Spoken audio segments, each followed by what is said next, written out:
Tune in to nostalgia. Tune in to now. Golden Radio Hour.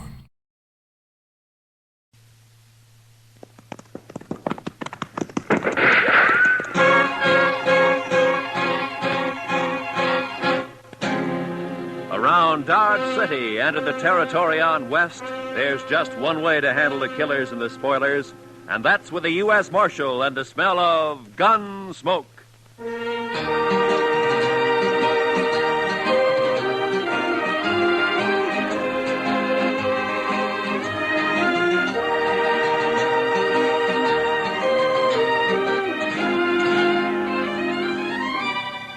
Gunsmoke, starring William Conrad.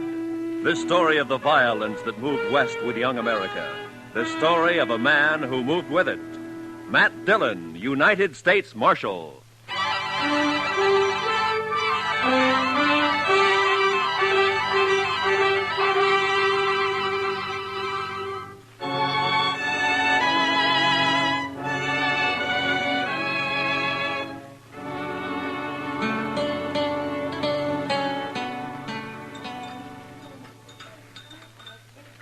Mr. Dillon, could I give you some more coffee? Yeah, I guess so. How about you, Chester? Yes, sir, I believe it will. Why don't you just leave the coffee pot here on the table, Miss Keller? Why, sure thing, Marshal. All right. Oh, I got some fresh eggs this morning, if you're interested. They were just brought in.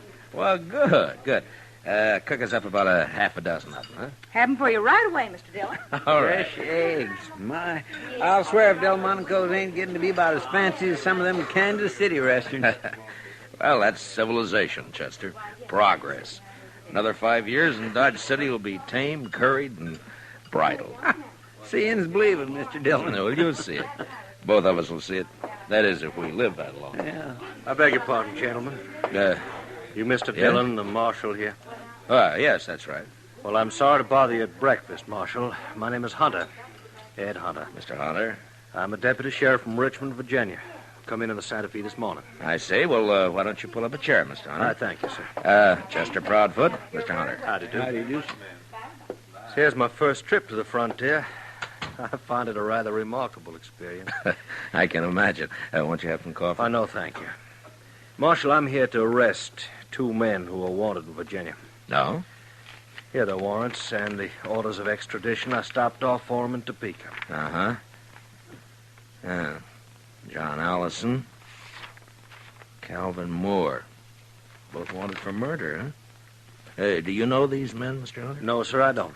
Well, the names aren't familiar to me. I never heard of them. Have you, Chester? No, sir, Mr. Dillon. Well, I have some information that may help. Not much on Allison, I'm afraid.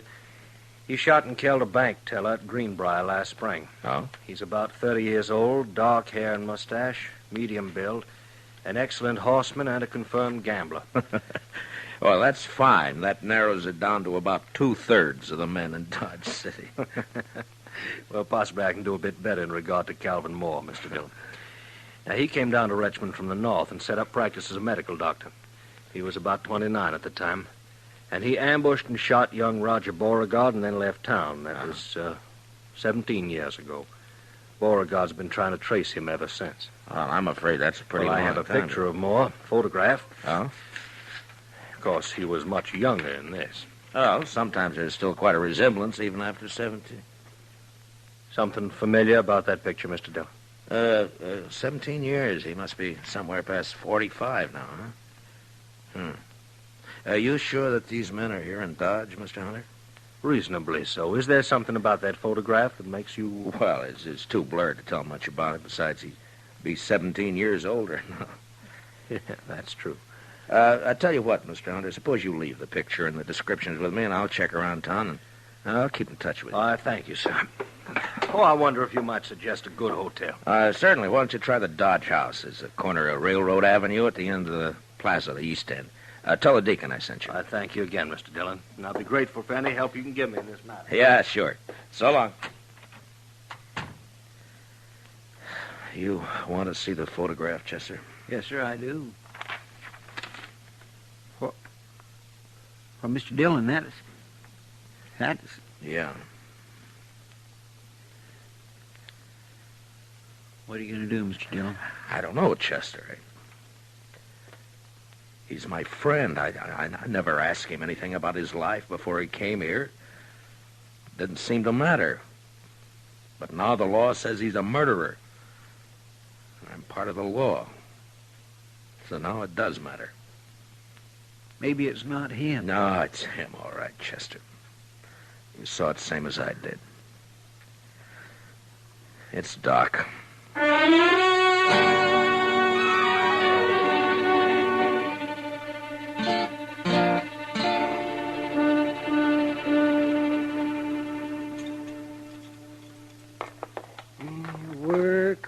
Work. This is the first chance I've had this week to clean a few instruments properly. Gunshot wounds. Oh, Matt. I'll lay odds I'm the only doctor in the United States who makes 3/4 of his living off of gunshot wounds. That's a rough country, Doc. Yes, indeed, it's a rough country. Maybe you ought to have stayed back east. See, broken bones, babies, and gunshot wounds. Well, I wouldn't know the first thing about a good civilized case of gout anymore. What part of the East did you come from, Doc? See, I went to medical school in Boston. I studied consumption, colic, liver complaints. Never had a case of liver complaint in all the time I've been here, though. No, I guess that kind of thing is more common down south, around Richmond, Virginia, for instance, huh? Matt, stop beating around the bush. You've got something on your mind, and it's bothering you. Look, Doc, a deputy sheriff from Virginia came in on the morning train. He's got a warrant for murder against a man named Calvin Moore. He's got a photograph of Moore taken 17 years ago. Would you like to look at it? All things are taken from us and become portions and parcels of the dreadful past. Are you Calvin Moore? It wasn't murder, Matt. They said it was murder, of course. The Beauregards were an important family. Would you like to tell me about it? Oh, not much to tell, Matt. I'd been in practice in Richmond about a year. There was a girl, beautiful girl, with spirit and fire and that soft radiance that only Southern girls seem to have. And, me, that was so long ago. I've been in the South myself now. Roger Beauregard and I were both courting this girl. He was a typical Virginia gentleman, hot-headed, used to having his own way. He started threatening me, warning me. And I laughed it off. Then one day I was coming back from a case, and I ran into Roger on a country road. He had a pair of dueling pistols, and he challenged me. What? Well, that's not a crime, Doc. That's self-defense. It's not a crime here anyway. Well, I tried to talk him out of it, but he was crazy mad. He shoved one of the pistols in my hand, and he pulled back on his horse, and he leveled his gun. I had no choice. We both fired. He missed. I didn't. Self-defense, yes, but there were no witnesses, and I was an outsider, a Yankee. So you ran for it, is that it? I ran for it. St. Louis, Virginia City, Montana Territory, the Panhandle, Wichita, Abilene, and Dodge. I changed my name to Charles Adams. And the girl, Doc. What happened to her? I waited for her in St. Louis. We were married there. 2 months later, she died of typhoid fever.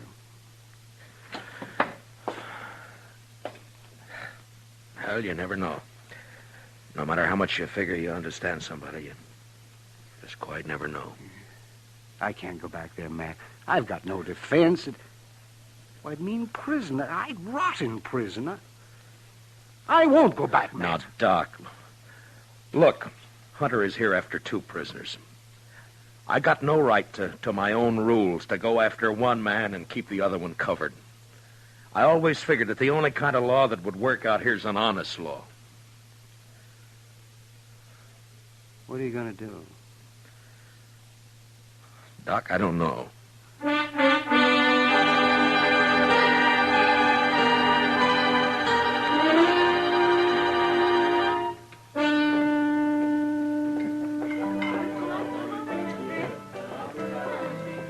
You're late, Matt.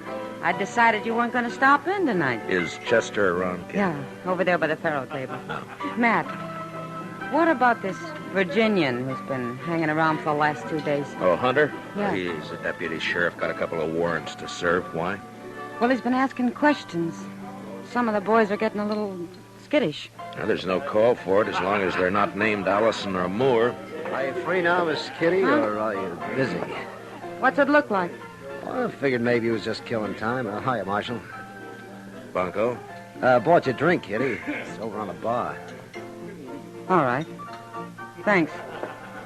Matt, I'll be off in a couple of hours. Drop around. Yeah. Yeah, maybe. I understand you've got a rival lawman in town, Marshal.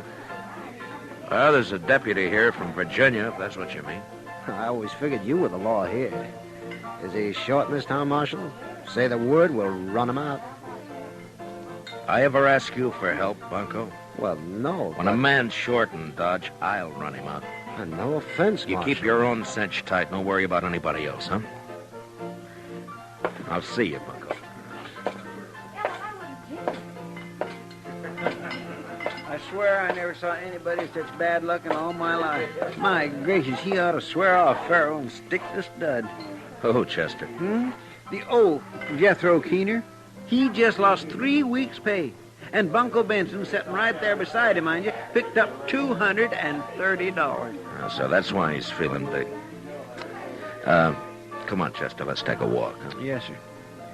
3 weeks' pay. Mercy, I never saw such luck.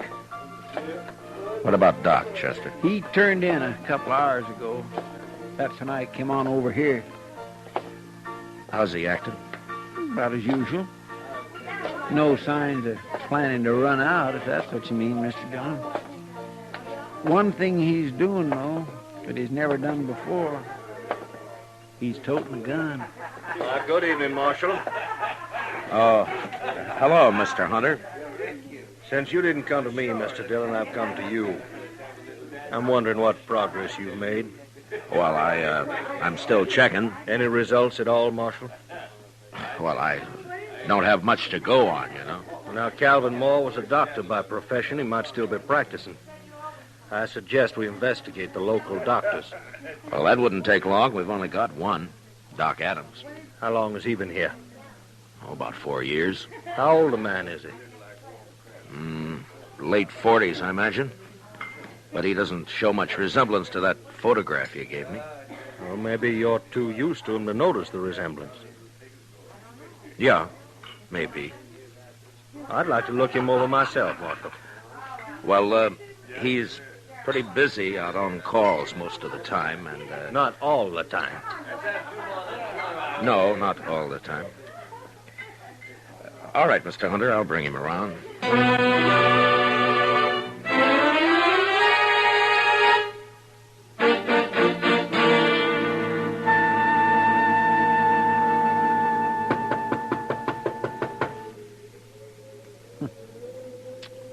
That's funny, Mr. Dillon. Yeah, he should have answered by now.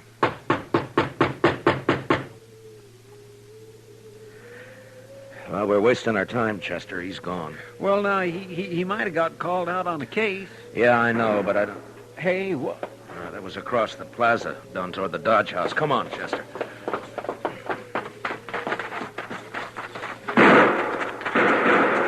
Somebody sure is stirring up the smoke. Yeah, it's across the street. Edge of the railroad yards, I think.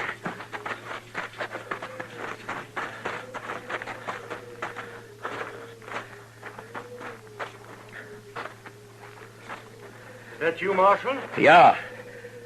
What happened, Mr. Hunter? Somebody tried to kill me. I started into the hotel and they fired from the dock here. I fired back, but he got away.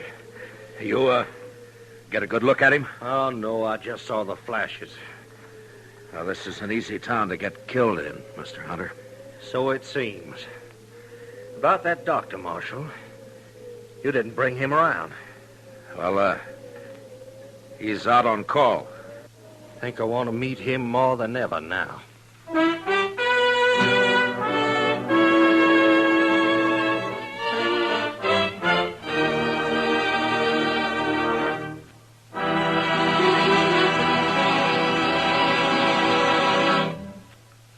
return for the second act of Gunsmoke in just a moment. But first, there's a world of wonderful entertainment awaiting you every weekday in the daytime with CBS Radio's roster of wonderful dramatic serials. This Monday, listen in. And now, for the second act of Gunsmoke.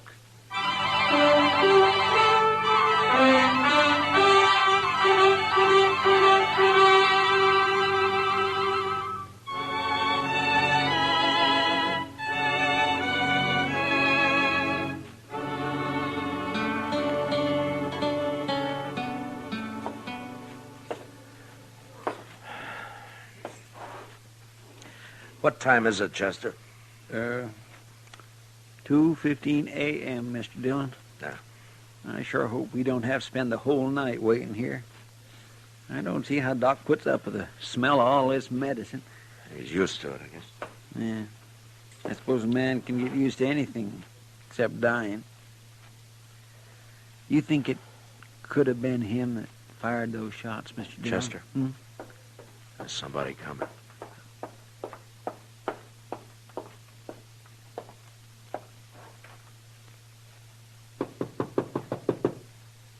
I'll get it.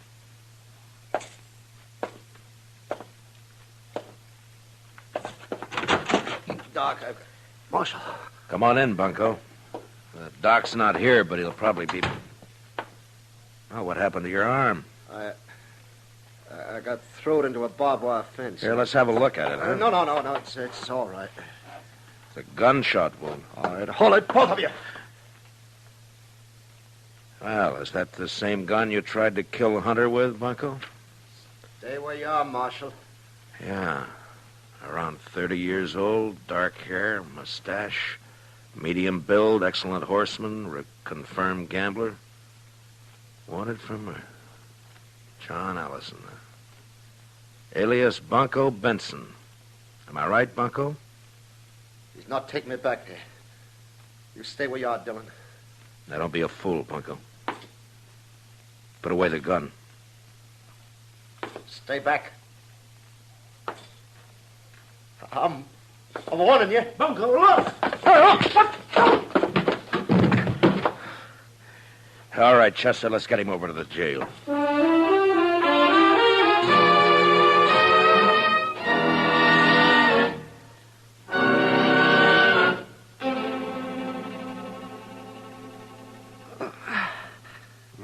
Just hold still now, Bunko. Just one more second. I'll have hold that bullet now, and then we'll just...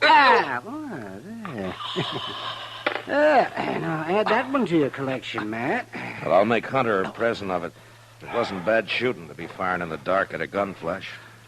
He'll never get me back to Virginia. Now, hold still, Bunko. Don't expect a man to tie a bandage with your arm waving around like a mare's tail in fly time. See, how'd you know he'd come to my office, Matt? I didn't, Doc. We were waiting for you. Oh, I see. There we are. No. That ought to stop the bleeding. And don't loosen it up any. And you'll live to hang yet. Don't worry about my hanging, Doc. I'll outlive you. Well, in view of the circumstances, I'd say the odds are about even. Well, Matt, shall we adjourn to the front office? Yeah, come on, Doc. Lock the cell, will you, Chester? Yes, sir. Well, I turned in at 10 o'clock tonight. Got 1 hour's sleep. They called me over to Mrs. Behan's. She thought her baby was on the way. False alarm, of course. Usually is the first time. And I got back and I came straight over here. Doc, you were wearing a gun earlier today. What'd you do with it? Oh, I put it back in the drawer where it belonged. I realized I was acting like a fool. Was that where you were waiting in my office? Somebody had tried to kill Hunter, and you thought... Look, Doc, I've tried to think of some way out of this. A way out for both of us.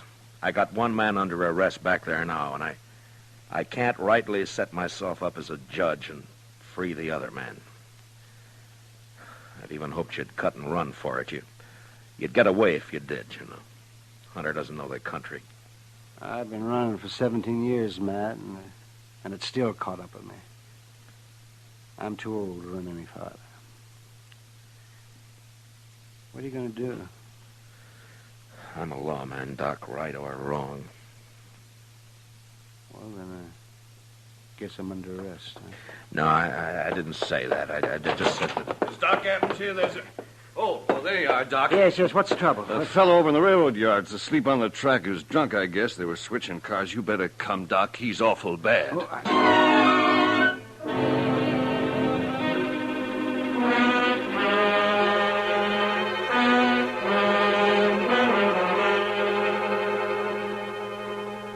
I got 2 lanterns, Mr. Dillon. That ought to be enough. Good, Chester. You ready, Doc? Ready as I'll ever be. All right, let's go then. He said near the loading pens. Down this way, I guess. Yes, sir. It looks like some lights over there. People around. Marshal, is that you? Yeah. Oh, Hunter. I thought you went to bed hours ago. I'm a light sleeper, Mr. Dillon. I heard there's an accident over in the yards. Thought it might give me a chance to meet your local doctor. Well, I guess you can meet him right now if you want to. Doc, this is Ed Hunter. Doc Adams. How do you do, sir? Mr. Hunter? I got one of your prisoners locked up, Mr. Hunter, John Allison. Known here as Bunko Benson. Good. I just found out he's the man who tried to kill you tonight. He caught one of your bullets in his arm. I see. Why, then it's one down and one to go. Just Calvin Moore. Dr. Calvin Moore. This is no time to stand around making chin music. I'm sorry, Well, that's Hunter. quite all right, Marshal. I'll go with you.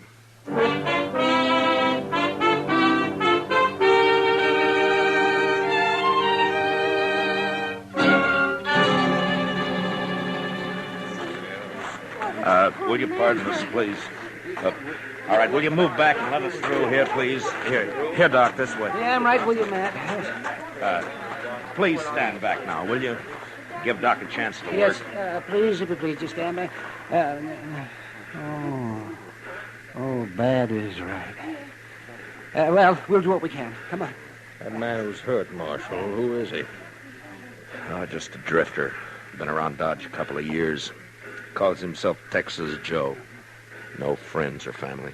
Nobody knows where he came from. It's the usual story. Easy now, Tex. We'll have you fixed up here in just a couple of shakes. Is that you, Doc? That's right.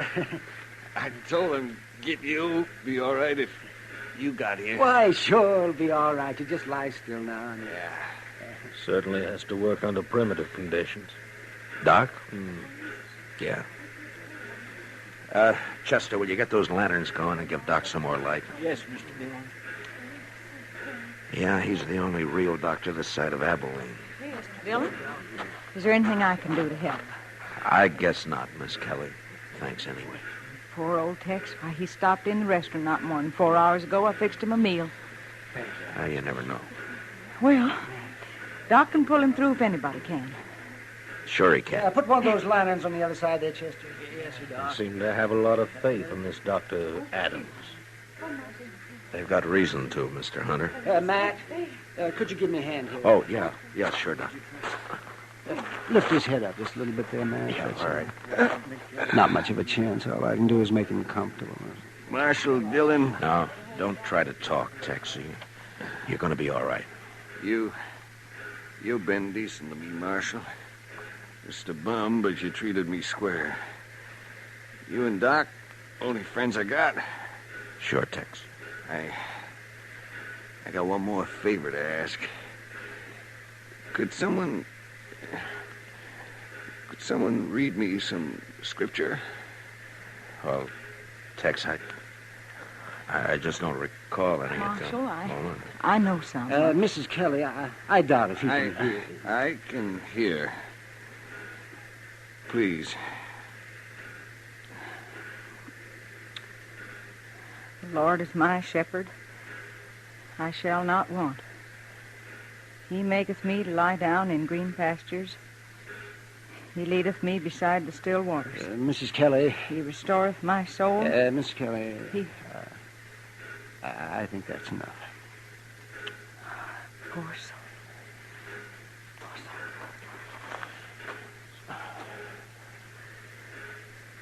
Well, you can't win them all, I guess. No, you can't win them all, Doc. Well, Doctor, as the only physician here, I suppose you also function as coroner. That's right. Yes.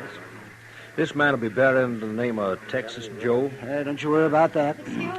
Boot Hill is full of men buried under nicknames. In this country, we... Doc! Doc, I just came to... Oh. What, Kitty? Oh, Doc, I've been sitting up with Mrs. B, and you left too soon. She needs you over there right away. Well, then it wasn't a false alarm. No. All right, Kitty, I'll be there just as quick as I can, but... Well, as soon as I... Kitty, you go on back over and do what you can for her, huh? Doc will be along. All right, Matt, but you better hurry.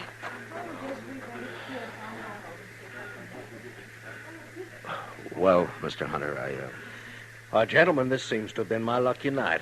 Both my fugitives located within an hour of each other.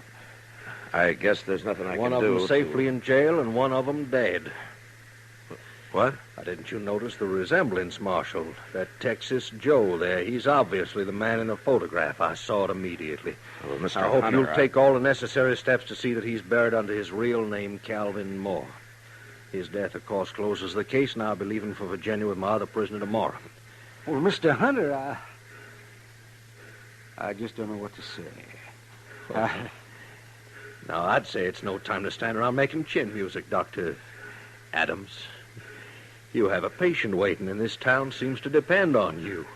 Well, of course, but... Hey, you got work to do, Doc. And, Doc, make sure it's a boy, huh? Well,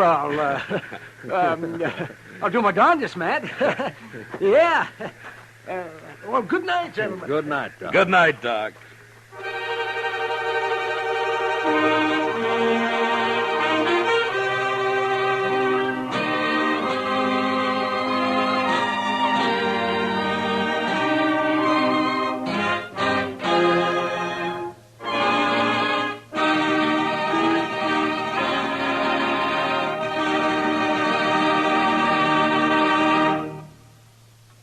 Gunsmoke, under the direction of Norman MacDonald, stars William Conrad as Matt Dillon, U.S. Marshal.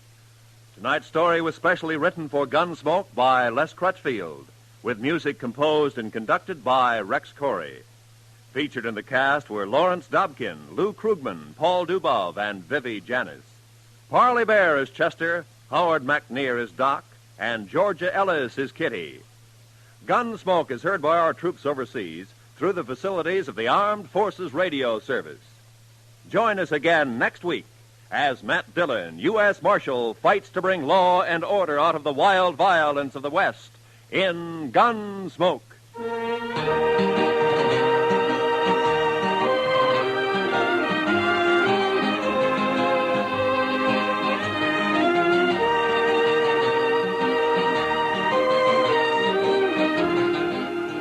Tomorrow evening, listen for Lionel Barrymore, your host on CBS Radio's Sunday Night Playhouse. There'll be another specially selected historical drama or a classic from literature with a cast of stars perfectly suited for the roles in the story. Every Sunday evening, hear Lionel Barrymore on your Sunday Night Playhouse over most of these same CBS radio stations. Truly an outstanding dramatic experience here at the Star's address. Roy Rowan speaking. And remember, for thrilling dramas of escape, listen every Sunday night to the CBS Radio Network.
Dodge City and in the territory on west, there's just one way to handle the killers and the spoilers, and that's with a U.S. Marshal and the smell of Gunsmoke.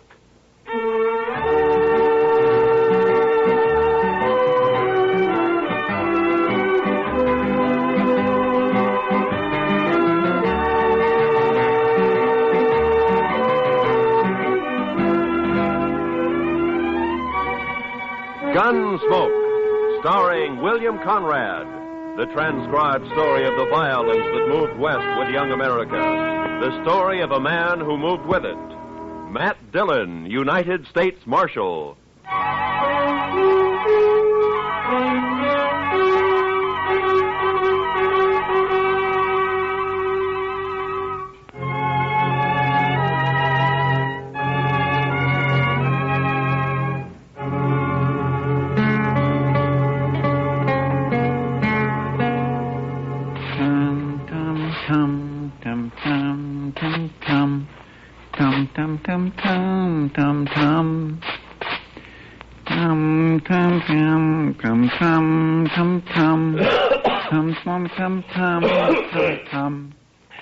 Chester, do you have to do that? You're just stirring up a lot of dust. Well, cleanliness is next to godliness, Mr. Dillon. Yeah, I know, Chester, but all you're doing is getting it off the floor into the air. Man can hardly breathe in here. All right, Mr. Dillon.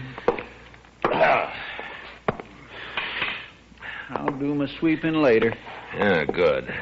My mother taught me that, Mr. Dillon. Taught you what, Chester? That cleanliness is next to godliness. She was a fine woman, too. Oh, look, Chester, it's a good saying, and it's probably true, and I got nothing against your mother, except that she also should have taught you how to sweep. Well, maybe she just didn't have the time, Mr. Dillon. You see, there was an awful lot of us, and what with chores and... Oh, hello, Doc. Come on, I'll buy you a drink. What? Doc said he'd buy you a drink, Mr. Dillon. He really said that? You coming? Doc, you got to quit throwing your money around the way you do. Maybe you don't need a drink. No, wait a minute, Doc. I'm with you. I'll tell you all about it when I get back, Chester. I'd be mighty interested, Mr. Dillon.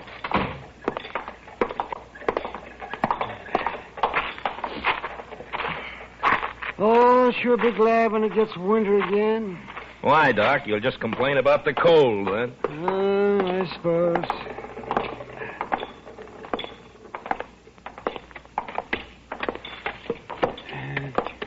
You go sit with Kitty, Matt. I'll bring a bottle. Okay, Doc.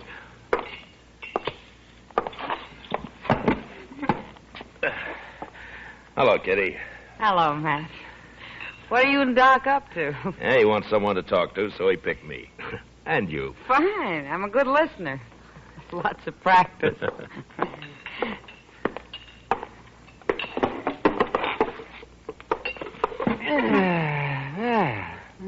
What are we celebrating? Let's see here. We'll drink to a fellow that you don't know. Cain Vestal. Well, here's to him. Yeah? Here's to him. Yes, he'll be dead in a couple of months. What? That's what I told him. What do you mean, Doc? Well, I'm not the only one who's told him that. I'm just the last. Well, who is this Cain Vestal, Doc? Oh, he's just a fella. Came in on the train last night, leaving for Arizona to Midday in Arizona. He's a musician. He plays the guitar, he tells me. Well, how's he gonna die? Consumption. He's got it bad. I'm the last doctor who's going to ask about it, he says. Oh, poor fella.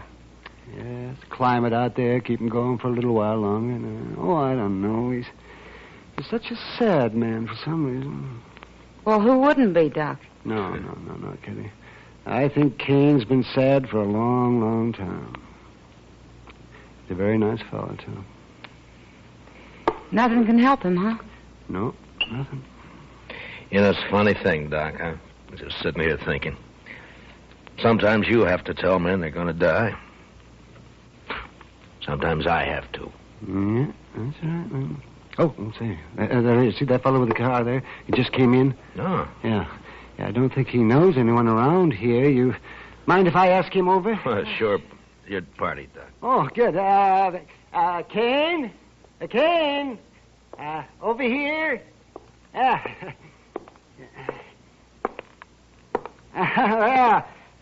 Sit down. Sit down. Kane, this is Kitty. Hello, Kane. Kitty. This is Marshal Dillon. Hello, Marshal. Pleasure to meet you. He's doing it, yeah. Sit down. There we are. Have a drink. Well, thank you, Doc. This your first trip west, Kane? Yes, Marshal, it is. Oh, but where are you from? No place in particular, Miss Kitty. I seem to spend most of my life on the Mississippi River. I thought you were a musician.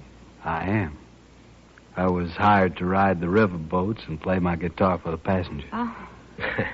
Well, at least you've had a constant change of scenery. Yeah. After 20 years of going up and down that river, it got pretty familiar, Marshal. Well, Kane, I knew a young fella back in St. Louis before the war, and he was learning to be a river pilot. Say, I wonder if you ever ran into him. Name of Clemens, Sam Clemens? No, Doc, I don't believe I did. Oh, he was a very amusing fella. He was just chock full of stories. You leaving Dodge tomorrow, Kane? I'm headed for Arizona, Miss Kitty. No reflection on Dodge, though. If you hit a place out there called Tombstone, I wish you'd look up Virgil Earp for me. Tell him I sent you, huh? Thanks, Marshal. I'll do that. Say, Kane, I wonder, could I ask you a favor? Well, certainly, Miss Kitty. Anything at all. Or would you play something for us? I had an idea that's what it'd be. Anything in particular? Oh, play something you like, Kane. Another girl I knew used to like this one.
Thank you, Miss Kitty. I wish you were going to stay here a while. Maybe you could teach me to play like that, huh? It'd be a pleasure, Miss Kitty. But I'm afraid I won't be around for long.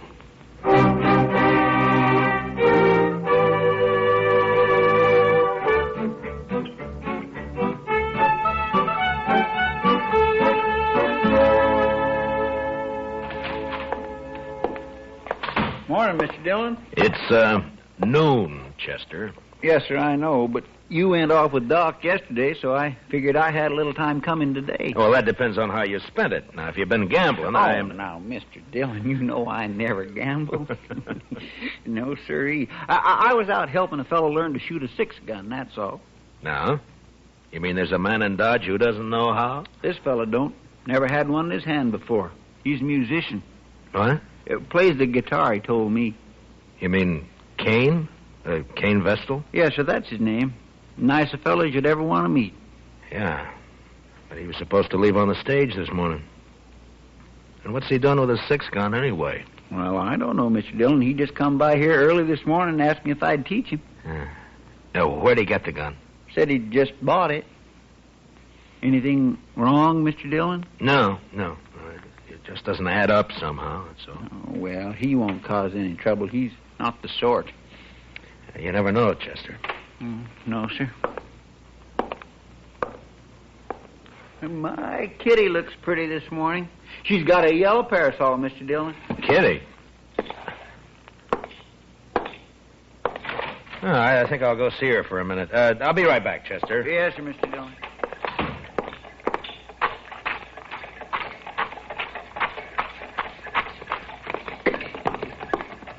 Kitty? Hello, Matt. Kitty, I'd like to talk to you for a minute. Oh, sure. What is it? I'm curious about something, Kitty. Maybe you can help me. Maybe. How long was Cain Vessel with you yesterday? Cain? Oh, well, he didn't leave till evening. Why? Well, he didn't go out on the stage this morning, and he's bought himself a 6-gun. You any idea why? A gun? Huh? Doesn't sound like Cain. Anything happened yesterday, Kitty, or did he tell you anything? Oh, yeah. There was one thing, Matt. Joel Adams and a couple of his men came in. Yeah. Cain got pretty upset when he saw him had a bad coughing spell. Oh? Later, he asked a lot of questions about Adams. Well, what'd you tell him? Just that Adams is a big landowner around here, that nobody who isn't working for him likes him very much. That's all I know, anyway. Yeah. They didn't talk, Adams and Cain. No. I don't think they even know each other. Well, anyway, he sure isn't the sort to be packing a gun. Well, you'll just get into trouble, Matt. Yeah. Where's he staying, did he say? Dodge House, I think. Yeah. Thanks, Kitty. I'll see you later.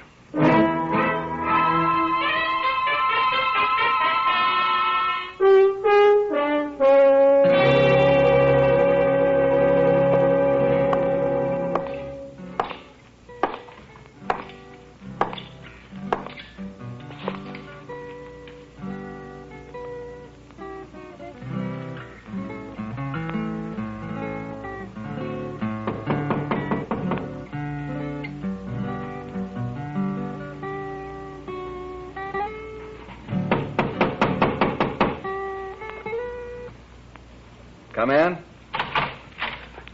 Hello, Cain. Why, Marshal Dillon. Come in, come in. Thank you.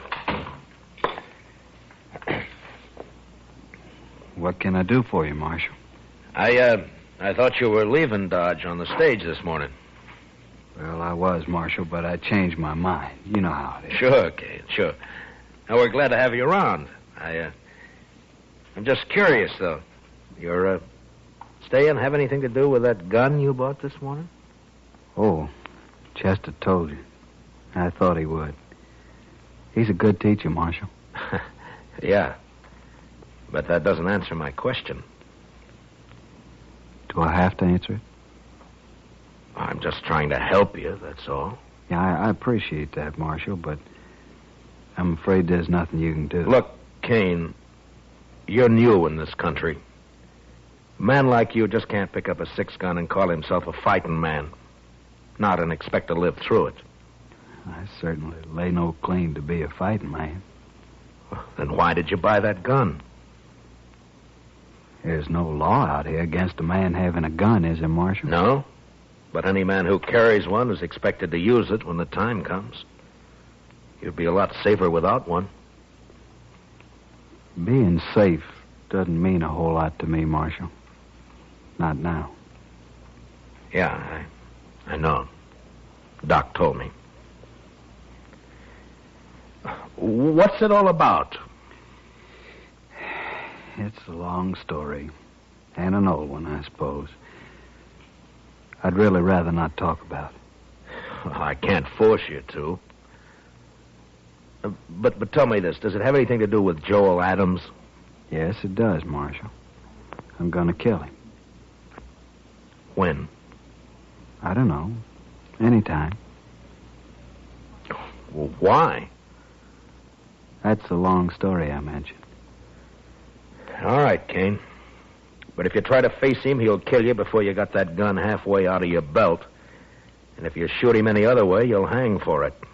You've forgotten something, Marshal. What? No matter what I do, I'm going to die soon anyway. A month or two isn't going to make any difference. You hate Adams that much? I wouldn't kill a man I didn't hate, would I? I didn't think you were the sort of man who'd kill anyone. Only Joel Adams, Marshal. Then I gotta warn him about you. Well, I understand, Marshal. It's all right. He doesn't know me anyway. Never even saw me before. But you want to kill him? Yes, sir. Well, I'll take your gun away from you, but you'll just find another one. And I can't arrest you unless I catch you trying to bushwhack him. I'm sorry for the trouble I'm causing you, Marshal. You know, I've never had to deal with a man like you before, King. Maybe I ought to just tie you up and throw you on that stage. You could. But I'd just come right back. I guess you would. I'm sorry this has to happen here in Dodge, Marshal. Then why don't you leave? I guess I hate Joel Adams too much. All right, Kane, I'm through trying to convince you. So long. Goodbye, Marshal.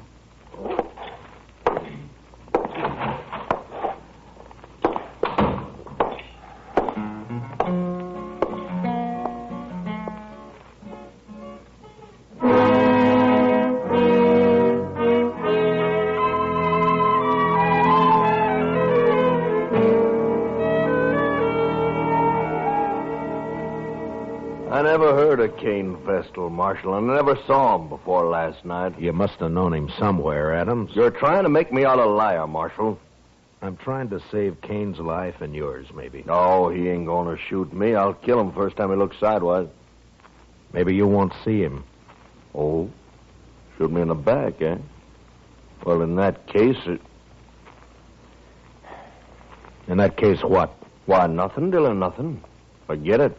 If Kane's shot in the back, you'll be the first man I'd take in, Adams. I don't even know him. Why should I shoot him? I'm only warning you. Well, just leave me be, Marshal. I can take care of myself. See that you do, Adams, and only yourself. Why, sure, Marshal.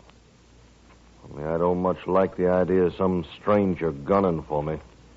Makes me sort of uneasy. There must be some reason for it. Don't start it again, Marshal. Ain't no reason. I know. You've led a blameless life. You never hurt anyone. I told you twice. There are now, men around here who'd shoot you on sight if they thought they could get by with it. I don't think you were ever any good, Adams, so don't tell me Kane's got no reason. I don't You're believe it. pushing me now, I'm Marshal. tired of your talk, that's all. Maybe it's true you don't know him, but he sure knows something about you. Well, then he'll wish you didn't. That's all I got to say. Well, just keep out of his way.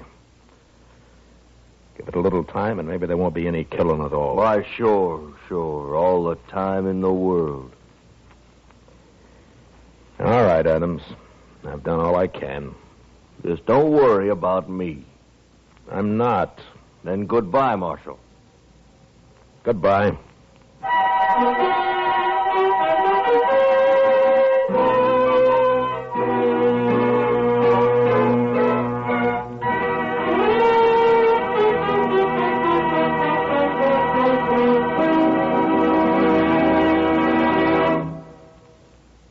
We will return for the second act of Gunsmoke in just a moment. But first, the poignant story of Jane Froman, adapted from the movie With a Song in My Heart, was selected by you listeners through a national magazine as the one you would like most to hear on Lux Radio Theater. So this Monday night, listen for Susan Hayward, Rory Calhoun, David Wayne, Thelma Ritter, and Bob Wagner of the movie cast when CBS Radio presents Lux Radio Theater. Now, the second act of Gunsmoke.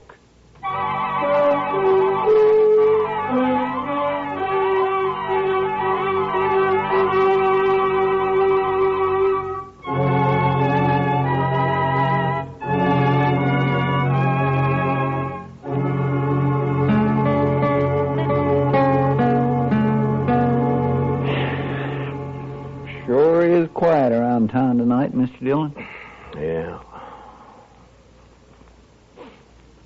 There's a trail herd due in a couple of days. I suppose business will pick up then. You'd think those cowboys be too tuckered out after a ride like that to have any juice left in them at all, Mr. Dillon. Yeah, they're too poor to cut loose any other time. Well, that don't stop them down in Texas, Mr. Dillon. No? No. It's just like an uncle of mine back in Waco. He was poor, oh, he was mean poor. But he always said the only good money was to have fun with. Or did he have fun? But no, sir. He was too poor, like I said. All right, Chester, all right. All I ask is that you don't try to explain it to me. Well, but there's nothing to explain, Mr. Dillon. It's just that he was the one poorest man you'd ever... Marshal, say, you want to talk to Cain Vestal? What? Cain is upstairs in my office. He been shot? No, not shot. Beat up. Well, how is he, Doc? Well, it's not too bad. A couple of cowboys found him just outside of town. They heard a shot and said 2 men rode off before they could stop them. Yeah? And I guess whoever it was, they didn't have time to finish the job. They just got started working on him. So Adams made the first move, huh? I'll be back soon, Chester. Yes, sir, Mr. Dillon. They hit him on the head with a gun butt. Scratched him up some. Outside of that, he's fine. It's still assault, even if they didn't kill him, Doc. Yeah, I suppose it is. Anyway, they took a shot at him when they heard those riders coming along. Went right through his coat. Yeah. They probably think he's dead. So that's where you went, Doc. I might have known. Didn't even give you a chance to use that gun, did he, Cain? I didn't have a gun on me, Marshal, but it wasn't he. It was they. Huh? Do you recognize them? Well, I don't know many people around here. You know Joel Adams, or so you told me. It wasn't Adam. Could you pick him out if you saw him again? No, Marshal, I don't believe I could. Where were you when they grabbed you, Cain? End of Front Street. I was taking a walk after supper. They rode up behind me, one on each side, lifted me up, and carried me out of town a ways. You must have got a good look at him, at least when they got off their horses. It was too dark, Marshal. Yeah. Doc, how long's he been here? Oh, about half an hour, Marshal. Why? Those cowboys who saw you, Cain, they brought you right in here, didn't they? Yes. So it was maybe an hour ago when those 2 men hauled you out of town? It was plenty light enough then. Was it, Marshal? You're gonna fight it yourself, aren't you? Yes, Marshal. It's my affair. It was, Cain, but you've been assaulted and shot at, so it's the law's business now. I won't prefer any charges, Marshal. You don't have to. I've seen you, and I know who did it, or who hired it done, as well as you do. Please, Marshal, I got to handle this my own way. There's a law that says you can't murder a man, Cain, and the same law says he can't murder you. Are you so full of hate you can't get that through your head? I guess that's it, Marshal. All right, Cain. You do what you have to do. So will I.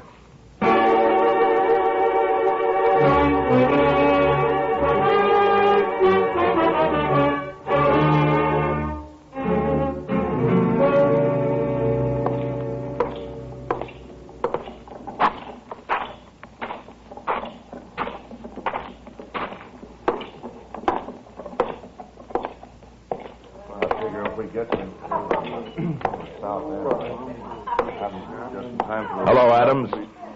I've been looking for you. That's late, Dillon. Can't you see me tomorrow? It's not even midnight. That's early for you. You see how this marshal's always trying to get me on the prod, boys? These boys of yours play pretty rough themselves, Adams. Meaning?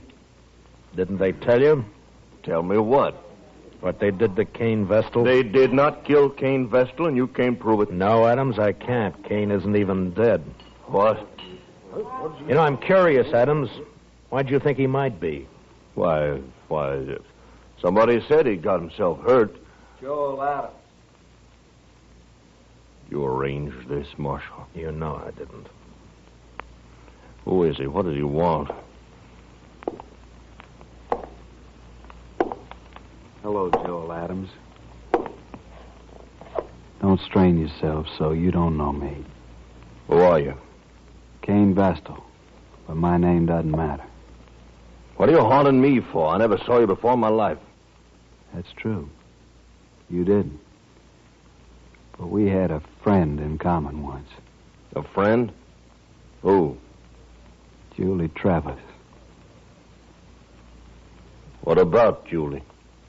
You were a riverboat gambler then, Adams, and you had money and fine clothes and a way with women, especially young girls. Julie was only 16 at the time. Never mind all that. So she went away with you to be married, you told her. Oh. I think I guessed the rest. You wanted to marry her, but I got her instead. Is that it? That's it, Adam. That's exactly it. Oh, no, I thought you really had something on your mind, Vestal.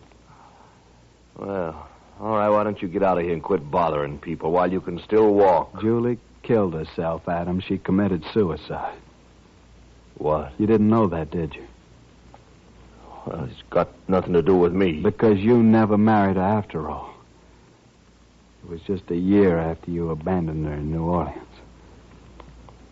I think it has a lot to do with you, Joel Adams. What are your plans, mister? I see you got a gun in your belt. Gonna kill you. Oh, so? When? Now. Right now. All right, Vestal, draw. Leave the gun where it is, Kane. One thing I always promised myself, Adams. Someday I'd spit in your face. Why, you...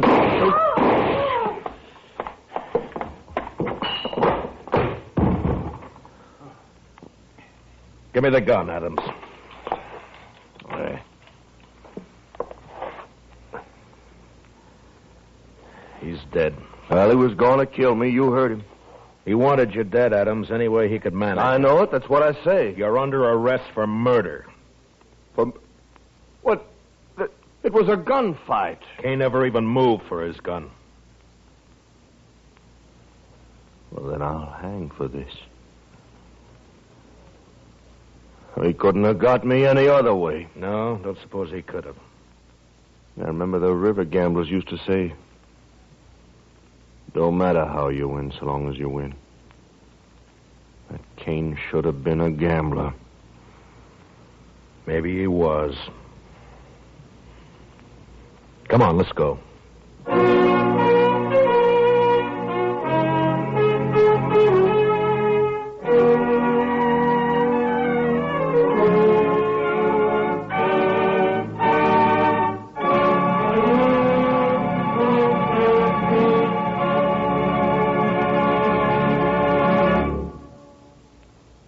Gunsmoke, transcribed under the direction of Norman MacDonald, stars William Conrad as Matt Dillon, U.S. Marshal. Tonight's story was specially written for Gunsmoke by John Meston, with music composed and conducted by Rex Corey. Featured in the cast were Harry Bartell and Lawrence Dobkin. Parley Bear is Chester, Howard McNear is Doc, and Georgia Ellis is Kitty. And now for a special announcement. There have been many requests for information regarding our theme. It's called Old Trail, and was written especially for us by Rex Corey, our musical director. If you will write to Gunsmoke in care of your local CBS radio station, we will try to give you whatever specific information you may desire. Gunsmoke is heard by our troops overseas through the facilities of the Armed Forces Radio Service. Join us again next week as Matt Dillon, U.S. Marshal, fights to bring law and order out of the wild violence of the West in Gunsmoke.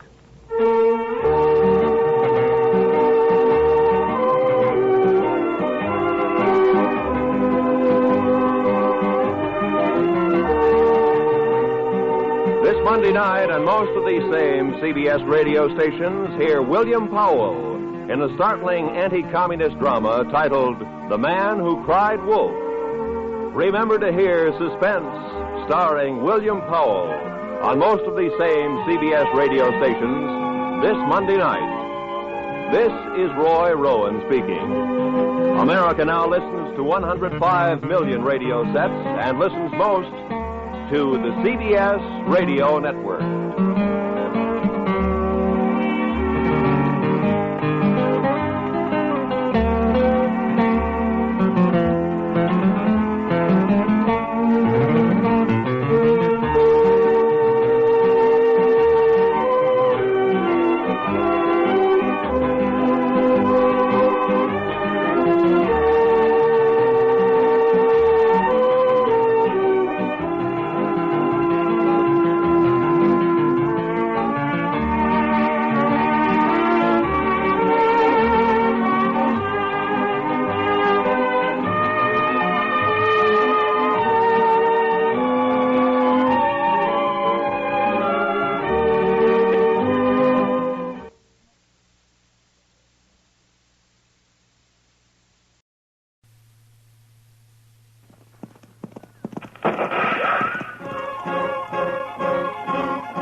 Downtown Dodge City entered the territory on West. There's just one way to handle the killers and the spoilers, and that's with a U.S. Marshal and the smell of Gunsmoke.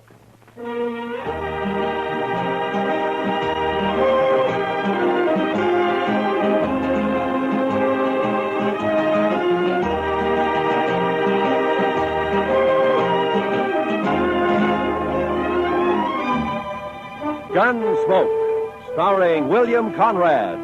The story of the violence that moved west with young America. The story of a man who moved with it. Matt Dillon, United States Marshal.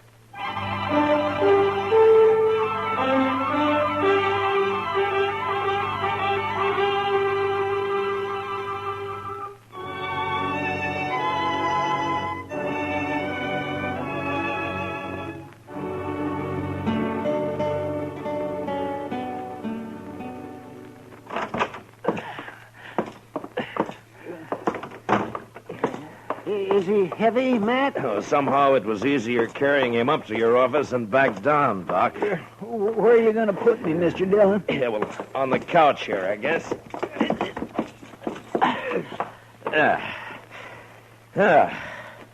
You be all right there, Chester? Oh, yes, sir. This'll be fine. Good. I'm sure sorry I'm so much trouble. Chester, next time, try to land on just one foot. Even if you break a leg. I know. A man's in a terrible fix when he sprains both ankles. He sure is, Doc. I don't know what I'm going to do. I know what you're going to do. You're going to stay right there on that couch, and you're going to sleep there, too. Maybe Doc and I'll bring you in something to eat every day or two. Oh, no. It's better than you deserve. I know. I've been saying over and over to myself, Chester, you fool, you. Well, the wages of sin, Chester. You were lucky to get off as easy as you did. The way I heard it. Come on, Chester. Tell us what really happened, eh? But I did tell you. I was looking out this second-story window, admiring the view, so to speak. And the next thing I knew, I fell. That's all right onto the street. He didn't say whose window, Chester? In Texas, Doctor, a gentleman don't mention such things. You ain't in Texas. Well, sometimes I wish I'd never left. Like now? Yes, like now. Many a reputation's been ruined by just such loose talk that you're making, Doc. Never mind Doc, Chester. He's jealous, that's all. Oh, jealous? Putting tracks in a man's yard? Not me. Not by a long shot. Why, no, sirree. Good morning, Marshal. Well, good morning, gentlemen. What can I do for you, gentlemen? There's Chester. Heard about you, Chester.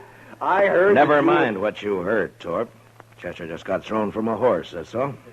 Yeah. All right. What is it you want here, gentlemen? Yeah. All right, you tell him, Summers. Well, Marshal, it's about tomorrow night. Oh? So what about tomorrow night? Well, you know, it's the roundup. The sale season's over. There'll be 1,000 cowboys celebrating in Dodge. Well, they always do at the end of the season. What about it? Well, there's going to be more of them this year, and there'll be a lot of homesteaders in town, too. It's going to be worse than ever. Well, I expect that. There could be a lot of trouble, Marshal. Yeah, there could be, Summers.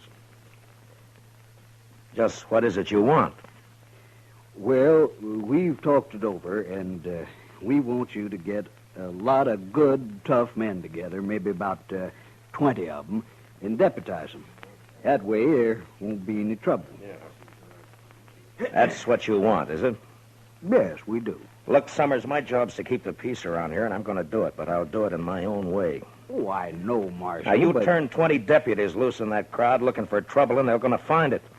As soon as the wild ones heard about it, they'd bunch up and shoot it out with every one of them. Why, it'd turn into the worst slaughter Dodge's ever seen. I think that's about the most fool idea I ever heard of. Yeah, no reason for you to talk like that, Marshal.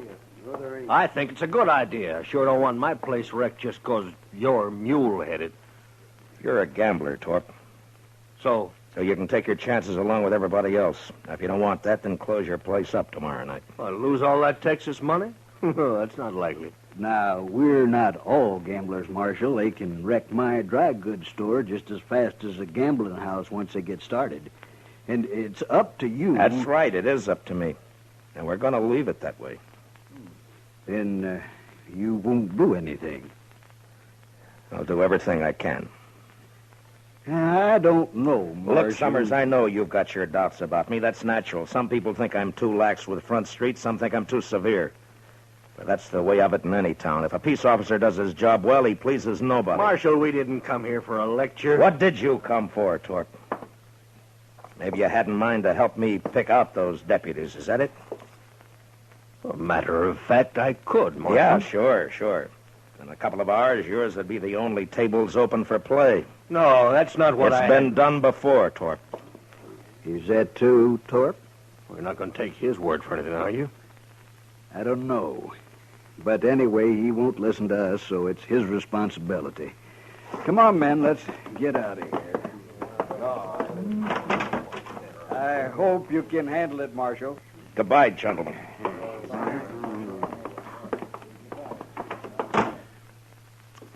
That Torp is no good.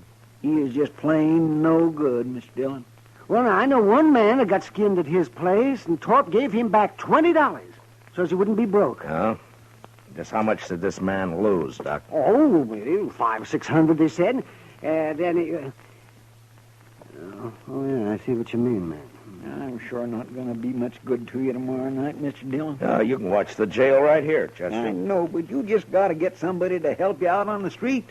At least one man, anyway. You can't be everywhere at once. Yeah, by tomorrow night, Dodge will be overrun with trail boys and homesteaders, all looking for satisfaction. No, I wouldn't ask any man to face that. I know a few fellows who'd do it, and so do you, Mr. Dillon. Yeah, maybe, but I wouldn't ask anybody. How many were killed last year, man? I don't remember, Doc. Well, I do. 6, that's what. We buried them all in the saddle blankets, all except one. I remember he didn't even own a blanket. Well, then he was sure out of luck all the way around, wasn't he? Come on, Doc, let's go get some dinner. Huh? All right. We'll bring you a piece of bread, Chester. Maybe. I want a steak. Rare. How come you're so hungry, Chester? Were you in such a hurry to get over there last night you didn't take time for supper? Mr. Dillon, I will answer no more questions about last night, and that is final. Well, we'll bring you something. Yeah, I don't know if we should, though, Matt. A man can think about his sins better on an empty stomach. Close the door, will you?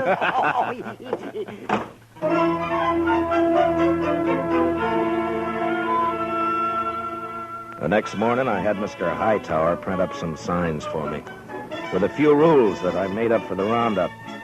They were fair and reasonable, and I hoped they'd be accepted without question. The principal restrictions were that there was to be no shooting and no reckless riding in the streets. That afternoon, I went from saloon to saloon and left a sign at each one. The Texas Trail was my last stop, and there I sat down with Kitty for a short beer. Town's beginning to fill up, Matt. Yeah, it'll be swamped to the dashboard by dark. You, expect trouble tonight? I always expect trouble, Kitty. Yeah, I know. Matt, I heard something.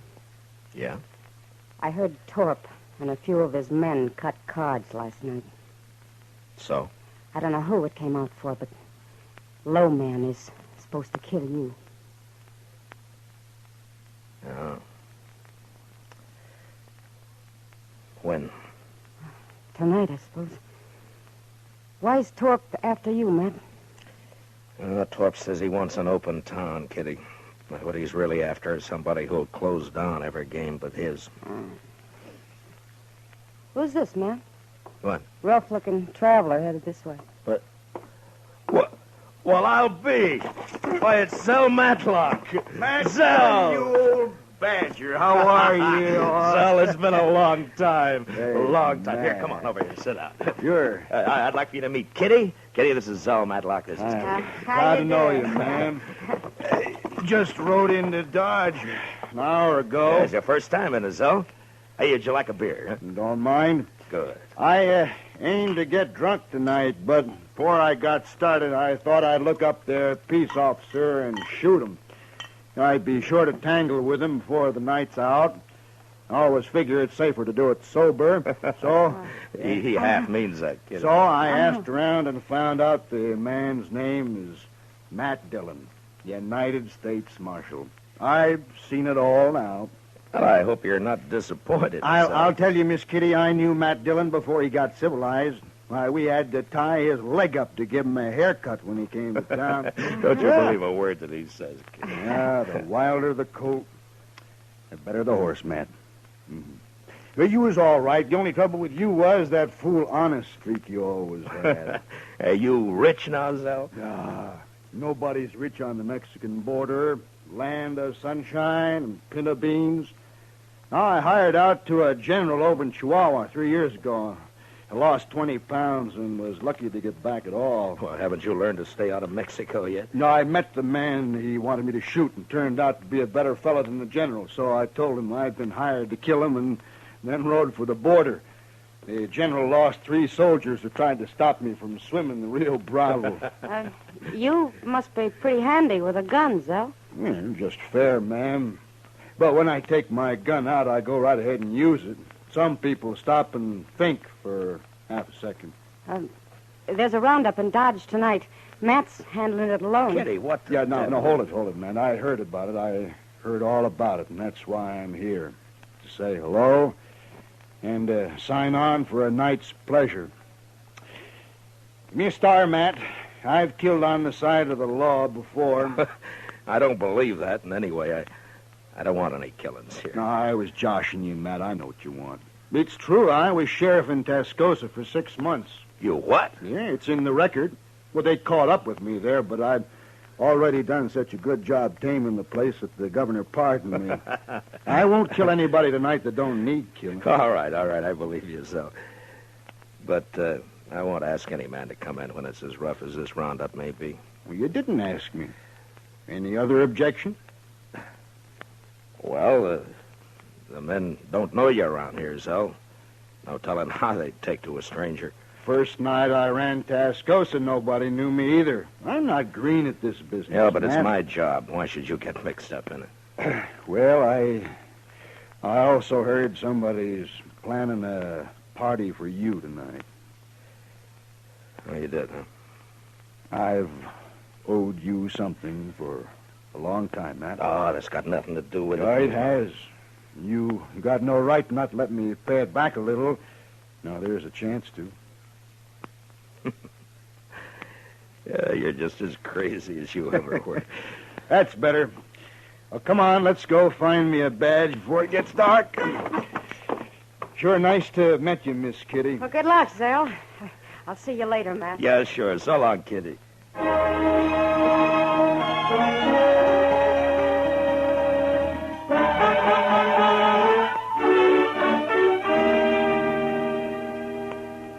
You sure been a long time coming to Dodge, Mr. Matlock. What do you mean, Chester? Well, I've heard Mr. Dillon mention you a lot, but the way he talked, I wasn't never sure you were still alive. Oh. Well, I was never sure either, Chester. You know, Zell isn't the most cautious man I ever knew. You think being a U.S. Marshal isn't asking for an early grave, man? Oh, maybe. But at least it's a way to do some good before you die. Whether folks think so or not. No, men like Torp, that's all.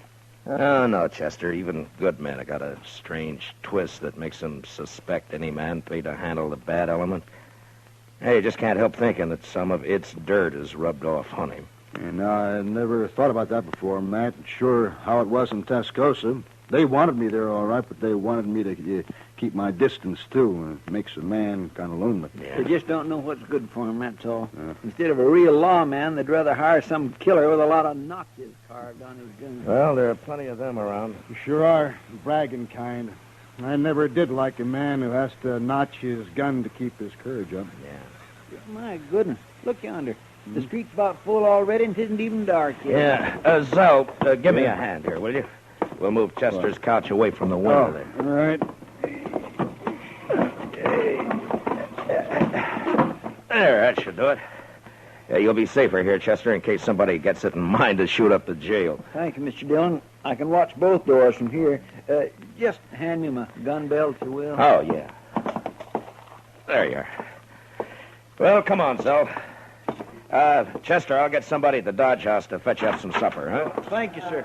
And good luck, both of you. So long, I Chester. see you, Chester. Now, how will we work it, Matt? I tell you, Zell, you take this side of the street. I'm going up to the Dodge House, and then I'll be on the other side somewhere. All right. Oh, say, you mind if I go back later and get that Spencer carbine of yours? Make a mighty handy club if I don't have to use it any other way. Sure. Who they got there? That fella on their shoulders. Oh, that's Mr. Hightower. He runs the printing press here. Shall we stop it? Oh, no. They're just carrying him into the Longhorn to make him stand some drinks. Oh. They like Hightower. They won't hurt him. Well, I guess that sort of officially opens this here roundup, huh? Yeah, I guess it does. Well, I'll leave you here, Zell. Yeah, sure, man. And, Zell, I want to thank you for what you're doing tonight. I ain't done nothing yet, but I'll do plenty if someone shoots you in the back. I can promise that. Yeah. Well, I'll see you later. Sure, Matt.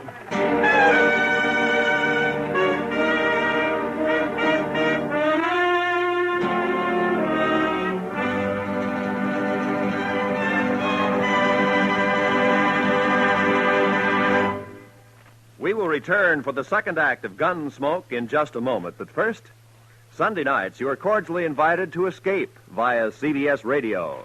Yes, every weekend for drama that will take you right out of this world. Listen for Escape at the Star's address.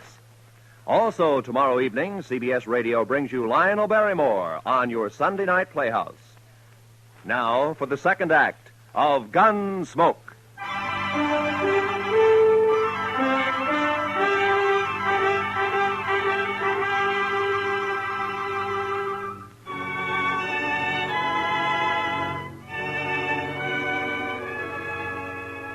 When I came out of the Dodge House, Front Street was so full that if anybody had been shot, the crowd would have carried him along like one of the living. I had a feeling that the word was out about Torp and his bunch cutting cards to see who would make a try for me, and that the crowd knew it and was waiting for it. I stood for a while with my back against Summers' dry goods store. Then I left the street and cut down an alley, thinking to change my position with as much irregularity as possible. I was passing the back door of the Texas Trail when I heard the first shot of the night. I entered the saloon from the rear and made my way into the crowd. It's all right, Marshal. There's no fight. It's not all right, Sam. I made a rule that there'd be no shooting for any reason. All right. Who fired that shot? Oh, it's outside. It was Torp, Marshal. He just took a shot at the moon, that's all. Yeah.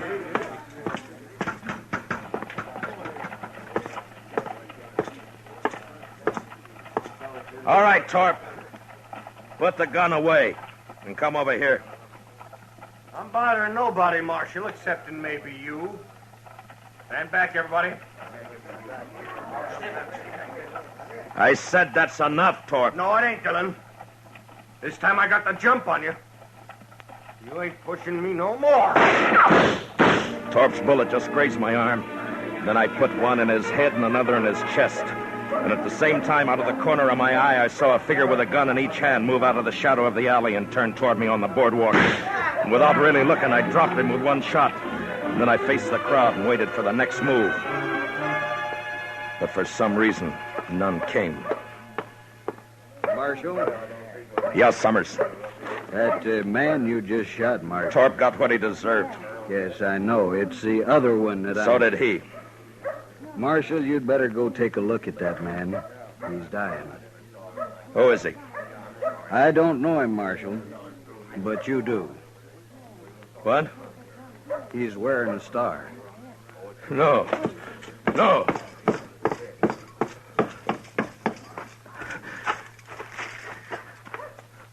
Oh, Zell. Zell. Matt, I think that did it. No, Zell. No. It's my fault. I crossed the street a while back. Left the carbine with Chester. No fault of yours. Matt? Matt. How is he? Oh, goodness. No use, Doc. Thanks. Zell, I Now, listen. Listen to me, Matt. You did right. The only thing you could do. It was my fault. I shouldn't have crossed over and come up behind you. Anyway, Matt, I ain't been living on my own time ever since that day you pulled me out of the mob in Alamogordo. I never thanked you for that. Guess I never will now. Matt, so long.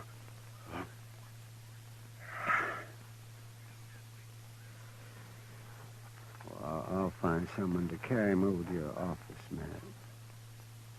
No. I'll carry him.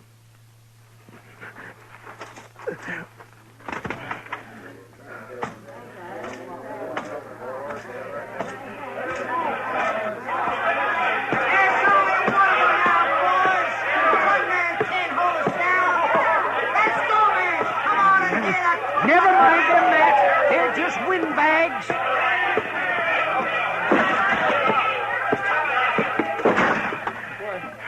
Mr. Dillon, what happened? I heard the shooting. Put a blanket on the floor there, Doc. Yeah, sure.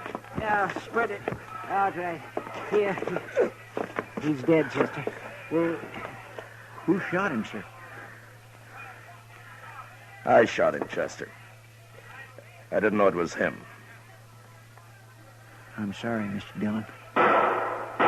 It sounds like they're going to hoorah the town after all, Matt. Sure does. No, they're not.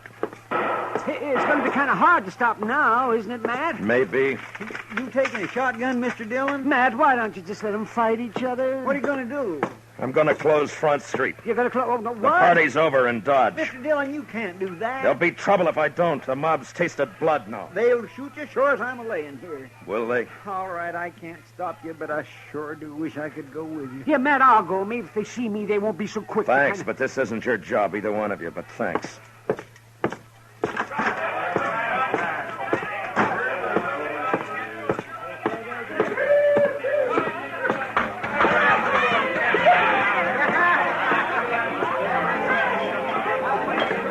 Sam. Yeah, Marshal?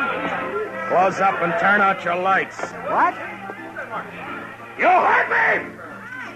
Now listen to me! Front Street's closed. Now get out of here and go home, all of you. My home is in Texas, mister. If you ever had one. I ain't going home tonight. Not tonight, I ain't. Don't interfere, fella. You got no chips in this deal. I could buy in, mister. Now I'll use this shotgun for what it was meant on the next man. Well? All right, Sam, close it up. Yes, sir.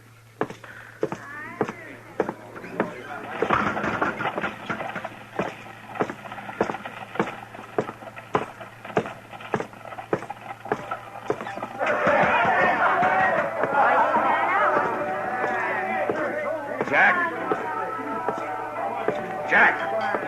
What do you want, Marshal? The street's closed. Put out your lights. Huh? You heard me. Lock the place up. No, I ain't going to do it. Now, don't tell me what you're going to do. All right, boys. We're closing up.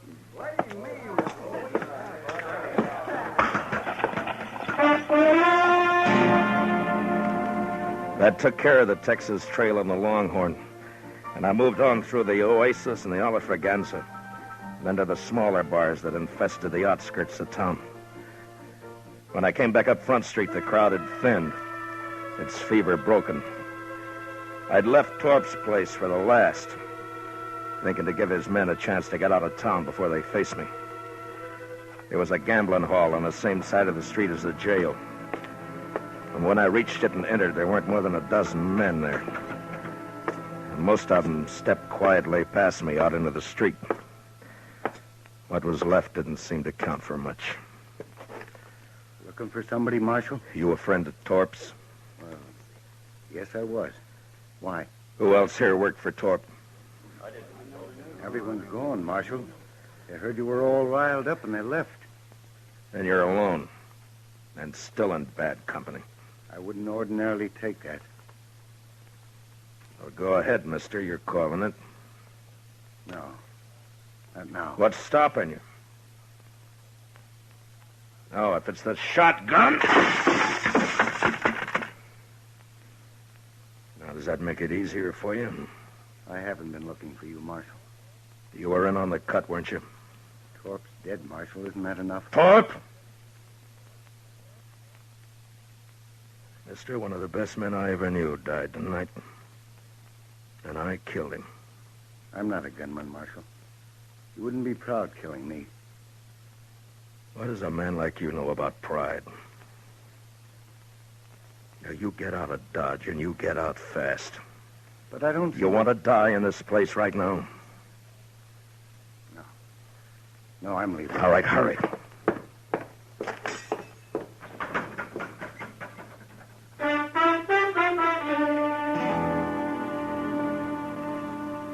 The rest of the night, I walked the dark, empty street alone. And just before dawn, I got a spring wagon and loaded Zell onto it. A couple of hours later, I buried him out by the Arkansas in a little grove of cottonwoods. Maybe I should have put a marker on his grave, but I didn't. What I did instead, I did partly out of scorn for the kind of men Zell said have to notch their guns to keep their courage up. And partly as a kind of a cross that I'd bear from now on. So instead of a marker on his grave, I took out my gun. And I cut a single notch on it.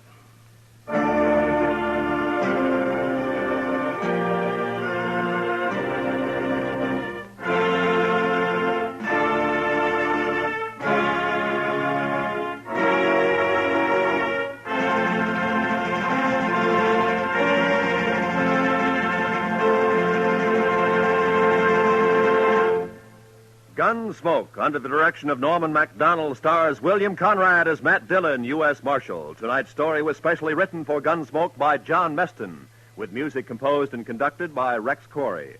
Featured in the cast were John Boehner and Harry Bartell, with Lawrence Dobkin, Lou Krugman, and James Nusser.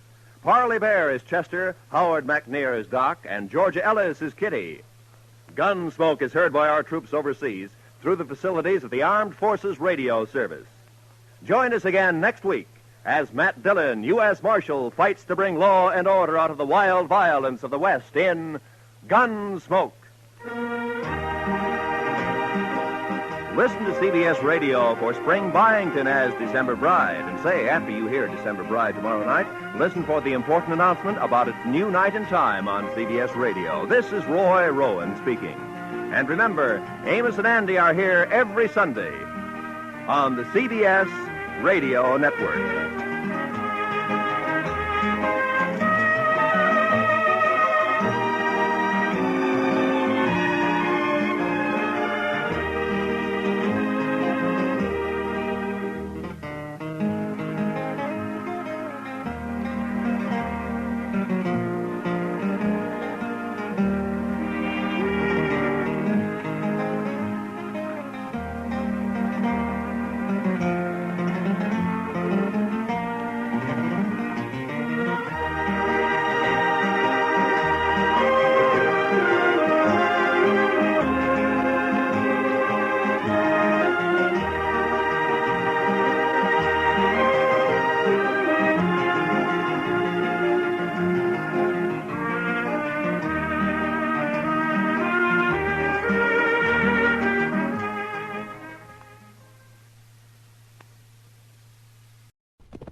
Dodge City and in the territory on west, there's just one way to handle the killers and the spoilers, and that's with a U.S. Marshal and the smell of gun smoke.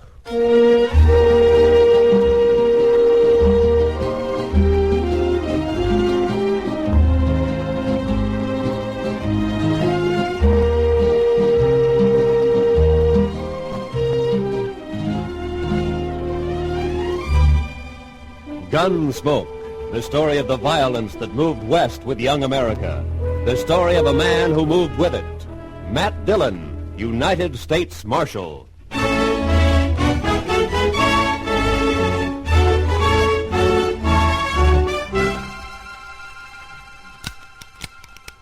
Need any more cartridges, Mr. Dillon? No. I got the greener loaded. Unloaded. I don't want a shotgun. Yes, sir. Do you want me to come with you? You want to come? No, sir. I guess not. But I will. Better stay here then, Chester. This make me a coward, Mr. Dillon? How do you feel? Like a coward. Lassiter scares me, sir. But you were willing to come anyway. Figure it out for yourself. Good luck, Mr. Dillon. Yeah. If, I'm not back, don't forget those reports have to be mailed tomorrow. I won't forget. Mr. Dillon? Yeah. You ever get scared? Sure. Better keep yourself busy.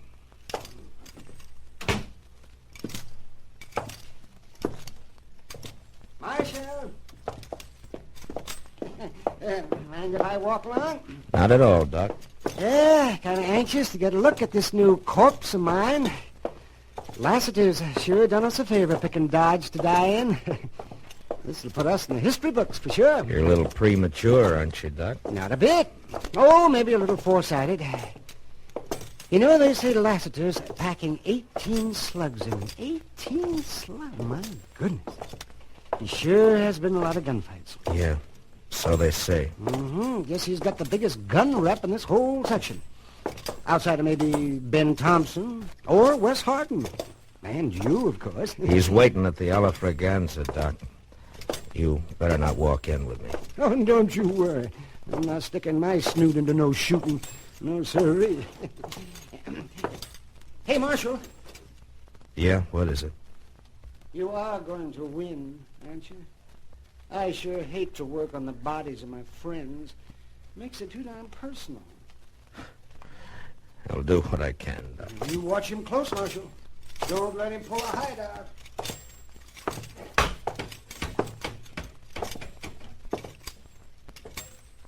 Hello, Lassiter. Hi, Matt. Been a long time. Yeah. Drink with me? Why not? Harry, 2 whiskeys. Harry, get up from behind the bar. Sure, Mr. Lester. Sure.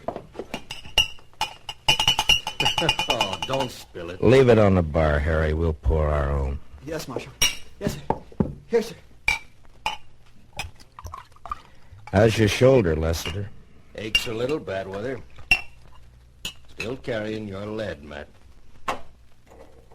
There you are. Yeah. You should have killed me, Matt. Maybe. It was a long time ago. Matt, I want you to know I bear no grudge. But it has to be. I know. We're gunfighters, you and me, both the same. Yet not the same. What's in our blood? That's why, Matt. That's why I have to brace you. I got to know for sure. There's no grudge, Lassiter. Your health. And yours.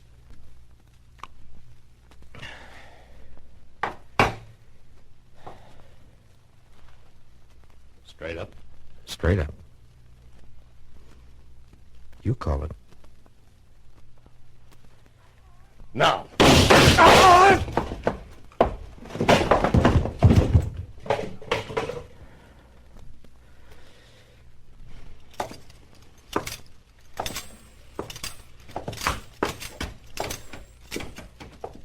Oh, it was beautiful, Matt. Simply beautiful. Was it? Why, yes, and it was close to. For a moment, I wasn't sure who. Oh, Marshal, your neck. You're hit. Just a scratch. It'll be all right. But here, Let it go. Go and get Lassiter. He's all yours.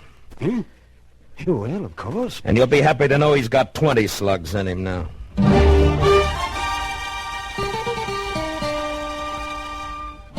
I couldn't tell anyone, but the bitterness ice in my stomach made me sick as I remembered Lassiter as a friend, now dead by my gun.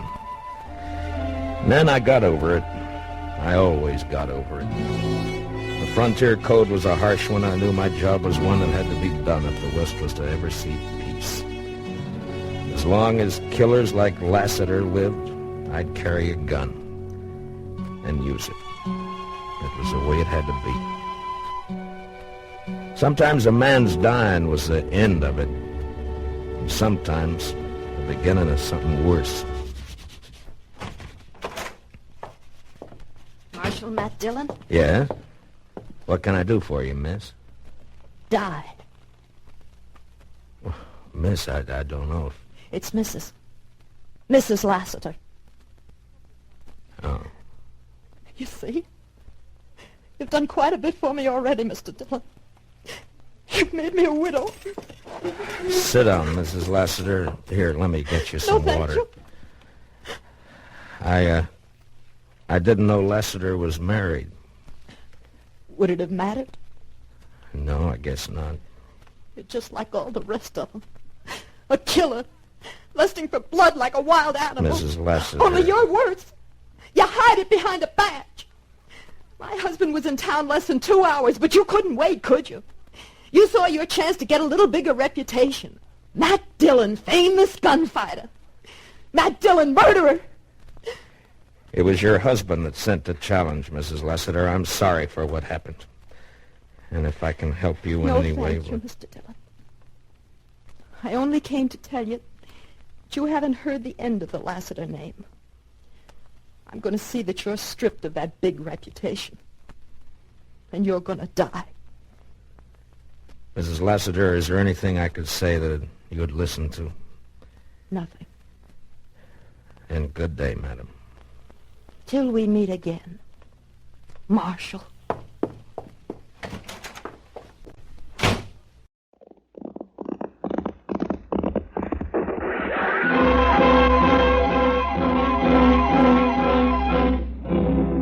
Around Dodge City and in the territory on west, there's just one way to handle the killers and the spoilers, and that's with a U.S. Marshal and the smell of gun smoke.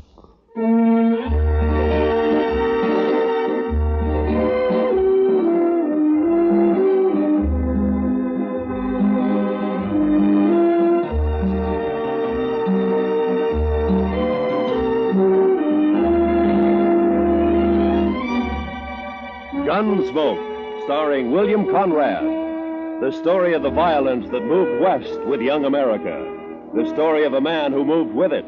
Matt Dillon, United States Marshal.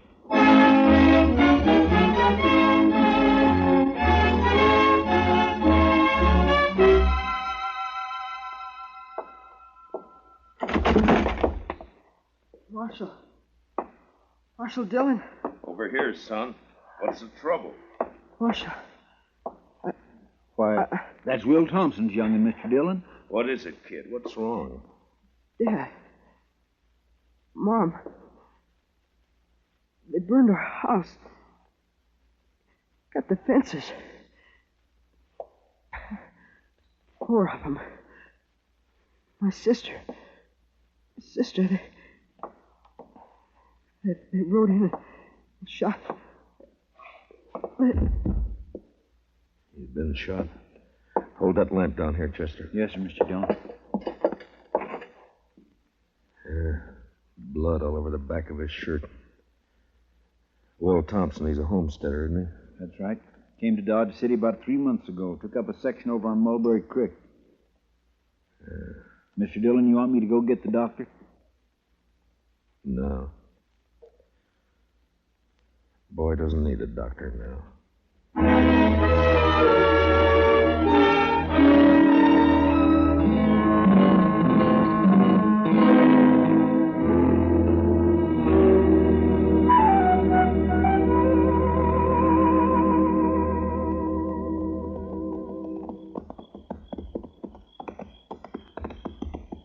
Burned the house is right, Mr. Dillon. It's still burning.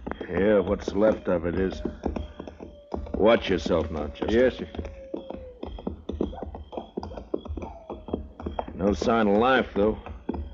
Whoever did it's probably long gone by now. No reason to hang around. Well, let's tie up here and look around on foot. Bring up your carbine, Chester. I got him, Mr. Dillon. Yeah, they even fired the corn crib. Now, why would anybody want it? What's there? What is it? It's a dog. Shot. A dog? When they even shoot the dogs, it's a... You see something? Yes, sir. It's Will Thompson. I think it's Will. What do you mean you think it's what? Scalped. You was Indians, Mr. Dillon. I couldn't have been Indians. Only tribe reported in 20 miles is the Kiowas, and they wouldn't do anything like this. They've been peaceful for years. Yeah, I don't know, but... Come on. Let's find out what happened to the rest of the family. Yeah. Besides Will and the boy who rode into town, there's Miss Thompson and a daughter. Girl about 17, pretty as a picture. There's something lying over there by that cottonwood. Yeah, I see.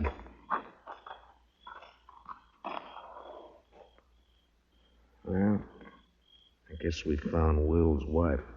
She's alive. Yeah, if you can call it that. Scout around and take a look for the daughter, Chester. Yes, Mr. Dillon.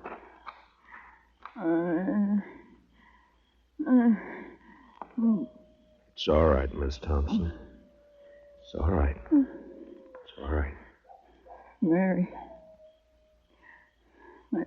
My daughter. They took her and dragged her away. Dragged her away. Easy, man. Easy now. I tried to stop them. I held on to one of them. He kicked me loose. And his spur came off. It's here somewhere. It's on the ground somewhere. On the ground. Yeah, I see it. But my daughter. I took her away. My baby. There now. My baby. There now. It's all right. We'll find her, ma'am. We'll find her and then...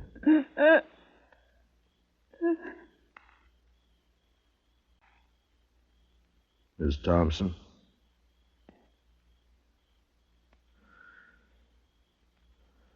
Well, you're better off, ma'am. Mr. Dillon? Yeah. Over here in the Willis. I found her. All right, Chester.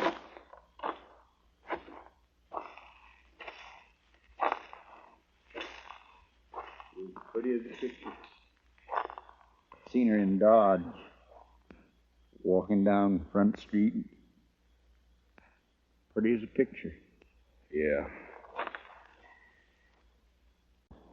All right, let's ride.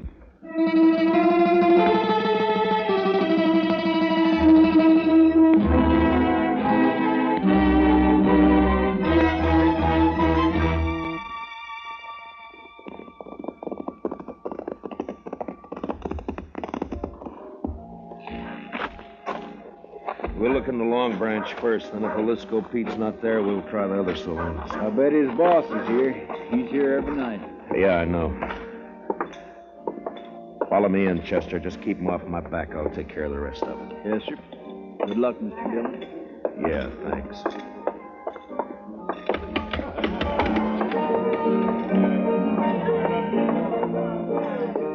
Well, look who's here. Matt Dillon.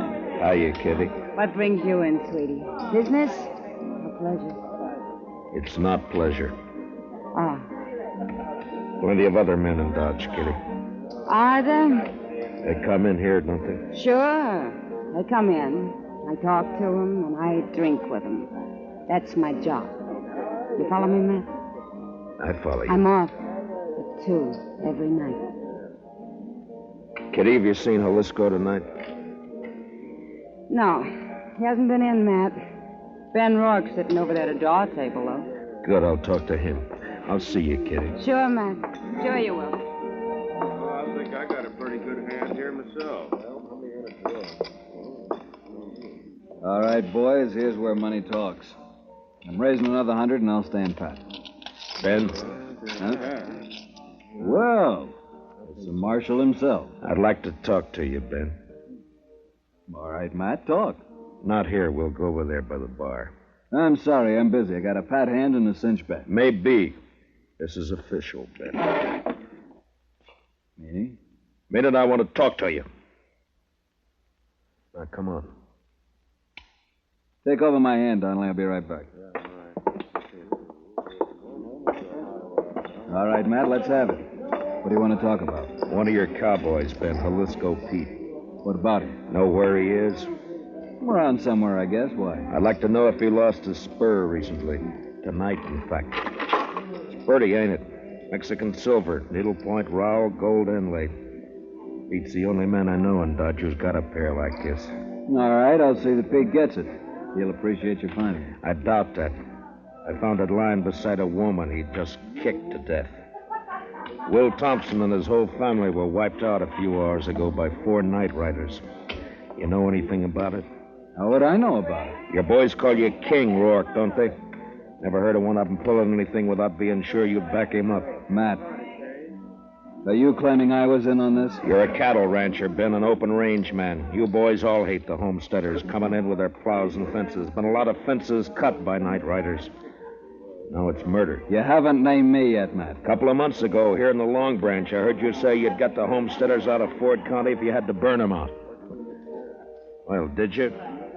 Sometimes a man gets known as a fast gunslinger and it goes to his head. I asked you a question, Ben. Then he gets himself a tin star and goes around bothering people.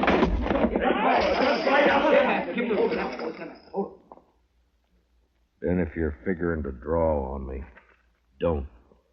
Why not, Matt? I've seen you in action. You're not fast enough. Now, I asked you a question. And maybe I don't feel like... What's going on in here? Nothing.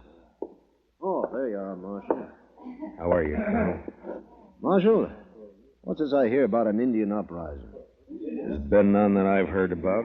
Whole family massacre, the way I hear it, sir. Murdered and scalped. Scalped? 2 of them were. So it was Indians. What game are you playing, Matt? Indians don't cut fences, Ben. That's a cattleman's trick. Scalping, too? Could have been an afterthought. It wasn't an Indian who lost that spur. Well, we'll soon find out about it. I'm riding into the Kiowa country with Troop C tonight. I hope you won't do that, Colonel Blake. You know the Kiowas are peaceable enough when you let them alone, but if you push them, they'll fight. True enough, Marshal. We can't let them get away with it. The Indians weren't responsible, Colonel. I got evidence to the contrary. Give me 24 hours and I'll prove it. Well, I certainly don't relish stirring up a tribal war, but... Just 24 hours. Well, all right. Ben, if you know where Jalisco is, you better turn him in. It'll save trouble. When any of my boys need discipline, I take care of it. Not this time. Other people are involved. Homesteaders. Squatting on a measly 320 acres apiece. Ruining the whole country. They got rights, Ben. Who says so? I do.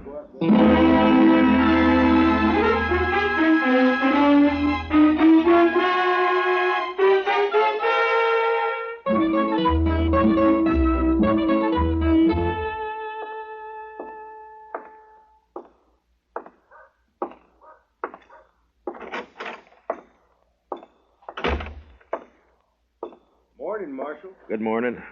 Any luck, Chester? No, sir. I just stopped by the jail here to see if you'd found it. I wish I had. I'll head out again in a few minutes. Oh, this fellow's been waiting for you all morning, Mr. Dillon. Is that so? My name's Ezra Hawkins, Marshal.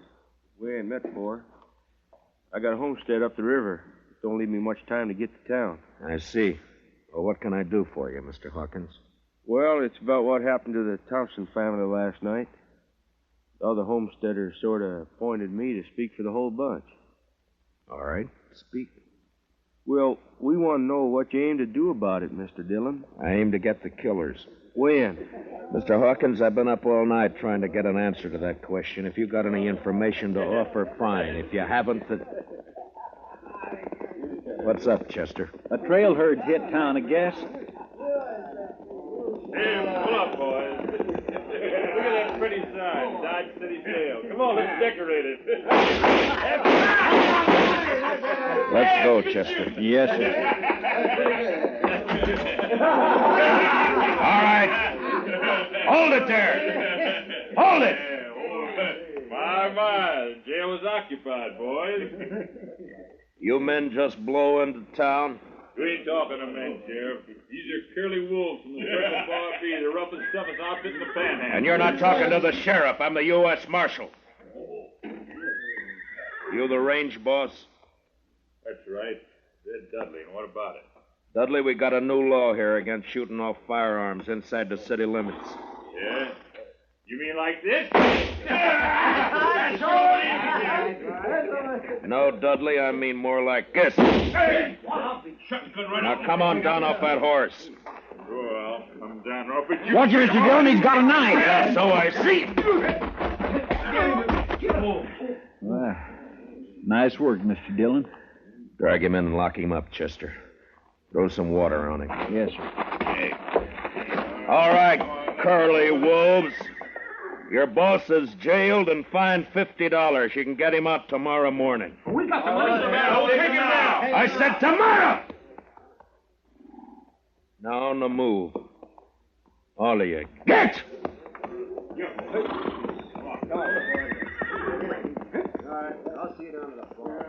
You handle things right fine, Marshal, once you get started.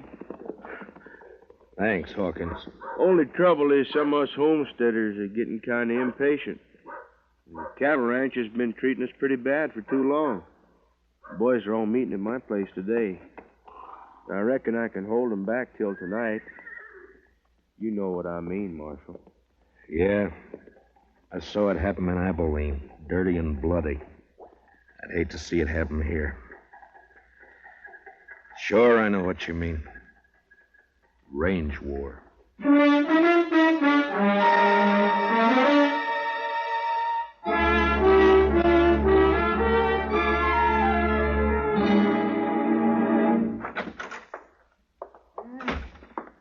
Marshal, we can hold an inquest any time now.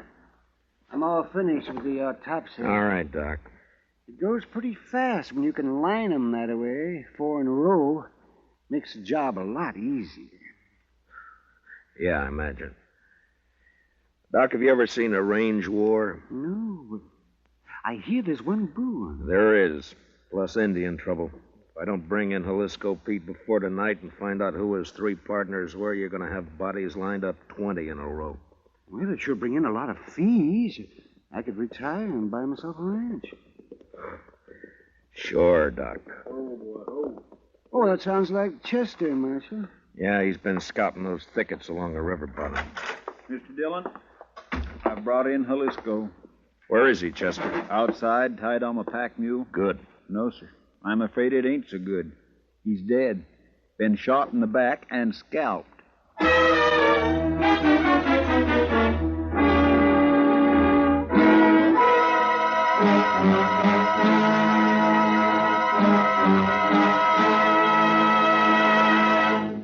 We will return for the second act of Gunsmoke in just a moment, but first, CBS Radio, in cooperation with Time Magazine, makes available to you, free of charge, a valuable convention handbook packed with facts and sidelights about American national political conventions. This convention handbook, containing a convention map and box score of interesting pictures and a complete history of this old American custom, will be yours if you send a postcard with your name and address to Time, CBS, Chicago 90, Illinois. That's Time, CBS, Chicago 90, Illinois. And now, with William Conrad starred as Matt Dillon, here's the second act of Gunsmoke.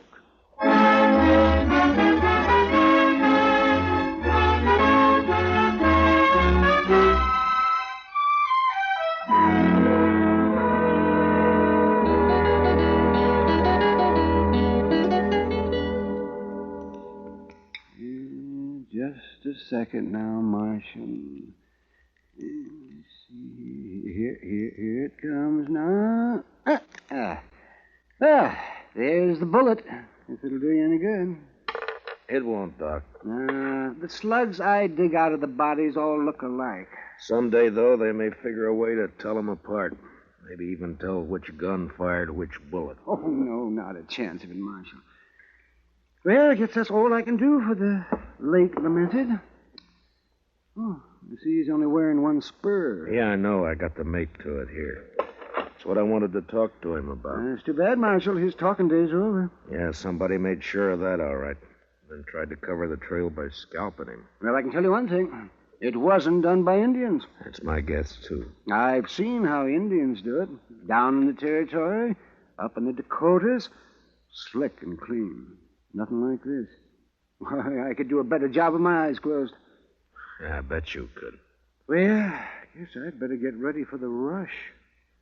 Looks like a showdown, Marshal. And I don't see any way that you can stop it. Neither do I.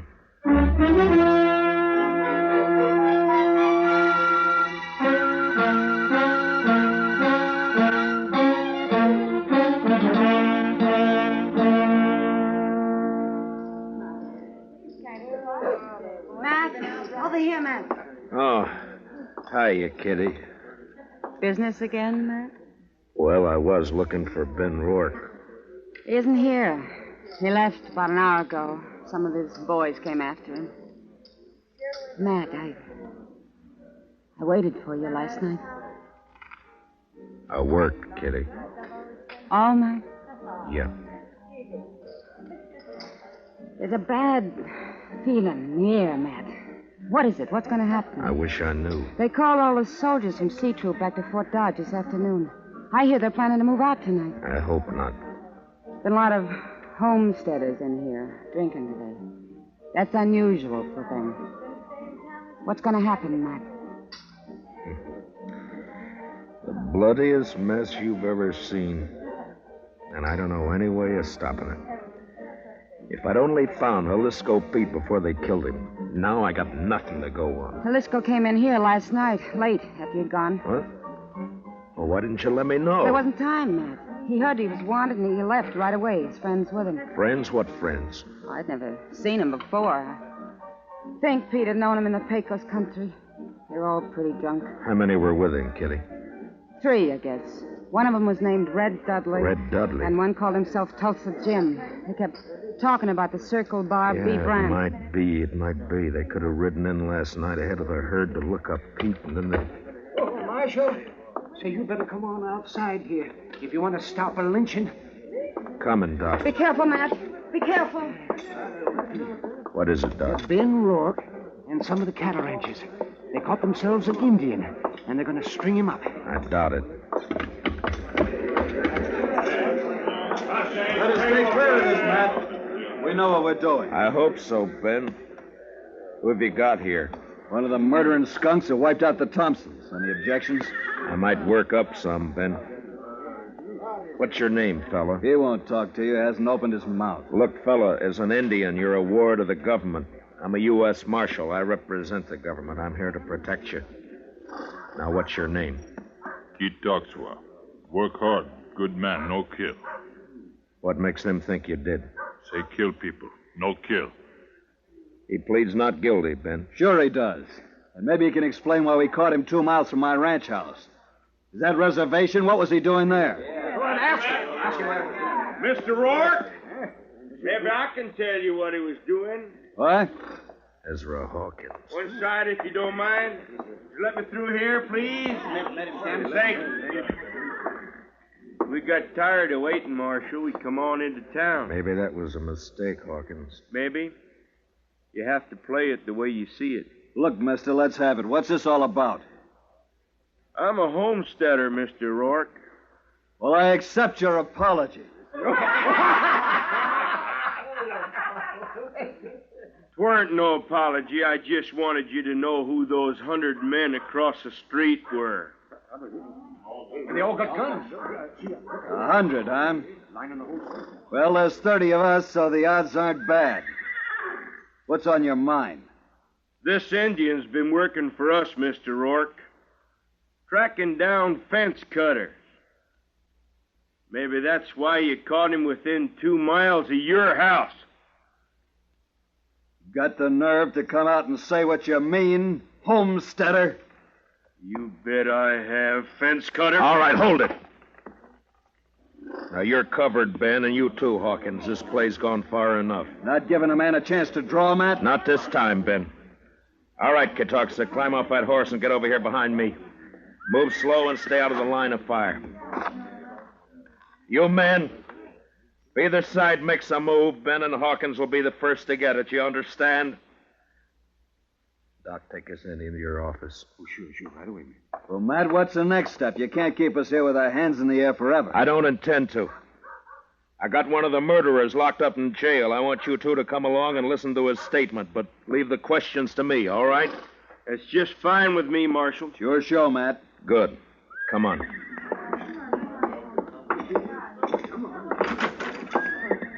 Chester? Chester? Looks kind of deserted, Matt. He may have gone back to the cells to see. Chester? Move on, Joe. Ben, Hawkins. What's the matter, Matt? Here, I'll get that gag off of him. You cut the ropes, Ben. Right. All right, Chester, here we go. Easy now. There. What happened, Chester? Oh, they slipped in and got the drop on me, Mr. Dillon. Took Red Dudley with them. There was two of them, not more than 20 minutes ago. Who were they? Did you know them? Nope. Circle Bar B-boys, I think. They slugged me and thought I was out, but I heard them talking. They were all in with Pete on the Thompson killing. Yeah, I know. And they killed Pete, too. They was afraid you'd make him talk. The question now is, where are they? I know where. The Arkansas rooms. The Arkansas, huh? They planned to hole up there till it got dark. Maybe they've gone by now, though. Maybe not. Want some help, Matt? No, thanks, Ben. It's my job, mine and Chester's. Come on, Chester, let's go.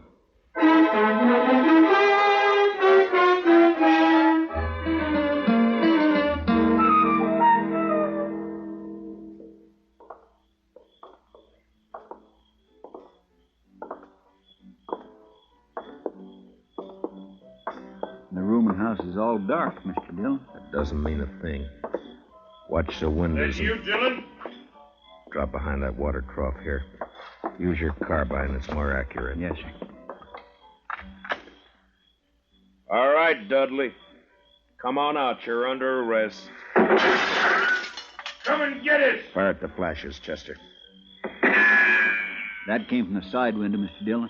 And 10 to 1, there's somebody behind the other corner. So... Yeah, there was. Rake the front of the building, Chester. Yes, sir. I got one. He's hanging out the window. Yeah, it's 2 down and... Dillon! Hold your fire! I give up! All right, come on out. Be careful, Mr. Dillon. It may be a trick. It's up to him.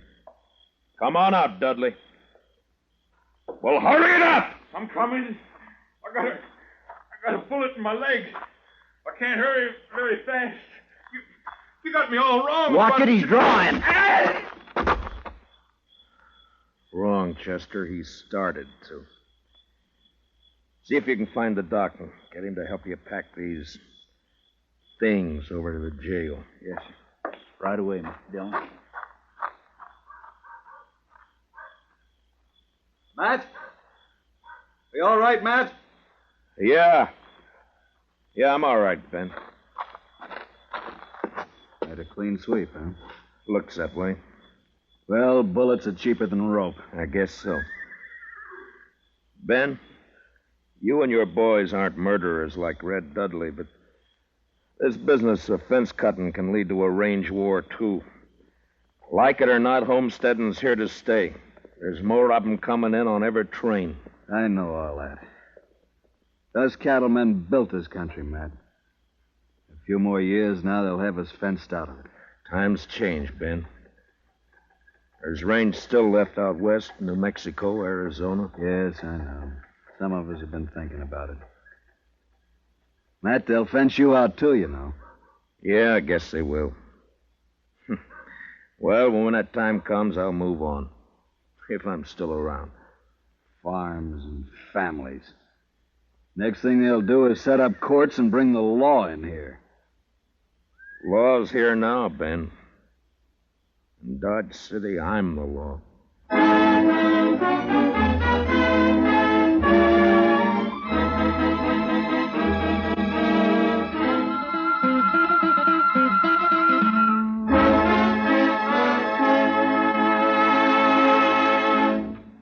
Gunsmoke, under the direction of Norman MacDonald, stars William Conrad as Matt Dillon, U.S. Marshal. Tonight's story was especially written for Gunsmoke by Les Crutchfield, with music composed and conducted by Rex Corey. Featured in tonight's cast were Harry Bartell, Lou Krugman, and Georgia Ellis, with Jack Crucian, Barney Phillips, Vivi Janis, and Johnny McGovern. Parley Bear is Chester, and Howard McNear is Doc. Join us again next week as Matt Dillon, U.S. Marshal, fights to bring law and order out of the wild violence of the West in Gunsmoke.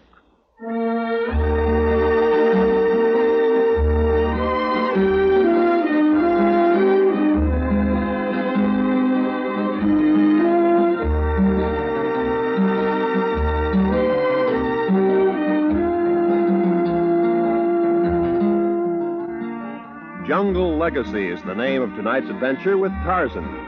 Listen as Tarzan, Lord of the Jungle, faces a band of unscrupulous men who seek a uranium deposit in Tarzan's realm, through which they hope to rule the world. Don't miss Jungle Legacy tonight, when most of these same CBS radio stations bring you Tarzan.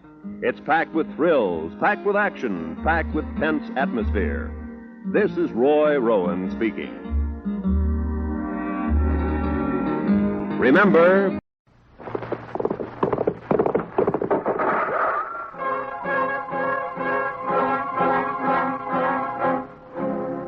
around Dodge City and in the territory on west, there's just one way to handle the killers and the spoilers, and that's with a U.S. Marshal and the smell of gun smoke.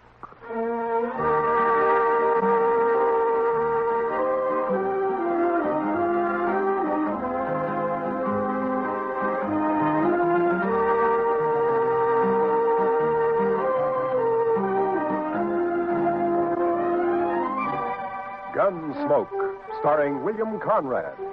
The story of violence that moved west with young America. The story of a man who moved with it. Matt Dillon, United States Marshal.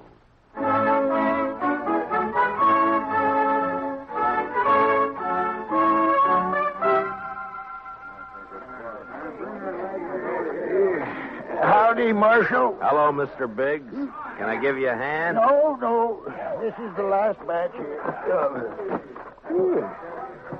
Hey, wait till the flies get to these buffalo hides in the morning and be enough vultures overhead to keep the place in shade for a week. Yeah. You know, you'll sure have your hands full by tomorrow night. It looks that way. When these boys turn them hides into cash, they'll bite the corks out of every bottle in town.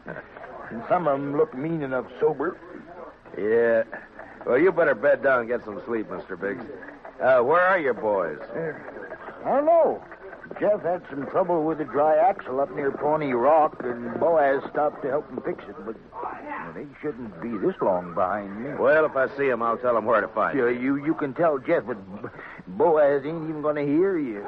Why? What's the matter with him? Oh, he's riding higher than an eagle. You know that white buffalo you've been hearing about?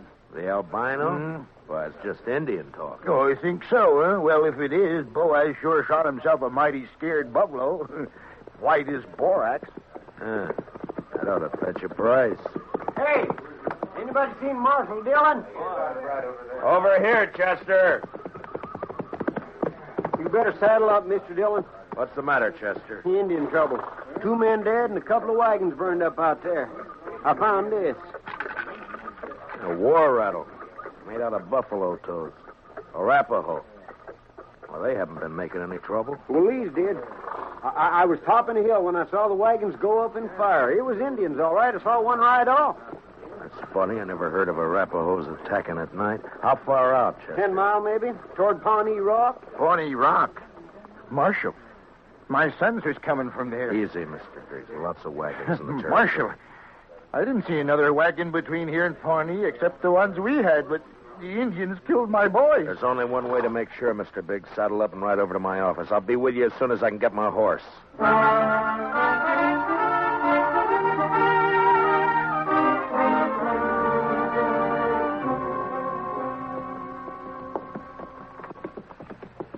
I cut back through those button willows over there when I spotted the wagons being fired. We must be close to it, then. Just over there. Right down yonder. See him? Yeah. I see him. We rode up and dismounted. The last glint of hope in Mr. Big's eyes died. His boys were there, all right.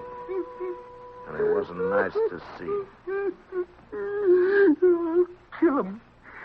I'll get him, please. I'll murder every redskin in the territory. We gotta bring your sons in, Mr. Biggs. You know what the morning's gonna be like. You don't want to leave them out here. Now, come on. Hey, look. Down there by the stream. Yeah, 4 of them. They're not saddle horses. Mr. Biggs. Mr. Biggs. You recognize those horses down there? Yeah. I know them. Teams belong to Boaz and Jeff. Indians must have cut them loose from the wagons before they fired. Doesn't that seem curious to you, Chester? In what way, Mr. Dillon? Why didn't they take the horses with them? Yeah. What are you thinking, Marshal? No burned hides in those wagons. So they stole them. Yeah, they stole them. But Boaz and Jeff both have their rifles there beside them, and the horses are left behind, too. Horses and guns are the first things Indians would go for. What are you looking for, Mr. Dillon? Those buffalo hides weren't carried off without wagons. Yeah, here. Marks the 2 other wagons here, and they're fresh. I didn't see any other wagons, only these. Well, they'd finished and gone before you got here, Chester. Well, yeah, but I'd have caught up to any wagons on the trail to Dodge. Did you go by regular trail? Well, no, I figured the Indian I saw wasn't alone. I didn't want to get bushwhacked further on. You didn't see any Indian, Chester. But, Mr. Dillon, just as plain No Indian would leave guns and horses. This job was done by white men. It didn't take anything that could be recognized or identified. You mean somebody's in Dodge by now? With the hides my boys worked and sweated to get? I'm afraid so, Mr. Biggs. There'd be more than 300 buffalo hunters there by morning. Could be any of them. We'll find the right ones. Oh, how? The albino. Whoever killed your sons will have that white buffalo hide.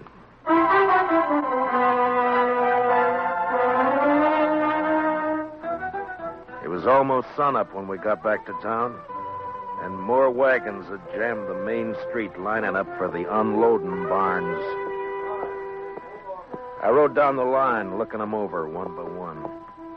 Howdy, Marshal. Some of the men would take their money, drink it up, and drift away. Few would stay long enough to be buried on Boot Hill. Then suddenly a wagon driver up ahead pulled out a line. Hey, wait a minute, you. Hold it there. Take your hands on that team. I'll take my hands off as soon as you get back to your place. Oh, tired of waiting. Now let go of that bit, mister. Don't do that, stranger. Get your hand away from that gun. Well, now, knows any law around you. There is, so don't try making your own. You got no right grabbing my team. I got plenty right when he tries to horn in front of me, Marshal. That's a lie, Marshal. He cut Never him mind. hard. You both want to cool your heads out in jail? Now, what's your name? Tennessee's good enough. A lot of people from Tennessee coming into the territory. Most of them are pretty peaceful. That sounds like you're saying I'm not. You move pretty fast for that gun. Man can lose his temper. You lost yours 4 times, according to the notches you've carved into that gun butt, but don't try for number 5, not here. How about you? What do you call? Charlie Kell. Charlie Kell, huh? They ever call you Chuck? No. Heard of a Chuck Kell a couple of years back, come from Kentucky. Not me. Man I heard about was a gunfighter, so he never wore gloves. See, you don't either. It's pretty rough on the hands. Thanks, Marshal. I'll make sure to take better care of him. Yeah, do that. I'll be around a while, Marshal. Maybe we can have another talk. Anytime. They'd need watching. But what I wanted now was a white buffalo hide. Searching the wagons wouldn't do. There wasn't time, and a search had let the killers know that something in the hides they'd stolen could be identified. The time to find out would be when the buyers checked them. I got Biggs and Chester to cover 2 of the unloading barns, and I covered the 3rd one. And then finally daylight came, and the haggling started. Son, you want to sell those hides? Better learn how to handle your skinning knife a little better. They're as good as any.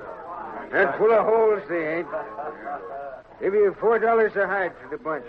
You gave that last fellow 8. He looked tougher than you. 6.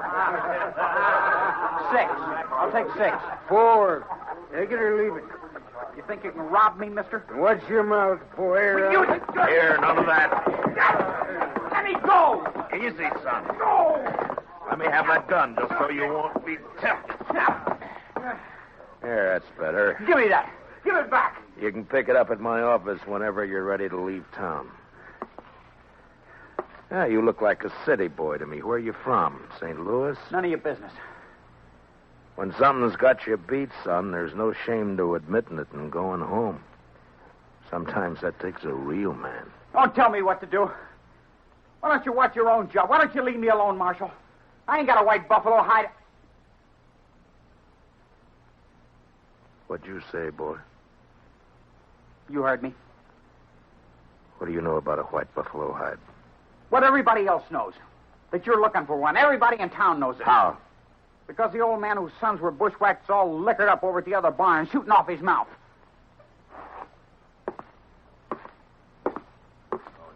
Don't go away mad, Marshal.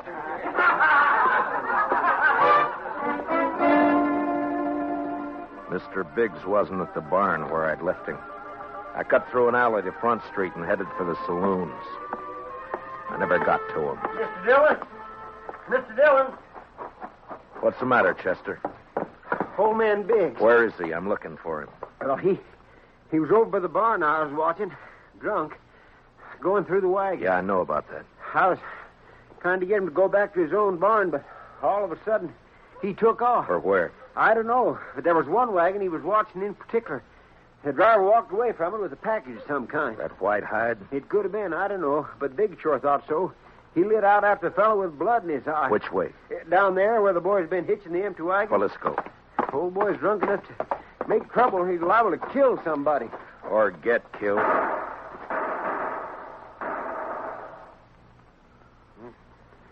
Too late, Mr. Dillon. Yeah. It came from there behind that row of wagons. You stay here, Chester. Be careful, Mr. Dillon. When I rounded the corner wagon, Mr. Biggs was sprawled across a wagon tongue, his eyes dead and open, staring at the ground. And standing over him was Tennessee, a smile on his face, and his gun extended to me butt first. Looks like I'm in a mite of trouble, Marshal. He's dead, Tennessee. That's more than a mite. You take my gun for a while. You mean until after you hang? Wasn't figuring to be that serious. Not when a drunk follows me out here and throws down on me. If you're figuring on self-defense, forget it. Look at his gun. It isn't even cocked. Well, it's out of his holster, Marshal. That's enough. Law don't say I have to wait till he kills me. You'll have to make a jury believe that. Well, I shouldn't have much trouble doing that, Marshal. What are you doing here, Mr. Kell? Oh, I just happened to follow Tennessee out here. Why? Well, you broke up our little argument in town. Thought I'd get him alone here. See if maybe he was still nursing a grudge he wanted to settle. But the old man beat me to it. Now, Tennessee here ain't exactly a friend of mine, as you know, but I hate to see any man hang when he ain't guilty. Is that your personal verdict, Mr. Kell? That's right, Marshal. The old man threw down on him, and Tennessee had to kill him in self-defense. Chester. Yes, sir, Mr. Dillon? Which one of them had the package? This one. This is the fellow the old man was after. All right, Tennessee, where is it? I don't know anything about a package. Look in the wagon, Chester.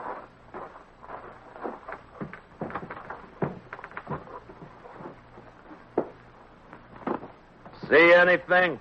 Nothing here. I reckon you can give my gun back to me now. All right, Tennessee. Here. Thanks. But if you decide to use it again while you're in Dodge or any place else in Kansas, I hope I'm there when you do. Well, now, don't you fret, Marshal. I'm sure you will be.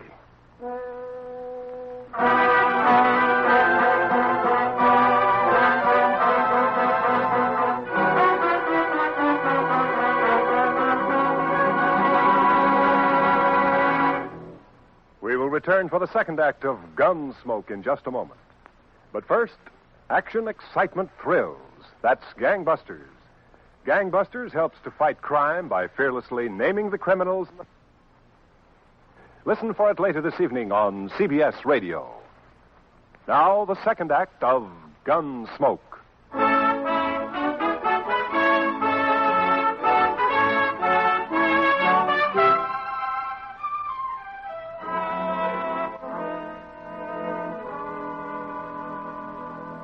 Just before sundown, we buried old man Biggs and his 2 sons up on Boot Hill.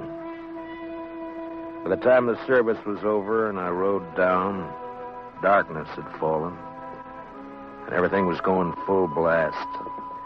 The town was roaring.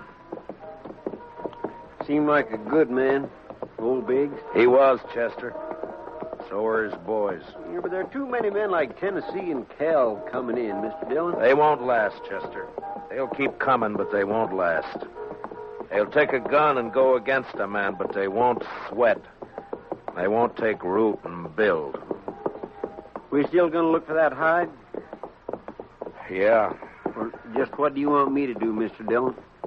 Tennessee and Cal will be in town, but their wagons are back there with the other empties. Ride back and look them over. Well, they might have had somebody carry that package off for them. It might be, but they don't seem like partners, Mr. Dillon. From what I heard, you stopped them from gunfighting. Took more than one man to kill the Biggs boys, and more than one man and more than one wagon to cart the hides in. Well, you mean they staged that trouble just for you? Just for me. After they heard I was looking for that white hide. Well, why do you figure that, Mr. Dillon?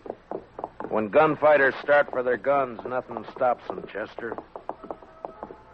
They both started, but they both stopped. I reckon you better take a look through those wagons. Yes, sir, Mr. Dillon. Where'll I meet you? I'll be checking the saloons.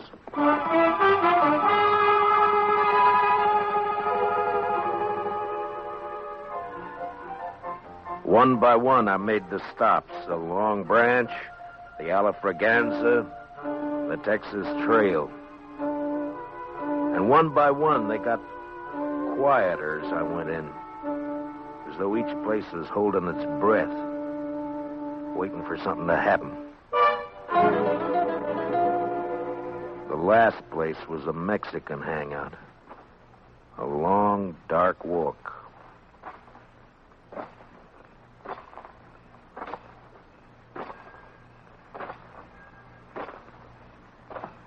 Hello, Marshal.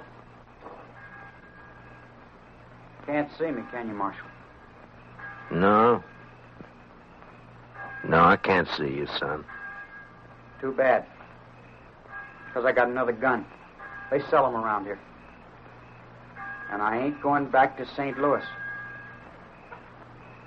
You'll fire once, son, and if you don't kill me with that, and I'll kill you. I'll gamble on that, Marshal. Marshal!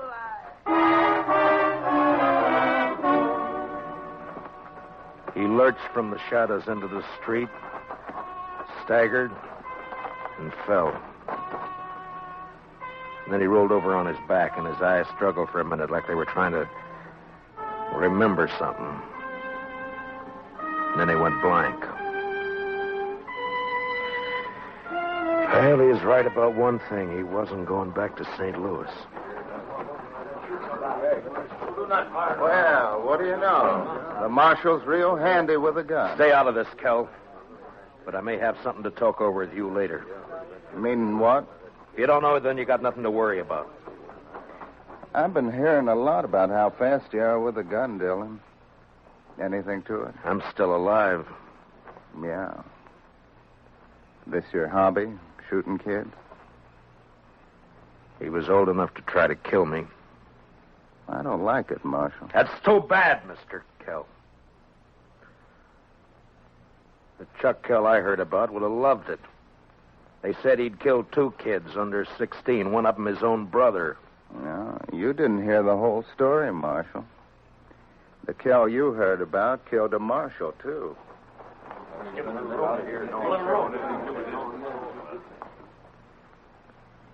You made the bid, Mr. Kell.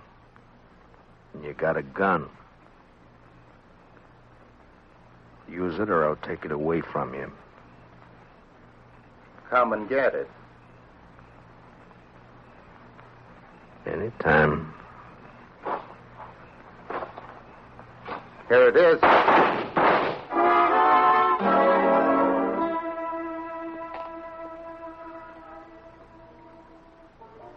How you feeling, Mr. Dillon?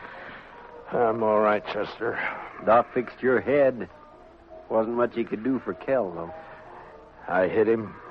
If you didn't, he sure died for nothing. He was fast, all right. Boys say you made him look like a sleepy burro. Never even cleared his holster. And my head says different. You didn't get that from Kell. What do you mean? Tennessee was up the street with a rifle. He creased you. Huh? Where is he now? I don't know, Mr. Dillon. He rode out of town before I could stop him. I was the only one who saw him. I was coming up street to find you. All right. Let's get out of here. Did you find anything in the wagons? No, sir. But I found Tennessee's wife. Wife? That's right, Mr. Dillon. In a small wagon next to his. He's a squaw man. His wife's an Indian girl. Well, let's find her.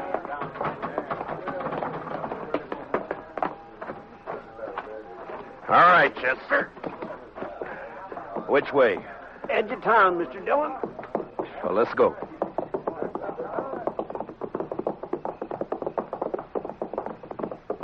You talked to the wife? Yes, sir. Found out Tennessee and Kell were friends, all right. They left her here night before last and arranged to meet her here today. She said they were driving empty wagons when they left her. Ask her what tribe she belonged to? Didn't have to ask, Mr. Dillon. I could tell by her beads. She's an Arapaho.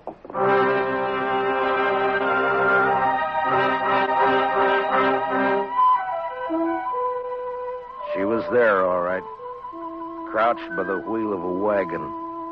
Her face was bloody, and she stared into a small campfire, rocking back and forth without a sound.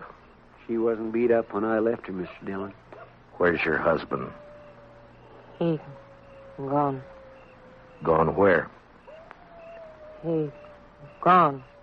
Tell me which way he went, and I'll bring him back to you. No. You lawman. Your husband had a white buffalo hide, didn't he? Tell me. No. Other man killed white buffalo. Then your husband took the hide away from him? Well, he buy. He buy hide. He didn't buy him. He killed 2 men to get him. He killed with Indian paint on his face. He left an Arapaho war rattle. He wants the blame to come to your people.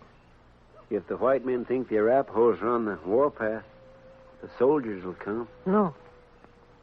Arapaho peaceful. Where's the white hide? What'd your husband do with it? He tell me. Bury it. Where? Where's it buried? There. Back there. By tree. Go dig it up, Chester. And then stay with her till I get back. You going after him, Mr. Dillon?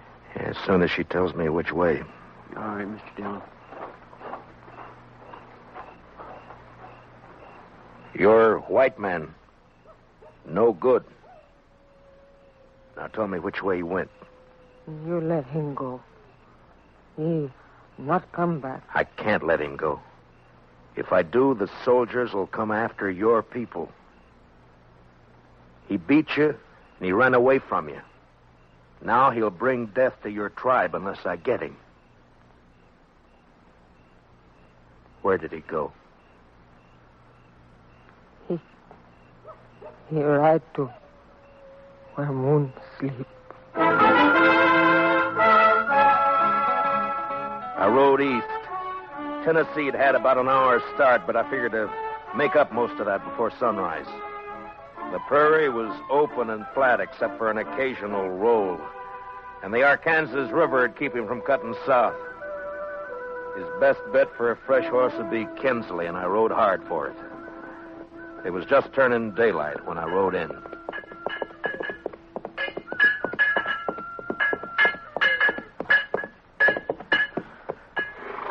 Well, howdy, Marshal. Morning. Good morning. Got a place I can water my horse? Trough right there. Just let him loose. He'll find it. Thank you. Looks like you come a long way. Dodge. Another fella here just a few minutes ago been riding hard, too. He come from up Pawnee way, though. Tall, dark, riding a vinegar roan? Yeah, that's right. You get a fresh horse here? Had to send my boy out the corral to get one for him. He'll be back soon. You mean he's still here in town? Yeah. Asked about breakfast, so I sent him over to the Widow Hilliard's place. Right over there, across the road. Thank you. I'll be back. Say, you after that fella, Marshal?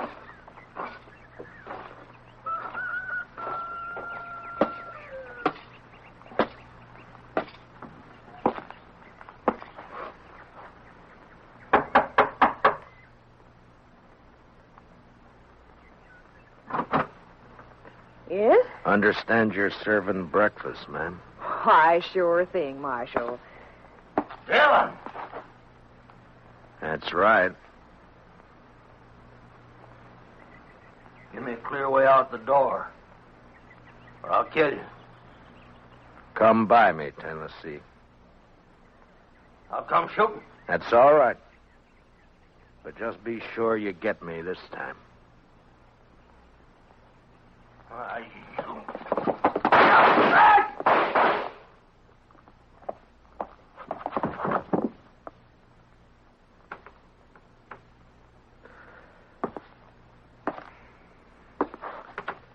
You hurt, ma'am?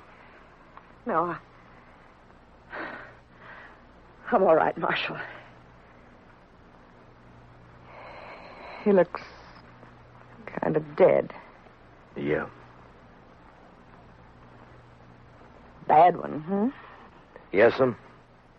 Gunfighter. Thief. Killer.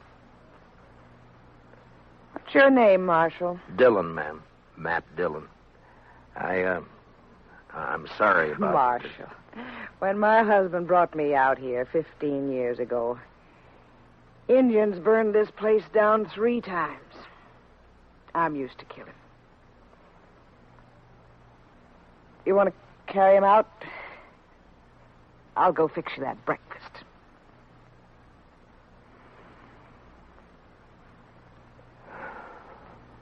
Thank you, ma'am.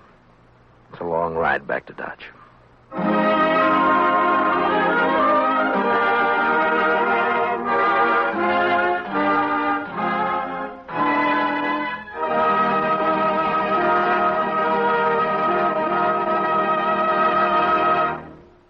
Gunsmoke, transcribed under the direction of Norman MacDonald, stars William Conrad as Matt Dillon, U.S. Marshal. Tonight's story was specially written for Gunsmoke by Joel Murcott, with music composed and conducted by Rex Corey. Featured in tonight's cast were Stan Waxman, John Daner, and Larry Dobkin, with Sam Edwards, Julian Baeff, Tom Holland, and Mary Lansing. Parley Bayer is Chester. Join us again next week as Matt Dillon, U.S. Marshal, fights to bring law and order out of the wild violence of the West in Gunsmoke.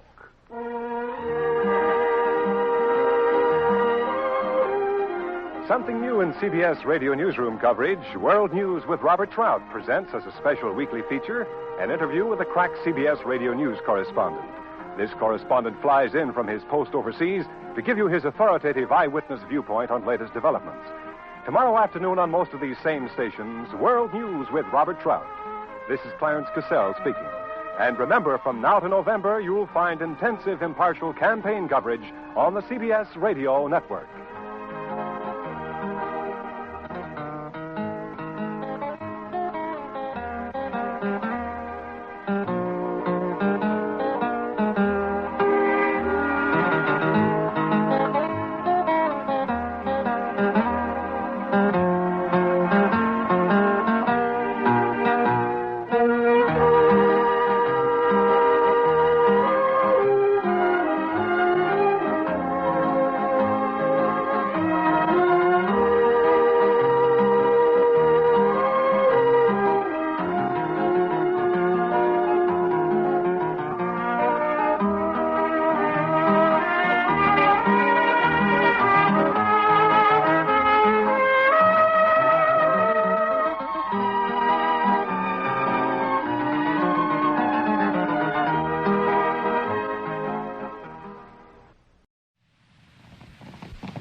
Dodge City and in the territory on west, there's just one way to handle the killers and the spoilers. That's with a U.S. Marshal and the smell of Gunsmoke.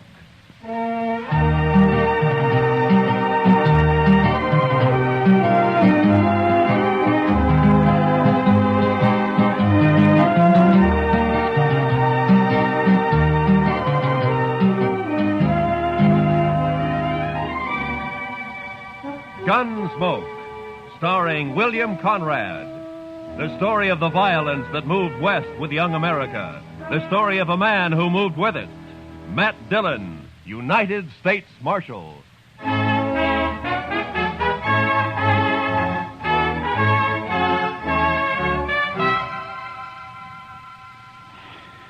Sure is hot today, Mr. Dillon. Yeah.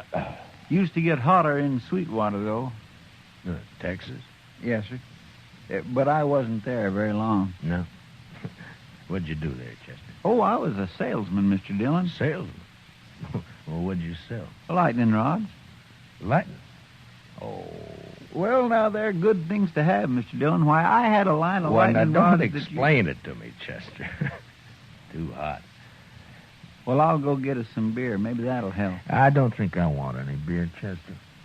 Well, then, why don't you just go take a siesta, Mr. Dillon? I'll stay here in the office. Why don't you just leave me alone, huh? All right, Mr. Dillon.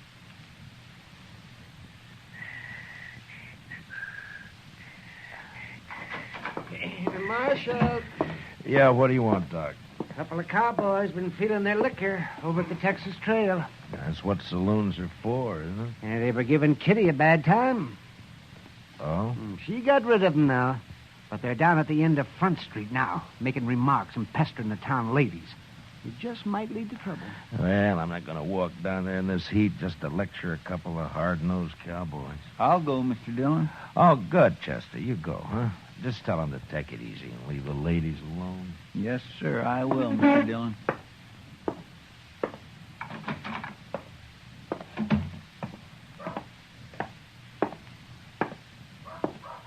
Hey, lady, you ever been to Texas? Real men down there. Not like these short grass Kansas. All right, boys. Now, that's enough. Who's this? The preacher, maybe. Boys, Marshal Dillon sent me down here. And we're going to send you right back, fella. Mr. Dillon said you can have all the fun you like, but to leave the ladies alone. That's the whole dang trouble, these Dodge ladies. They've been left alone too long. Yeah, what they need is a couple of big-handed Texas men. Look, now, why don't you go over there to the Alfaganza? I'll buy you both a beer.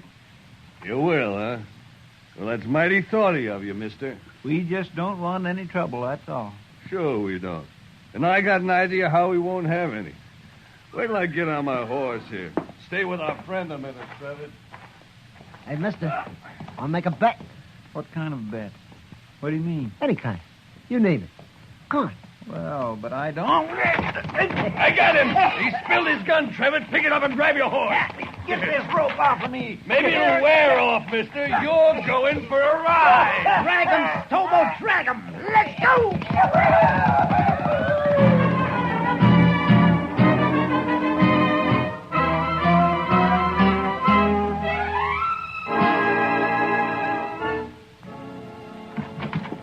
I got Chester, Marshal. What? What? Who got Chester? A couple of cowboys. The ropesman dragged him out of town. Come on. What? Well, which way? West, I'm going with you. Hurry.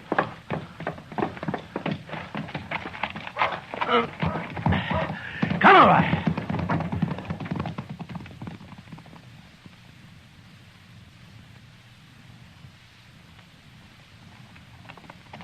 There they are, but they're not dragging anything. They must have cut him loose. There he is, by that sagebrush.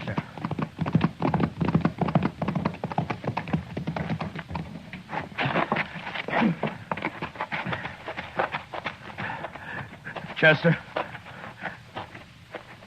Chester. Get that rope off his feet, Shiloh. Look at him. He's bleeding all over. They tore him to ribbons. I'll stay with him, Marshal, if you'd like to. No, Shiloh. Go get our horses. I want to get him back to the dock right away. All right, Marshal. It's all over, Chester. I got you now. We'll be at the dock soon. Easy, Chester. Easy, fella. Easy now. I'll carry him when you get tired, Marshal. I won't get tired, Shiloh. Not for a long time.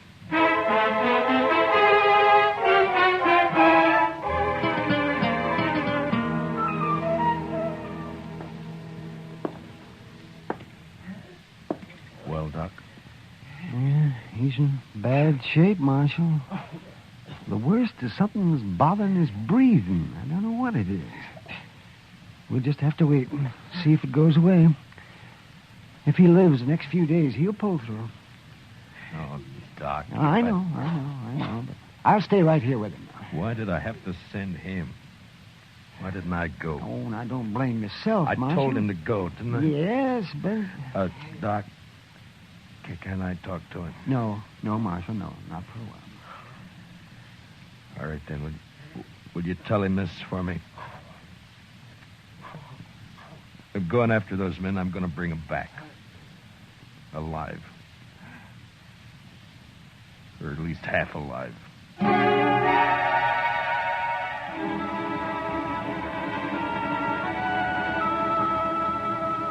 In the street outside, waves of heat move back and forth, making things seem unreal. Like Chester lying up there at docks. That seemed unreal somehow. I walked down to the jail and I went inside and I sat there for a while. And then all at once I got up and unbuckled my guns and I hung them on a peg behind the desk. And I went over to the Texas Trail. I'm over here, Matt. Sit down. Matt, I heard about Chester. How is he? Doc doesn't know for sure. Oh. They were in here bothering you. Who were they, Kitty? I never saw him before. One was a kind of weasel-faced man named Trevitt. And the other? Big man. Real brute. Named Stobo, I think. I see. What outfit, they say? Would it be the Crow Track? Yeah. The Crow Track's holding a herd up the river. Thank you, Kitty. Wait a minute, Matt. Yeah? It's no business of mine to ask, but where are your guns? It would have been easier for Chester if they'd have shot him and killed him. But I don't see... So I'm not going to shoot them. Chester dies, I'll see him hanged. Otherwise... Otherwise what, Matt? I don't know. But I'm going to bring him back and we'll wait and see. You're taking an awful chance. Maybe. Oh, Matt. Please be careful. Sure. Kitty, Yeah, now. look in on Chester once in a while, will you? Maybe Oh, he of can- course I will. Don't worry about him. Thank you, Kitty. So long. Hey, Marshal, What is it, Shiloh? I'll walk outside with you. Marshal, I want to ride after those cowboys with you. No, Shiloh, I'm going alone. But we could use you here at the jail. Here? I'm going to take 2 prisoners. I don't know when or how, but I need a jailer when they come in. So I'll bring them in with you, and then I'll... No. That's something I have to do alone. Marshal, you're a stubborn man. But, okay, I'll do it. Keys are in my desk. Here's my horse. I'm going now. Hey, wait a minute, Marshal. You're not armed. I know it, Shiloh. Goodbye.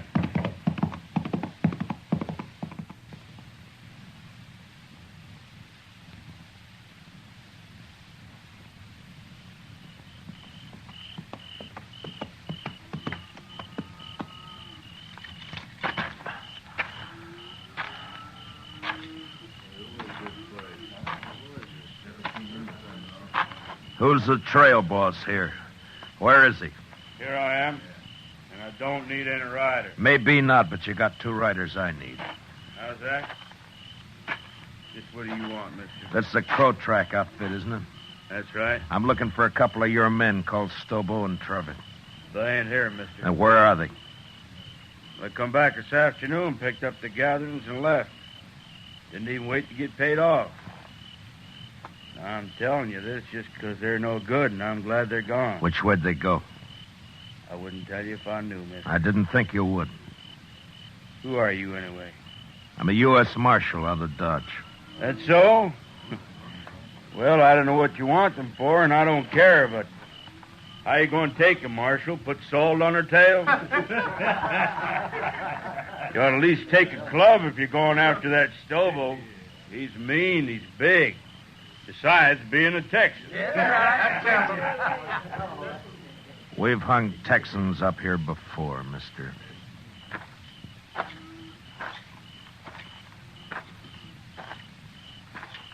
Marshal. Yeah. I heard Stobo and Trevitt say they were heading west, following the Arkansas. Where are you from, son? Texas, near Waco. And what are you sniveling around informing on these men for? That Stobo kicked me, knocked me down and kicked me. All right, son, I'll ride along the Arkansas. But you ride back to Texas and learn how to fight your own battles.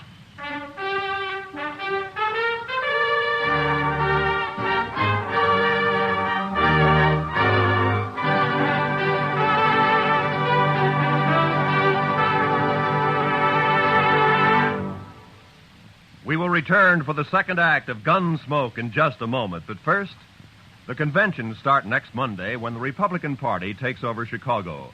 CBS Radio's greatest reporting names and a corps of technical experts manning mobile units and studios covering the convention floor and corridors are all set to bring you history as never before.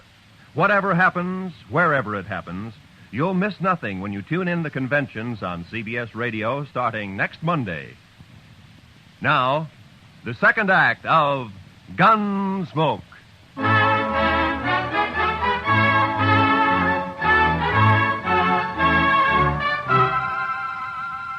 I cut straight down to the Arkansas and followed it west. I rode close to the water where I could use the sound of it for only my cover. After an hour or 2, I spotted a hobbled horse alone. Stobo and Trevitt must have separated. I got down and followed the animal's tracks as best I could in the moonlight until I caught the dying coals of a campfire on the bank ahead. To one side, I could make out the huddled figure of a man asleep in his blanket. It took a long time to crawl to his head where I saw the weasel face of the man Trevitt. His gun belt lay on a saddle blanket in easy reach. I stood up and heaved it out into the river. And as Trevitt sat up with a snap, I kicked him back. Don't shoot! Don't shoot! You sit up again and I'll smash your skull, Trevitt. Don't kill me! Don't kill me! Shut up. Now, where's your rope? I told you to lie down. Now, where's your rope? Under my saddle there. You gonna lynch me? No. But you may hang legally if you live that long. Now, keep your arms in that blanket and lie still while I get you roped up here. Who are you, mister? Yeah, that'll do it. Let's just say I'm a good friend of a man you dragged out of Dodge this morning. Stobo was in on that, too. It was his idea. He did it. Don't worry, I'll find Stobo. You ain't gonna leave me like this? I'll be back.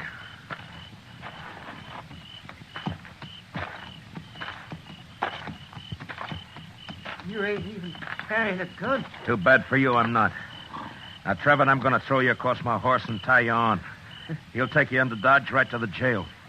When you get there, tell Shiloh who you are if you can still talk. And he'll give you a nice, clean cell. You're the marshal. I'll be back when I find Stobo. You can't do it, Marshal. I'll die on that, son. Ride like that across a horse. No, listen. Stobo's about a mile upriver. We had a row and I left him. See, I told you, Marshal. Let me go now. Trevor, how would you like to go to Dodge behind my horse with a rope around your heels? No, don't, Marshal. Don't kill me. I'll pack you on now.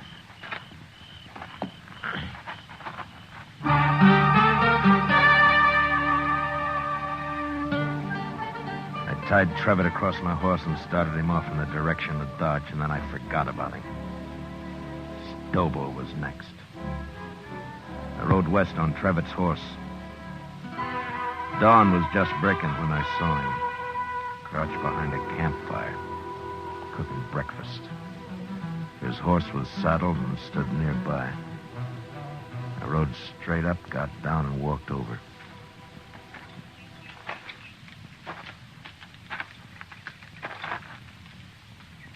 You lost, stranger? No. I'm not lost. Stobo. No tricks, mister. I don't see a gun, but no tricks. Relax, Stobo. I'm unarmed. Who are you? Matt Dillon. I'm a U.S. Marshal out of Dodge. You're a long way from Dodge, Marshal. Stobo, you and your pal had some fun with a friend of mine yesterday. You hurt him bad. Maybe you killed him. You rode out here without a gun to tell me that? You're the craziest marshal I ever saw. I'm going to shoot you, Marshal, and bury you in the river. What do you think of that? I expected you would. Huh?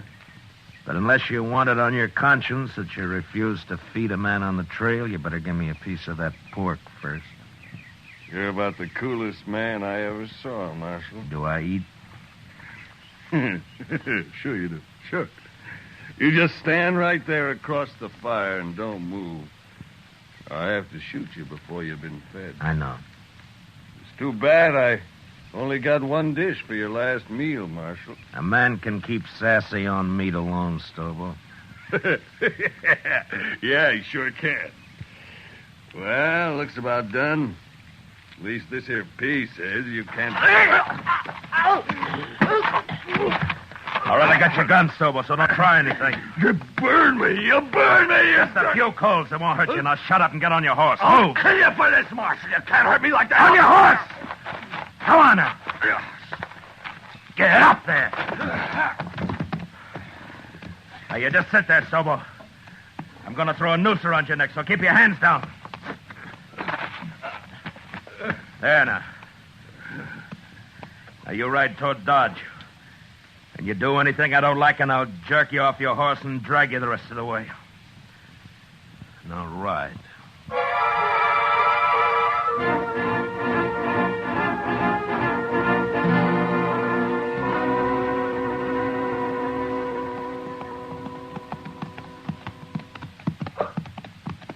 jail's on the left. You see it? I see it. All right, pull up. Shiloh! Shiloh! Well, hello, Marshal. This other one? Yeah. Trevitt, get here. More dead than alive, but he's here. It was rough, Marshal. Real rough. Yeah. Shiloh, how about Chester? Tell me. Doc ain't sure yet, but he's alive. Lock Stovo up. I'm going over to Doc's. All right, you get down. And walk straight, or I'll shoot you through both knees.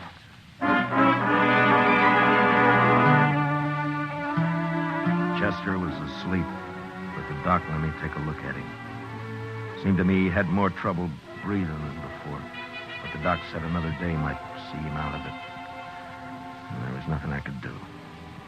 So I went up for a steak and some sleep. And the next morning I went back to the jail. Morning, Marshal. Is everything all right, Shiloh? Doc looked over your prisoners. Trevitt's pretty sick yet, but Stobo's all right. Got a few burns is all. Nothing could hurt that moose. A hanging might. Sure, but what if Chester pulls through? You can't homestead, Marshal. There's no law that says... I don't like the sound of your voice, Trevitt. But you can't... Be quiet. Don't worry, Travis. There's nothing he can... You too, Stobo. Shut the door, Shiloh. I don't even want to look at him. That Stobo's a mean one, but I feel kind of sorry for Trevor. And go cry about it someplace else. I don't feel sorry. Don't you take it out on me, Marshal. I didn't send Chester off to do my job. Yeah.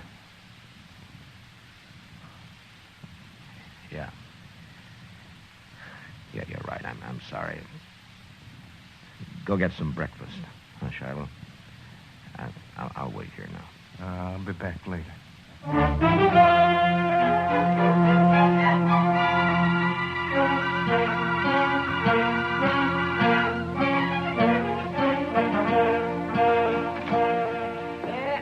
Hello, Marshal. Doc? What? Well, what is the doc coming? Chester. He's going to be all right. You sure? Well, of course, Marshal. His breathing suddenly changed. The pressure's off somewhere. Oh, he's going to be fine. That's good. Of course, he'll be in some pain for a while yet, but... Yeah. All right, Doc. I'll come see him in a little while. I'll tell him for you, Marshal.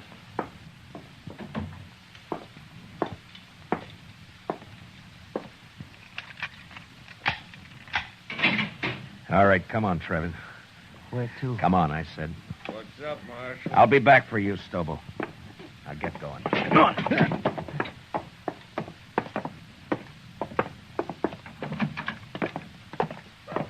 It was Stobo, did it? Not me. You can't do anything to me. Shut up.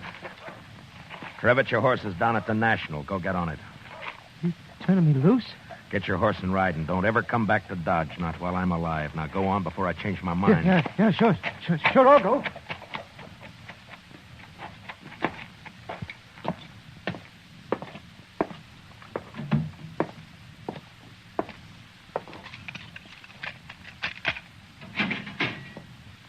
You're next, Stobo. What you do with Travis? Put a knife in him? I turned him loose. Now come on, get out of that cell. Am I free, too? You will be in a little while. So the doc, Marshal. Chester's... Hey, where you going with Stobo? Gonna shoot me in the back, probably. That right, Marshal? I'm gonna do what I should have done 3 days ago when I sent Chester after you. Bring him outside, Shiloh. Let's go, Stobo. Slow and easy.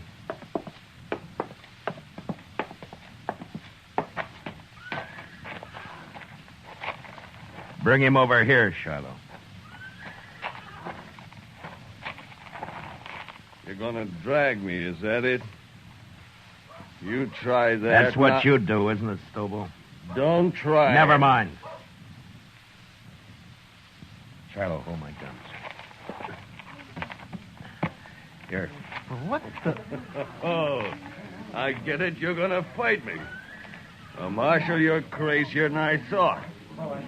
Why, I'll tear your throat out. If he wins, let him go, Shiloh.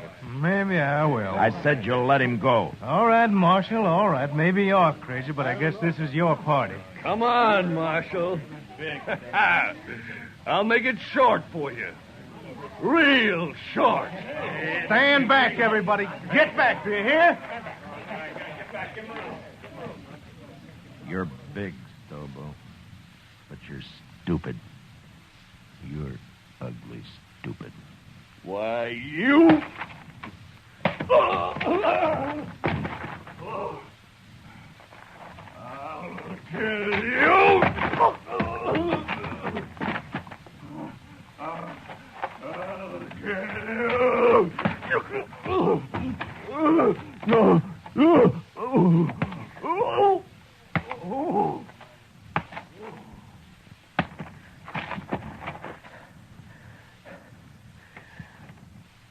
Give me my guns, Shiloh. Here.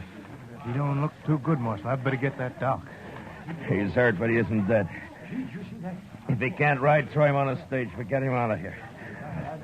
If I see him again, I'll shoot him.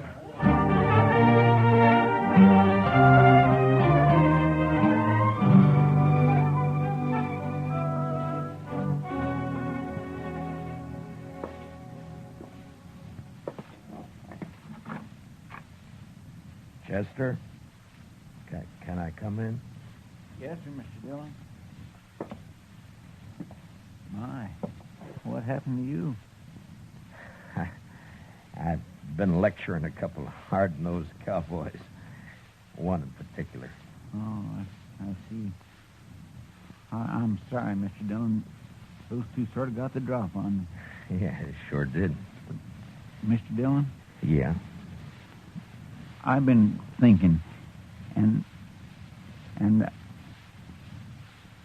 Yeah? What is it, Chester? Well, Mr. Dillon, I'm not much help to you here. Maybe I better just... That's enough, Chester. Well, but I've been thinking Well, that... just stop thinking.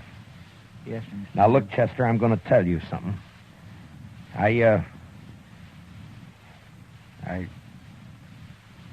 need you here.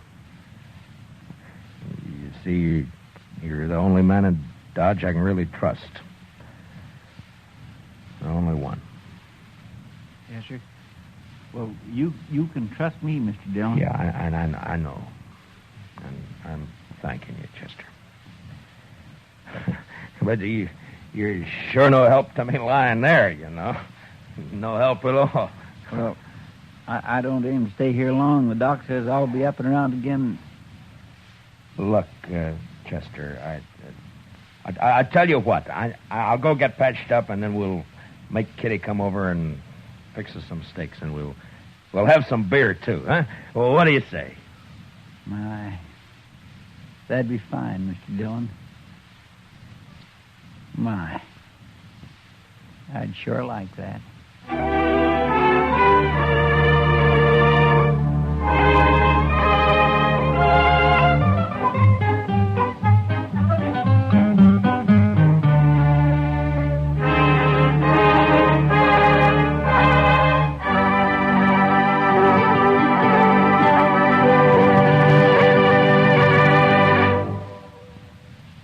Gunsmoke, transcribed under the direction of Norman MacDonald, stars William Conrad as Matt Dillon, U.S. Marshal.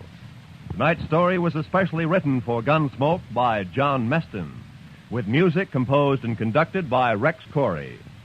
Featured in tonight's cast were Paul Dubov, Lou Krugman, and Georgia Ellis, with Don Diamond, Gil Stratton, and Jack Crucian.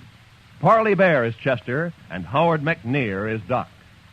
Join us again next week as Matt Dillon, U.S. Marshal, fights to bring law and order out of the wild violence of the West in Gunsmoke.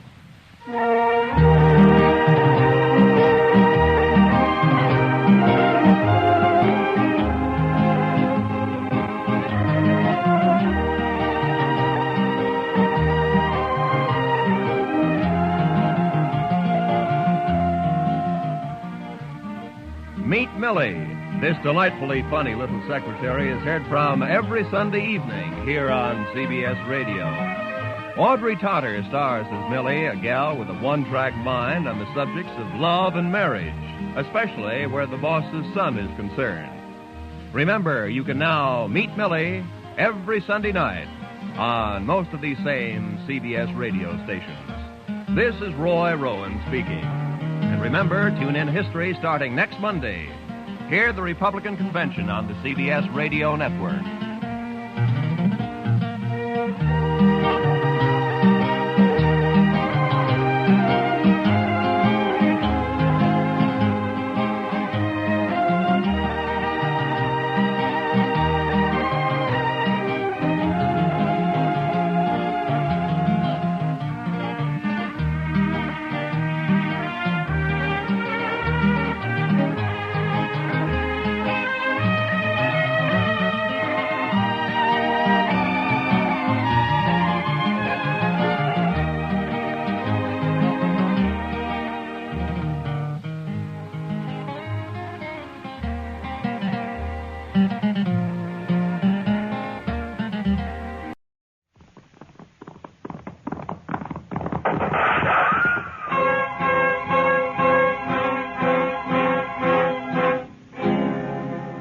Dodge City and in the territory on west, there's just one way to handle the killers and the spoilers, and that's with the U.S. Marshal and the smell of Gunsmoke.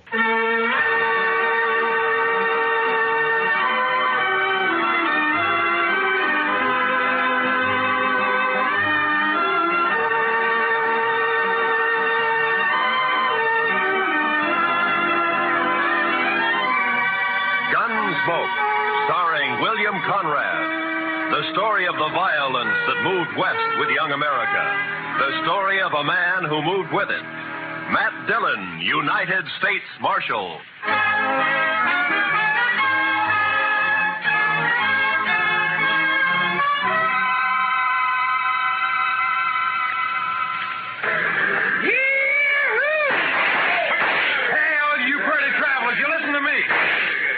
You gotta get welcome to Dodge City proper like. Hey, you there, mister. I said you. You addressing me, sir? I reckon I am. You a preacher? Not exactly. You dress like a preacher. If you'll excuse me. Back up, fancy pants. You ain't no preacher. I figure on making you dance some for the folks. You think you can hoorah me? Dude, I said dance. Dance or the next shot will take off one of your toes. I don't think I'd like that. Doc, no. All right, Thorne, put up the gun. Marshal, you got a wild and woolly town here. Marshal, you move aside. I'm going to make this grinning dude kick up his heels for us. I'd say that might be quite a trick, Thorne. Unless he's changed a lot since I last met him. Have you, Doc? Not for the good, Matt. I was afraid. You pasty-faced tenderfoot. I said for Shut you... up, Thorne. He's drunk, Doc. He's dead. You just don't know it yet. I'll take it good if you'd meet me later at my office. All right, Matt. To you. Well, that's sure a lot of talk. Now I'm going to shoot that dude's boot heels. Fire one shot and I'll pistol whip you, Thorne. What's that? You're kind of forgetting who's holding a gun, ain't you? Oh! I wasn't forgetting. Oh, my wrist. You broke my wrist. I doubt it. Now let's go to jail. Oh, you can't put me in jail. I'm Thorne Finley. Move. Oh, you wait till I tell Big Jack about this, and I will, too. Do that. He might be grateful to me for saving your neck. You pulled some fool stunts, Thorne, but you've never been closer to dying than just a minute ago. You mean from that fancy pants? Oh, I could handle 6 like him. That makes you a lot of man. I can name a dozen pretty good gun hands who can't handle one of it. What? That's Doc Holliday.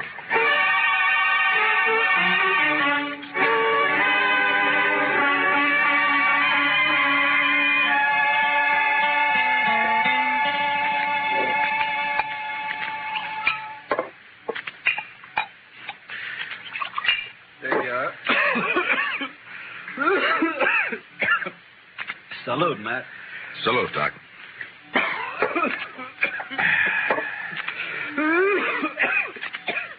It sounds worse, Doc. Yeah, I got orders to go to Arizona. Air's dry there, better for my lungs. Going? Thought I might. Wyatt invited me to visit him. He and Virgil and Morgan at the law down there. Some little mining town called Tombstone. Well, it sounds peaceful anyway. If it isn't, it will be by the time Wyatt Earp gets through. He is the peacemakingest man I ever met outside of you. Matt, who was the tellerhead down at the depot anyway? Oh, Thorne? He's just a spoiled kid. Kid? Couldn't be much younger than you. Sure, but Thorne never grew up. His father has coddled him and protected him and gotten him out of scrapes ever since he was a pup. He's never had to be a man. Not with Big Jack wet nursing him. Big Jack? Big Jack Finley? Oh, you know him? I've heard of him. Well, that figures. He owns about half of Kansas. Star in a box runs more cows than he can count. Swings a lot of weight in Dodge? Yeah, too much. Mr. Dillon? Mr. Dillon, somebody said that Doc Holliday had come into town today and he... Oh, excuse me. It's all right, Chester. Why don't you shake hands with him? Don't mind if I shake with my left hand. It's kind of habit. Yeah, I know. Mr. Dillon has the same habit. He would. How about dinner tonight, Matt? Sure. How long will you be in Dodge? Not long. Just till I finish a chore. Oh? That chore have anything to do with Big Jack Finley? Might say so. Gonna kill him.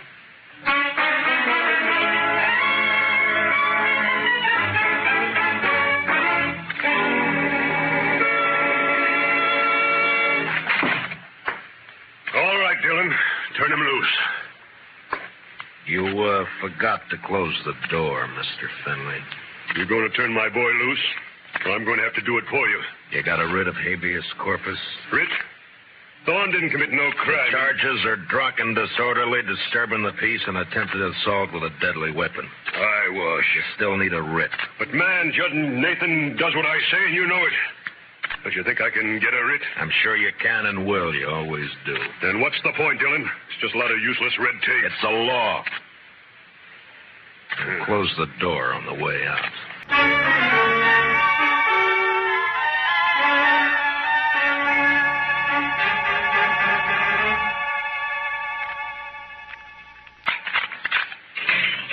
All right, Thorne. Didn't I tell you Big Jack would get me out? When are you going to learn you can't play? Save the speech. The law can't touch a Finley. You ought to get smart, Marshal. Like you? Sure, like me. Hi, Big Jack. You okay, son? Fine. Anything else, Mr. Finley? Why, yes. My boy here is a little boisterous sometimes, I know. High-spirited, you understand? Uh-huh. So? So, I want to put a stop to all this nonsense of yours, arresting him every time he kicks up his heels a bit. Now, go on. Well, I'm offering you a job. Let's say, protecting my interests.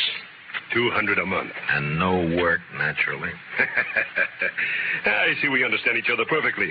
No work, of course. All I have to do is just shut my eyes whenever Junior here breaks the law, huh? I said we understand each other. There's no need to elaborate on it, Dillon. There's a big need.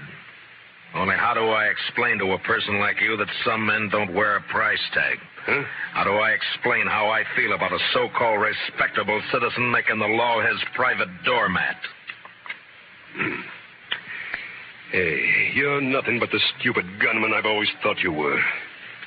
I understand you took the part of Doc Holliday against my son. I kept Thorne from committing suicide, yeah. You sided with a notorious killer against an important citizen of this community. Now I'm telling you, Dillon, Holliday, I don't want him in Dodge tomorrow. Doc may be a gunfighter, but he's clear with the law, Finley, and a better man than your son will ever be. What? Why, That hurts, doesn't it? You... I'm serving notice, Marshal. You run that killer out of Dodge City, or I'll do it myself.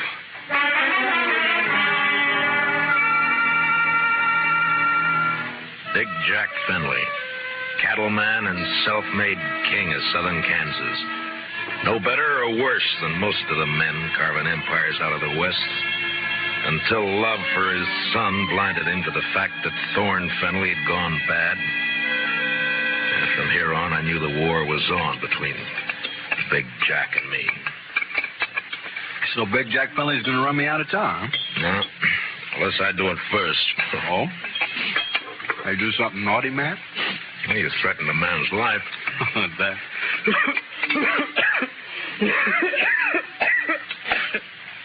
And just between friends, Matt. Anything else, Doc? Not murder. Murder? I give him an even break. With you, that's still murder. Don't you think you better tell me about it? Mm-hmm. What if I don't tell you?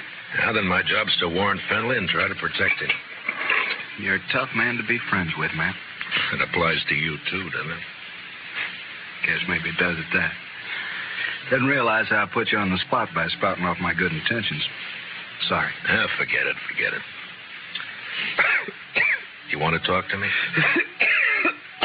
All right. Remember a girl named Ruth Davis? Mm-hmm. Died in a riding accident a few months ago. Always wondered if it wasn't suicide. She lost her brother 2 weeks before that. No accident. No suicide. You sure? Sure. You know, Ruth and her brother ran their ranch alone. Mm-hmm. A man started pestering Ruth, and she hated him. Her brother kicked the man off the ranch. This fella dry-gulched Ruth's brother, made it look like a robbery. You have any proof of this? Yeah. Ruth was afraid to go to the law, so she sent a letter to me. Here, read it yourself. She says the man was Finley and says she expects him to try and shut her up for good. Well, that doesn't mean it's Big Jack. I went to see Ruth's folks. They had her belongings. Among them, I found this. Watch chain. Engraved JF on the clasp. Jack Finley. You see why I've got to kill him, Matt? He forced Ruth's horse over that cliff, sure. But do you still think she died accidental? No. But who's responsible is something for a court to decide. Court? With Finley's money and influence, he wouldn't spend 5 days in jail even if he was convicted, which he wouldn't be. He doesn't own the court. Maybe not, but it's still the most powerful man in the state against a dead girl whose only friend is Doc Holliday. How do you think a judge will decide? Doc, I'm going to ask you a favor. Make it one I can give. I got an idea, but you must let me handle it my way. Give the law a chance. All right, Matt, I can wait. Thank you. I'll keep this letter and chain for a while. All right, but if the law fails, I'll brace Big Jack Finley when he walks out of the courthouse. Then you'll be bracing 2 men, Doc. Finley and me.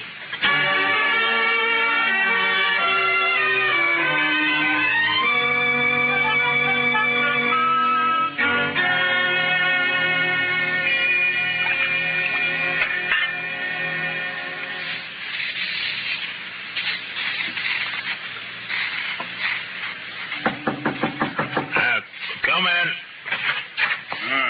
Morning, Marshal. Looks like it'll be a fine day. Well, you're up kind of early just to bring me a weather report, aren't you, Judge Nathan? Huh?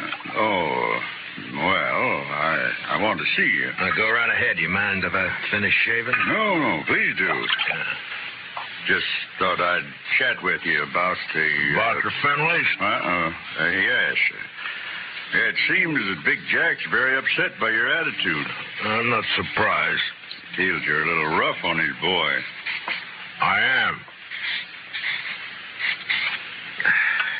But then his boy's a little rough. Yeah. Well, perhaps Thorne is high-spirited, like yesterday. Yesterday he was just plain high. Tell me, Judge Nathan, how do you like being on Finley's payroll? What? You know, you used to be a pretty decent person. Oh, you can't talk to me like... Yes, I can. I'm sending a copy of Thorne's record to the governor. Governor? And with it, I'm sending a list of the rich you've issued to get him out of jail and a copy of the court records. I've only tempered my justice with mercy, that's all. Thorne's been arrested for 18 offenses, convicted of 10, spent no time in jail, and paid a total of $15 in fines. I'd say you've been very merciful. You said you were sending this to the governor. You haven't actually mailed it yet? No. You got enough. Not that I don't feel justified in any decisions I've made, but Such a report might cause undue talk at the Capitol. And ruin your political hopes. Well, my conditions are simple. Get off Finley's payroll now. Very well. And give me cooperation from here on, no matter who's involved. Do that and I shelve the report. I'll do it. Mr. Dillon, trouble's a-making. What kind of trouble, Chester? It's Big Jack Finley, Mr. Dillon. He's rounding up his crew at the Alfraganza. They're going to ride Doc Holliday out of town on a rail. Did you cut yourself shaving?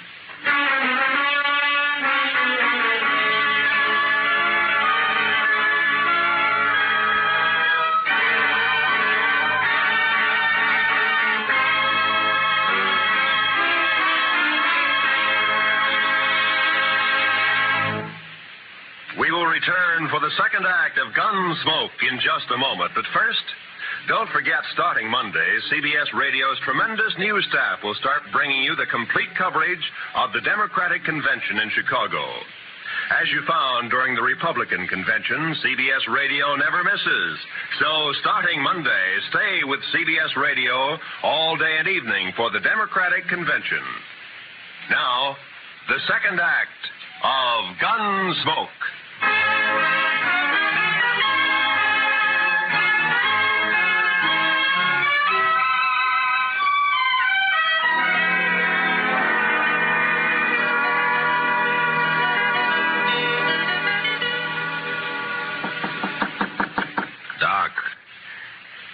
Doc.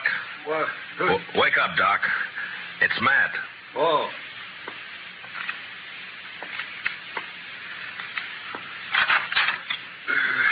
What's up? Trouble. Lots of trouble. Big Jack Finley's organizing a little citizens committee of his own hand-picked men coming to escort you out of town. On a rail? Yeah, that's the general idea. Here, take a shotgun. Yeah, I'll hide it under the covers, modest-like. Yeah. I'll wait against the wall here. Good. That'll put him in a crossfire. If it comes to that. There's enough of them, we're in a spot. Yeah, likely we are. You're risking your neck to save me some bruises. One I owe you, friend Matt. It's my job. Still one I owe you. There he is. Wrap him up. All right, stop right there. I'll shoot the man who takes another step. You think you're going to stop us, Dillon? I think so. Me and Doc. Doc. Show him, Doc. Sure thing, Marshal. Look, boys, surprise. I sure do love surprises. Dillon, I've got a dozen men with me. Well, sure, about 6 of them will die, Finley, if you don't crawl out of here fast. And guess who'll die first, Big Jack? You there, Moncrief. I always figured you for some brains. Get your boss out of here, quick. Sure talking sense, Big Jack. Shut up, Moncrief. You showing yellow. Oh, but, man, there's nothing here for us to die over. Listen to him, Finley. That greener Doc is holding has 18 buckshot in each barrel. He'll get slaughtered if he triggers that thing. And I'm getting edgy, Finley. And me, if I get a coughing spell, I'm liable to shoot without meaning to. All right. This is twice you have made a Finley back down. You'll never get a third chance. Let's get out of here.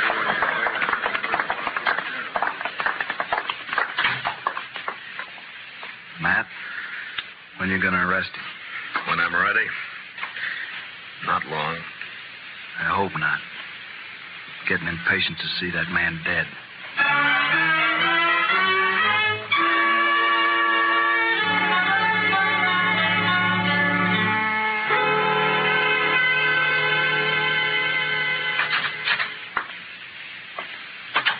I got your message, Marshal.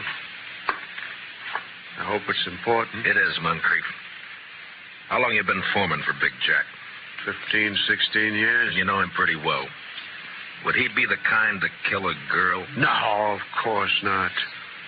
Guess he'd kill a man if he got mad enough, but he wouldn't kill no girl, Marshal. Well, I have proof that he did.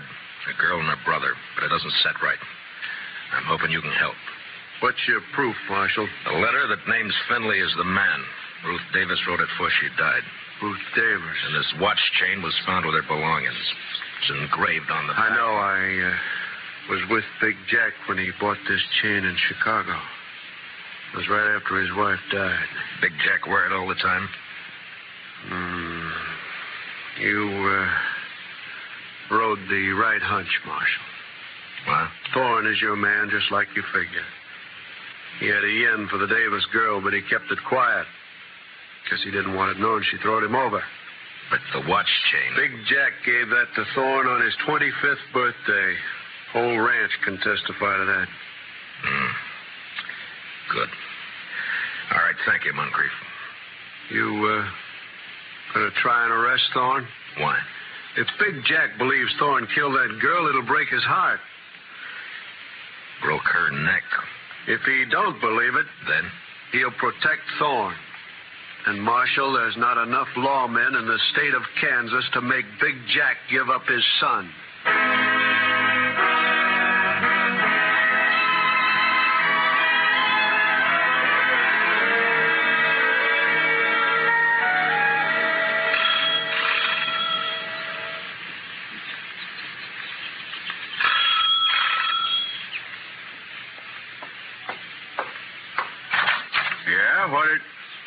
Oh, it's you, Marshal.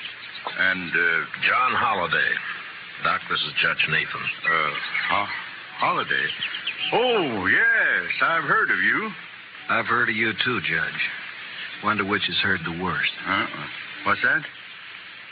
Why, Judge, I'm here on business. Oh, of course. Come in, won't you? In my study here, so we won't be disturbed. Now, what is it, Marshal? I want you to swear out a warrant for Thorne Finley's arrest. Charge, murder.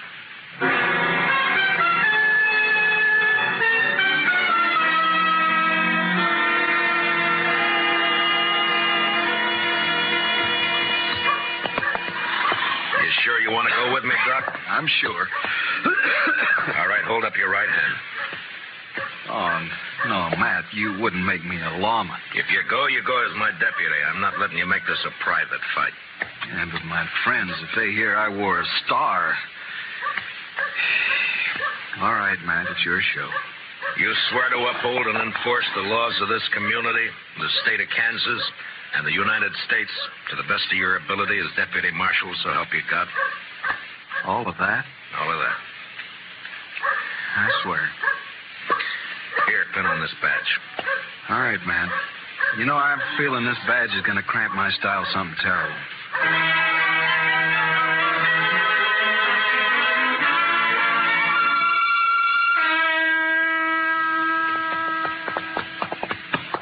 We better breathe our horses going up through this pass. We still got a good ride ahead. How far? Oh, about 10 miles. What do you think, Matt? Will they fight? Well...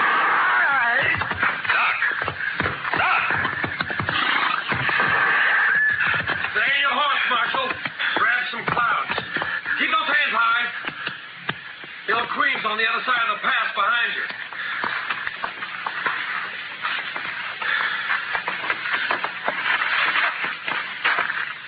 That's being smart, Dillon. Queen will drop you if you touch her gun butt. You're handy at this bushwhacking, aren't you, Thorne? If Doc... He's all right.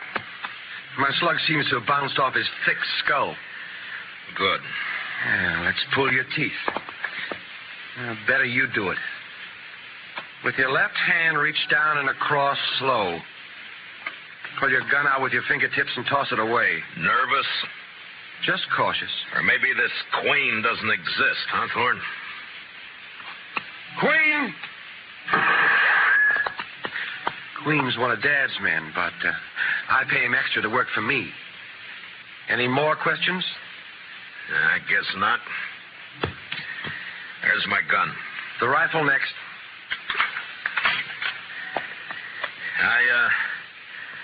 I got a penknife in my pants pocket. You know why Holliday came to Dodge?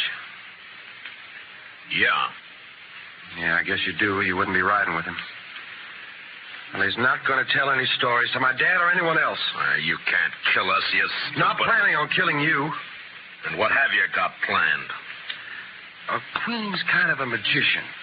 He's going to make Holliday just disappear. Folks won't care much about one of his kind. I would. I'd care so much I'd hang you for it. No. No, with Holiday gone, it's your word against mine. And you won't be able to approve a thing, Dillon. You sure of that? I'm sure. Otherwise, I'd take care of you along with Holiday. Now get on and start walking back to town. It's like I told you. Law can't touch a Finley.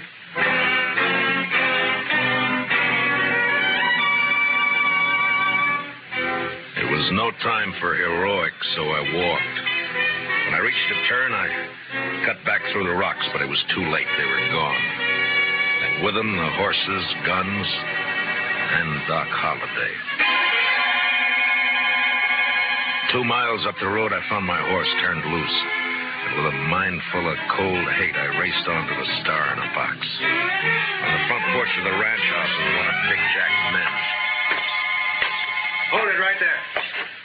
Out of my way, mister. I'm in no mood to shake hands. Where you heading, lawman? You don't hear well.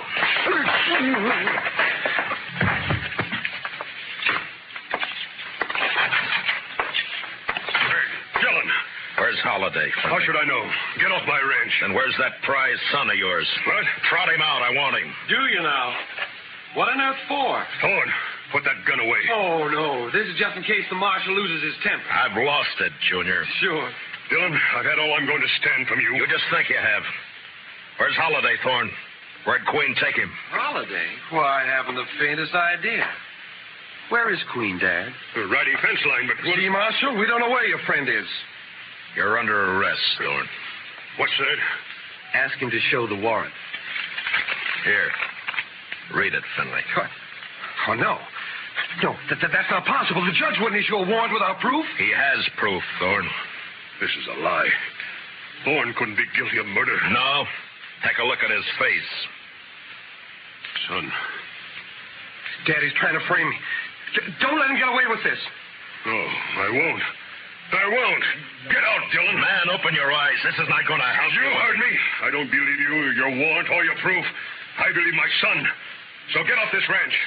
Get out of the state. You let me see you again, so help me, I'll kill you myself. Forget me. You're bucking the law. You can't. I make my own law. So do I. Doc Holliday. But you're supposed to be dead. Queen was supposed to... the one who's dead. I carry a knife in my boot just for men like him. Thorne, God help me. You are guilty. He sure is. And if he knows any prayers, he'd better get them over with. No, Doc. He goes back with us as our prisoner. You're wrong, Marshal. I'll take care of my son. Dad, no. You rotten, lying murderer. Please don't, I Dad. should have strangled you in the cradle when you were... I'll shoot you all! Finley, look out! I threw myself at Finley, and both of us hit the floor, rolling away from Thorne as he raised his gun to fire. Then in the doorway, the blood-stained, terrible figure of Doc Holliday went into action. His pale hand blurred over his holster. Ruth Thorne!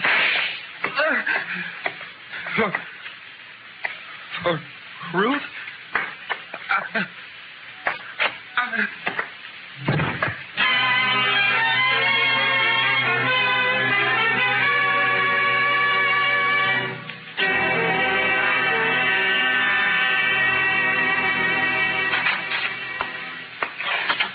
Ready to leave, Miss Holliday. Thanks, Chester. You sure you want to stay around a while, Doc? Yeah, we're good friends, Matt, but you're a peace officer. I guess I'm not a very peaceful man.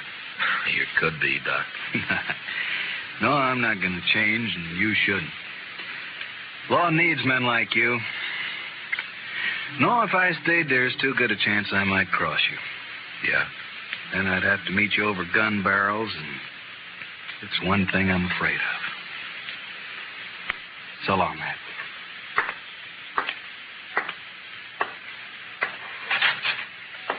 Good luck, Doc. My. I never would have thought Doc Holliday was scared of meeting anyone in a gunfight. You don't understand, Chester. Doc's afraid because he might beat me.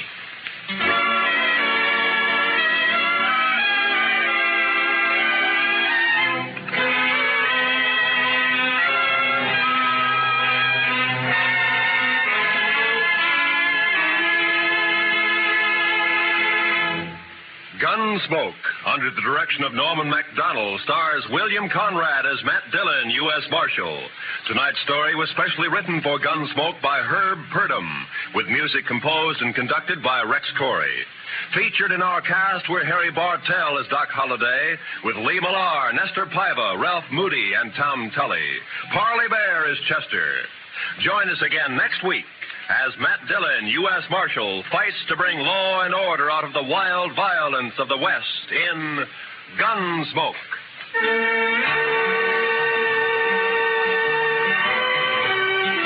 Sunday evenings, we invite you to join lovely Doris Day, Spring Byington playing a December Bride, and Audrey Totter as Millie.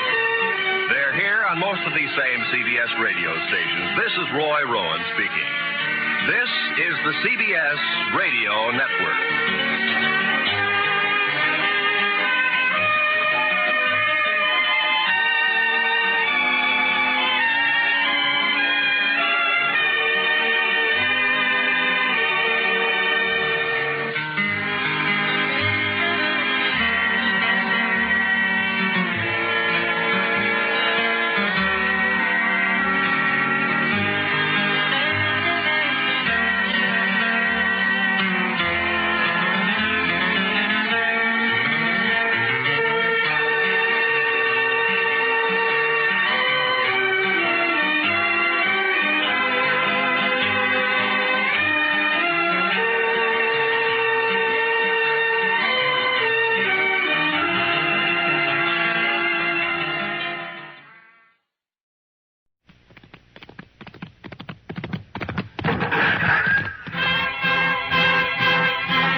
And in the territory on west, there's just one way to handle the killers and the spoilers, and that's with a U.S. Marshal and the smell of Gunsmoke.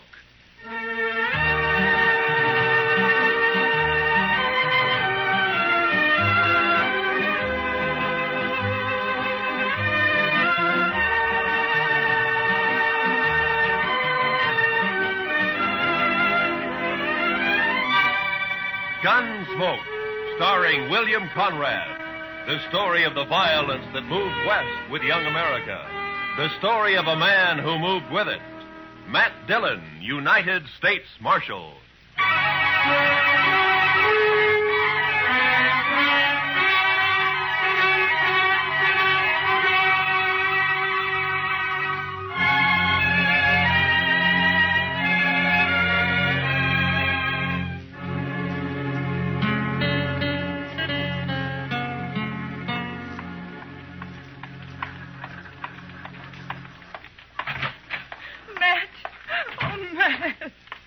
Jeannie, what's the matter? Good morning, Miss Wells. Good morning, Chester. Matt, I've got to talk to you. Sure. Chester? You folks will have to excuse me. I can't be puttering around the office all day. I'll be in the back if you want me. Yeah? Matt, he's here in Dodge City. I just saw him. He came in on the morning train. You mean Ed Beaudry? Yes. It's been 4 years, Matt. I'd begun to hope he'd forget. Hope he wouldn't find us. From what you've told me, Beaudry doesn't sound like a man who ever forgets. He's come here looking for Bert. To kill him, he swore he would. Matt, what are we going to do? I don't know. What's Bert think about it? He doesn't know yet. He's busy at the blacksmith shop. Matt, you've got to help us.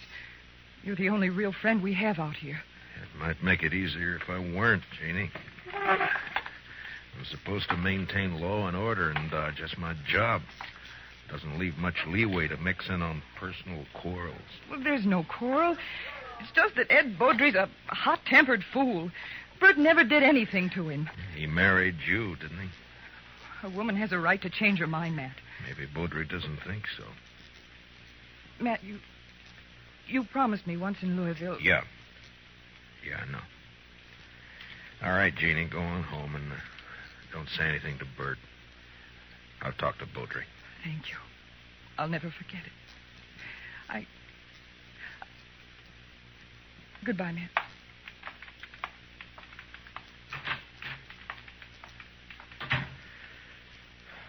Chester. Yes, sir. I'll be right there, Mr. Dillon. Did Miss Wells leave? Yeah. Fine couple, the Wellses. Did you know them before they came out west? Not Bert. I knew Mrs. Wells. I guess we better drop over to the Texas Trail, Chester. There's a fella in town planning to do some killing.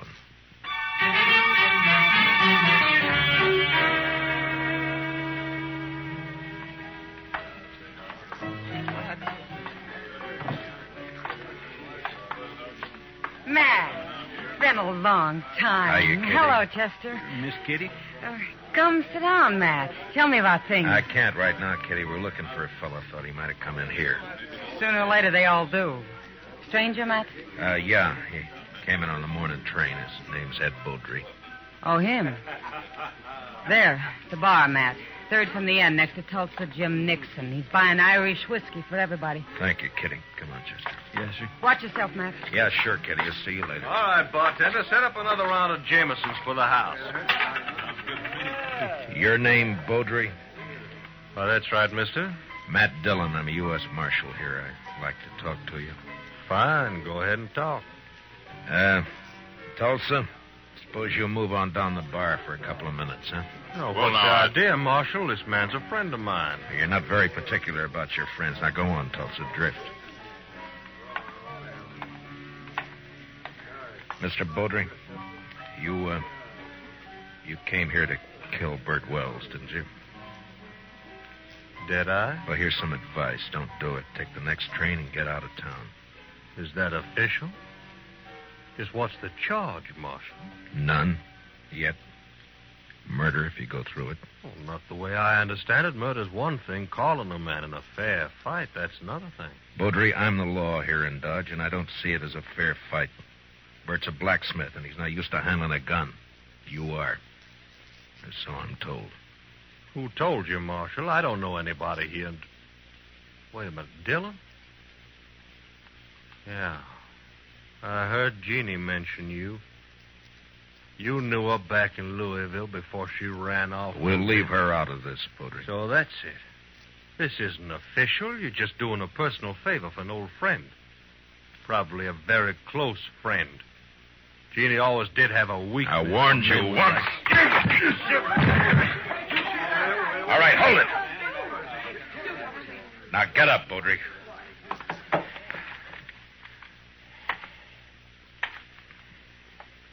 That was a mistake, Dillon. Now I'll have to kill you, too. I'm not a blacksmith, Beaudry. I'll look you up just soon as I've finished with Bert Wells. If you kill Bert, you won't have to look me up.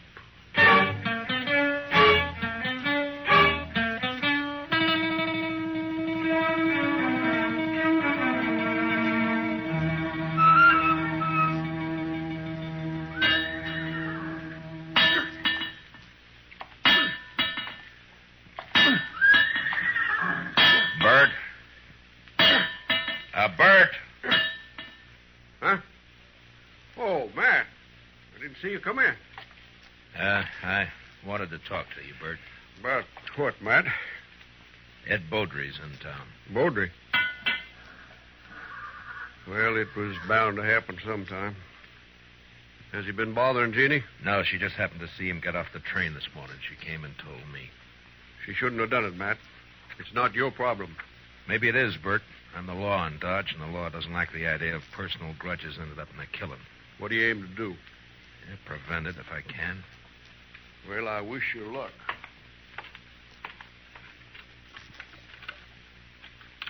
You haven't worn that gun for 2 years, Bert. Why start now?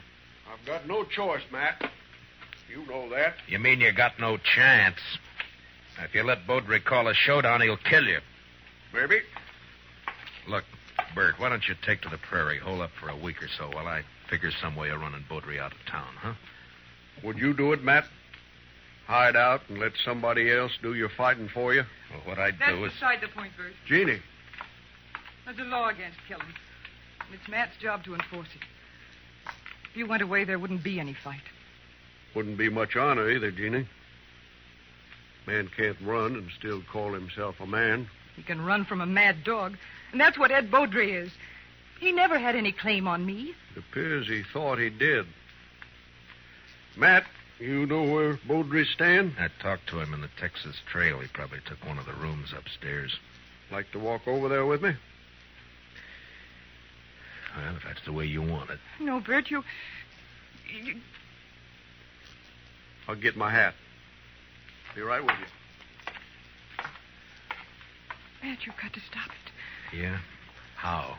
I don't know. But there must be something you can do. Yeah, there is. The way it's shaping up, I can probably arrest the survivor.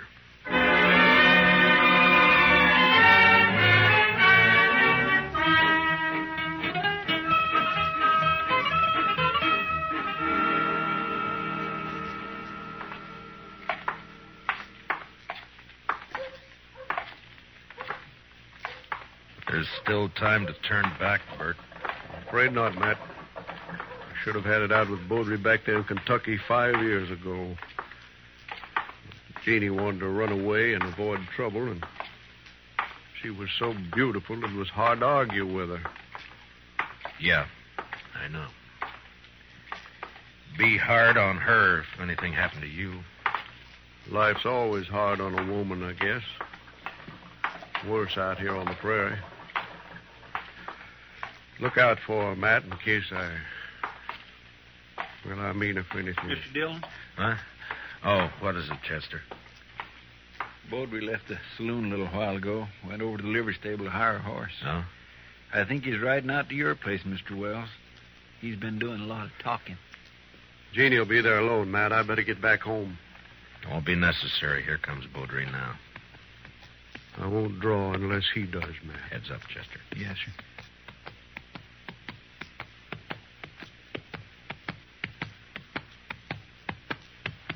Oh, boy.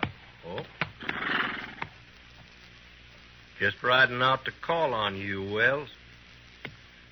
I decided you'd had plenty of time to look me up.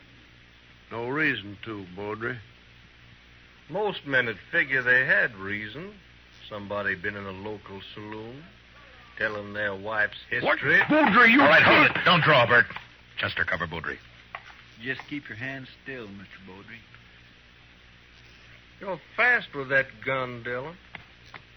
Fast enough, Mr. You make Beaudry. a good bodyguard. Too bad you can't ride her 24 hours a day. I told you what to expect if you keep pushing this thing, Mr. Beaudry. Now use some sense and get out of town while you're still alive. I've been in lots of towns, Dillon. I left them all alive. Wells, I've been planning to kill you for 5 years. Plans don't always work out. Listen, Will. You got till sundown. After that, I'm going to shoot you on sight. All right, Mr. Beaudry. If you've finished speaking your piece, move along. Why, surely, Mr. Dillon. See you later. Well, still a couple of hours before sundown. I think I'd like to spend them with Jeannie.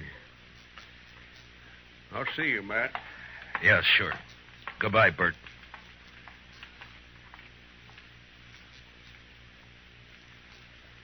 I declare, I just can't see any way of stopping it, Mr. Dillon. I can't either. I'd sure hate to be in Bert Wells' shoes. I'd hate worse to be in Beaudry's. He'll never submit to arrest. Chester, I'm going to have to kill him.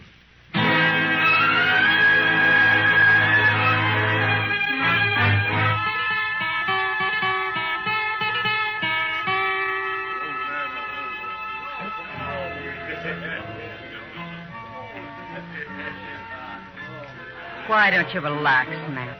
You're nervous as a cat. Yeah, and I'll stay nervous, Kitty, until I find out what's happened to those two. Beaudry slipped out the back way just at dusk. Piano player saw him. Yeah. Well, Bert pulled the same trick. I had a couple of boys watching the blacksmith shop, but he managed to give them the slip. There's nothing you can do now, Matt. Well, Another killing. And you in the middle again. Why, Matt? Why do you do it? it's a job, Kitty. Somebody's got to do it. But why you? There are other things in life if you look around for them. Well, maybe I will someday. Will you look my way, Matt? Well, Matt, I brought my kit. I'm all prepared. Where are the victims? No victims yet, Doc. You're jumping the gun. Well, I understand it's going to be a real showdown. The boys at the bar are offering 2-1 on Baudry. That's about the odds I figure if the shooting really starts. Oh, it'll start all right. Oh, there's not a thing in the world can stop it. Chester, what are you doing in here? I told you to watch that street. Yes, sir, I know you did. The fight's as likely to start out there as any place else. No, sir, Mr. Dillon. I guess there's not going to be any fight. What? They just found Baudry lying in an alley down the block. Matt. Somebody sneaked up behind him with a hammer. He's sure dead.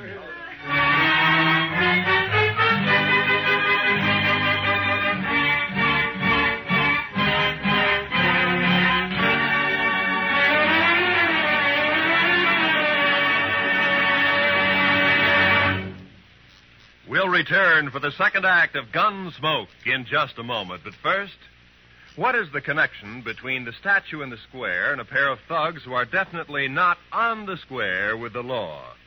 Tonight on Gangbusters, hear the complete details of this exciting case taken from actual police files. Remember, it's Gangbusters later tonight on most of these same CBS radio stations. Don't miss it. Now, the second act of Gunsmoke.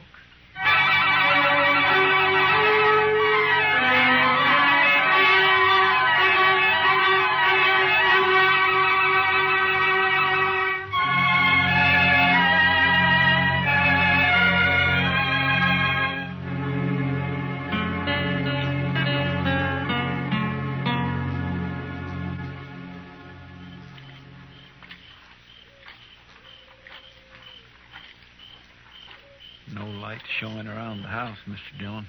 No. Nor the shop either. He might have skipped out. Well, what about his wife, though? I don't know, Chester. I can't figure any of this. It's not like Bert to pull a sneaking trick like that. Hold it. Don't move. He's there by the tree, Chester. Yes, sir. Bert? Who is it? Who's that? Matt. Chester's with me. You better put away the gun. All right, Matt. I thought it was somebody else. Who, Bert? Well, you know who. Baudry, of course. Guess I better take your gun. Official, Matt? Official. Well, I got no quarrel with the law. Here. Thank you. Now, why did you do it? What do you mean? If it had been a gunfight, the law couldn't have touched you. The circumstances are all in your favor. But this way they'll call it murder, and they'll be right, because that's what it was. Matt, what are you talking about? It's no use. You left the hammer lying right beside his body. It's got your shop brand carved in the handle of it. Whose body you talking about? You mean Baudry? Yeah, sure, Baudry. Matt, you're making a mistake. I went looking for Baudry, yes, but I didn't find him. Then I come back here. I was afraid to leave Jeannie there in the house alone. I didn't do it, Matt. You're wrong. It's not up to me, Bert. It's the court's job. All I can do is take you in. The evidence is too strong, and I got no choice. No choice? I didn't have a choice either. We must have had a choice somewhere back down the line. When? Where was it we could have stopped and turned back? I'm a marshal, not a philosopher. Now, let's go. What about Jeannie? I got to tell her. Chester will take care of it. Be better if you do it, Matt. You're a friend. That'd make it easy. I'd rather not if you don't mind. Now, come on, let's go.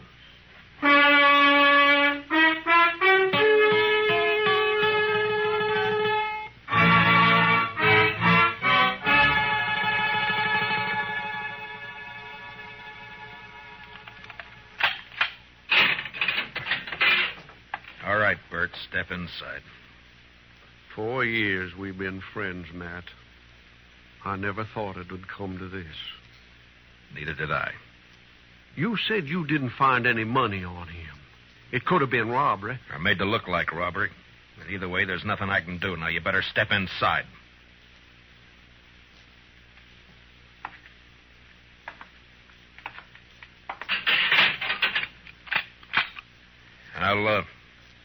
I'll bring you some blankets and tobacco. If you want anything else, let me know.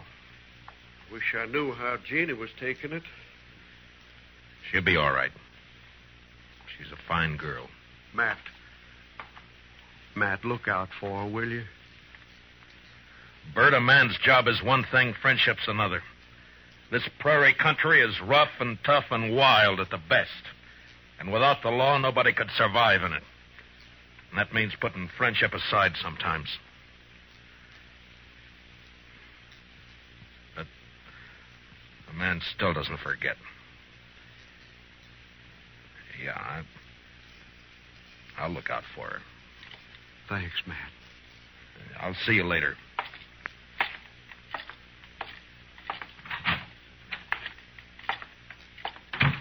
Well, you get your prisoner tucked in safely, Matt? What about Beaudry? He's dead. Absolutely dead. Like I never saw anybody any deader. Blacksmith hammer makes a mighty fine weapon. Yeah, at least for sneaking up behind. I can't figure Bert doing that's not like him. Sometimes a man changes under pressure, Doc. Yeah, I can't figure it either. What would you say his chances are? Bad. Straws all point one way. Yes, maybe somebody's been messing with the straw stack. Who? That's a good question, man. Well, the court will ask it. Yeah, if he ever gets there. What do you mean? I just come from Texas Trail a while ago, and some of the boys are kind of riled up. They're talking real loose. No law against talking. Doubt if they aim to leave it at talking, Matt. They figure the evidence is a little on the weak side. A court might turn Bert loose, so they're saying it's up to them. Yeah, they're just mad because they lost their source of free drink. Well, maybe so, but you better keep your eyes open, Matt. Yeah, I know that pack, Doc. They hunt in the dark and pull down stragglers, and mostly they just talk. So don't worry. Bert's in jail, and that's where he's going to stay.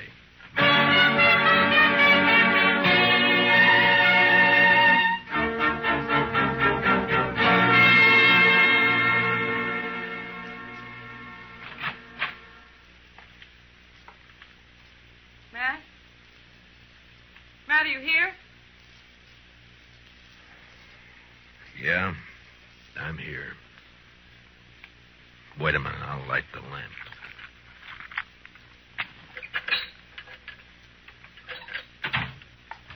What were you doing sitting here in the dark? Yeah, just thinking, wondering. You shouldn't have come here, Jeannie. Matt, I want to see Bert.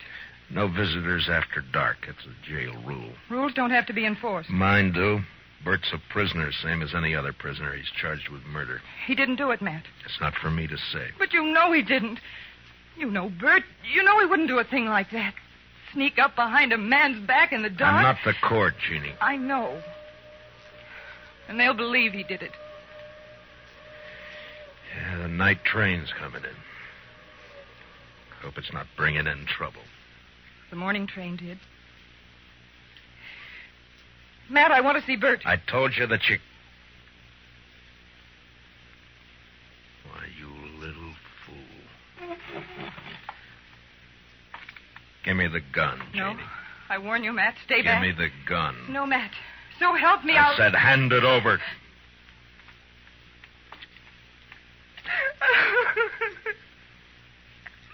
You knew I wouldn't shoot. Yeah.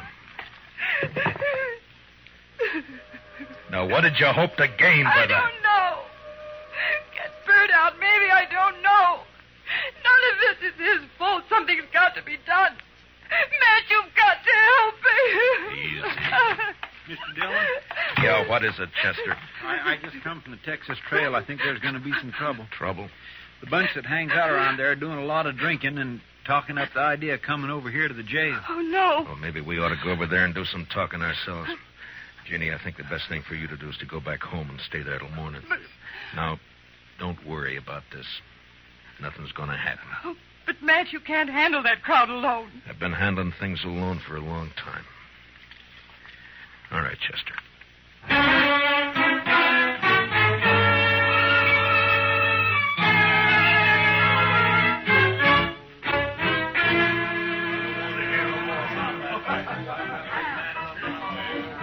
Tulsa Jim Nixon's the one who's been egging them on, Mr. Dillon.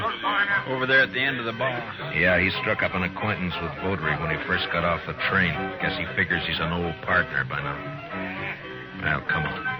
Yes, sir. Matt, wait. Later, Kitty, I got some business with the boys at the bar. That's what I mean.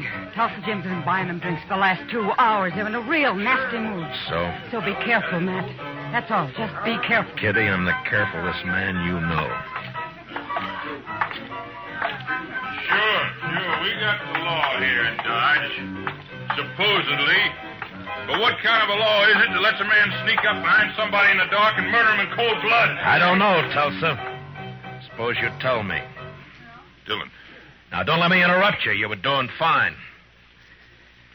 Well, this is quite an audience you got. All the panhandlers, bums, and barflies in Dodge. It's quite a collection. Well, calling names won't change the facts, Dillon. What facts? A friend of yours, Bert Wells, had sneaking cowardly murder. That's for the court to decide, Tulsa. The court? They'll turn them loose. They work hand in glove with you. Dillon, we're not going to stand for it. All right, shut up! So you're not going to stand for it, huh? Well, just what are you planning to do? You'll find out in due time, Dillon. Oh, I intend to set them up again all around. Yeah, you've turned into quite a free spender, Tulsa. I never knew you to... A double eagle gold piece. You mind if I take a look at it? It's good. Don't worry about that. Yeah, I'm sure it is. Where'd you get it? That's my business, Dillon. So you're the one who killed Baudry. That's a lie. I thought robbing him was just a cover-up, but it wasn't. There aren't many double eagles around Dodge. Baudry had a lot of them. Now you. Why would you get a pocket full of gold pieces, Tulsa? Wells killed Baudry. The blacksmith hammer was lying right beside him. Yes, where you left it. What does she mean? Tulsa Jim came into my husband's shop late this afternoon. His horse had thrown a shoe. He had plenty of chance to steal that hammer. She's lying. Where did you get the gold, Tulsa? A lie. I won it in the poker game last week when the trail herd would... Tulsa, you're under arrest for murder.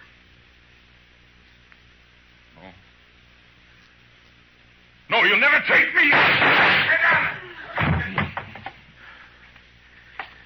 All right, Doc. You better get up an inquest. Confound it, Matt. You never give me any chance to practice on live people. You wouldn't know what to do with them, Doc. Well, I do get fewer complaints this way. Matt, does this mean that Bert's free? You shouldn't have come here, Jeannie. Yeah, he's free. Chester will go with you over to the jail and let him out. Thank you, Matt. Thank you for everything. You told me one time in Louisville that... Louisville? That was a long time ago and a long way off. So, goodbye, Jeannie. Goodbye, Matt.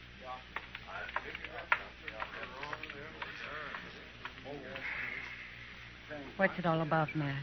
What? What's anything all about, Kitty? Professor, what do you say we'll just have a little tune, huh?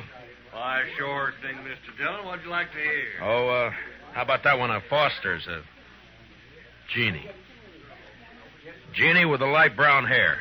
You bet. You knew her before, didn't you, Matt? Yeah, I met her in Louisville one summer. Saw her quite a lot for a couple of months. And then I drifted out west. A man misses out on things by drifting. I told her then if she ever needed help to call on me. Well, she called, and you helped her.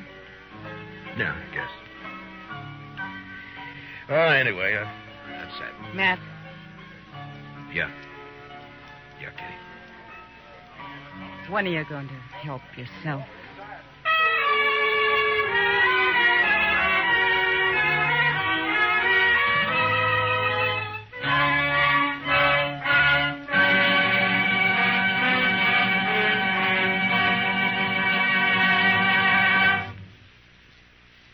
Gunsmoke, under the direction of Norman MacDonald, stars William Conrad as Matt Dillon, U.S. Marshal.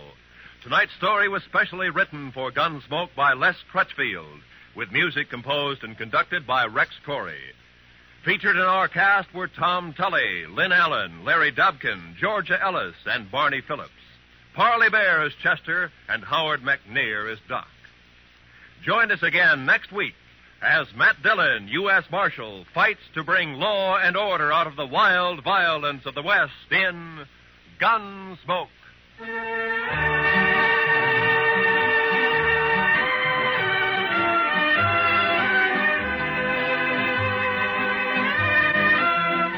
What are the tunes most people like best? For the answer to that question, listen to Robert Q. Lewis's Waxworks later tonight over most of these same CBS radio stations. Stay tuned now for Broadway is My Beat, which follows immediately over most of these same radio stations. Roy Rowan speaking. On a Sunday afternoon, the music's delightful on the CBS Radio Network.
Dodge City and in the territory on west, there's just one way to handle the killers and the spoilers, and that's with the U.S. Marshal and the smell of gun smoke.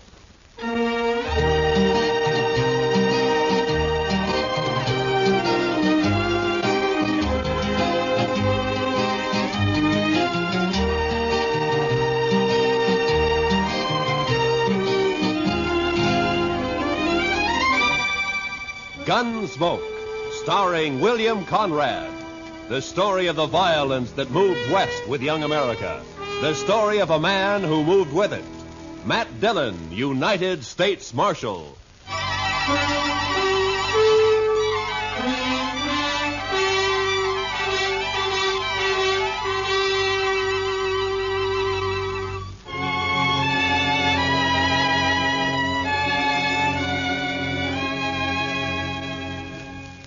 It was the dust.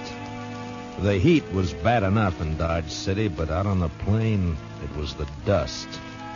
The sun was a burning red-brown chip in the sky, and the sweat on a man never had a chance to drop.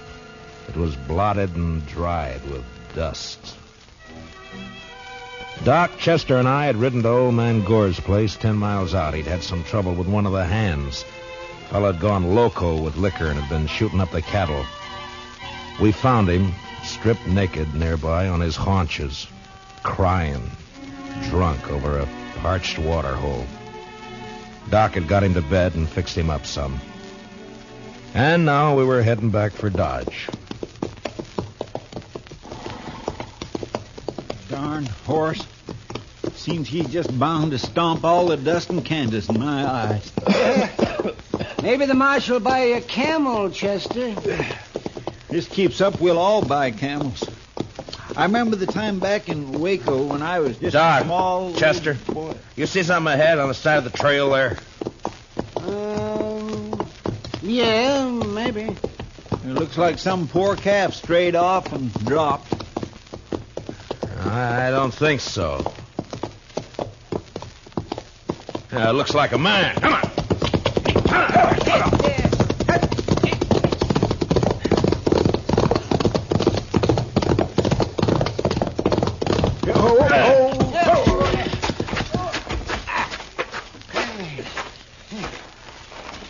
Chester, get the water bag. Yes, sir. Yeah, let me have a look, Marshal. Yeah.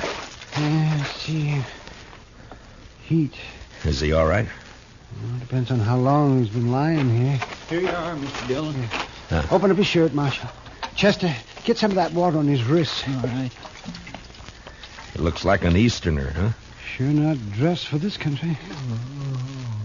Oh, no, that's better. That's better. Try to get a few drops in him. All right. No, not too much, Chester. Not in his nose, Chester, his mouth. Well, my gracious, I'm sorry, Mr. Dillon, but he moved his head. It's not so easy to... Hey, look, he's awake. You're all right, mister. Just take it easy for a bit now. Oh, that this too solid flesh would melt, thaw, and resolve itself into a dew. What did he say? Oh, it's out of his head, Chester. For this relief, much thanks. Forget it. Chester, get around the other side and shade him from the sun. Yes, sir. The sun. I begin to be weary of the sun. I don't blame you. What happened? My wagon shed a wheel, I fear, along the high road. I know not where I am. You're about 4 miles out of Dodge City. Kansas. Kansas. I would give all my fame for a pot of ale and safety. We better get him to town quick. He's in a bad way. He's delirious. You think you can make it on a horse? We'll take him into Dodge.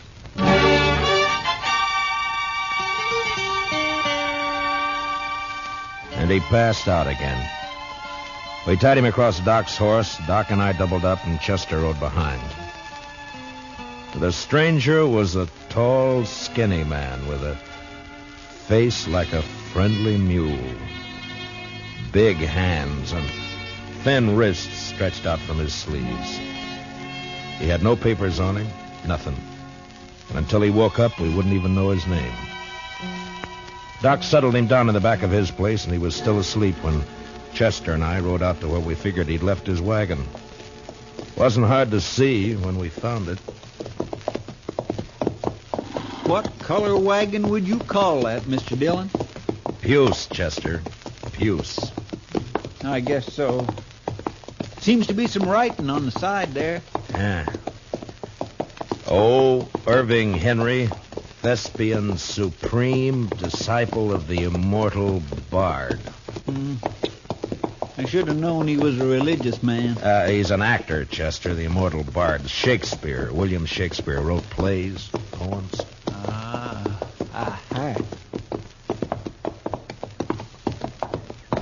But you think he let the horses go, Mr. Dillon? Well, I was wondering that. Seems to me he'd have ridden for help instead of trying to walk. Horses couldn't have got out of the harness themselves. Let's take a look at the wheel. I wish we could wait till the sun goes down. It's going to be awful hot work, Mr. Dillon.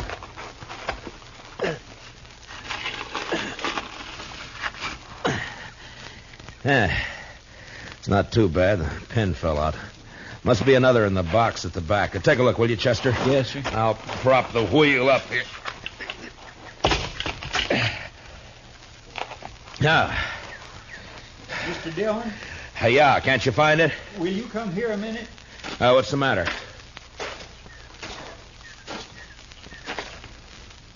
Take a look in there. It took a second or two to get used to the darkness inside the wagon. And then I saw the hand sticking out from behind the trunk. You didn't have to be the doc to know that it was a dead hand. The body was of a man about 40. He was dirty. And in a greasy, torn waistcoat, I found a pocketbook with his name. Sam Matchett. And that was all. Below his left shoulder and his back was a patch of dried blood. And in the middle, a bullet hole. We got the wagon wheel on, hitched up our horses, and drove into Dodge.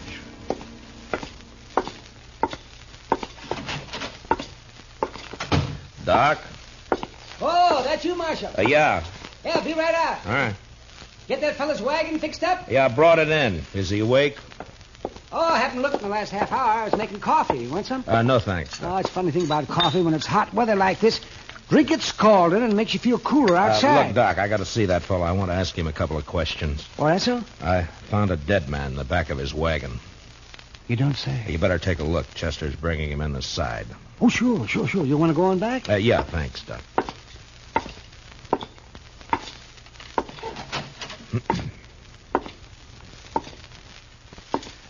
Mr. Henry?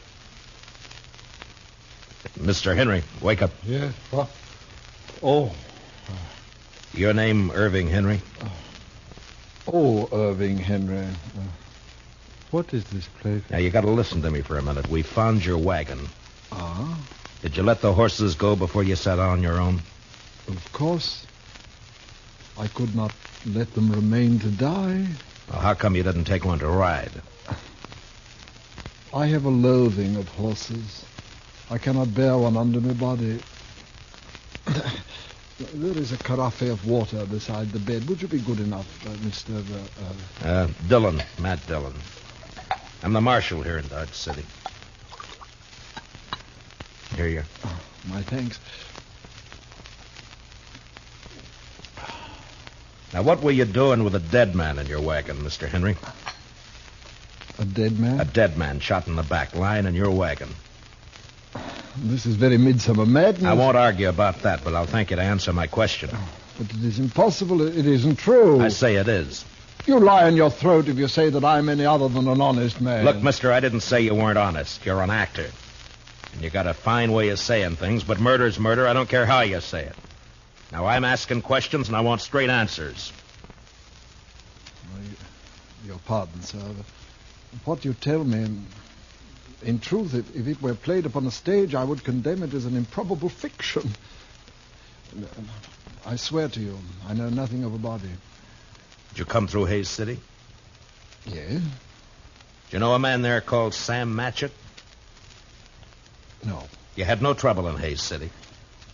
No. What are you doing in these parts, Mr. Henry? I am touring the provinces. An actor eating the bitter bread of banishment. And my talents are not taken for their worth in the East. And therefore, I bring the immortal bard to the hinterlands. And now, sir, that the interview is ended, pray give me leave to depart. I'm sorry, I can't do that. You'll have to stay until we get this thing cleared up. Mr. Dillon, Doc would like to see you. All right, Chester. Stay here with Mr. Henry, will you? Well, sure, Mr. Dillon, sure. How are you feeling by now, Mr. Henry? Would you like some more water? These evil manners live in brass. Doc? Right here, Marshal. Yeah. Fill me cup, father's boy. What'd you find? Well, there's one thing. This man didn't die right away. I mean, not right when he was shot. Is that so? No. More likely bled to death. Inside. You think he might have been able to climb up in the wagon after he was shot? He might. There's another thing. Yeah? You see the way he's dressed? Now, you take a look at that. What the... Help! Come on, Doc. Chester. What's the matter with him? Chester. He took my gun when I was pouring him some water, Mr. Dillon. He must have gone through the window, Marshal. I tried to get it back. It went off. Take care of Chester, Doc. I'm going after him.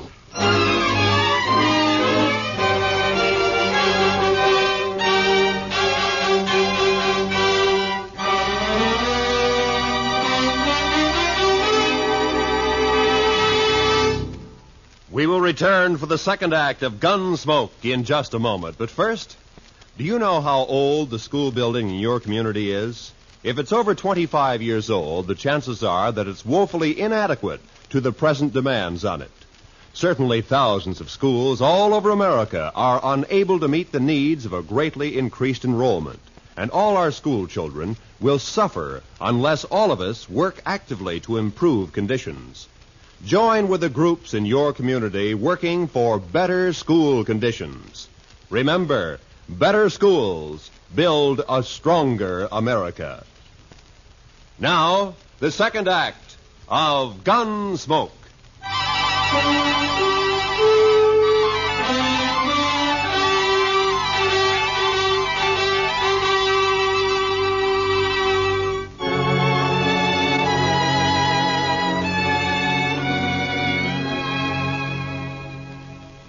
out of there, I didn't know how badly Chester was hurt. There was a lot of blood on his head and over his face. It was nearly dark outside, and the street was empty. It was supper time. I could see the women through the windows getting food ready. The kids were inside, too. Sure looked peaceful. But with Henry out with a gun, well, that wasn't a good thing to have running around loose in Dodge.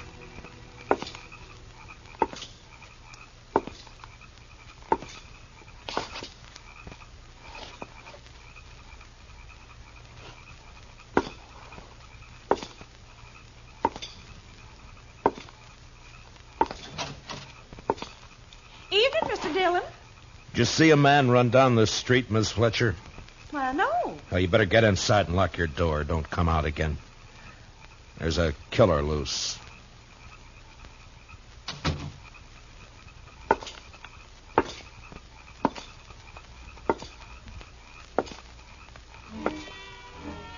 I walked the length of the street, listening, waiting. And when I got to the end, there was nothing.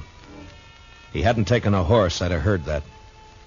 And in a way, I was sorry, because if he'd tried to hide and dodge, there'd be no way to get out of shooting that wouldn't get women and kids hurt. A breeze came up and swirls of dust flew around, and then settled as the air became still and hot again.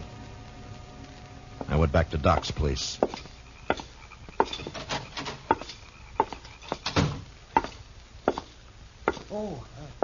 Did you find him, Marshal? No. How's Chester? Oh, I'm fine, Mr. Dillon. Just creased my head. More mess than hurt. Oh, good, Chester. Look, you want to go home or you want to work? I want to work. All right. Go down to the office, get yourself another gun, and round up some men. Many as you can. As long as Henry stays in town, we're in trouble. Now, keep your eyes open. Meet me back here. Yes, sir, Mr. Dillon. Take my gun with you, and if you see him, watch out. All right, now get going. Yes, sir.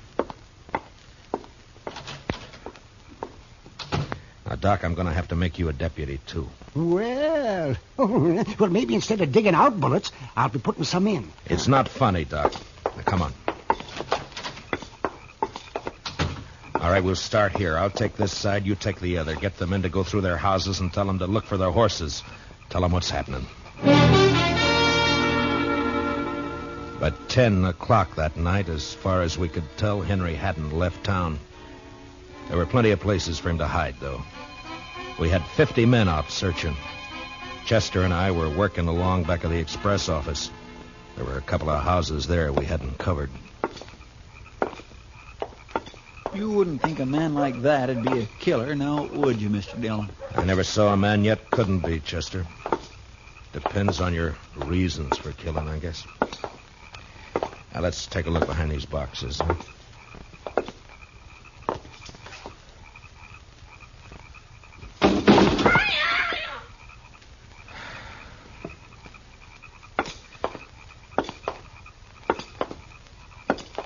You think he could have got this far? Yeah, he might. A lot of back streets to sneak around in the dark. That's Miss Cullen's place there, isn't it? Yes, sir. Looks like she's still awake. Light burning back there. Yeah.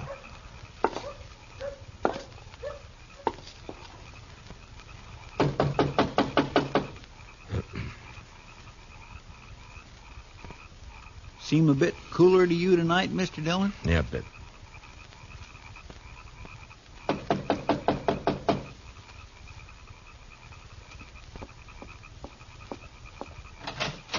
Oh, evening, Miss Cullen. I'm sorry to get you up, but we're looking for a man, a stranger around. He's tall, thin. You seen anyone about tonight? No. No, I haven't. Oh? How's the kids? Oh, they're fine. Thank you, Mr. Dillon. Fine. Uh-huh. Well, you keep the place locked tight, Miss Cullen. Don't let anybody in tonight unless you know who it is. All right. Good night, Mr. Dillon. Good night, ma'am. Well, now that's strange. She didn't even say hello to me, and I know her better than you do, Mr. Dillon. Chester, round up the others. Get them over here. I don't know why she... He's in there with her. I think he's got the kids in the sleeping room. Oh. Sent her out to get rid of us. Now, I'm going to try and get in. Don't do anything when you come back. Just put the men around the house. Yes, sir.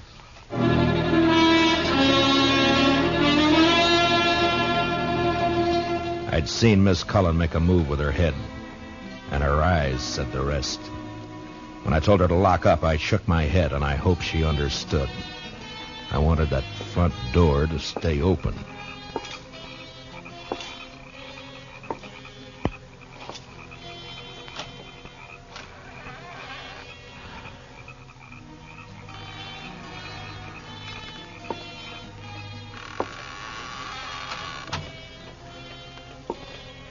Keep my promise as soon as I can. He was in there, all right. I could hear him.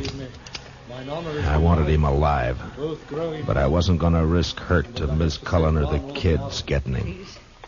I did what you asked. Don't hurt the children, please. They will never know this night. And in the morning, when they're awake. What's that?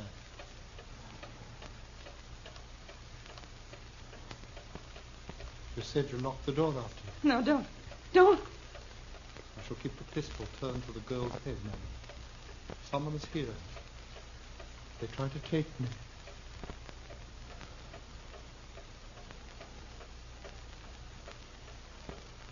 Who is it? Who?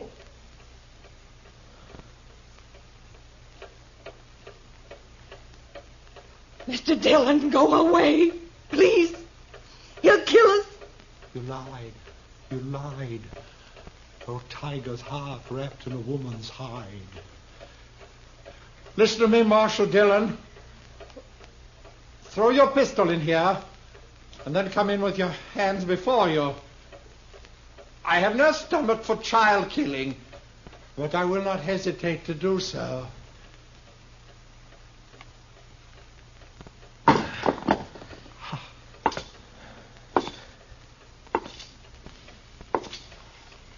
Now, give me the gun, Henry. No. You won't be able to get out of this. I must. There is living to be done. You know, that fancy talk isn't going to help either. Now, why don't you climb down? What happened to Matchett? Nothing happened to Match. Why'd you kill him? I didn't. In 5 minutes or less, there'll be 50 men or more around here. Now, what are you going to do? I don't know. If you didn't kill Matchett, you'll get a chance. I'll see to that. There's no use going on this way. Give me the gun. I cannot. It is my prop of salvation. No gun is salvation to anybody. Put it down. You must tell the men to go away, Marshal Dillon. I'll have to take one of these children with me for my protection. No! Shed a tear for me, madam. I have the greater need. You do a lot of talking, mister. I'd like to see you turn the gun away from that kid's head. That'd take more than talk, wouldn't it, though? I have no skill with such a weapon. Why should I match with you? I want to live. You're going about it the wrong way. The smallest worm will turn, being trod upon. Meaning? You gave me no choice when you brought me here. Would have been better to have left me lying in the dust. You don't understand. You don't know. Well, why don't you tell me? What good would it do? It depends.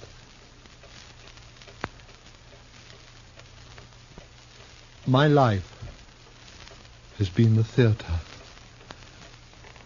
As a boy, I was a student of Shakespeare. You would look at me. Who would accept this face for Hamlet? This ill-shaped body for Romeo? His speech has become my speech, but the fools only look. They cannot listen for laughing. There have been ugly men before you. It hasn't been cause for murder. Why'd you kill Matchett? In New York, there was a man, a gross, stupid man fancied himself an interpreter of the bard. He took me as his apprentice, and together we set out for the tour. I would play only the voices. Never Richard, never Henry, never Lear, only the voices. Whilst he, stumbling, drunken, he muddled and tore to a tatter the words that I should have spoken. You killed a man because you wanted to play a hero? How easily murder is discovered. Yeah, sometimes, I guess. It was yesterday. We were leaving Hayes City. We'd played there for 2 days, and it made me a laughing stock. It was night, and he became drunk and threatened to leave me in the next town. I made him stop the wagon, and taking up a pistol, I shot him. He did not die at first, and when I saw what I had done, I wanted him to live. And I put him into the wagon, and I drove on, hoping to find a doctor. Then, as the night passed, I saw that he had died. And I was afraid. The wagon broke down? Yes, I put my purse into his clothes and took his name for mine. How I've hated the name of Sam Matchett. But you wouldn't understand. I wouldn't? Well, what now? I want to live. I want my chance. You've done a murder. I can't let you go. You know that. Don't make it harder. I lost my husband 2 years ago. I know what it is to be alone. You've been alone, haven't you? I'm sorry.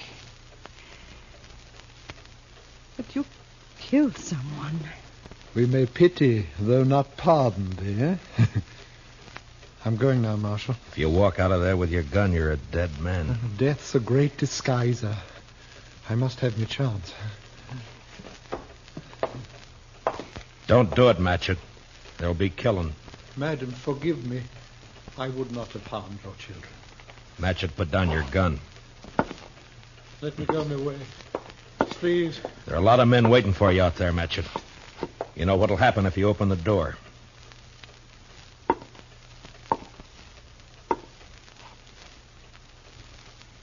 Don't do it, Matchett.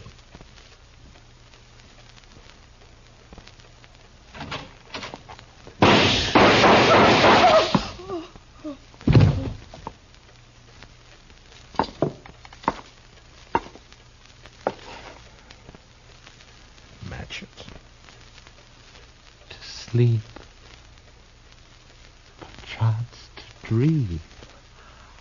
Aye, there's the rub. For in that sleep of death, what dreams may come.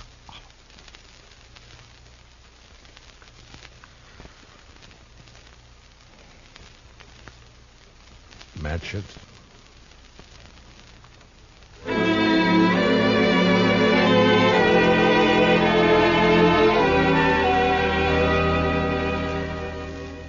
He knew he was going to die. The minute he opened that door, he knew it.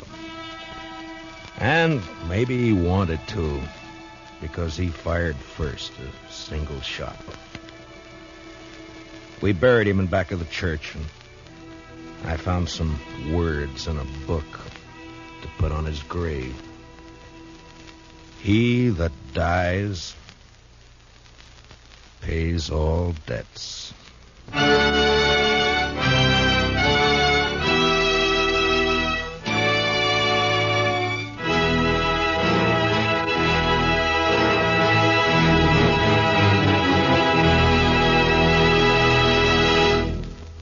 Gunsmoke, under the direction of Norman MacDonald, stars William Conrad as Matt Dillon, U.S. Marshal. Tonight's story was specially written for Gunsmoke by Anthony Ellis, with music composed and conducted by Rex Corey.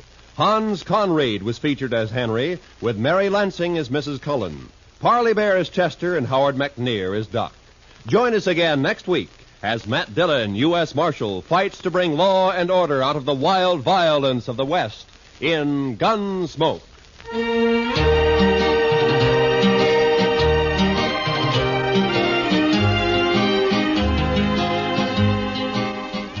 Roy Rowan speaking. Remember, Gangbusters going to action Saturday nights on the CBS Radio Network.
Dodge City and in the territory on west, there's just one way to handle the killers and the spoilers, and that's with the U.S. Marshal and the smell of Gunsmoke.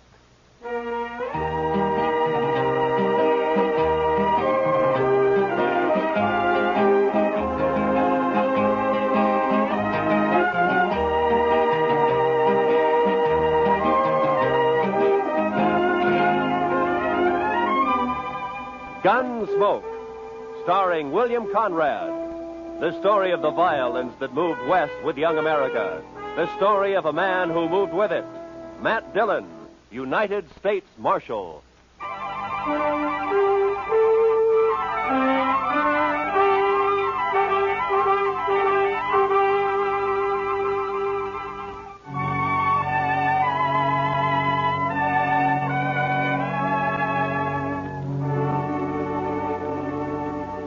They told us a man we'd been looking for, a murderer, was in a cow camp on the North Fork of the Canadian River, about 100 miles south of Dodge. So Chester and I rode down to take a look. We found a fella there with a right name but the wrong face. So we started back. First night we camped in a dry, buffalo-rutted depression. The next morning I woke shortly after daybreak to find Chester already cooking breakfast. Morning, Mr. Dillon. Meat'll be done soon. Is the coffee made, Chester? That's what I need. It's boiling. I didn't make much, though. I thought I'd better save our water. You know, Chester, I'll bet right now the doc's back there in St. Louis, holed up in some fancy hotel and still asleep. That's quite a thought, sir. Yeah. Him right in the middle of St. Louis and us way out here on the prairie. I'll bet he's even got sheets on his bed. I wouldn't be surprised, Mr. Dillon. Doc said this was one vacation he was going to splurge on. He's riding the Santa Fe both ways. Huh? Well, meat's done. I cleaned off this rock here to cut it on. Oh, good.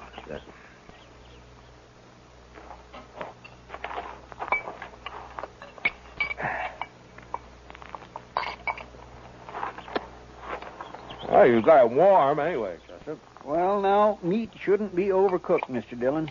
That takes the taste clean out of it. Now, then we ought to be able to taste everything about this steer. Eggman's disappointment. How's that, Mr. Dillon? Never mind, Chester.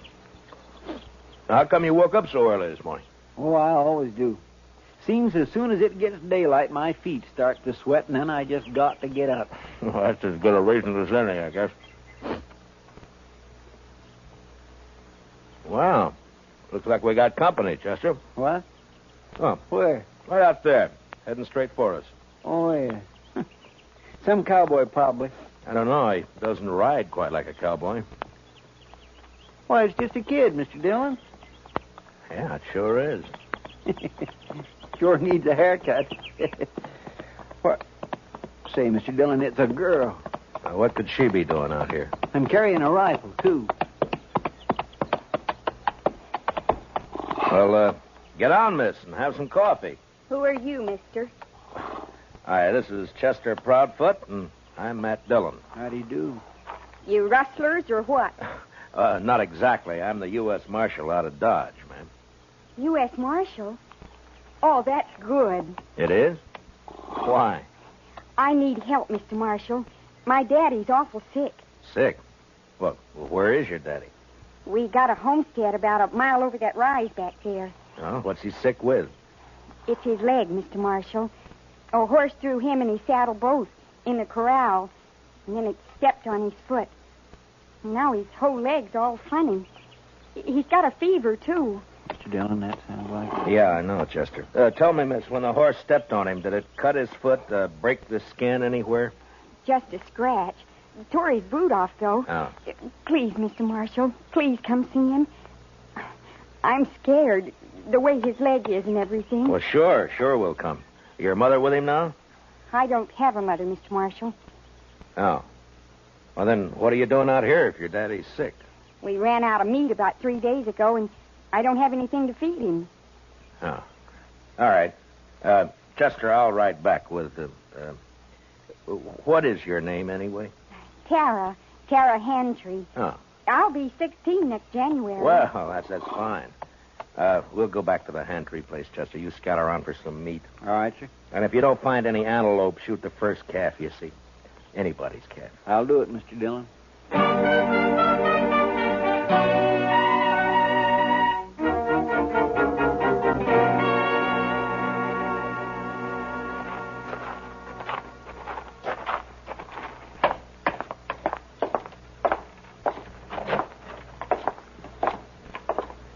He's in the sleeping room, Mr. Marshal. No.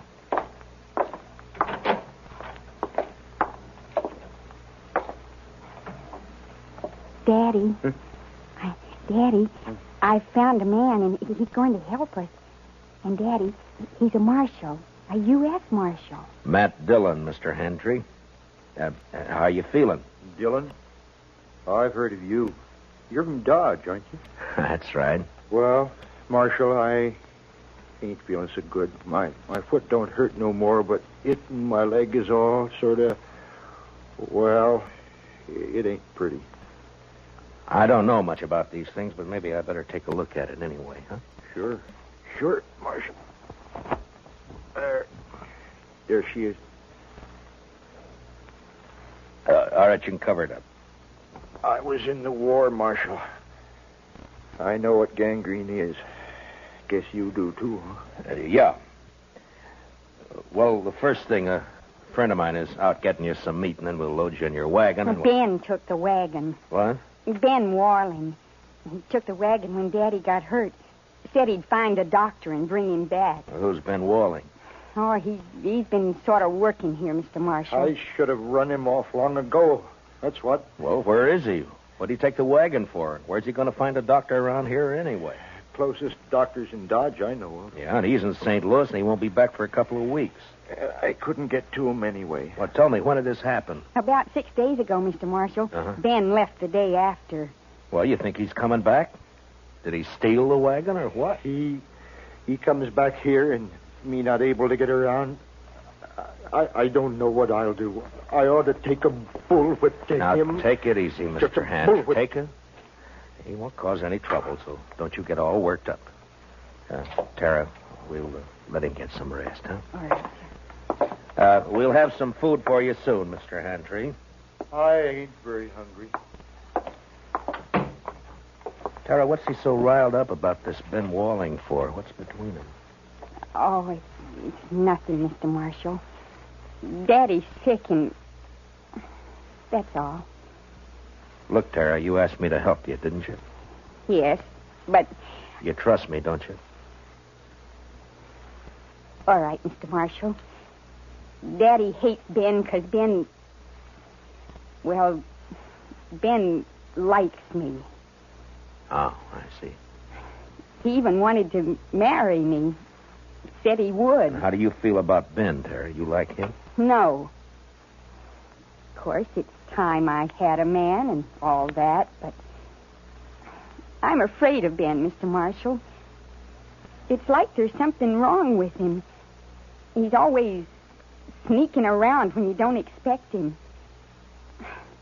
Makes me uneasy, like. Well, we won't worry about Ben now. You stay here in case your daddy wants anything. I'll go outside and wait for Chester. Mr. Marshal, I'm awful glad you're here. We'll see it through, Tara. Don't you worry. I won't. Now.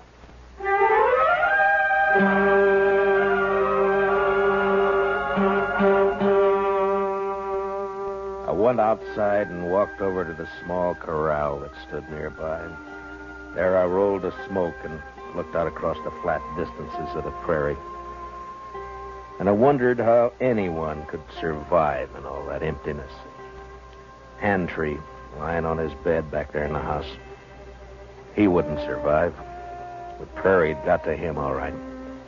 And its vast loneliness had put him out of reach of any help.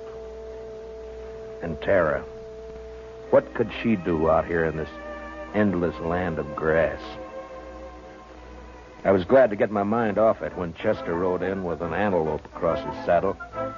We hung it on the corral, dressed it, took a hind quarter into Tara, and we went back outside and sat down.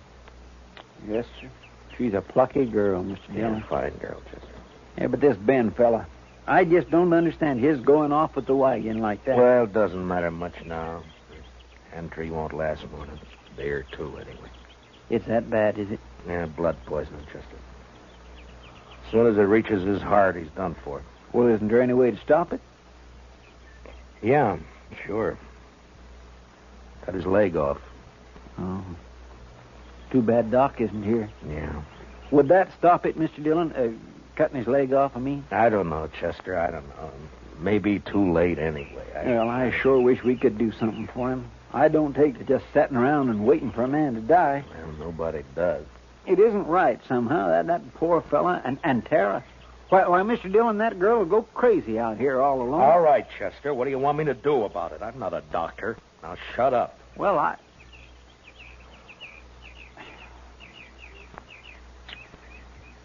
Mr. Dillon, you could do it.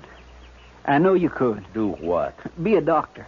Long enough to save Mr. Handtree's life, Are you anyway. out of your head? No, sir. Then what are you talking like that for? The most I ever did was doctor a horse for the colic. That's fine training for this, isn't it? I know.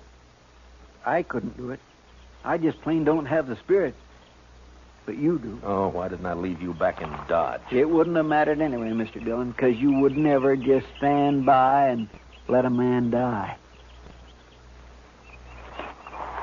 Let's go talk to him, Chester. Yes, sir, Mr. Dillon.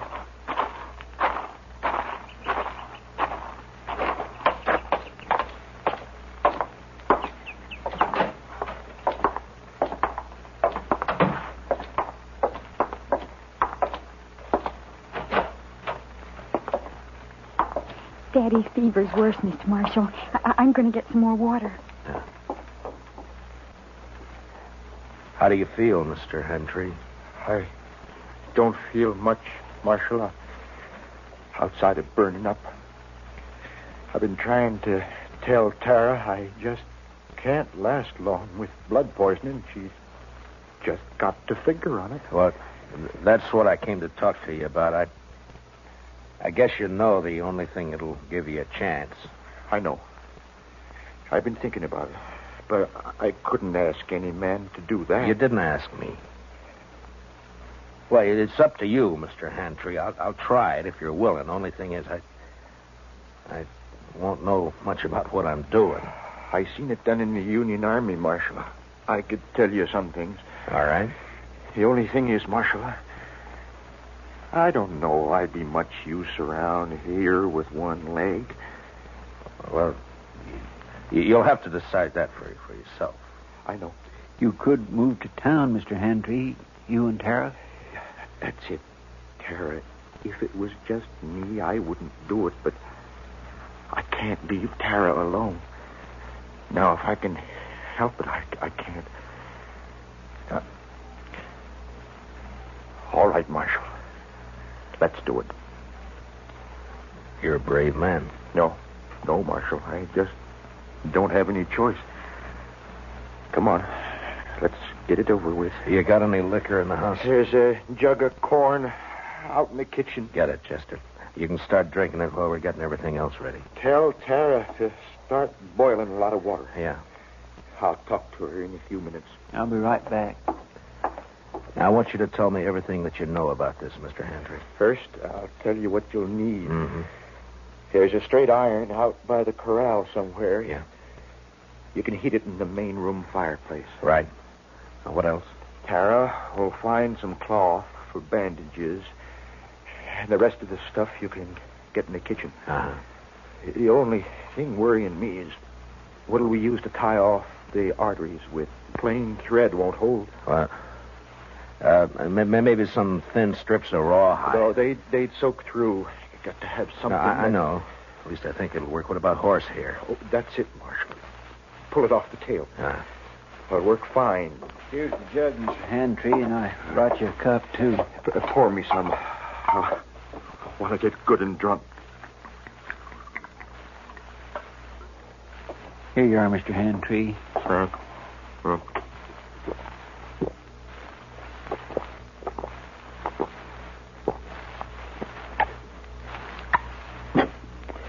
You know, I ain't been drunk in the daytime since we got the news about President Lincoln in the spring of 65. You better have your talk with Tara before that takes hold. Ask her to come in, will you? Come on, Chester. We got work to do. Yes, sir. Good luck, Mr. Hantry. Thanks. Well, Marshal. Yeah. Marshal, I'll try to make it easy for you. Yeah, sure.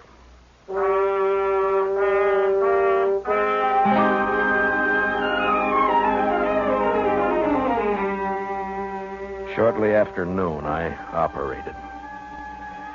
Whether it was the corn whiskey or his own hard courage, I don't know, but Hantry never whimpered. Chester stood outside the door and brought me whatever I needed. Tara waited in the kitchen, boiling more water and thinking her own thoughts. Maybe it was harder on her than any of us. And toward the end, Hantry mercifully passed out. When I'd finally finished bandaging him, I was kind of faint myself. I'd done everything I could. I just hoped I'd done it right. How is he, Mr. Dillon? You'll have to clean up in there, Chester. I've got to get outside for some air. Yes, sir, I'll do it. And put that fire out. It's hot enough around here.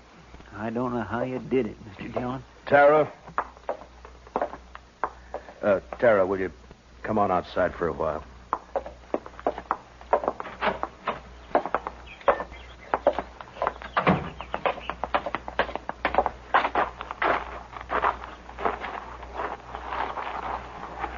Is Daddy all right? Is he all right, Mr. Marshal? It's all over, Tara. We'll just have to wait and see now.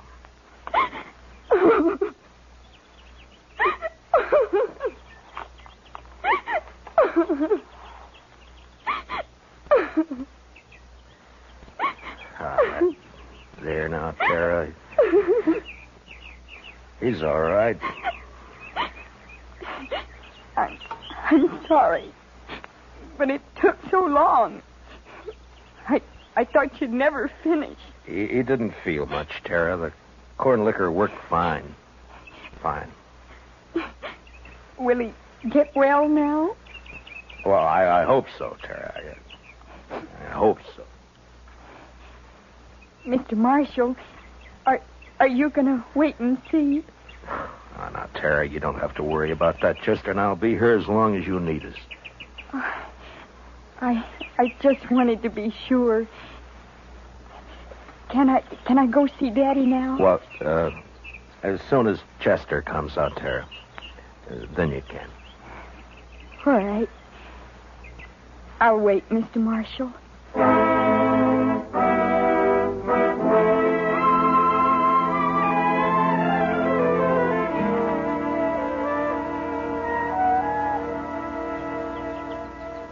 It beats me, Mr. Dillon, how he can just lay there so quiet and peaceful. It's only been 4 or 5 hours, Chester. The liquor hasn't worn off yet. He drank nearly the whole jug.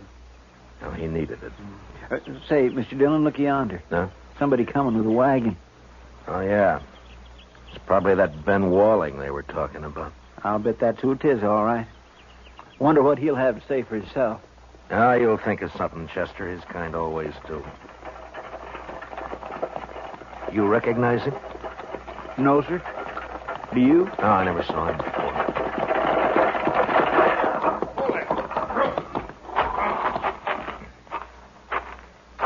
Hello.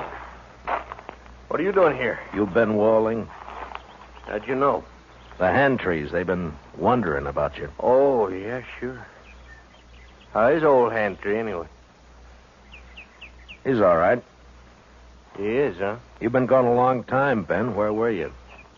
I don't know you, mister, but you sure ask a lot of questions. You can answer them one at a time. Now, where were you? Who are you anyway, mister? I'm a U.S. Marshal. Ain't no U.S. Marshals around here. There is now. Generally, I'm in Dodge. Your name Dillon? It is. Well, what are you doing here, Marshal? Tara ran into us, asked us to help. Seems the only able-bodied man around here took off in a wagon. I went to fetch a doctor. Anything wrong in that? Not at all. Where is he? Well, first night the horses ran away, and I've been chasing them ever since. I didn't catch him till this morning. And then I've been gone so long, I thought I'd better get back to you right away. I was worried about Tara and old Hantry, of course. I see. Well, you better get your horses unhitched, Ben. You can see Tara later. She's in with her father now. Gonna be all right, huh? I was kind of worried about that foot. Looked to me like it might have poison in it. It did. What do you mean it did? I took his leg off about noon today. You what? Mr. Dillon did it all by himself, just like a regular doctor. Oh, but how'd you know what to do? You might have killed him. Somebody had to do it, Ben. It's a sure thing Tara couldn't. You're blaming me, ain't you? Well, I did everything I could. Didn't my fault those blasted horses run off. Hantray's pretty sick, Ben. I wouldn't bother him for a day or two if I were you. Oh, I won't bother you. Oh, now look, Marshal. You can leave now. I'll handle everything here. We'll leave. As soon as Hantray's able to take care of himself again. All right, stay as long as you like. I don't care. Mr. Dillon? Yeah. I think that Ben is a no-good liar. You're right on both counts, Chester. And I'll tell you something else. You see that saddle over there? Well, that belongs to Mr. Hantry. Yeah, I know. I looked at it this noon. Somebody cut the cinch strap on it. Cut the cinch strap? Mm-hmm. No wonder that bronc bucked him in the saddle off both. Well, do you think Tara did it? Oh, my goodness gracious. No, Mr. Dillon. Tara'd never do a thing like that to her own... It was Ben, wasn't it? That'd be my guess. He figured the old man would get hurt, maybe killed. Why, sir? So he'd have a free hand with Tara. Why, that low down... Mr. Dillon, let me arrest him. Not yet, Chester. There's plenty of time. All right, sir. I'll wait.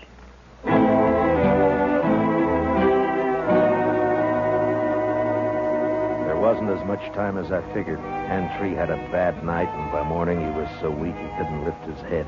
I tried to take his pulse, but I could hardly find it. Maybe I'd operated too late. Maybe the poison had already moved up into his body. I didn't know. I had no way of knowing. So there was nothing to do now but wait. Want some more coffee, Mr. Dillon? Yeah, thank you, Chester. We'll fill it up, huh?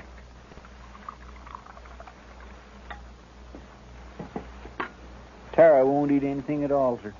She just sat there by his bed, hasn't slept a wink I know of. Well, it's her father, Chester. He's all she's got. I never thought much about it before, Mr. Dillon, but seeing Tara, I kind of wish I had a daughter. You'd have to change your profession if you were going to take care of a daughter, Chester.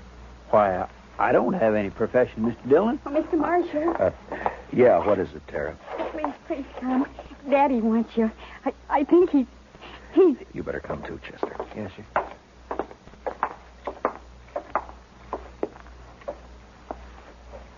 It's Matt Dillon, Mr. Handtree. Can you hear me? Marshal, I can't hold out no more. Now, don't say that. Keep fighting, man. You'll pull through. No, Marshal. I'm going to die. Oh, Daddy. Daddy. Tara. It's about Tara, Marshal. Don't leave her here. Ben Walling, he's no good. He'll try to keep her. Now, don't you worry about Ben Walling, Mr. Handtree. I promise you he won't get anywhere near Tara. Now or ever. Thanks, Marshal. He's a bad one. Tara can't stay here alone. She can't work this place. It's a bad way to die. Not knowing. Now, I want you to listen to me. Listen to me now. Yeah? I promise you something else, too. I'll take care of Tara. I'll see she's all right. I'll see she's cared for. Now, I promise that. I thank you, Marshal. I sure... Where's Tara? Daddy, I'm right here. Daddy. Tara. Come on, Chester. Daddy. Daddy.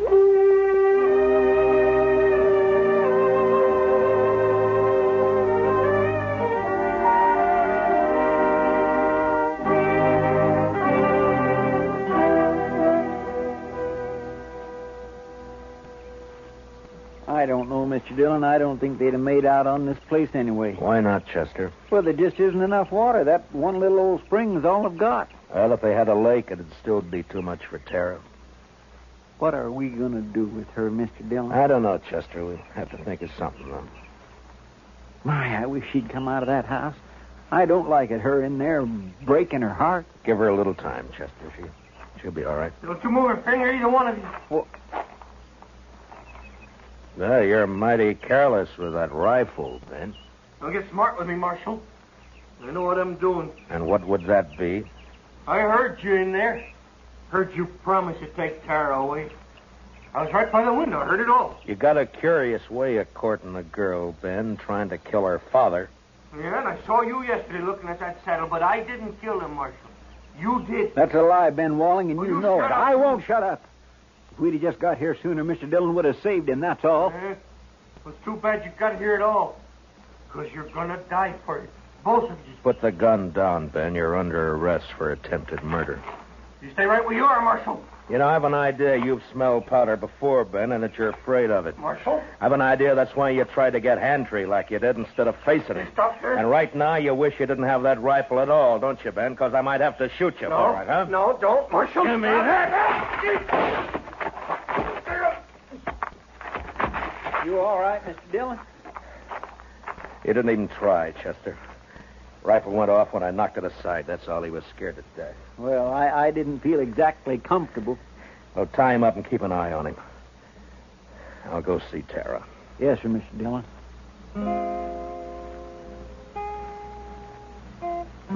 Late that evening, we buried Handtree out on the prairie, out in back of the little homestead. They would die now, too, and fall apart without him. The next morning, we loaded everything we could get into the wagon. With Tara beside me, we started out for Dodge. Ben Wallen never said a word. Chester led his horse, and they rode along ahead of us. I had plenty of time to tell Tara all about Dodge and how there were some good people there and how we'd find her a home and a family. She sat there, tight-lipped. She didn't say much, but she never once looked back.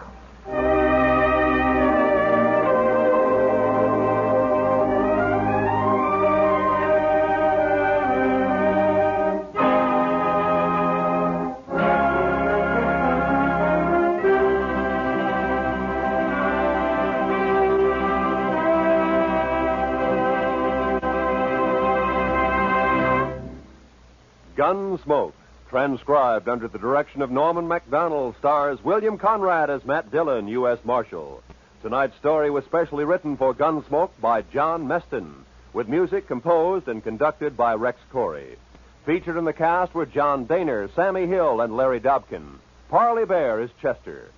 Join us again next week as Matt Dillon, U.S. Marshal, fights to bring law and order out of the wild violence of the West in Gunsmoke.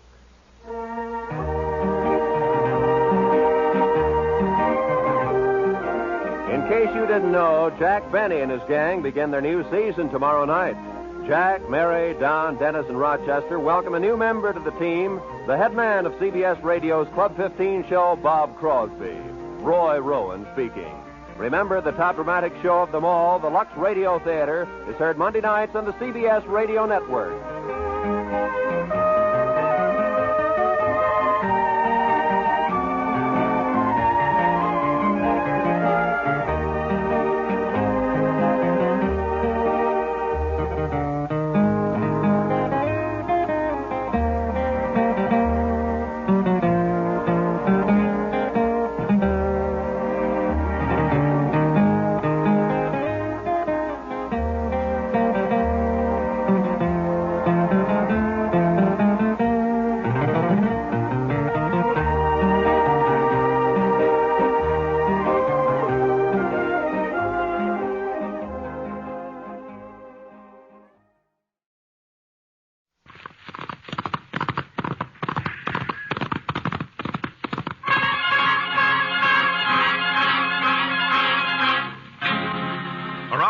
City and in the territory on west, there's just one way to handle the killers and the spoilers, and that's with a U.S. Marshal and the smell of Gunsmoke.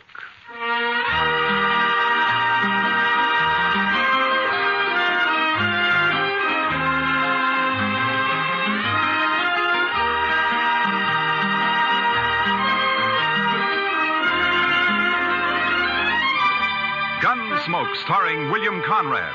The story of the violence that moved west with young America. The story of a man who moved with it.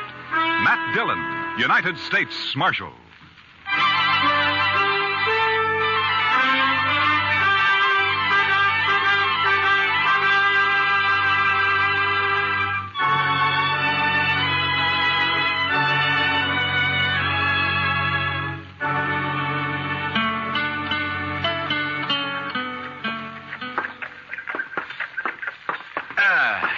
You know, Chester, a morning like this makes a man glad to be alive. Oh, it's a fine one, all right, Mr. Dillon. Yeah.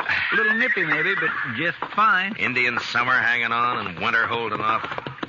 You know, Chester, this time of year, I wouldn't trade western Kansas for everything east of the Mississippi.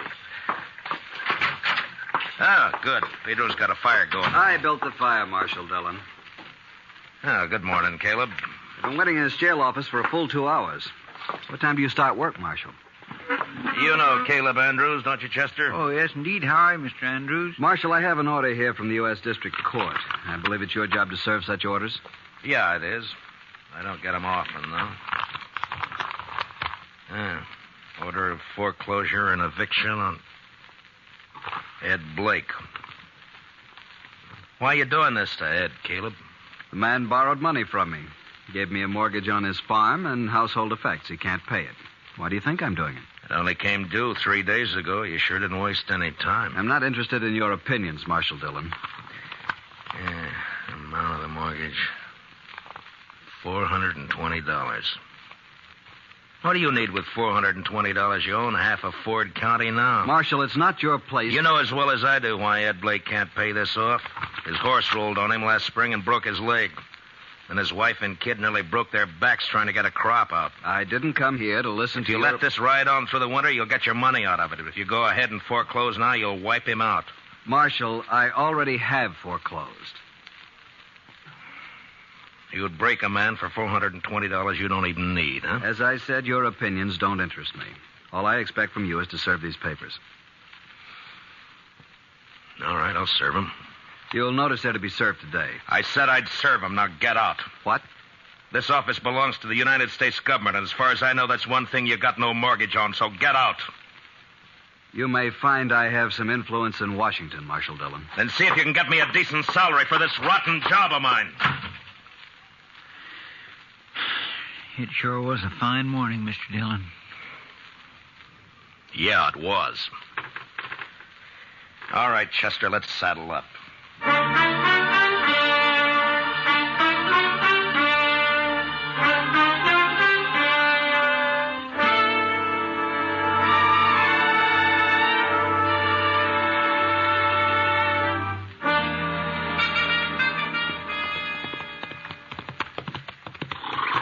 This is one job I purely wish we didn't have to do, Mr. Dillon. Yeah? My, this sure is a nice farm. Ed and Martha have put in a lot of work here the last 4 years. We don't have any choice, Chester. Yes, sir, I know. It's a downright shame, though. Hey, Marshal! Oh, boy. Wow. Hi, Jimmy. Look at here what I got, Marshal. Well, looks to me like a mighty dead coyote. Sure, that's what it is. He's been killing my chickens, so last night I hid out behind the barn. Yeah? I got him with one shot, Mr. Dillon, and there wasn't even a full moon. Well, that's fine, Jimmy. Matt Dillon, how are you? Oh, good morning, Martha. And Chester, too. Miss Blake? Well, I'm glad to see you. Get down, come on in. Oh, thank you.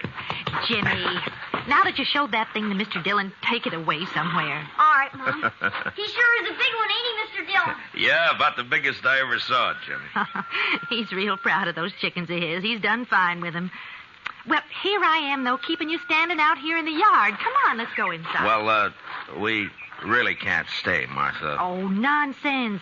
You don't get out here once in a coon's age. Yeah, I know, but you And see... you're just in time. Your favorite dish, Matt. I was about to take it out of the oven when you rode up. Cornbread. Buttermilk cornbread, huh? That's right. Ed's not here, but you will say, won't you? Well, Martha, I'd like to, but, well, we just can't, that's all. The thing is that,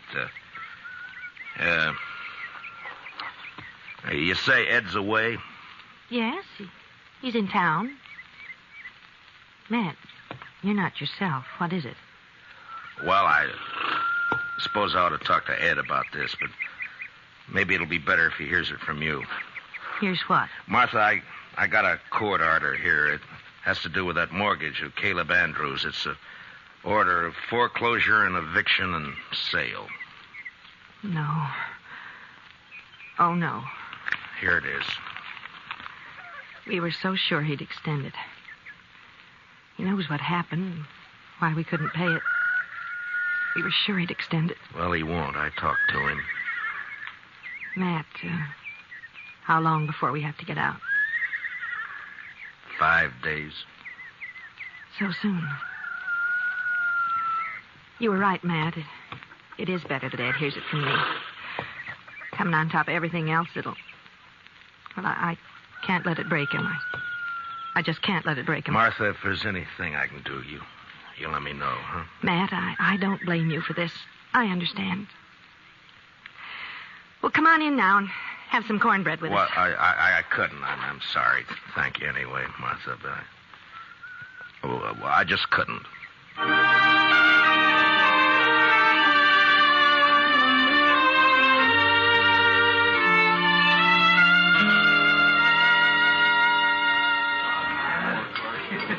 Matt, you looked low all week. Oh, it's just things in general, Kitty. Sometimes you get to wondering if it's all worth it or not. The Blakes, huh? Chester was telling me. Chester talks too much. It's not your fault, Matt. Somebody had to serve the order. Somebody has to be hangman, too. Life's never all good, Matt. There's always a little bad in it. Well, in my job, it's more than a little. Try making your living sometime as a dance hall girl. Yeah, I guess. But when you gotta go out and boot somebody like the Blakes off their land and out of their home, then you start wondering what's right and what's wrong, that's all. Well, if you find out, Matt, let me know. I've always... Oh, there you are, Marshal. I stopped by the jail. Well, all right, Caleb. What's on your mind? That Blake family, Marshal, they were supposed to vacate today. Well, they haven't done it. I rode by there a little while ago. According to the court order, they got until sundown. But they haven't made the slightest preparation to... Marshal, I believe I'd prefer to discuss our business elsewhere than in the presence of this. Easy, Caleb. Matt, I'll go. Caleb, you're going to apologize to Miss Kitty right now. No. Apologize? If you think I'm going to apologize to this cheap little baggage who's in it. Matt, you shouldn't have done that. Finnegan, take him outside and throw some water on him. Yes, sir, Marshal. Why not, Kitty? He had it coming to him. He'll do everything he can to hurt you now. He'll take it out on the Blakes, too. Yeah, maybe. Look, Kitty, I just got an idea. I'll see you later. All right, Matt.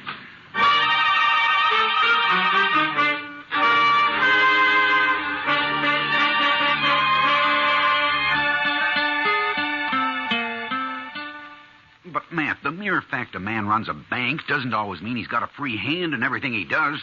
A bank has stockholders, a board of directors. I've got to listen to them. I think they'd approve the loan, Clem. Another thing, Caleb Andrews is the biggest account I've got. If I crossed him by taking this loan you suggest, Matt, he'd break me. I see. All right, Clem. Forget it. Matt, I realize I'm under obligation to you.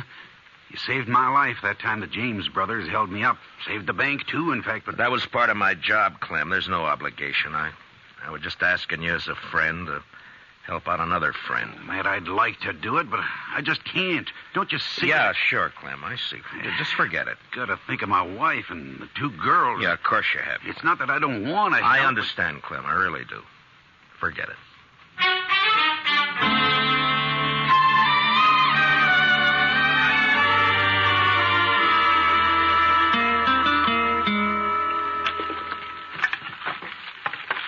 There. That ought to hold it a while. That fire feels kind of good, Mr. Dillon. It's getting chillish out tonight. Yeah, I guess we better have Pedro lay in some more wood. Yes, sir. When winter sets in, it always makes you feel good to know you got a warm place to hole up. Be mighty rough not to have a... not to... Yeah, I was thinking of the same thing, Chester. You suppose they vacated this afternoon? I don't know. We'll ride out there in the morning and find out. Sure is a shame. It's just too bad that... Come in. Can we bother you, Matt? Ed! Oh, come in, Martha. Well, hiya, Jimmy. Come on up to the stove, folks. Come on. Matt, the fact is that we kind of like to impose on you for tonight. We haven't got any place to go, no money. Wondered if we could sleep in the jail tonight. Oh, sure, Ed. Chester, would you get a fire going back there? All right, Mr. Dillon. And dig up some blankets out of the storeroom, huh? Yes, sir. Want to come help me, Jimmy? Jimmy? Now, you go along with Chester now, boy. Go on. All right. He doesn't understand all this, Matt.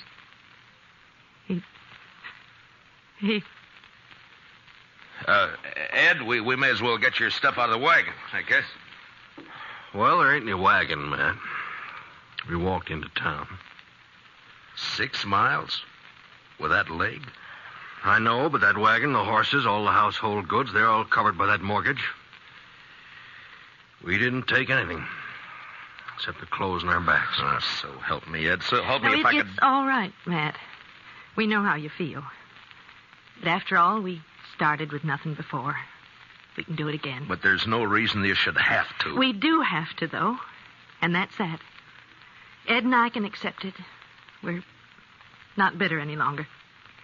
Jimmy can't understand. He's been carrying on pretty bad, but he's just a boy. And in time, he'll be able to... Dillon? Yeah, what is it, Chester? It's Jimmy.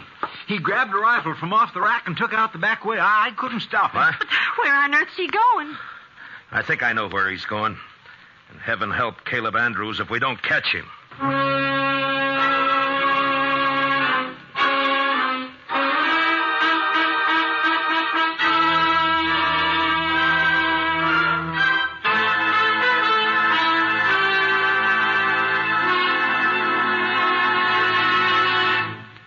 return for the second act of Gunsmoke in just a moment. But first, that widely traveled man of music, Mr. Vaughn Monroe, will land in Pottstown, Pennsylvania this Saturday night. The Moon Maids, the Moon Men, and the Monroe Ensemble will be on hand to enliven the session. Remember, tomorrow night and every Saturday evening, it's Vaughn Monroe and his musical caravan on most of these same CBS radio stations. Now, the second act of Gunsmoke.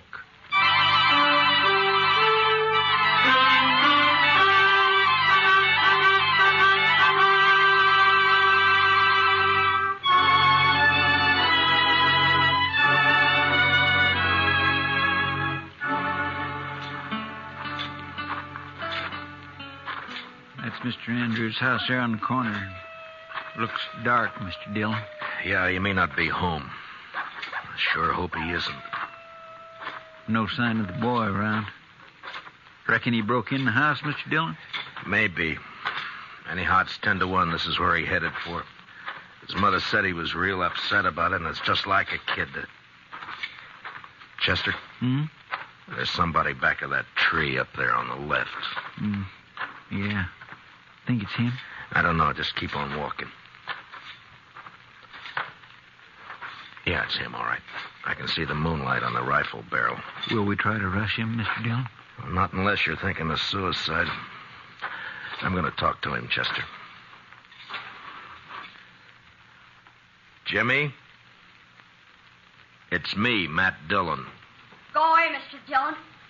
Better go away now. Don't bother me. I can't do that, Jimmy. You're a friend of mine, and I figure you're waiting here to do something that you'd be sorry for, and I can't let you do that. Nothing you can do about it, Mr. Dillon. I got a gun here, and I'm going to kill him. You go away now and leave me alone. Jimmy, I know how you feel. I don't like Caleb either, but killing him's no answer. You folks feel bad enough already. Think how it would hurt him if you did. Stop, Mr. Dillon. Now stay where you are. Don't come any closer. I have to, Jimmy. It's my job. So if you're going through with this, I guess you'll have to kill me first. No, Mr. Dillon. Now stay back. I'm sorry, Jimmy. I don't have a choice. But you do. No.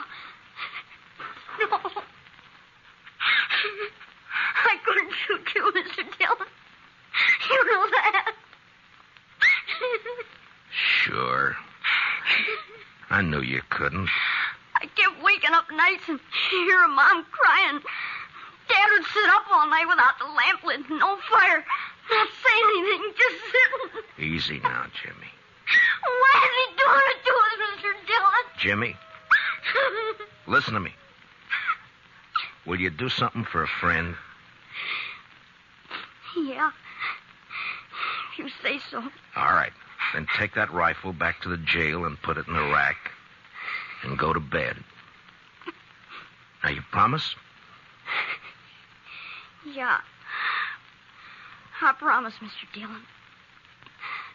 I'm sorry, and I'll do like you say. You're all right, Jimmy. Good night, son.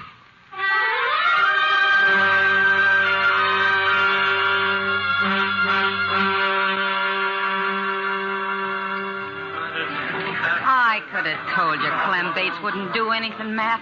He wouldn't dare. He'd be scared Caleb would take his money out of the bank. Yeah, that's about what he said. I don't know, Kitty. I've done everything I could possibly think Oh, the of. worst of it is everybody in town's just as scared of Caleb as Clem is. I doubt if they'll even have the nerve to bid against him at the sale. Yeah, I know. He'll probably get the place at not much more than the amount of the mortgage. $420. Matt, I've seen more than that change hands across a poker table here in one deal. You think that's all it takes? I beg your pardon, Miss Kitty. Oh, of course, Jack. I'm not usually one to eavesdrop on people, but I have been listening to you, too. Jack, have you met Marshal Dillon? No, I haven't had the pleasure. The reason I butted in, Miss Kitty, I heard you talking about these people losing their home. I don't know this fellow Blake. He's never done any business over my table and probably never will. No, I don't think he's ever been in here. And I don't know if this will make sense. But the thing is, I left home when I was 10 years old, and I've been drifting ever since. When I see somebody like this Blake that sticks it out and works and fights and gets a raw deal. Well, what I'm getting at, Here's $50 if that'll help him any. Oh, Jack. Well, this is awful decent of you, Jack. Matt, I said a while ago that nearly everyone in town was afraid of Caleb. Yeah? Well, there's some who aren't. Like Jack here and me and the rest of the dealers and the gamblers and the girls and the bartenders. That's right, Miss Kitty. Because we're drifters. We got nothing to lose. Matt, I'll raise $420 right here in the Texas Trail. By heaven, Kitty, I think you could. Well, I can't do as well as Jack, but... here's 20 from me. Boys! Everybody! Now listen to me for a minute. I got something to say.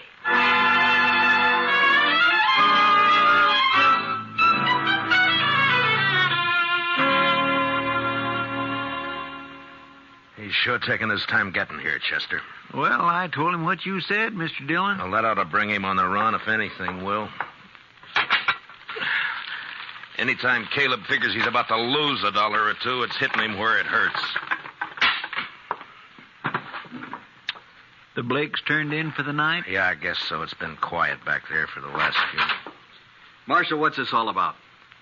Well, shut the door, Caleb. We're trying to keep it warm in here.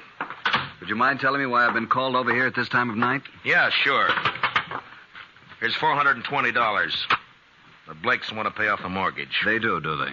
The court costs up to now will probably run about $10. I'll pay that myself. That's mighty generous of you. Well, good night, Marshal. Is it a deal, then? I am not the least bit interested in having that mortgage paid off, Marshal Dillon. The Blake farm is worth about $2,000 now, and in 5 years it'll be worth 3 times that much. Land's going up in Ford County. That's why I'm grabbing every piece I can get. So I don't want the money. I want the farm. And when it's put up for sale, I'll get it at my own price. The foreclosure still goes. I see. Good night, gentlemen. Well, I guess that's that, Mr. Dillon. I don't know why I even thought he'd take the money.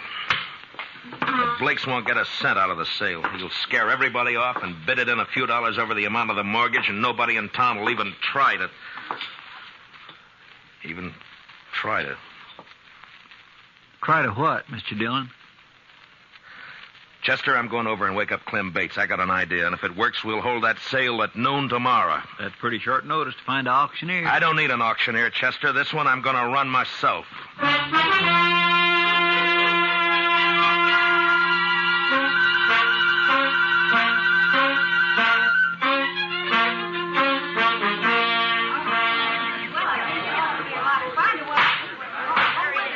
All right, everybody. All right. Now, all of you know what we're here for. This is a foreclosure sale of the property and household effects of Edward and Martha Blake, ordered by the court at the request of that fine-spirited, good-hearted public benefactor and friend and neighbor of us all, Caleb Andrews. Marshal Dillon, I refuse to tolerate this. Caleb, I think we better get one thing straight right now. The law tells me I got to conduct this sale, but the law doesn't tell me what I got to say while I'm conducting it. Get on with it. Get on with the sale. All right. Now, the first item I'm offering is a breadboard. Ms. Blake tells me she's used this for nearly 10 years. That's a lot of loaves of bread, a lot of years. As you can see, it's pretty badly battered up. I doubt if it'd be worth much to anybody unless they were used to it. Suppose we started at 50 cents. Is there anybody here low enough to bid 50 cents for Mrs. Blake's breadboard? How about you, Caleb? I'm not interested in the item. Get on with the sale. Anybody else? No? All right, then. The second item. It's a crib. Now, you'll notice it's handmade. Rough construction. Never been painted. And it's been well used. Ed built it himself 12 years ago, just before Jimmy was born. There are teeth marks all over the slats here, but that doesn't really hurt anything. Marshal Dillon, may I suggest you lump the household effects together and offer them as one bulk item? I'm sorry, Caleb. I'd rather offer them one at a time. Unless, of course, you'd care to waive all claim to the household effects and withdraw them from the order of foreclosure. I waive the claim. The household goods are withdrawn. Now get on to the house and land. So ordered. Now, the item offered is 160 acres of tillable land, a 4-room house, and a barn. I won't read through the description. You all know the property. It's a good farm. The amount of the mortgage is $420, held by Caleb Andrews. All right, the bidding's open. What am I offered? $450. I have $450 from Caleb Andrews. Do I hear another bid? Oh, the farm's worth $2,000. You're going to let him have it for $450? How about another bidder? Mr. Dillon? Yeah, what is it, Chester? Well, I've been thinking some lately of getting me a little place like this and settling down. I'll bid $1,000. I have $1,000. Yes, your brother. Do I hear another bid? It's a trick. He doesn't want this place. $1,000. Going once? $1,200. Caleb Andrews bids $1,200. What do you say, Chester? Well, sir, I think I kind of like this farm. $1,500. This is ridiculous. The bid is $1,500. Going once. Going twice. $1,600. $1,600 from Mr. Andrews. Chester? $8,420. He never had that much money in his whole life. Do I hear another bid? Oh, what do you say, Caleb? Do you think I'm a fool? Going once, going twice. Sold. The Chester Proudfoot for $8,420. The buyer will come forward and complete the sale. Don't you worry none about me, Mr. Andrews. I got it right here. There's $8,000 in $500 bills, and here is the $420. Where did you ever get that much in cash? Well, I save my pay, Mr. Andrews. Then, of course, I drink just mostly beer. It adds up after a while. Caleb, I guess $420 of this is yours. And that takes care of the mortgage. Well, Ed, looks like you made a pretty fair profit on the place. Here's a lot better than I expected. Here's Matt. your money. Thank you, Matt. But I tell you, I'd still rather have the farm than the money. Well, now, I've been sort of thinking it over, Mr. Blake. Maybe I kind of lost my head. But when you come right down to it, I don't know what I'd ever do with a farm, so if you'd like to buy it, I'll take a $420 loss and sell it back to you for $8,000 cash. Done. Here's your money. This is unheard of. They can't do it, Marshal. Well, as far as I know, there's no law against a man selling his own property. Now, the way I see it, Mr. Andrews, is right this minute you're a trespasser on my property. Come on, let's go. Let go. Hey, Gracie. Who do you think you're landing? Chester, you better get that $8,000 back to the bank. Clem Bates is probably worrying himself into a breakdown for fear somebody will find out that he let us have it. All right, Mr. Dillon, I'll see you in town later. Yeah. Oh, Matt, I don't know how we can ever thank you for what you've done. Not me, Martha. Thank the bunch that work at the Texas Trail. You know, they're bums and drifters, most of them. But when Kitty told them the story, they really came through. We'll pay it back, Matt, every cent of it. And, well, that girl, Kitty, I guess I've said some hard things about her in the past, but... Matt, will you ask her to come out to dinner some afternoon? What? I'd like to thank her myself. Sure, Martha. I'll ask her. And I think she'll appreciate that more than you'll ever know.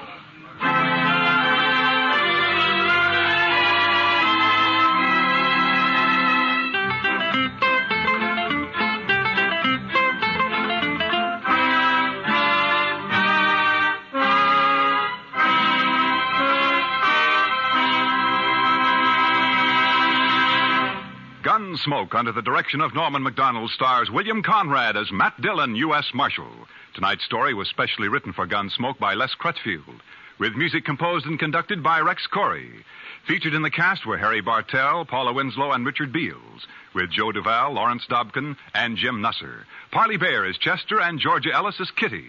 Gunsmoke is heard by our troops overseas through the facilities of the Armed Forces Radio Service. Join us again next week as Matt Dillon, U.S. Marshal, fights to bring law and order out of the wild violence of the West in Gunsmoke. Here's a suggestion for Saturday listening. Fun for All, starring Bill Cullen and Arlene Francis, and John Reed King's great show, Give and Take. Hear them tomorrow on CBS Radio. Clancy Cassell speaking. And remember, you'll find Western adventure and music with Gene Autry Saturday evenings on the CBS Radio Network.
Dodge City and in the territory on west, there's just one way to handle the killers and the spoilers.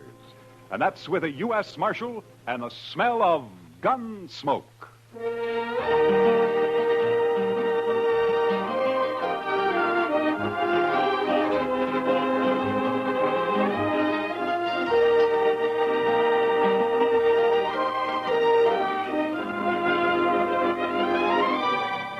Gunsmoke, starring William Conrad.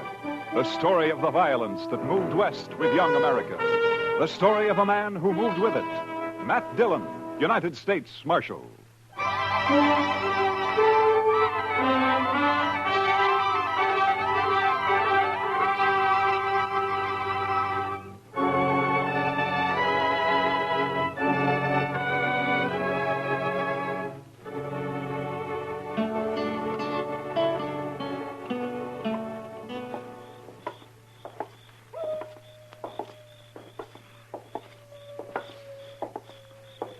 Quiet night, Mr. Dillon. Yeah. Except for that coyote. He's wailing his head off out there. Mad at the moon, I guess. Or in love, maybe. Oh? Yes, sir. The way I've noticed it, any time you find a man or an animal out squalling around in the dark, it's usually love. Yeah, but this one sounds kind of mournful, Chester. Well, sir, love is mournful sometimes, Mr. Dillon.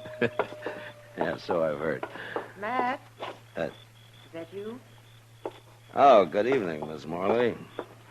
How have you been, Matt? Oh, fine. Fine, thank you. You, down here on Front Street this time of night alone? I'm looking for Red Lawson. He's a new man, works for Al.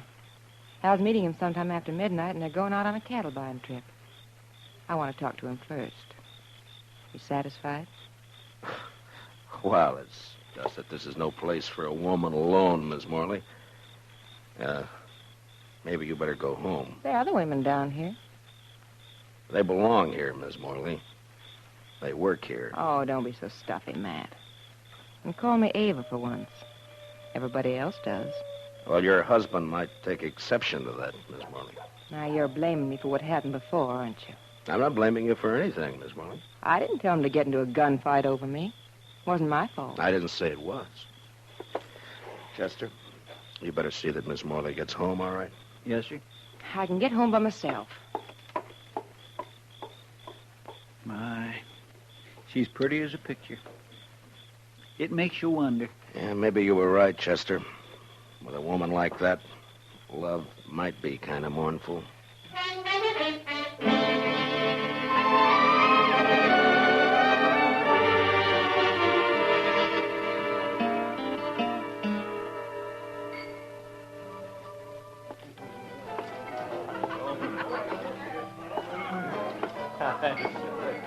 So I just give my rope a couple of turns around that juniper stump, and I jerk back on it. Lawson? Oh, hi, Marshal. I wonder if I could see you for a minute, huh? Yeah, sure. Be right back, boys.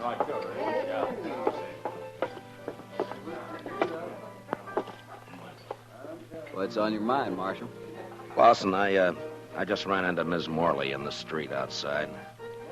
You did? Yeah, I suggested she go home. She's got no business being down here this time of night. It might be a good idea if you'd tell her that, huh? Seems to me that's up to her husband. Look, you're new here, Lawson. I guess you didn't know Fred Curtis and the Santa Fe Kid. I heard about it. A couple of fools, as far as I can see. Yeah, I guess they were. After they met Miss Morley. Hey, look, Marshal. What's your stake in this? I got no stake. What Miss Morley does is her own business, as long as it doesn't cause any trouble. I'm just trying to keep at peace, that's all. I feel kind of sorry for her, that's all. Al treats her like a dog. Uh-huh. Fred and the kid used to talk the same way. Like I said, a couple of fools. I'm not. I hope not. See you around, Marshal. Yeah, sure. Oh, I would think so. Sure. Hi, Kitty. Could I speak to you? Oh, sure, Matt. Excuse me, boys. I'll be back. All right. You hurry back now.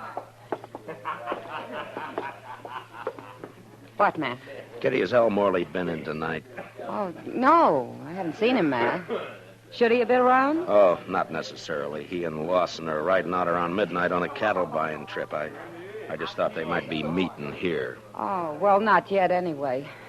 Jesse Wells would know what their plans are, though. Jesse Wells? Yeah, the bartender down there at the end, the young one. You know him. Oh, yeah, sure. Why would he know? Well, he's going along. Al asked him to help out. They're going to follow the Lazy Bee roundup. Try to get in ahead of the buyers from Chicago. Oh, yeah.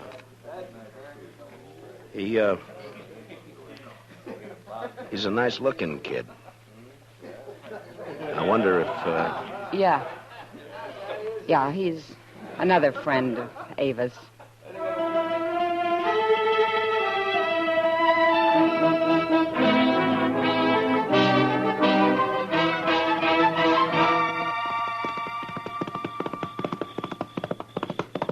Oh, boy. Hold it.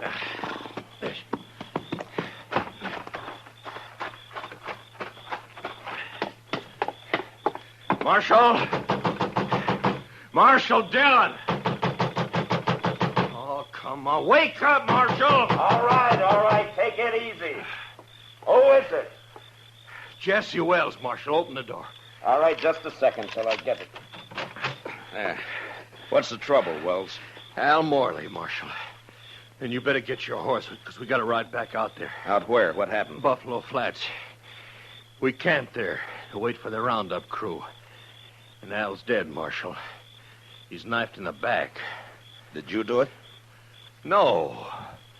It was Red Lawson. He knifed Al and he stole the money we were going to use to buy cattle. What in the world is going on, Mr. Dillon? You better saddle up, Chester. We got to ride. What's the trouble? The usual. Nothing new but the names.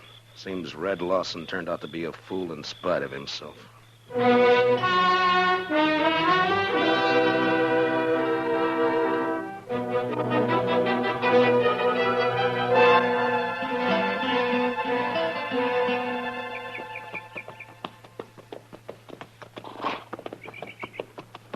Over this way, Marshal.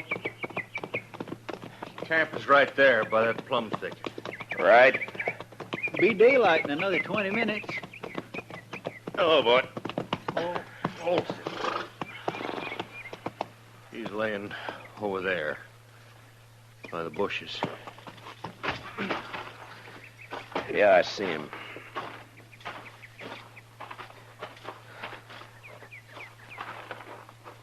Whose knife is it, Jesse? It's Al's. We were all asleep. We built a fire, made some coffee, and then turned in. But wait for daylight, the Lazy Bee bunch planned to work their stock up this way. I see. Here, Chester. Wrap the knife in something and hang on to it. Huh? Yes, Mr. Dillon. Now, go on, Jesse. What happened? Well, like I said, Marshal Dillon, we were all asleep. I guess it was the sound of the horse's hose woke me up. Mm-hmm. Red Lawson, he was pulling out. I run over to Al, shook him to wake him up and tell him. Then I saw the knife. He was dead. Where were you sleeping, Jesse? Well, right about here, I guess. Red was across the fire over there, and Al was where he's laying now. What about the money? How'd you know it was gone? Well, I thought about it right off, and I figured that's why Red had done it. Al was carrying about $10,000 in a little leather sack. He'd stuck it under the blanket before we'd gone to sleep. So I went and looked for it. It was gone. You figure Red killed him for the money, then?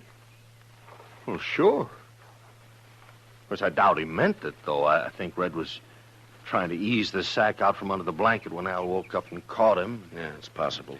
Be light enough to start tracking him in a few minutes, Mr. Dillon. Yeah, sun's poking up over there now. Looks like it's going to be a clear day. Which way'd Lawson head out, Jesse? East. Seemed to be following the wagon tracks. Odds are bad, Mr. Dillon. He's got quite a start on us. Yeah, too much of a start. Well, let's load the pack mule, Chester. I think we'll ride back into Dodge and then take the train from there to Abilene, then work back from the east. Say, that's a good idea. Lawson probably won't be expecting anybody ahead of him. I can't understand it. I just can't understand how anybody could do a thing like this. It sounds like a meadowlark, Chester. Yes, sir. He just flew into those bushes. Red seemed a pretty nice fellow as far as I could tell. It's a funny time of year for a meadowlark, isn't it? Guess $10,000 was just too much temptation, huh? Oh, some of them hangs around all winter, Mr. Dillon. That sure sounds a lot better than that coyote howling. All right, Chester. Get a hold of his feet. Let's load him up.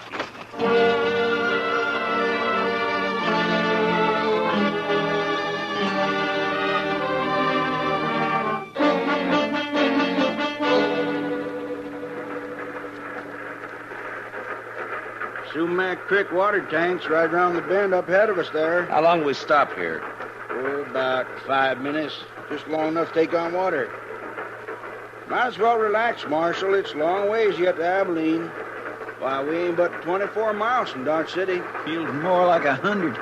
These seats are harder than a saddle. Yeah. Say, this here fella you boys looking for, I guess he's a real mean enough.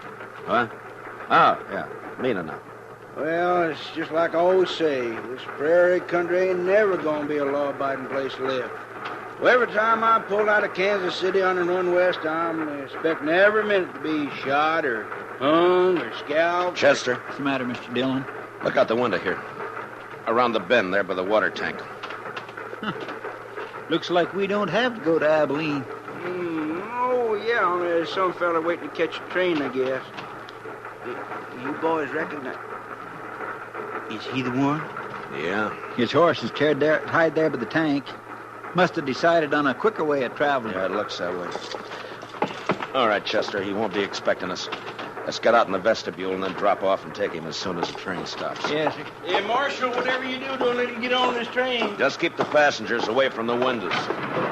In a way, it's too bad, Mr. Dillon. Miss Morley would have really enjoyed that $10,000. You're guessing, Chester. Well, he hasn't seen us yet. All right, let's go. Lawson, get your hands up. No. You're under arrest. Get your hands up. No. He's running for his horse, Mr. Dillon. Lawson! He's going to fight. You can't get away on foot. Lawson! Come on, Chester. That's a cutting it awful thin, Mr. Dillon. Giving a man 3 chances before you haul down on him. Well, we're still on our feet. He's not. Yeah, but it's a pushing the odds, though. Yeah, I guess. All right, pick up his gun there, will you? Yes, sir. Lawson? He's still alive, Mr. Dillon. Can you hear me, Lawson? Sure, I can hear you. There's a sack of money. Looks like it fell out of his coat. Yeah, I see it. Lawson, there's no doctor on the train. We're going to try to stop the bleeding and do the best we can for you. There'll be a train back toward Dodge City in about a half hour. We'll wait for it. Is that all right with you? I don't have any choice, do I? No, I guess you don't. You made your choice last night. Was she worth it?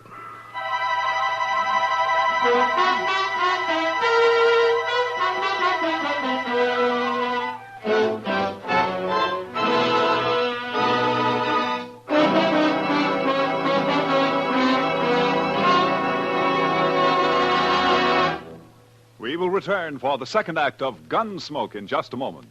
But first, every Saturday night, Gene Autry invites all his friends to visit him at Melody Ranch for a half hour of songs and stories about the Old West. Tune in the Gene Autry Show tomorrow night over most of these same CBS radio stations. Now for the second act of Gunsmoke.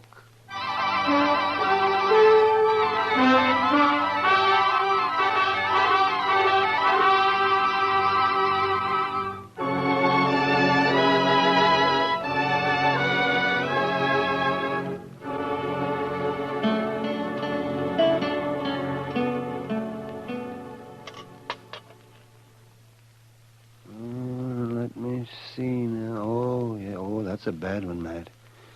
Yes, I'd say the bullet's lying right in against his heart. I just tried to wing him, Doc, but we were both moving. You can't always call him, you know. No, I guess not. Well, I'm afraid that's about all I can do for him, Matt. It's not enough, is that it? He won't live an hour. Yeah, I wish he was conscious. I want to talk to him. Well, the stimulant might take effect, and then again might not. With this kind of a case, you never know. What is it you're after, Matt? Ms. Morley? Accessory before the fact? She could have been. Mm-hmm. Well, I'm a broken down old man, Matt, but if that woman rolled her eyes at me just once, well, I do not know. I just might. Matt. Yeah. Lawson? Lawson, can you talk? Can you hear me, Lawson? Yeah. Sure. Was Ms. Morley in on it? Nobody was in on it. Did she know you were going to do it? She had nothing to do with it. Was she going to meet you somewhere later? She had nothing to do with it. It was my idea. Nobody else. Lawson, listen to me. You're dying. Do you know that? Yeah. Yeah, I know. I can feel it. She wasn't in on it. All right. That's the way you want it. At least Al won't treat her like a dog anymore. What do you mean? I mean, a dead man can't bother anybody. Al? You ought to know. You killed him. No. No. What? He was asleep. I took the money and rode away. And they were both asleep. I didn't touch him. You're telling the truth. I swear I didn't kill him. I only stole the money, and I didn't get... Well, guess I was wrong, Matt. The bullet was closer to his heart than I thought. Yeah. And I was wrong about something myself, Doc. I thought this was the end of it. Now it's wide open again. Wide open.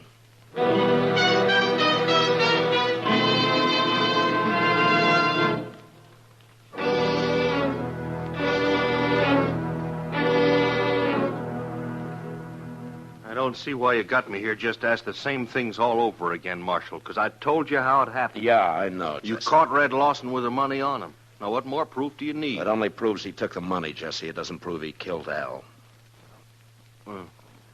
What do you mean? Chester, you better punch that fire up over there a little, huh? Does seem to be getting chilly in here. Now, what do you mean by that, Marshal? You killed Al yourself. Didn't you, Jesse?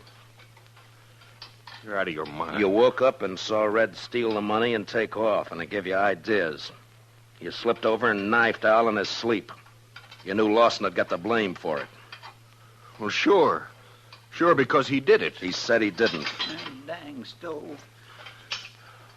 Well, Marshal, did you expect him to tell the truth? He was dying, Jesse. Knew he was dying. I think he told the truth. I see.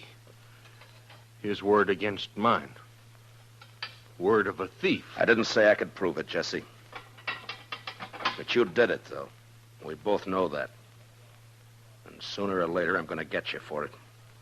Yeah. Chester, I think it'd draw better if you'd open the damper.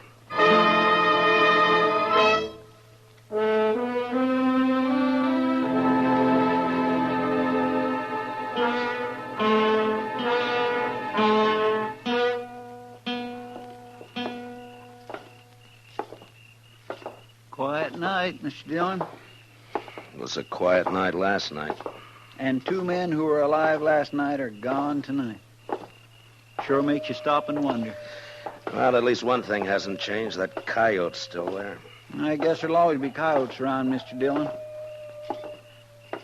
What are you going to do about Jesse Wells? Oh, I don't know, Chester. He's guilty. You can see it written all over him, but there'd be no use bringing him in. I haven't got one piece of evidence. I don't know. Yes, sir. She's quite a woman. Mercy. Quite a woman. Yeah, she is that, all right. Matt? Is that you?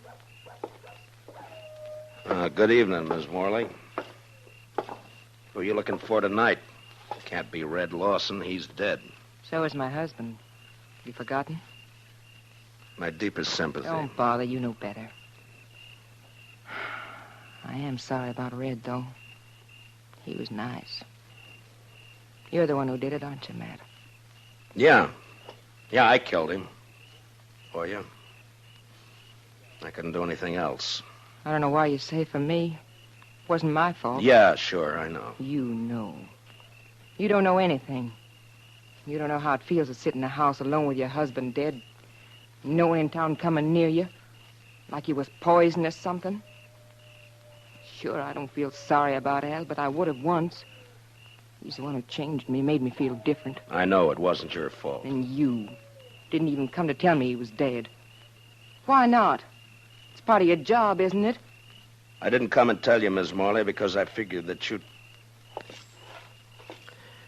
Chester? Yes, sir? Would you mind walking on ahead? I'll meet you on the Texas Trail in a few minutes. Well, All right, Mr. Dillon, if you say so.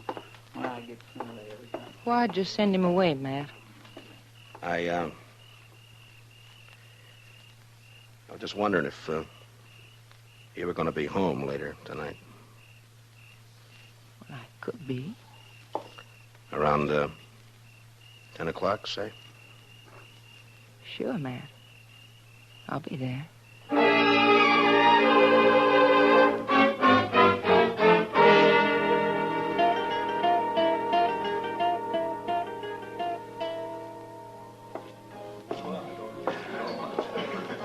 Well, Hiya, Kitty. Chester and I were trying to think of some way to rescue you from Ava's clutches. Only one thing, though, Mr. Dillon. I wasn't sure you wanted to be rescued. Kitty, has Doc been in tonight? Oh, I haven't seen him, Matt. Chester, will you see if you can find him and have him meet me here? Yes, sir. Right away, Mr. Dillon. Kitty, Yeah. I wonder if you'd help me with something. Well, sure, Matt. What? Drop a hint to that bartender, Jesse Wells, that it might be smart to slip out of here and pay a visit to Ms. Morley's around, say, 9:45 tonight. All right. Is it anything you can talk about? I don't exactly know how to talk about it, Kitty. I got a murder on my hands. I know who the killer is, and I can't touch him. So? So I'm going to try to make him touch me. Oh. All right, Matt. I'll take care of it. Will you be around for a while? Yeah. I'll be here till about 10.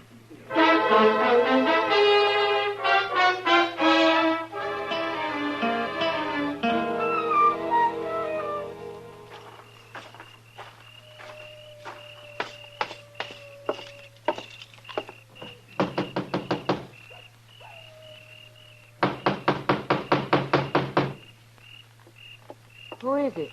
It's Matt Dillon. Who'd you think? Just a minute. Well, hurry up. Let me in. All right, Dillon, come on in. Well, Jesse, I thought you were working. I was, till just a few minutes ago. Well, what's on your mind?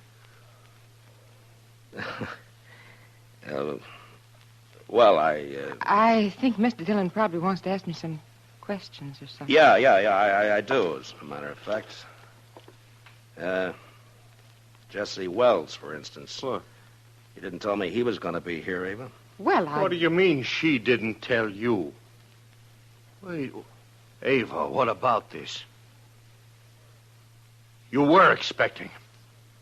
You knew he was coming. Of course you knew I was coming. You and Matt Dillon. For how long? And what kind of a fool does that make me? I'm afraid you were born a fool, Jesse. That's why she picked you. She's so wonderful you said if only Al didn't stand in our way. I didn't tell you to kill him. I didn't mention it once. You didn't have to. Just kept dropping hints, leading me on. And all the time you and Matt Dillon. She's too smart for you, Jesse. You should have realized that. Yeah. And instead I played right into your hands. Both of you. How, Jesse? Killing Al, getting him out of your way, giving the two of you a clear field. You're under arrest for murder, Jesse. What? Oh, you'd like that, wouldn't you? Both of you would. Sit around and laugh about it while you're waiting for me to hang. I said you're under arrest. Now hand over your gun. Oh, you don't, Dillon. You're not going to carry it that far. You're not taking me in for something both of you wanted me to do. Hand over your gun, Jesse. You want my gun, you got to take it away from me. Get away from the door. Oh, sure, I'll get away from it. Hold it, Mr. Wells!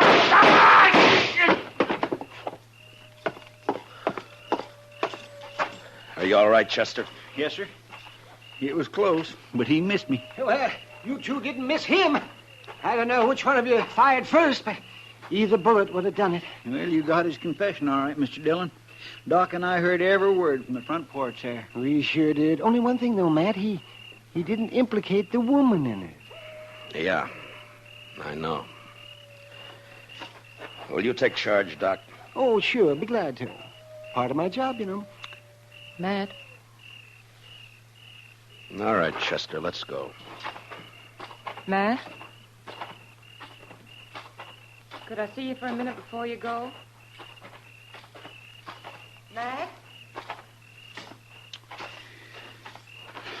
What's it add up to, Mr. Dillon? 3 men have been killed since this same time last night. Yeah. And you know, Mr. Dillon, I think maybe it's kind of all her fault. And you can't pin a thing on her. My. Well, there's one lucky thing. There aren't many women like her.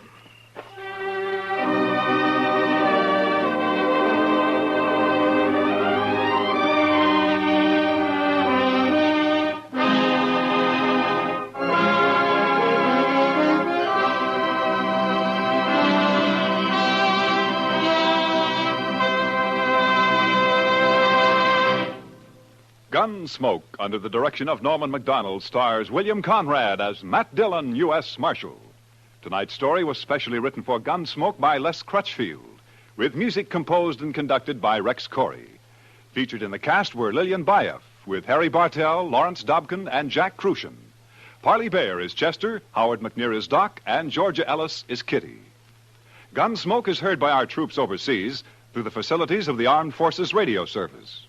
Join us again next week as Matt Dillon, U.S. Marshal, fights to bring law and order out of the wild violence of the West in Gunsmoke.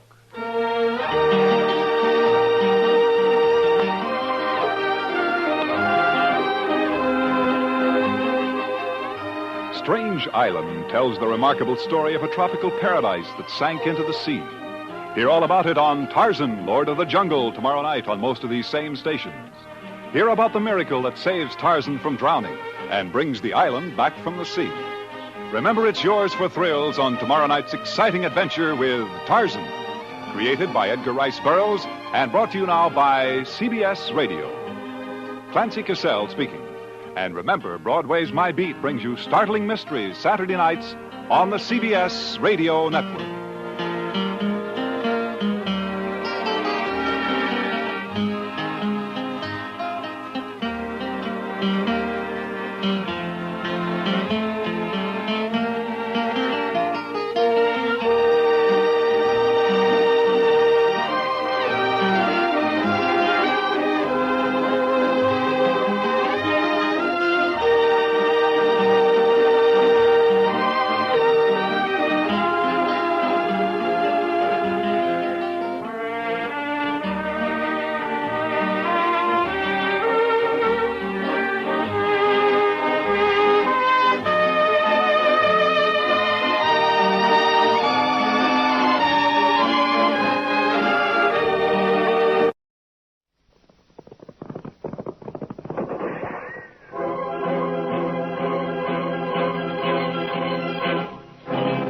Gunsmoke, brought to you tonight by Plymouth, with an invitation for you to visit a Plymouth dealer's tomorrow. Meet the new Plymouth and enter the big $25,000 contest.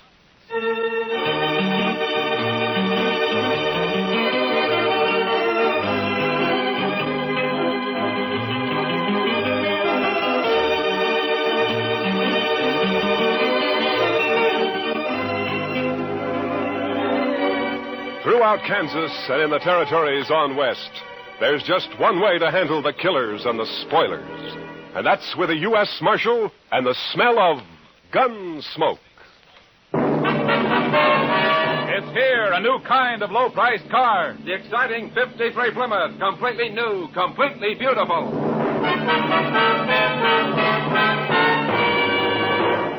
Yes, it's the new Plymouth for 1953. The first truly balanced car in the low-priced field. More glamorous lines, more powerful engine, more luxurious comfort. What a beauty. The new 53 Plymouth is lower to the road with a lot lower look. New color schemes and two-tone color harmonies available in all models. How does she travel? Man, Plymouth puts out the best ride in the business.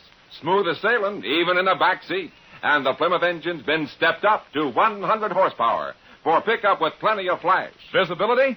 Say, there's a one-piece curved windshield, a new type with no troublesome distortion, and you sit chair height in a Plymouth, so you get the full benefit of Plymouth's new down-sweeping hood. You really see right down in front of your car. Bigger side windows, too, and a huge wraparound rear window, so everyone gets a view as big as all outdoors. The new 53 Plymouth's an exciting car, any way you look at it.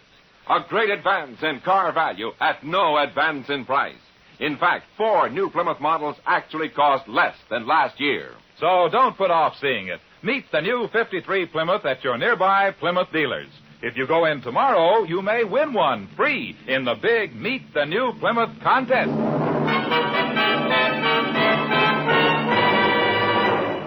And now, Gunsmoke, starring William Conrad. The story of the violence that moved west with young America. The story of a man who moved with it. Matt Dillon, United States Marshal.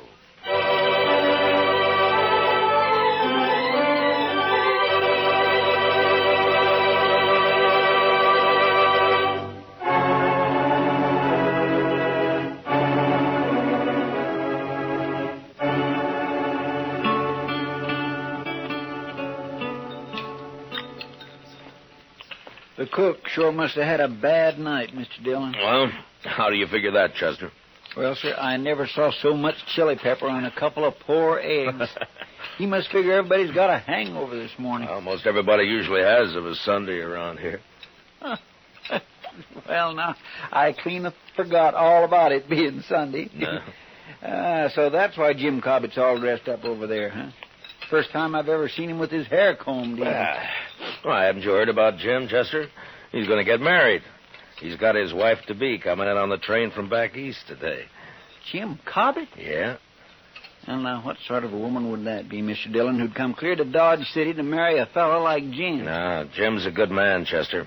It's just that, well, living out on that homestead of his year after year has made him grow a little off-center, so... Loneliness will do that to a man sometimes. Morning, Marshal. Chester. Morning, Hank. Well, what do you think of that old goat Jim Cobbett getting himself hitched? It's a fine thing, I'd say. Well, Jim's no older than you are, Hank Lewis. No older, maybe. A lot less respectable. Now you're talking your usual nonsense, Hank. Am I, Marshal? What about Jim's first wife who disappeared off of that place he had up north on Hackberry Creek? Just plain disappeared, she did. Jim never explained that, and nobody ever saw her again either. Oh, you're worse than an old woman with your gossip, Hank. Jim's never done anything to you, Hank. Nothing except stake his homestead on the only spring south of the Smoky that didn't dry up. Cheated me out of it, that's what. He filed his claim 2 weeks before you did, Hank, and everybody knows it. Sneaked into town, that's what he did. Sneaked into town, behind my back. Still telling your lies, ain't you, Hank Lewis? Now, you keep away from me, Jim. Keep away. I've never bothered you, Hank. But I hear you talking around Lila. When she gets here, I'll hurt you. I'll hurt you bad. What is it you want to hide from her, Jim? Maybe that business about your first wife? All right, don't touch that gun, Hank. Not a move. You arrest him, Marshal. You saw it. Get up. Put him in jail now. I didn't touch him. Shut up. Now, you're just lucky you weren't killed. Now, you get out of here and stay away from Jim. It's his wedding day, and if I find you bothering him again, I'll throw you in jail. Now, go on, move. Fine all we got around here, man. Nothing happens. Sorry to make trouble, Marshal, but I won't hold for his making that talk around Lila. Oh, forget it, Jim. Just keep clear of him for a while. What time's the wedding? Well, about 3 o'clock. At least that's when the preacher said he'd come down. It'll be at the church, won't it, Jim? Well, no. The preacher thought maybe it'd be better to do it somewhere else. It's because of... Yeah, sure, Jim. You know, Dodge City House would be a fine place, wouldn't it? That's just what I'd planned, Marshal. I brought a jug of corn in with me in case anyone came around, maybe. Jim, I wouldn't miss it for the world. I'm going to be there for sure. Yeah, me too, Jim. I certainly do enjoy weddings. I never got married myself, but I sure do like to watch. See you later, Jim. Sure, Marshal. We'll be there, Jim. Bye.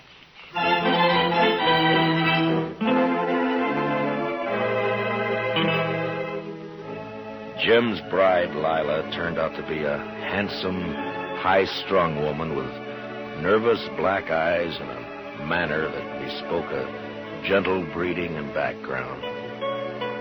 I watched her, and I wondered how she'd ever make out in this crude, raw country she'd chosen to come to.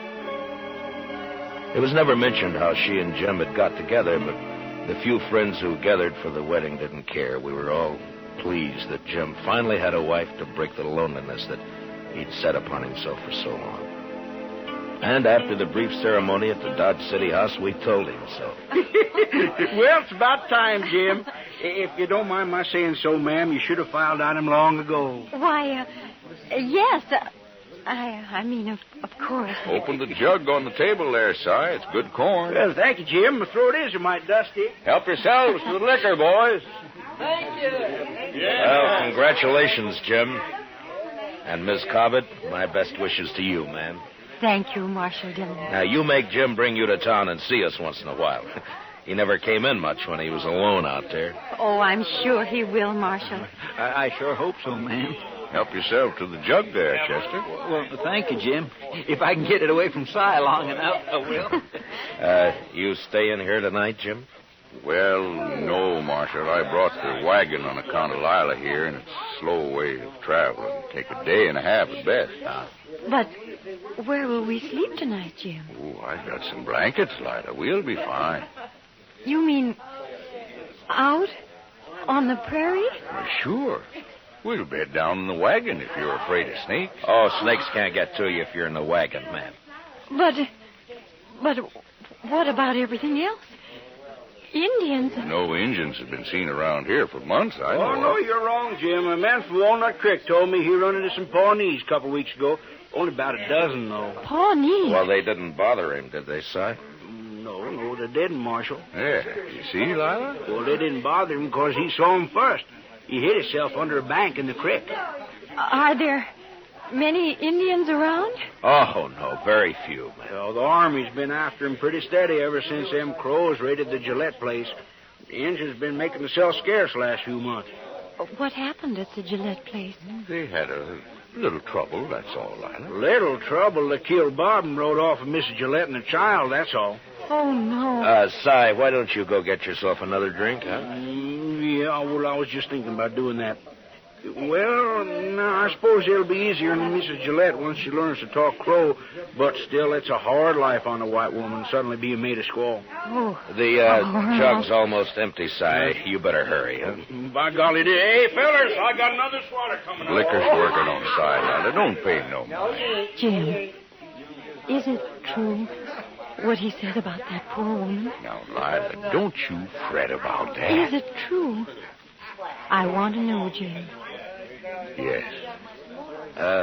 Jim, if you stayed in Dodge City tonight, well, you could start out before dawn tomorrow, and maybe No, Marshal. Jim thinks it's best we leave tonight. There's nothing to fear, Lila, but if you'd rather stay, we can... No, we'll go, Jim. If you'll excuse me, I'll go change into something more suitable. Goodbye, Marshal. Goodbye, ma'am. We'll see you in Dodge City real soon, I hope. Of course. I'll be down shortly, Jim.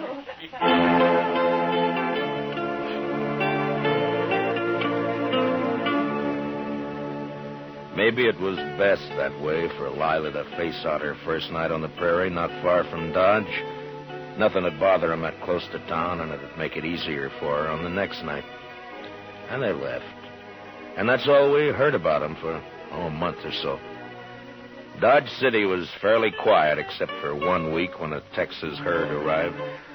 2 boys were killed the next night, and another a few days after. But then things cooled off and became peaceable again. Hank Blues is in town, Mr. Dillon. Oh, no, Chester. Well, there ought to be a law against it, that's all. He said he was coming here to see you in a few minutes. Look, you talk to him, Chester. I think I'll go upstairs and pick on the doc for a while. Oh, he doesn't want to see me, Mr. Dillon. I'll send him up when he comes. Chester, no. Yes, sir, but he'll ask me where you are, sir, and then what am I going to tell him? Marshal, I want to talk to you.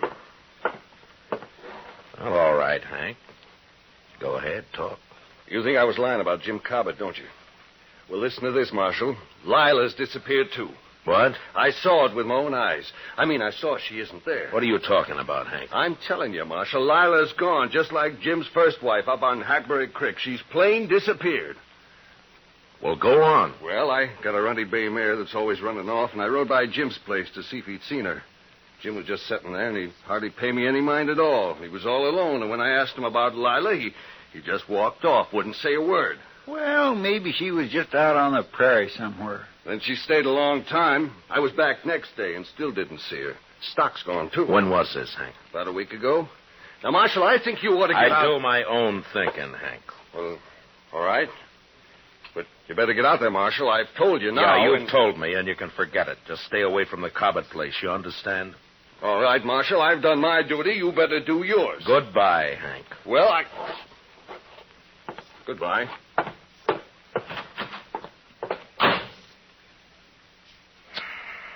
What are you going to do, Mr. Dillon? Only thing we can do, Chester. Go saddle our horses, will you? I got some things to clean up around here. Yes, Mr. Dillon.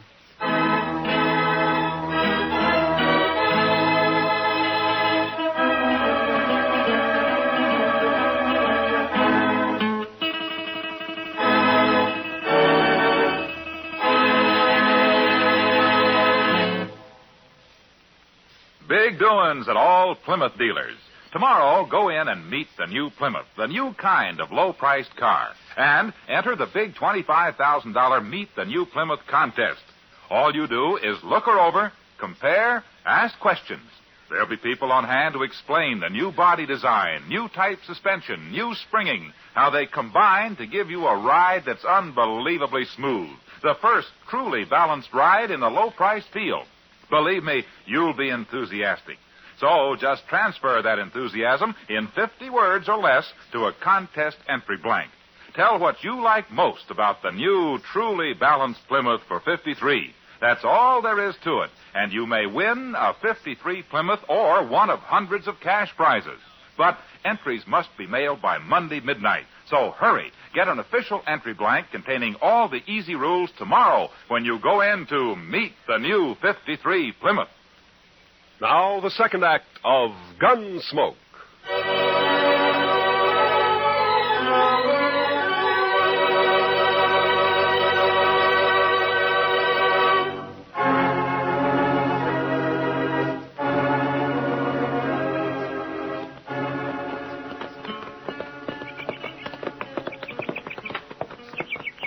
Sure looks quiet around here, Mr. Dillon. Yeah. Yeah, come on. They're probably inside. You think Lila's here, don't you, sir? I will soon find out, Chester.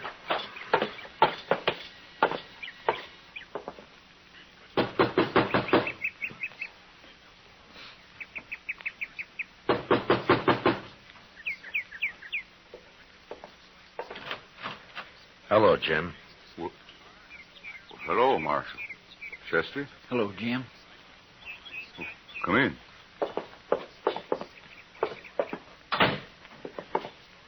How have you been, Jim? Hank Lewis told you, didn't he, Marshal? Where is she, Jim? Hank Lewis said I killed her, didn't he, Marshal? Oh, now, Jim, you know I don't pay any attention to what Hank Lewis says. Then why'd you come here, Marshal? To help you. If you're in trouble. Lila isn't here. And I'm in trouble, all right. Well, what happened, Jim? Where is she? I don't know. What? Well, Injuns, party of crows, they took her. They took her. Indians? My goodness. You mean you were raided here? Maybe 10 days ago, a war party, about 12 crows. Well, what happened? Well, Lila was out there by the spring. It was just getting dark, and I was sitting on the floor right there, mending the saddle I'd torn the stirrup off of when I heard her come running up the path out back. She was all in a sweat and yelling. Lila, what is it? Oh, I saw something out there. Oh, Jim. Jim, I think it was an Indian. Come inside, quick. Oh. Get on the floor, in the corner there. How many did you see? Oh, just him. I saw his skin behind that little rise. Oh, Jim, don't let him get me. Easy now, Lila. Oh. Well, I don't see a thing out of this window. Take a look over here. Nothing. Must have heard you yelling. Oh, Jim, what'll we do? Stand them off, that's all. Oh. Wait a minute. There's one. Oh, no. Getting hard to see. Jim, the other side. They'll sneak up on the other side. Might be one behind that log out there. Oh, no. But we'll just wait. Oh. They'll get bolder in the dark. I can pick them off easy. Oh, Jim. Jim, they'll carry me off like they did that other woman. I can't stand it, Jim. Here. Take that 6-shooter. Yes, I will. I will. It won't take you while I'm alive. I promise you that, Lila. Wait a minute. They're down at the corral. Oh, no. They're after our horses. That'll show them. Here he goes. There was one behind that log. Oh, Jim, I can't stand it. Yeah, they're sneaking up on us. We'll just wait. Let them get in the open. Wait till a little more. Then when they jump and run on us,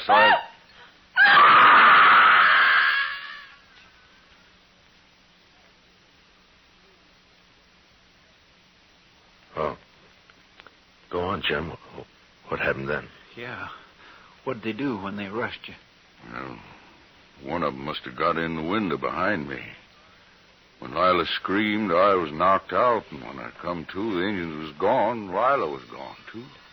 Were you shot, Jim, or what? No. Injun must have got behind me somehow and clubbed me, that's all. Did you try to follow him? How could I, Marshal? They run off. The horses stole them. Yeah, I see. Anyway, I was out a long time. There wasn't a sign of anybody when I come to. Well, they could be in the Rocky Mountains by now. We'd never find them. I'll report this to Colonel Jenkins at Fort Dodge, and he can spread the word through the army post. Thanks, Marshal. I'm sorry, Jim. But I guess that's all I can do for you. Sure, Marshal. Come on, Chester. Let's take a look around outside and then get back to Dodge City. Yes, sir. So long, Jim. I sure am sorry it happened. So long.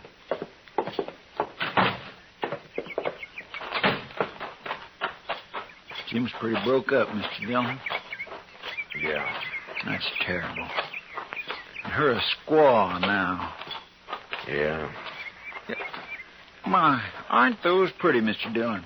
What? Hey, that bunch of columbine there, growing right in a row. I think I'll just put one in my hat. No, wait a minute, Chester. Huh?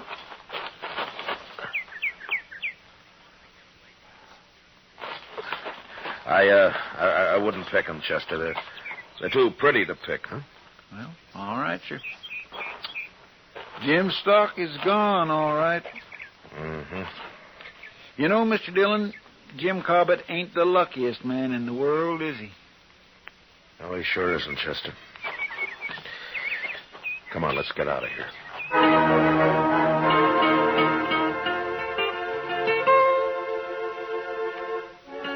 It was the day after we got back to Dodge City that the trouble started, as I expected it would. Chester spread the story about the Indians kidnapping Lila Cobbett, and it wasn't long before some of the men began to question it. And a group of them, headed, of course, by Hank Lewis, came to see me. Marshal, we want to know when you're going to arrest him. Hank, it'd be better if you'd let somebody else do the talking. Your record against Jim Cobbett's pretty strong. Marshal's right, Hank. You always did talk too much anyway. I want justice done, that's all, and I mean to get it. Oh, shut up, Hank. Marshal, Hank sort of talked us into thinking you don't aim to do anything about Jim Cobbett. Is that true? Well, what's your idea, Merrick? Go out there and arrest him and find Lila's body if you can. You think Jim murdered her, is that it? Looks that way. You sure don't believe his story, do you, Marshal? No, not all of it. Jim did her in just like his first wife, that's what. It's a sure thing, Marshal. No Injuns would have stolen the woman and left Jim lying there without scalping him. Injuns just being made that way. Merritt, I don't know what happened out there, but I'm going to find out. Then what are you waiting for, Marshal? The doc. The doc?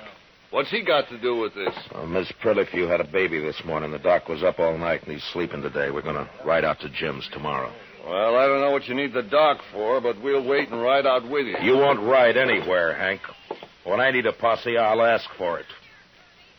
And I don't want a single man of you anywhere near the Cobbett place. Is that clear?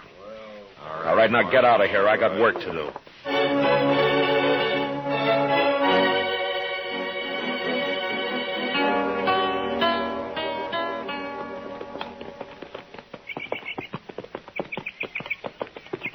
It's a mighty lonely-looking place, Matt. Yeah, it is. I wonder what Lila Cobbett thought when she first saw it. She must have been mighty fond of Jim to come here at all, seems to me. Yeah. Well, I hope Jim's still there. Isn't that him there? Down by the corral there, isn't it? Oh, yeah. He's got a new horse. Oh.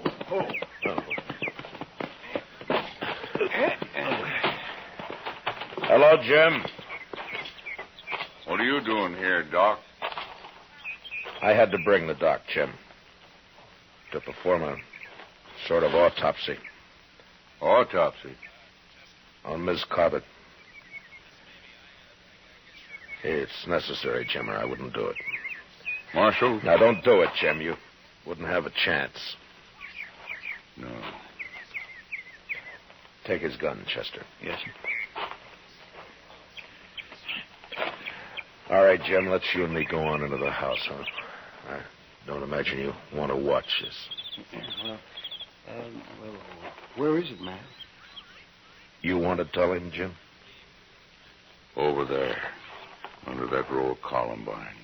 Well, So, that's why you wouldn't let me pick any, Mr. Dillon. I watered the ground a lot to make it hard. It was a good job, Jim. Come on, let's go in the house. Shovels out back of the corral. I'll get it. Well, all that water and it didn't do any good.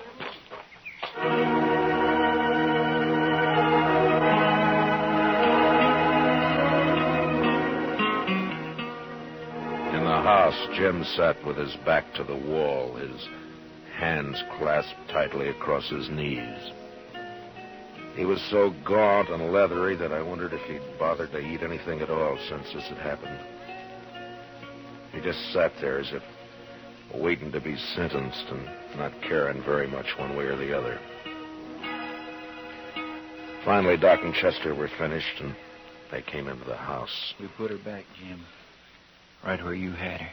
Yeah. And it wasn't easy, Matt. Yeah, I know. But what did you find? Well, she was killed by a .45. Fired at close range. The bullet entered her head just under... Never mind, Doc. Jim's gun here is a .45, Mr. Dillon. You want to tell us about it, Jim? You think I killed her, Marshal? Well, it looks that way, Jim. But I still can't believe it. Thank you, Marshal. If you did it, Jim, you're going to hang for it. The crows didn't attack the house, Marshal. They never aimed to. They just dodged around out there, some of them, to cover for the ones that ran the stock off. They didn't want to fight, just to stalk. Yeah, it's happened before. Lila screamed and screamed. I guess she went kind of crazy. Then I heard a shot. First I thought she was shooting at the engines. Then I saw her on the floor there. I didn't care after that. They could have come right in there. They could have done anything they wanted. I didn't care. You'd given her your 6 gun, is that it? Yes. The crows didn't bother you after that? They just took the horses and left? I didn't care about them. I buried Lila out there right away. And I sat there on the ground all night. Everything would have been all right, Marshal, but when Hank Lewis came by, I got scared. I didn't want to talk to him, but I knew what he'd say. So, I put water on the grave and tried to hide it. Except for the flowers I'd planted. I just couldn't not have planted flowers there. Yeah, he's telling the truth, Matt. Yeah, Jim isn't lying. No, sir, he certainly isn't. There's no reason I know of why Jim should stand trial. What about Hank Lewis, Mr. Dillon? He'll make trouble. The 3 of us here have heard the story and seen the evidence. Hank's talk doesn't mean a thing. I have no cause to arrest Jim. Then I can go, Marshal. Go? Go where? I don't want to live here anymore. It's like the other place up north after my first wife rode off. She just said goodbye and rode off one day. I was ashamed of that, so I never told nobody what happened. I left the place. Like I'm leaving this one. Well, you got to settle down sometime, Jim. No, I don't. I got bad luck both places. I won't settle down no more. We won't stop you, Jim. I think I'll go now, Marshal. I don't want to spend another night here. I'll get my things together. Yeah. We'll wait outside. Come on, Chester. Doc.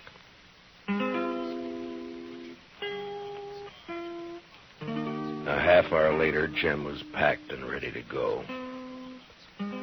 Silently, he shook hands with each one of us and then mounted and rode off. Yeah, the prairie had dealt hard with Jim Cobbett, but the man was too tough and dry not to survive somehow. He wouldn't try again to be happy, but he'd live. He'd make his way. We watched him disappear while the sun went, and the land cooled and became still and quiet.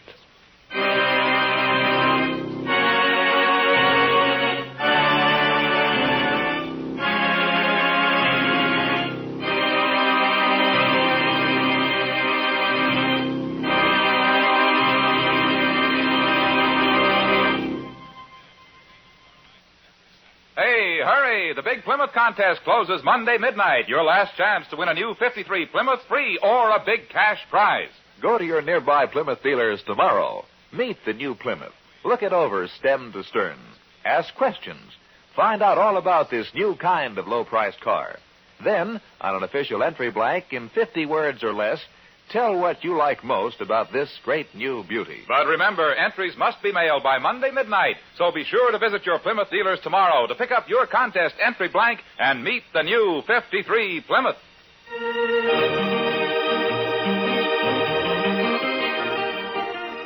Gunsmoke, under the direction of Norman MacDonald, stars William Conrad as Matt Dillon, U.S. Marshal. Tonight's story was specially written for Gunsmoke by John Meston, with music composed and conducted by Rex Corey.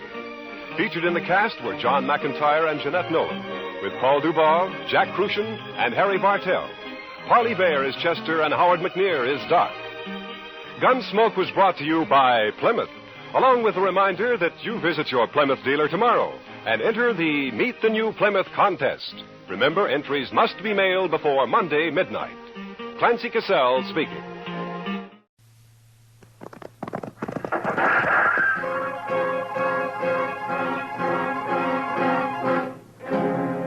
Around Dodge City and in the territory on West, there's just one way to handle the killers and the spoilers, and that's with a U.S. Marshal and the smell of Gunsmoke.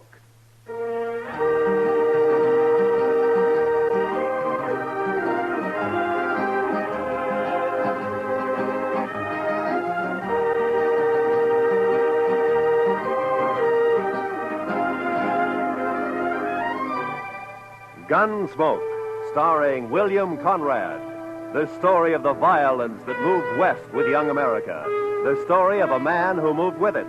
Matt Dillon, United States Marshal.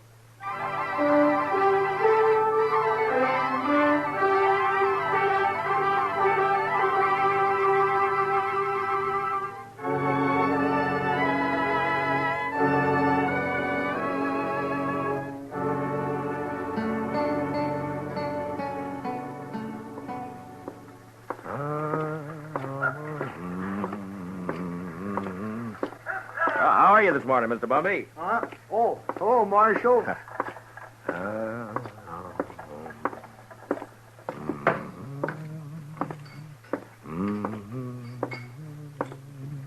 Morning, Mr. Dillon. Morning, Sam. Is Kitty around? Oh, don't know she's up yet, but if she is, she ought to be down soon. I'll wait. Nippy this morning. Feels good. It's a nice time of year, huh? I don't know. I kind of like spring myself. Sam, you better wash that glass over. Oh, yeah. Thanks. Can I get you something? Beer, maybe? Got any coffee? Sure. Just made a bottle. Oh, that'll be fine.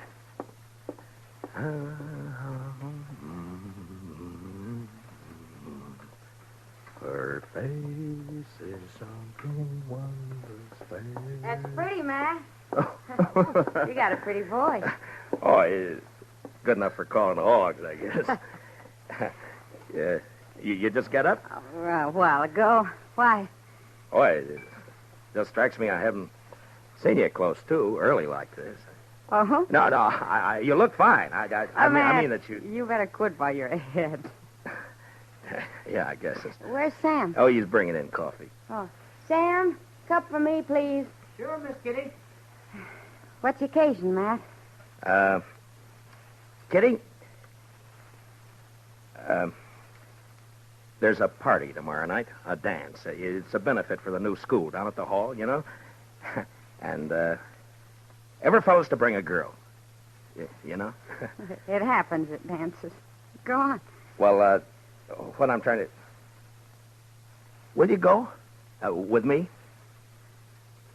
I'd kind of like to, Matt, but No, thanks. Oh. Well, I gotta work here. You know that. Besides... Well, you ought to be able to get off. Well, even if I could, ladies might not take kindly to it, Matt. I'm not rightly polite society. Ah, what do you care about what... Well, thanks anyway, Matt. Ah, that smells wonderful. Sammy, I think I'll marry you. Me? Shucks. Me? Oh, shucks. Listen, Kitty, about the dance, I've already bought the You're tickets. sweet, Matt, and I thank you kindly for thinking of me, but you better ask someone else. Well, it isn't...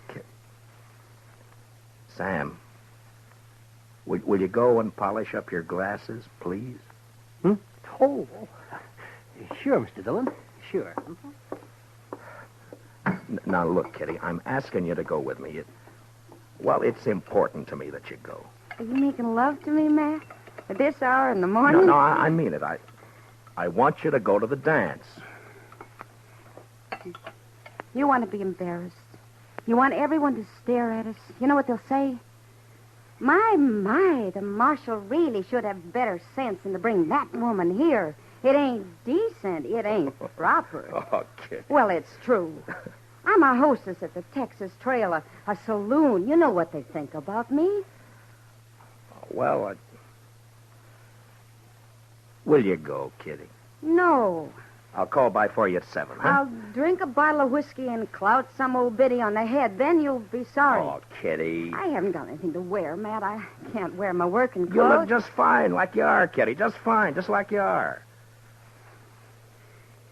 Marshal, Yeah. I shouldn't, but I guess I'll go to the dance with you. I'll be ready at 7.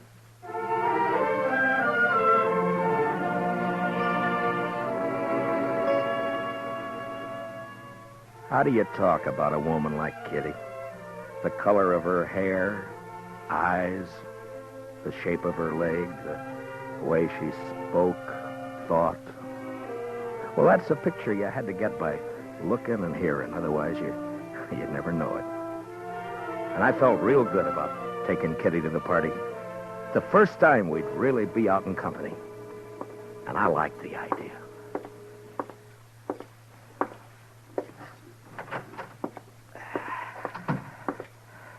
Oh, morning, Mr. Dillon. Good morning, Chester. Nice day. What is that?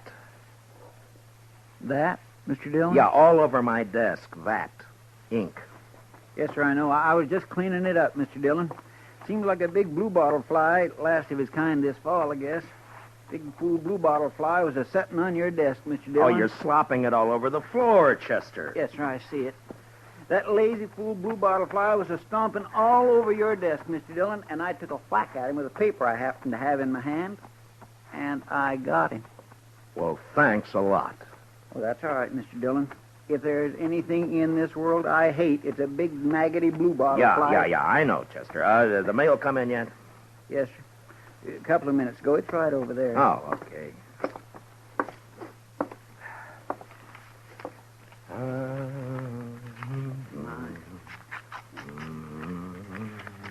There. I think that should do it, Mr. Dillon. All right, Chester. Anything likely in the mail, Mr. Dillon? No. Look, Chester, we better get these government circulars posted. Would you do that for me? Yes, sir, I'll do that. Say, Mr. Dillon, Yeah, what is it, Chester? about the dance tomorrow. Now, what about it? Well, you're going, aren't you, sir? Doc's going. He's taking Ms. McNish. I'm going. Everybody's going. You are going, aren't you, Mr. Dillon? Yeah, I'm going. Don't seem right, man. You're standing not to go to a big social like we're... You are? Yes. Well, that's fine. Just fine. Doc and me, we were talking, and it just didn't seem right to us that a man like you didn't have no real nice, sweet girl to escort to a big social. I got one, Chester. A real nice, sweet girl. I'm taking Kitty. Miss Kitty? I asked her before I came down, and she accepted. Well, that's good. Miss Kitty. That's right, Chester. I got a couple of letters off to Washington, Chester. You want to go and see about posting those circulars, huh? Yes, Mr. Dillon. Ah, fine.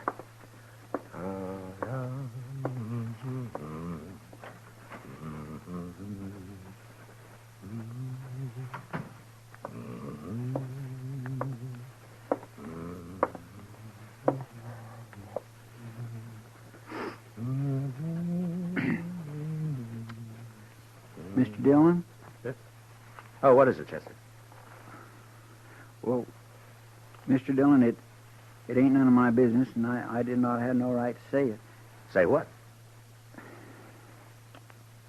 Well, sir, I... Yeah? I was wondering if I might borrow one of them fancy ties off you for the party. That's not your business.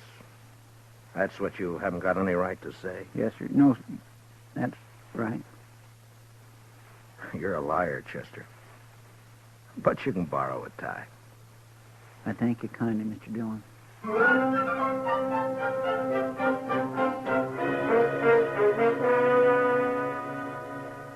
You work for a long time with a man, and you share a lot of life and a lot of death.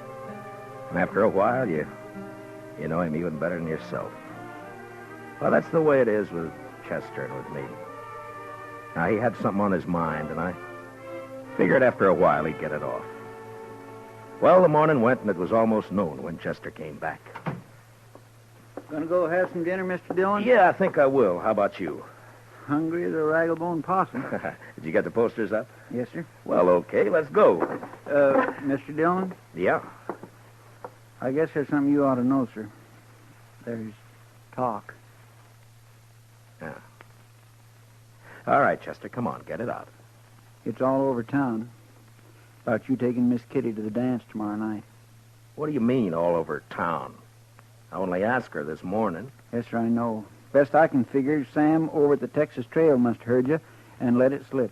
There's been a mighty fierce mess of gum clobbering up and down all over. All right. Thanks for telling me, Chester. It ain't none of my business. Yeah, I know. You said that before. Yes, sir. I surely did. Well, let's go get something to eat.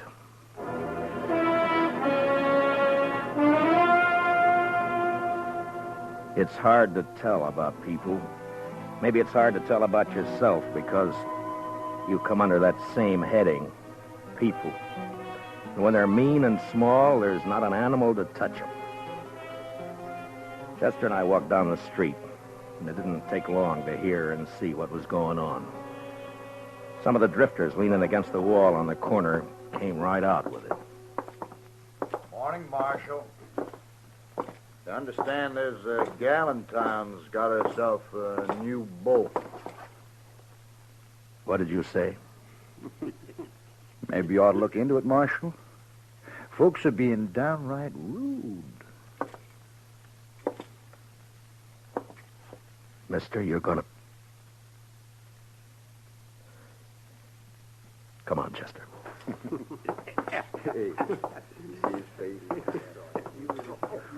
Ought to haul them in. Every one. Yeah? What are you going to charge them with? Pestilence, Mr. Dillon. Just plain pestilence.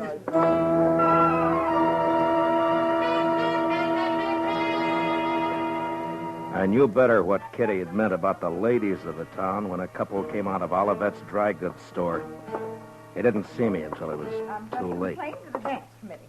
It's indecent, that's what it is. Why, she's common. Nothing but a common saloon woman. What's this city coming to when a United States Marshal... Ooh. Morning, Miss Sprinkle.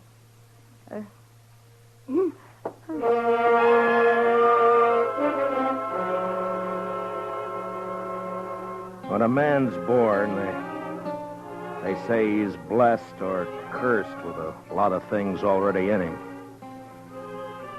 Take pride, for instance. Sometimes pride can be a curse. Well, maybe I had more in my share. And maybe it would have been a sight kinder if I'd not taken Kitty to the dance. But I did.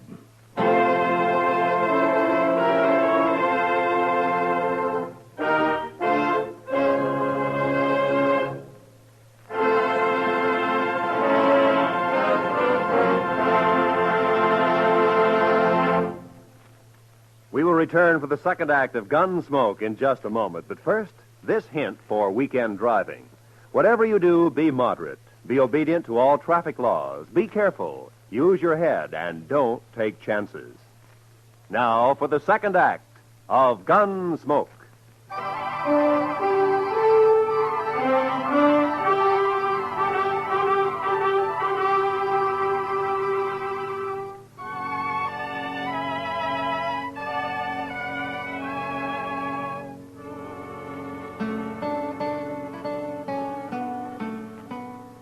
I picked up Kitty at the Texas Trail at 7 the next evening. She was waiting by the side door, and when I saw her, she kind of moved back in the shadows, almost as though she was ashamed for me to see her. Hi. Hello, Matt. Are you all set? Well, I guess so. Matt, are you sure? Hey, Kitty, you look fine. You look just fine. Do you like it? Yeah. Yeah, I like it.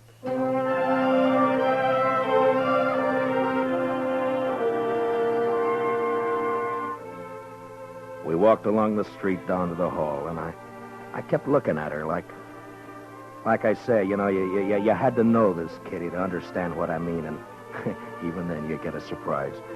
She was like a 17-year-old on her first date, and she was like all the women you'd ever known and loved, soft and innocent.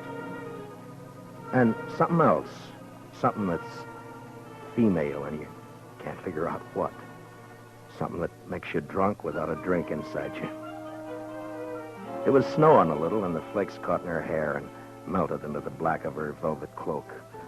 And just before we went in, I looked at her again. And I didn't care. I was proud she was with me.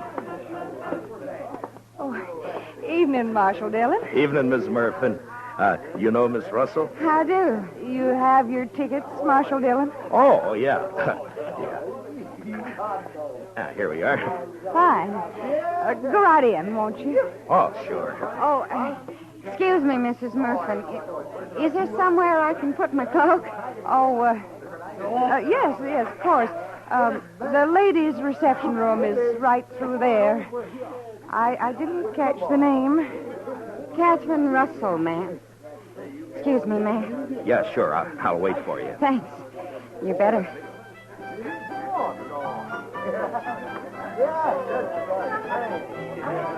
I could see them through the big open doors in the hall. They were all there. Faces flushed, smiling, happy, dancing. And all the women seemed pretty and the men handsome.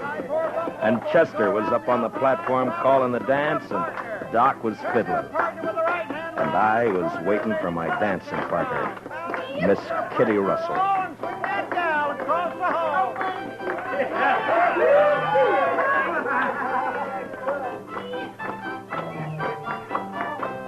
Now run away home and sing your own and leave my buffalo gal alone.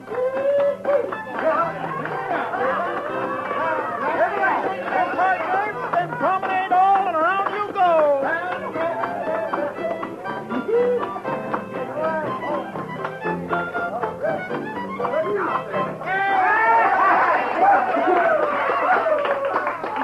Hi.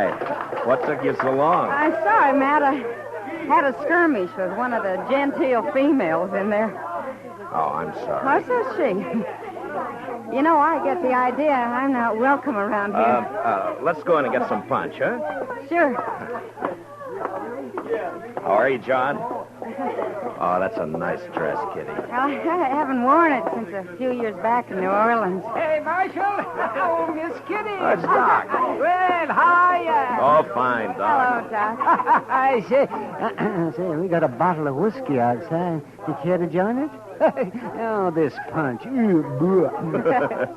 Not right now, thank you, Doc. Oh, well, sure. Say, Miss Kitty, I saw you come in. Best-looking woman in here. Oh, there's lots of scratching going on. Thank you, Doc. If you see Mrs. McNish, don't tell her where I am, will you? Man gets kind of dry fiddling. Oh, well, so long. So long, Doc. Punch, Marshal Dillon? Kitty? I guess so. Mr. Sprinkle, have you met Miss Catherine Russell? No, I'm afraid I haven't. You got a short memory, Mr. Sprinkle. Huh? I could have swore it was you in the Texas Trail a couple of weeks back. Drunker than a hoot owl. Don't you remember I had to slap your face? I think... Edward? Edward, Yes, dear. you let somebody else take care of the punch. I want you to come with me. Well, I promised. I'm on the committee. Evening, Miss Sprinkle. I have no wish to speak to you, Marshal Dillon, or this woman you've brought with you. I will not have my husband serving such people. Aren't you being a trifle bad-mannered, Miss Sprinkle? How dare you say that? Well, aren't you? I suggest that you leave, Marshal. Emmy. You're not wanted here. Not with that woman you've seen fit to bring. Come on, Matt. I want to go. No. This is a public dance, Miss Sprinkle. Right now, you're trying to make it private. If you can't behave like a lady, I'll take you to leave this lady's presence. What? Now, see here, Marshal. You can't talk like that to my wife. Hey, Kitty! What do you say, Kitty? Matt, please. I want to go. We're not going anywhere. We're staying. How about some music? All right now, folks. It'll be a waltz this time.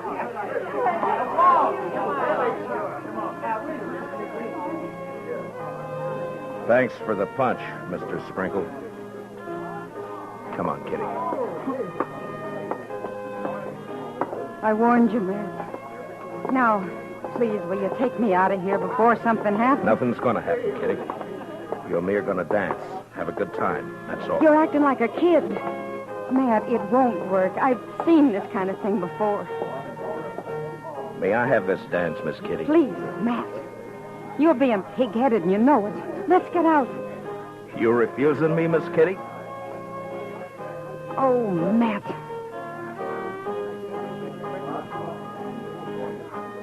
We danced. But it wasn't what I hoped it'd be.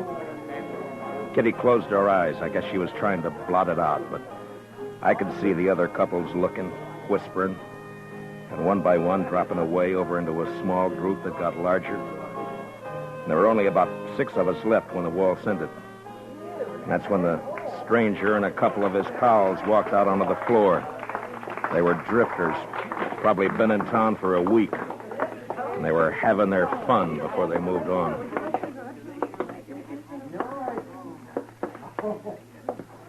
Marshal, I got a painful duty. Yeah? Folks in this town seem real upset about you bringing that woman in here. What's your name? I'm just a fella. I kind of made myself and my friends here a committee of 3, seeing as how everything's done by committees here, and we figured it would be best if you take your friend home. Mister, I'm the marshal in Matt, Dodge City, and I'm leaving. You're staying here, Kitty. She's smarter than you, Marshal. Everything all right? Everything's fine, Chester. This ain't a matter of law, you know, Marshal. It's decency and what's right. Yeah, and Marshal, this ain't right. Mister, I'm taking this badge off. Chester, you stay here with Kitty. Matt, don't you do it. Now, come Matt. on outside. You. We're going to talk some more about this out there. It's cold outside. Now, you be a good fella and get out of where you ain't wanted. You know I won't hit you in here, don't you? Were you thinking of doing that, Marshal? Now, that ain't lawful. I ain't done nothing. Kitty. Kitty, wait. Now there's a gal with sense. All right, mister. No, I'm telling you. You and your pals are going to have to come out sooner or later, and when you do, you better start hightailing it out of Dodge before I catch up with you. We'll think of that. We sure will, Marshal.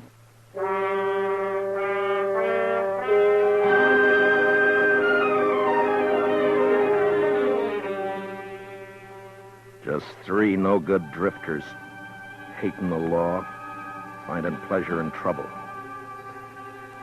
Kitty had gone, and I went out into the street. It had stopped snowing. Just cold. Much colder. I went up to the Texas Trail. There was only 2 people in there. some guy dead drunk on a table and someone else standing at the bar looking into the mirror at me.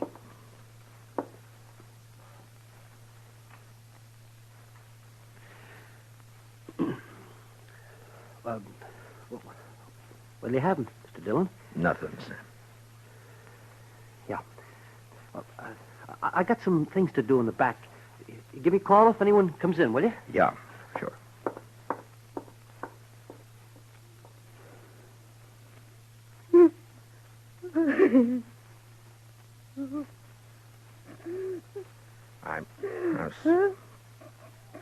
I'm sorry, Kitty. Shut up. I'm sorry. I'm bad. Oh, Kitty. Oh, it's all right. Sure, it's all right. I'm so mad. I could. Yeah, I know. I should have known better. No, it was me, not you. No, it wasn't that either. It was all those polite ladies and gentlemen. Give me a kerchief, will you? Yeah. Here. Been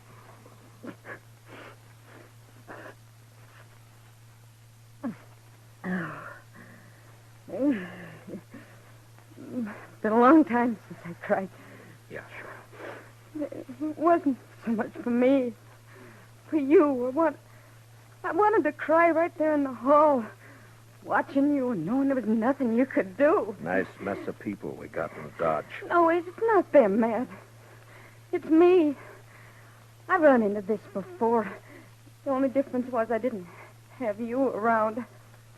I wanted it to be right tonight because of you. A lot of narrow-minded prayer spouting. Yeah.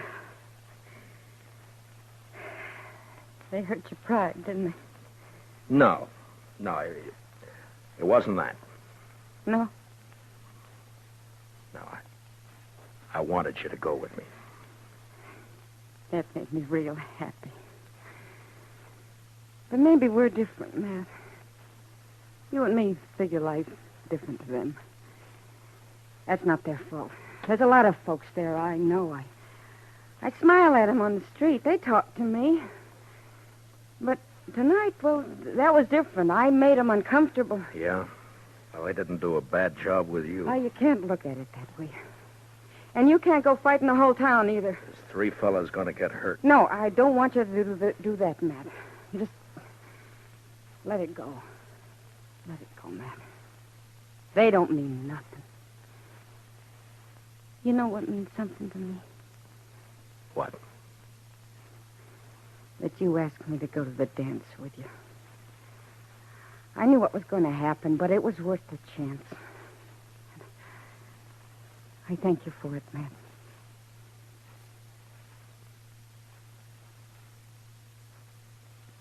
You're a funny one. Am I? But you sure showed them up, those women. The way you look. Well, I'm glad. You know, you look pretty fine yourself. Sam? Yeah? You got any champagne, Sam? What? Have I got any what? Champagne. Well, yeah. I guess maybe. A bottle or two? Yeah, maybe. Sure. Well, break it out. All right.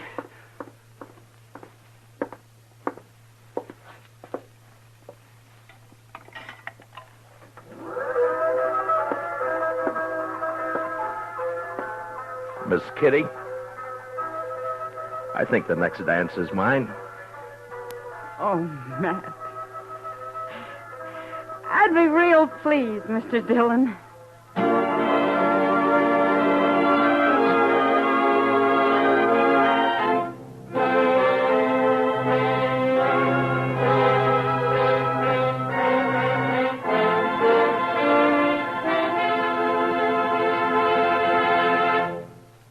Gunsmoke, under the direction of Norman MacDonald, stars William Conrad as Matt Dillon, U.S. Marshal. Tonight's story was specially written for Gunsmoke by Anthony Ellis, with music composed and conducted by Rex Corey. Featured in the cast were John Daner, Vivi Janis, Bob Sweeney, Lawrence Dobkin, and Mary Lansing. Parley Bear is Chester, Howard McNair is Doc, and Georgia Ellis is Kitty. Gunsmoke is heard by our troops overseas through the worldwide facilities of the Armed Forces Radio Service. Join us again next week as Matt Dillon, U.S. Marshal, fights to bring law and order out of the wild violence of the West in Gunsmoke.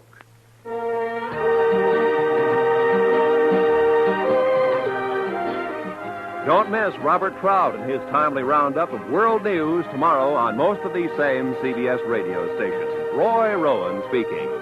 And remember, Amos and Andy are here every Sunday on the CBS Radio Network.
Around Dodge City and in the territory on west, there's just one way to handle the killers and the spoilers, and that's with a U.S. Marshal and the smell of Gunsmoke.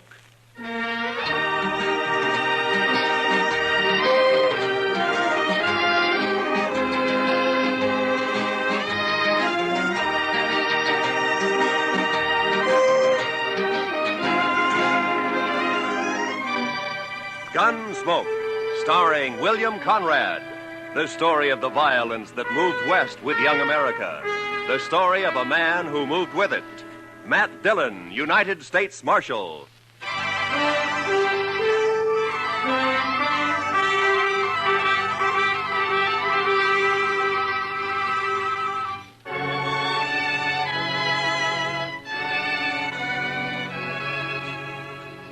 Everything was all right until about a mile north of the Cimarron.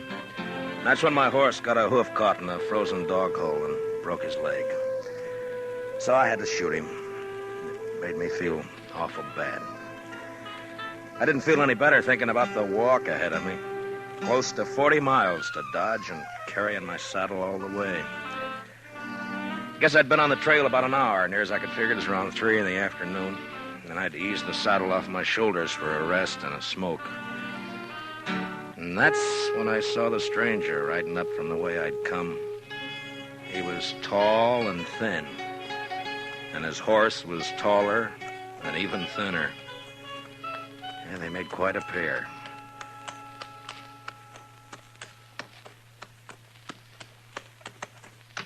Hi. How are you? You lost? No. My horse busted his leg a way back. I'm on my way to Dodge. Oh, it's your house, huh? I saw it. Yeah. On your way to Dodge, huh? Yeah, that's right. You got any more of that tobacco?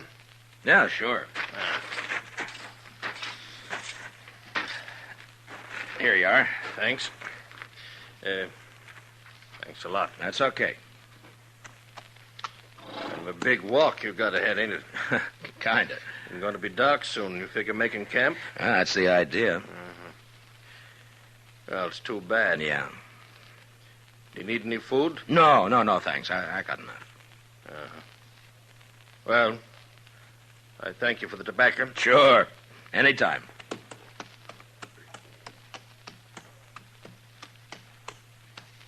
Hey. Yeah? Not saying this beast won't drop dead from the shock, but do you want to climb on behind? Save you a piece of boot leather for a while, anyway. Well, I'd be much obliged if you think that animal of yours can carry us. Well, she won't mind. Should have been dead a long time ago, except she don't know it. She don't mind. Well, okay. Thanks. Here, will you hold my saddle till I get up, huh? Yeah, give it here. Yeah. Can you manage this saddle? Yeah, give it to me. Yeah, I got it. Yeah, let's go.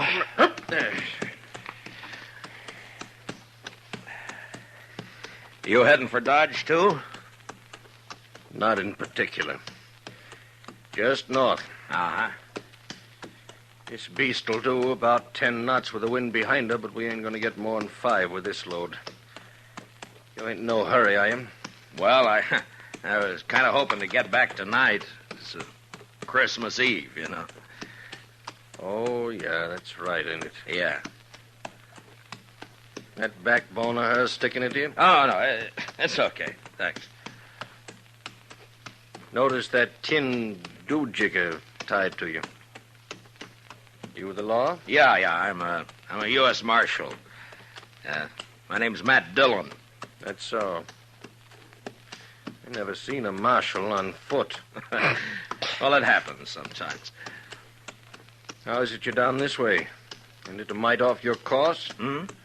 So you marshal down here as well as Dodge? No, I just took a prisoner across the Cimarron into Oklahoma territory. Turned him over to the Army there. Did, huh?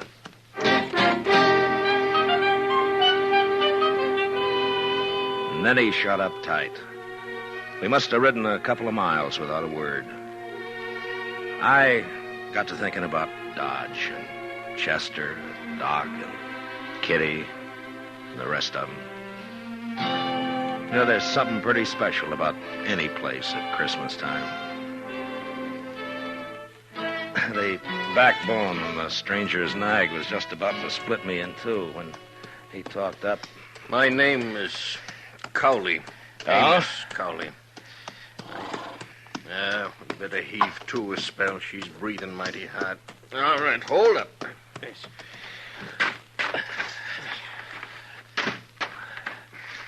Yeah, it's getting a little chilly, isn't it? Yeah. Could I trouble you for another smoke? Oh, sure. Here you are. I thank you. Say, what's it like in Dodge? What? Dodge. What's it like? Oh, it's like any other town, I guess. Pretty big, huh? Well, yeah, I guess so. Not so big as New York, though. Oh, no, not as big as that. You know, I haven't been in a big town now for more than 10 years. Oh, is that so? No.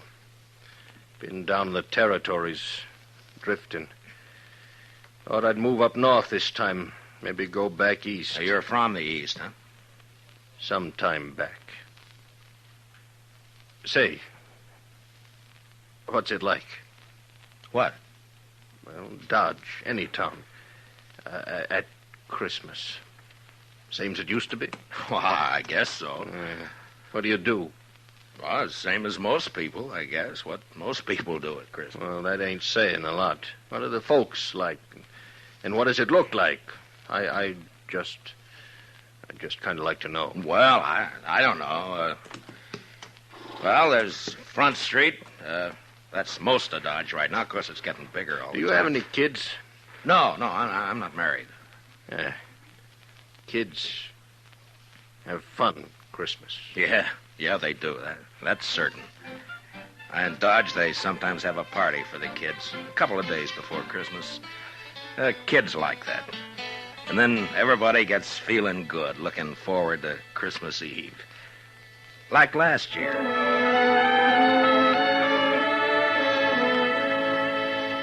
There was snow on the ground, but the sky was clear. You could even see the stars. I was going down the street to the Texas Trail to meet Doc and Chester. Chester, he's my deputy. Doc's a doctor in town. We had some work to do later on in the evening. You could see the light shining behind the curtained windows, and almost everybody had a sprig of holly berries hanging up. They got some from the east a couple of days earlier. I remember running into John Bumby. He's a kind of general handyman in Dodge. Never says much, but he sure had a lot to say that night. Oh, hello, Marshal. Oh, hi, John. A lovely night for Christmas Eve, isn't it? Yeah, it certainly is, John. Yeah. Pretty fine night. Peace on earth, goodwill to men. Mr. Dillon? Yeah, that's the way it should be, John. You know, Marshal, this is going to be quite a night for me. Yes, sir. Oh, is that so? Oh, yes, sir. Tonight, I'm asking Mrs. McNish to become Mrs. Bumby. What? Mm-hmm. Why, John, I didn't know that. Oh, I know it's been a mighty fast secret, but I'm popping the question tonight. Well, I wish you a lot of luck, John. Hey, I'll tell you what. Come by to the Texas Trail later, and we'll have a drink on it. Oh, I will. I really will, Marshal. You're good and kind, Marshal. Good and kind. Merry Christmas, Marshal Dillon. Merry Christmas. Well, the same to you, John.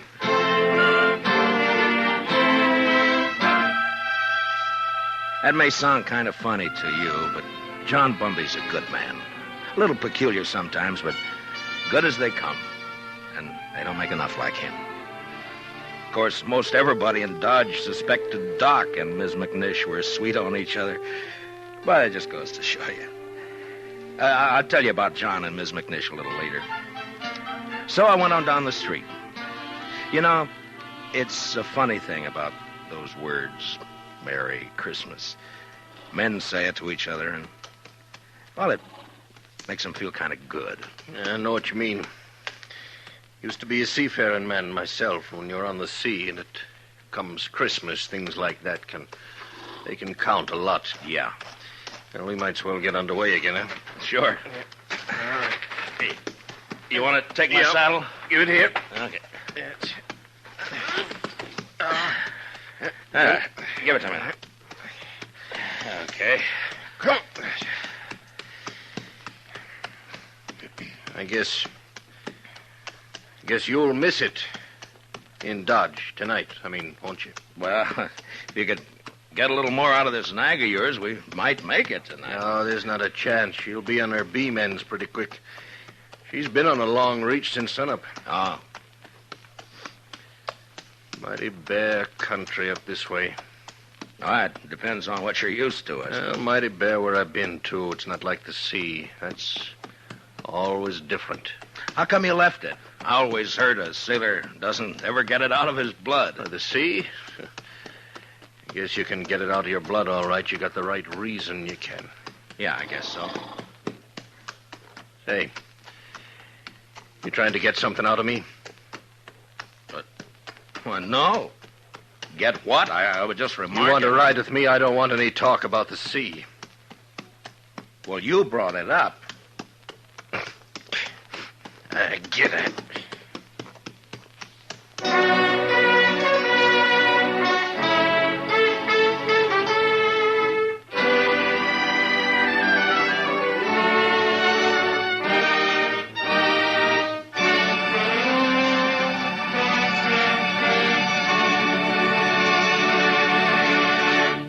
We will return for the second act of Gunsmoke in just a moment. But first, tomorrow night, Jack Benny and his whole fun-making gang make a personal appearance at a Long Beach, California Veterans Hospital. It's going to be a Christmas they'll never forget, as Benny and the bunch cut loose while they assist the folks at the hospital in trimming their Christmas tree. Be sure to join the fun tomorrow night on CBS Radio, when it's Jack Benny time all across America. Now for the second act of Gunsmoke.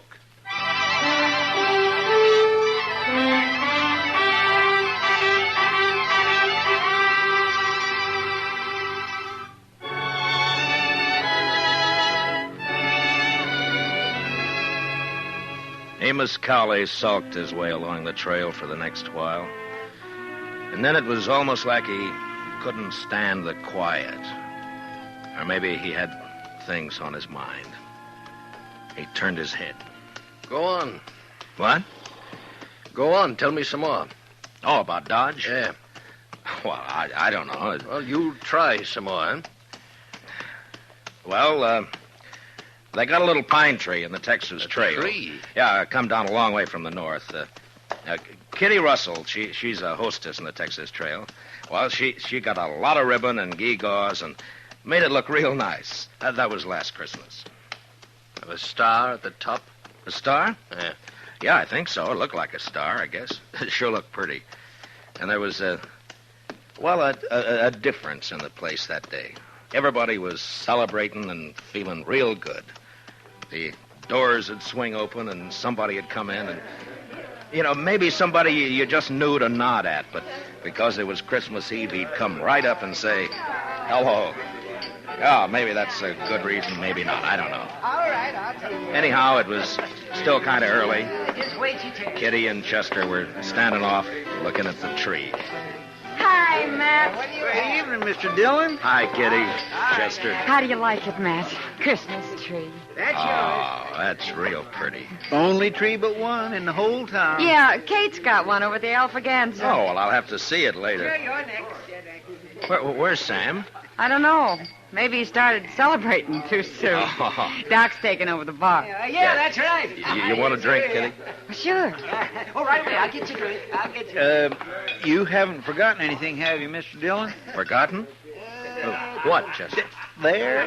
What did I tell you, Miss Kitty? I knew just as sure as my nose that you'd forgotten. That. No. I hadn't forgotten. Oh, well, I thought as soon as I get Sam sober enough to take care of the customers, we could go on over to Doc's like we planned. Sure, we'll do that, Chester. Here you are, Matt. Thanks, Doc.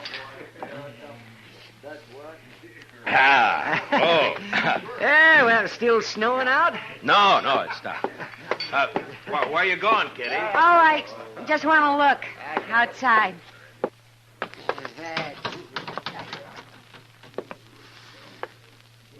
Ah, real pretty.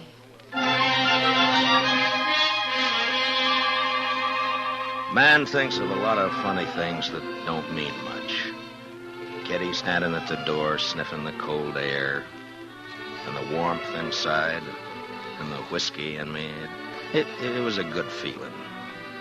And then Chester and I decided to take a bottle over to Mr. Hightower. He's the telegraph operator over at the depot. He runs a printing shop on the side. Say, Mr. Dillon? Yeah, Chester. Do you mind if I stop by the church for a minute? No, I don't mind. I just feel kind of right tonight, Mr. Dillon. Figure I ought to thank somebody for it. Sure.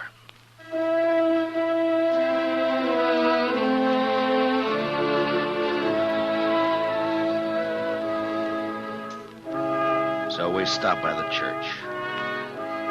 I've never been much of a man for church, I guess, but I went along with Chester. Wasn't anybody else there, just the two of us. Guess we sat for 10 minutes in that place. Chester a little way off with his head bowed. There's a lot of peace in a church. Maybe it's the quiet. Maybe it's the good that people find in there. Whatever it was, it made a man feel glad about pretty much everything. I haven't been in a church since I don't know when. Oh, is that so? I heaved to. Well, she's becalmed again, mister. Okay.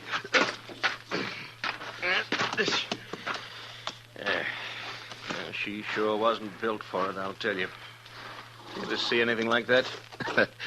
She is kind of old, isn't she? I've had her going on 8 years. She hasn't changed a mite. Eats like a pig and looks like a four-legged mizzenmast. Smoke? Don't mind. Hey, what about that fella Hightower? Did you get that bottle to him? Oh, sure. Yeah, I guess it was lonely over in the depot all alone. He was glad for the company. There was a wood fire burning in the stove, but it didn't keep out the cold much.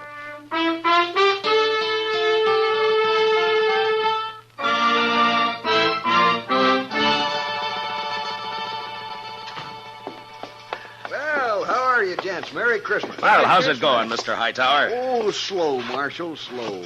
Bit of excitement about an hour back, though. That so? Yeah, 9:15 got stuck between here and Hutchison. Lots of snow back there. They getting her out? Oh, sure, they're trying, but I'm sure glad I'm not on it. It's going to be a cold night on that train. Well, it's kind of chilly in here, isn't it, Mr. Hightower? Any warmer, and I'm going to sleep. Well, say, we brought you over a bottle of Irish for company.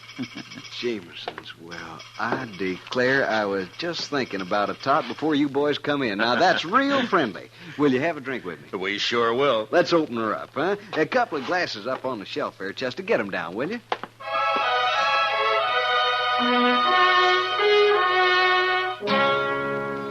I don't know if you get an idea about the folks in Dodge or not. They're not any different than any other people, or the town either. I guess maybe it's a pretty small place at that. The depot, the hall, a few stores, a church, Doc's office, a Texas Trail, Alafraganza, my office. Not much, but it's where you live, you know? Sounds all right. I lived in a town once back east. Small. I know what you mean. Well, maybe you'll be going back. Maybe. Say, kids, they still believe in St. Nick? Oh, sure, I Mighty suppose. few kids down where I've been. Indian kids, they don't believe in St. Nick. No reason they should, I guess. I used to believe in it, you know that? Well, I guess most people did one time or another. Hey, you figure we come maybe 10 miles? Maybe. Yeah, it's getting dark. Yeah. Well, come on. You want to ride the saddle for a bit? Oh, no. That's okay. Well, then, okay. We rode on, and I thought about last year, about Kitty, Doc, and Chester and me going over to Doc's place after Doc got tired at Tendon Bar at the Texas Trail. It was about 1:45, and we stood around and sang Christmas carols. And I remember how it sounded that night, how it looked. The glow in the stove in the middle of the room, and the frosty windows. On a cold winter Yeah, it was Christmas Eve, all right. was so deep. Noel, Noel, Noel, Noel. Born is the King of Israel. Say, that was fine. That was just fine. Yes, it was. Oh, gee. Say, now, what do you say if we... Listen. Huh? Oh. Merry Christmas. Merry Christmas. Merry Christmas. Merry Christmas. You know, I feel sentimental. That's exactly what I feel. I feel sentimental. I know what you mean, Doc. I surely know. Okay, Doc. Bring him out.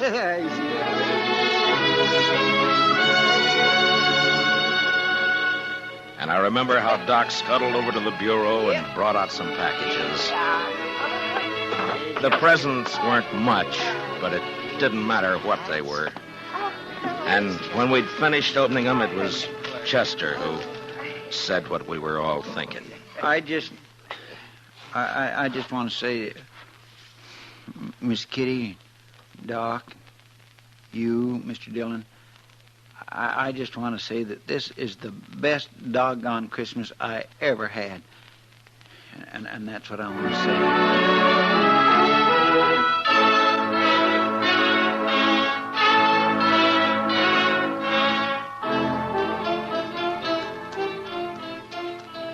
Say, you was going to tell me about that fella John was courting that woman. What was her name? Oh, yeah, Miss McNish. That's right. Well, she said yes, and you've never seen two happier people in your whole life. Yeah, she's Miss McNish Bumpy now. Oh, that's good. You know, you might settle for a bit in Dodge, or you could get work there. Sure would be fine if you could get back tonight, wouldn't it? Well, it can't be helped. I'd be a lot further away and a sight more tired if you hadn't come along. Yeah. Now, listen. How far do you figure before there's a place you might pick up a horse? Oh, I don't know, 15 miles or so, maybe. Oh, we're not going to make any 15 miles in this nag tonight, that's for sure. Oh, that's all right. Now, I tell you what.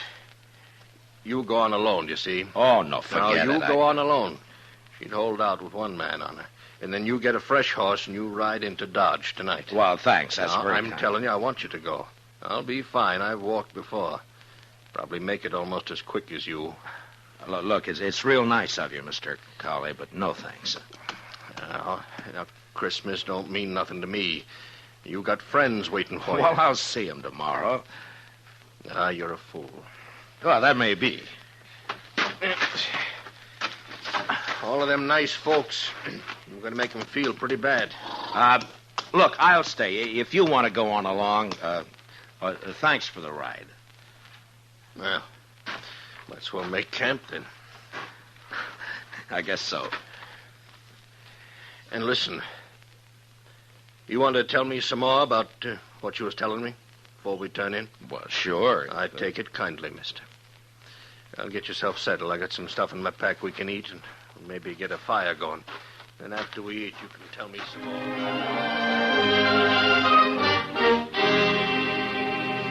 We made a fire and then shared what we had for supper. He seemed to soften up after that, and we talked for a couple or 3 hours. It was like he was starved for news of people, everyday things, and just plain company. And that's how we spent Christmas Eve together out on the plain. And then when the fire was dying down and I was about ready for sleep, he said, Marshal. Yeah? I want to tell you something. I've been needing to tell it for a long time. Do you mind? Well, of course I don't mind. Well, then I'll tell you. A few years ago, I was skipper of a little schooner. Used to sail up and down the East Coast, you know, Boston, New York. Yeah. Well, one night, we hit dirty weather off New Jersey. Real dirty. Blew us off course, and we piled up on the rocks and knocked the bottom out. That's too bad. There was 18 passengers aboard, Marshal. 4 of them was kids. We never saw them again. No. And my own wife and my kid went down, too. I'm sorry. Well, no. Something must have happened to me after that. I didn't want nothing to do with ships or the sea, and I started to drift out this way. I couldn't forget, though, do you know? And I didn't want to be near folks, especially kids, to remind me, do you know? Yeah. And that's how come I've been slewing around ever since. Sure, I understand. Just kind of wanted to get it off my chest. Sure.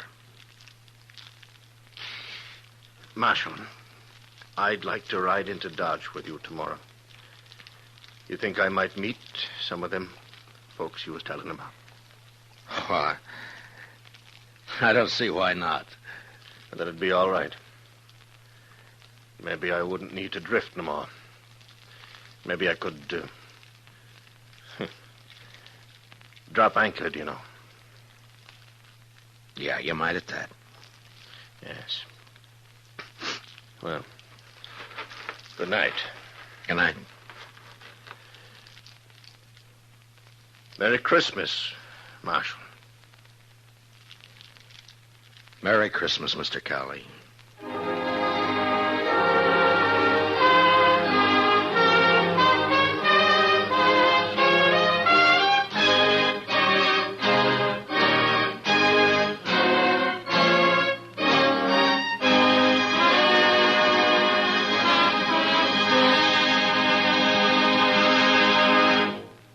Gunsmoke, under the direction of Norman MacDonald, stars William Conrad as Matt Dillon, U.S. Marshal. Tonight's story was specially written for Gunsmoke by Anthony Ellis, with music composed and conducted by Rex Corey. Featured in the cast were Lawrence Dobkin, with Harry Bartell and John Daner. Parley Bear as Chester, Howard McNear as Doc, and Georgia Ellis is Kitty. Gunsmoke is heard by our troops overseas through the worldwide facilities of the Armed Forces Radio Service. Join us again next week as Matt Dillon, U.S. Marshal, fights to bring law and order out of the wild violence of the West in Gunsmoke.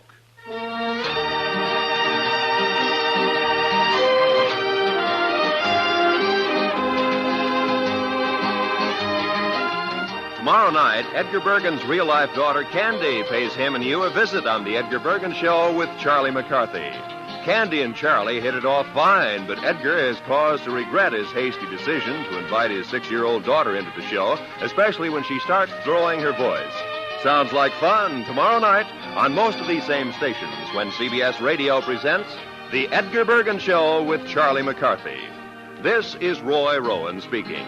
And remember, Eve Arden, as our Miss Brooks, teaches you how to laugh every Sunday on the CBS Radio Network.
Dodge City and in the territory on West, there's just one way to handle the killers and the spoilers, and that's with a U.S. Marshal and the smell of Gunsmoke.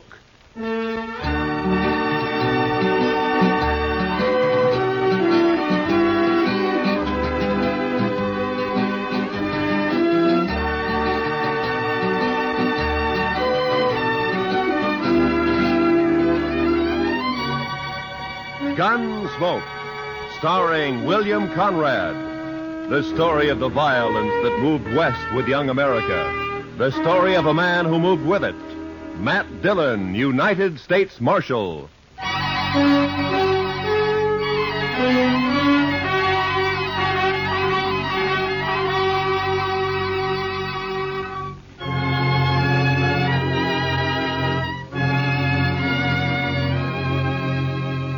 It was over 100 miles back to Dodge, but I figured I could make it easy in a day and a half.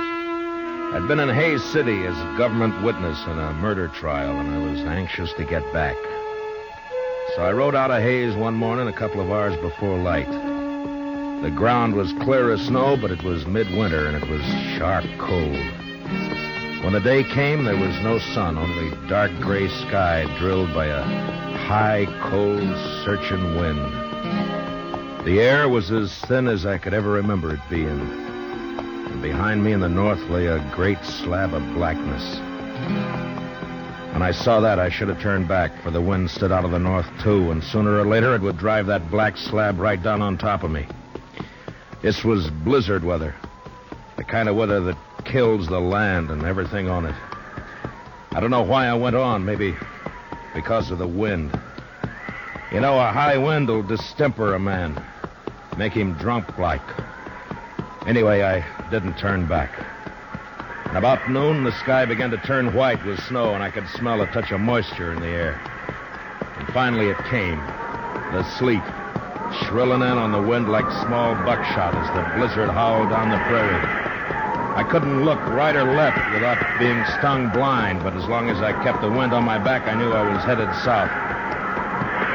2 hours of this, and I could feel my horse slowing down and weakening under me. My own body stiffened with the cold. Men died when they got caught in a thing like this. They died easy.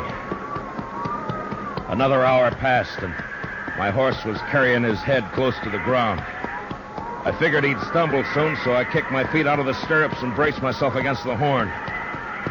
By now, the wind had really gotten into me. And when I saw the blur of a ranch house up ahead, I thought maybe it was a trick. But a few minutes later, we rounded a corner of the place and stood at last in the lee of the storm. I slid down and got up to the door and pounded on it. And I waited. Then I pounded again. Then the door came open, and the figure stood in the light. Who are you? Bring him in, Alvy. Any man out in that weather's been made harmless.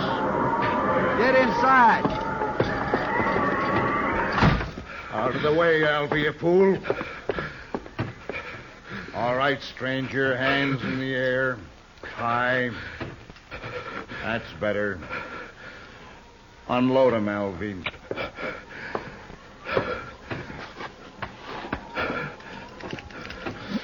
Nice gun, Hack. Real nice gun. Shut up. Now, take him down, stranger. You can come up to the stove now, but don't try nothing. I'll cut you in half with buckshot. He was a burly man with flushed cheeks and a wild red beard and a great shock of red hair. Even his hands and fingers bristled with it. He sat on a stool by the stove, a shotgun across his knees. And his eyes never left me. The other one, Alvy, had a body of an underfed boy, but he was completely bald, and his skin was tight and dry. He looked like a naked skull. And his eyes... well, something had touched Alvy. You look half froze, stranger. You must have wanted something real bad to go out in weather like this. I never saw him around here before, Hack. He's a stranger, Alvy. He don't belong around here. Of course, we don't know anybody, but I seen a few, and I never seen him before. Maybe he's seen you, Alvy, somewhere. Not me. He never saw me nowhere. How do you know that? Maybe he was just looking for some cows and got lost in the storm. You're just a kid, Alvy. I always said you don't know much. Belle! Belle, get on out here. She was a pretty girl, but with a dark, half-wild look that I'd never seen before in a woman. Her eyes jumped from man to man and then came to rest on me, fixed and curious. And then after a moment, she looked away and moved into a chair across the room. Supper ready, Belle? It's awful cold out. You recognize him, Belle? You ever see him before? No. You're sure now? Maybe Hayes City. Maybe you saw him up there sometime. I don't know him. You're sure? Yes. If you're lying to me, you know what I'll do to you. I never saw him before. He come in here half froze, right out of the blizzard. Must have been looking for some cows and got lost. Shut up, Alvy. We don't know what he's doing here, Belle. Why shouldn't a man get out of the storm? Even in here. That's enough. All right, stranger, we never saw you before. We don't know who you are. And as soon as I think you're lying, I'm going to blow a big hole in you. What about my horse? I'd like to put him in the barn if you've got one. Alvy? Oh, now, Hack, I ain't going out there. I'd freeze. And the horse will freeze if you don't. It's his horse. We might need it. Go on, Alvy, before I get cross. All right, I'll go. I don't know why that horse is so important.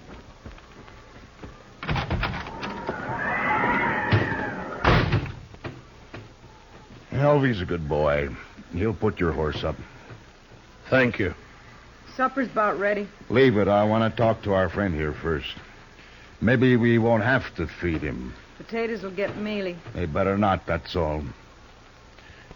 I'm right curious about you, mister. I've noticed that. I'll blow your guts all over the wall. You make fun of me. Don't get me mad, mister. I got the shotgun. The meat'll be boiled to shreds if we don't eat soon.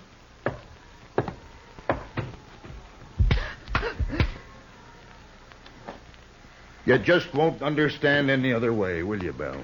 What is it you want to know about me? I can tell, mister, I can handle you easy now. What do you mean? All I got to do is wallop the girl and you'll talk. I don't have to do nothing to you. All right, if I take my jacket off. I've warmed up now. I mind. You might have a gun hid out in there. He can raise his hands. I'll unbutton it. Well, now, that's right smart of you, Belle.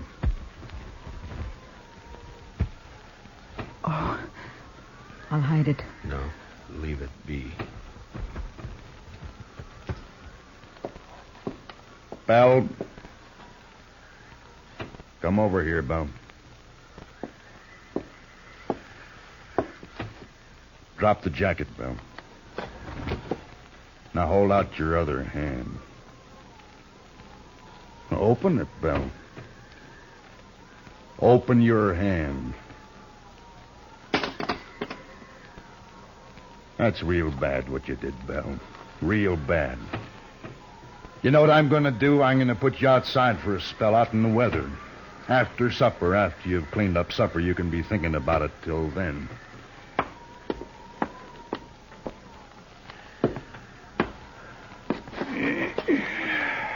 United States Marshal.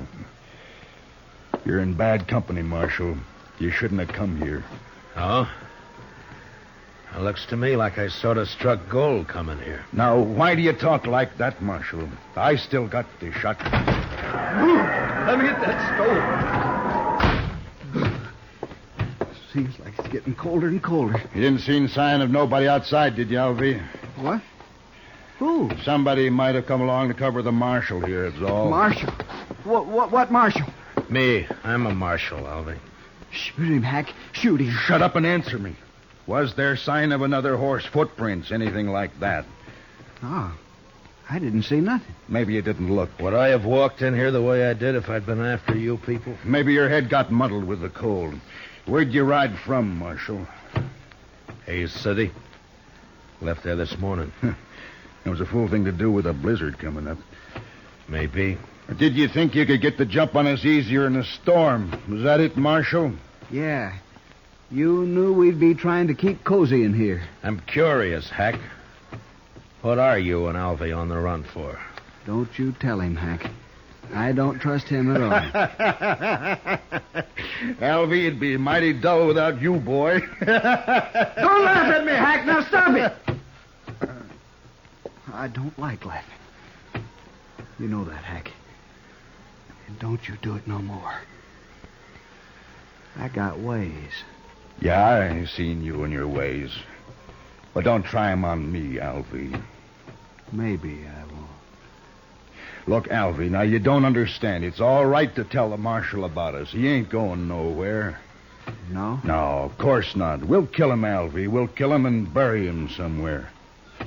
Oh, sure. Now, why didn't I think of that? 'Cause I do the thinking for us, Alvy, that's why. Now, what was it you like to know, Marshal?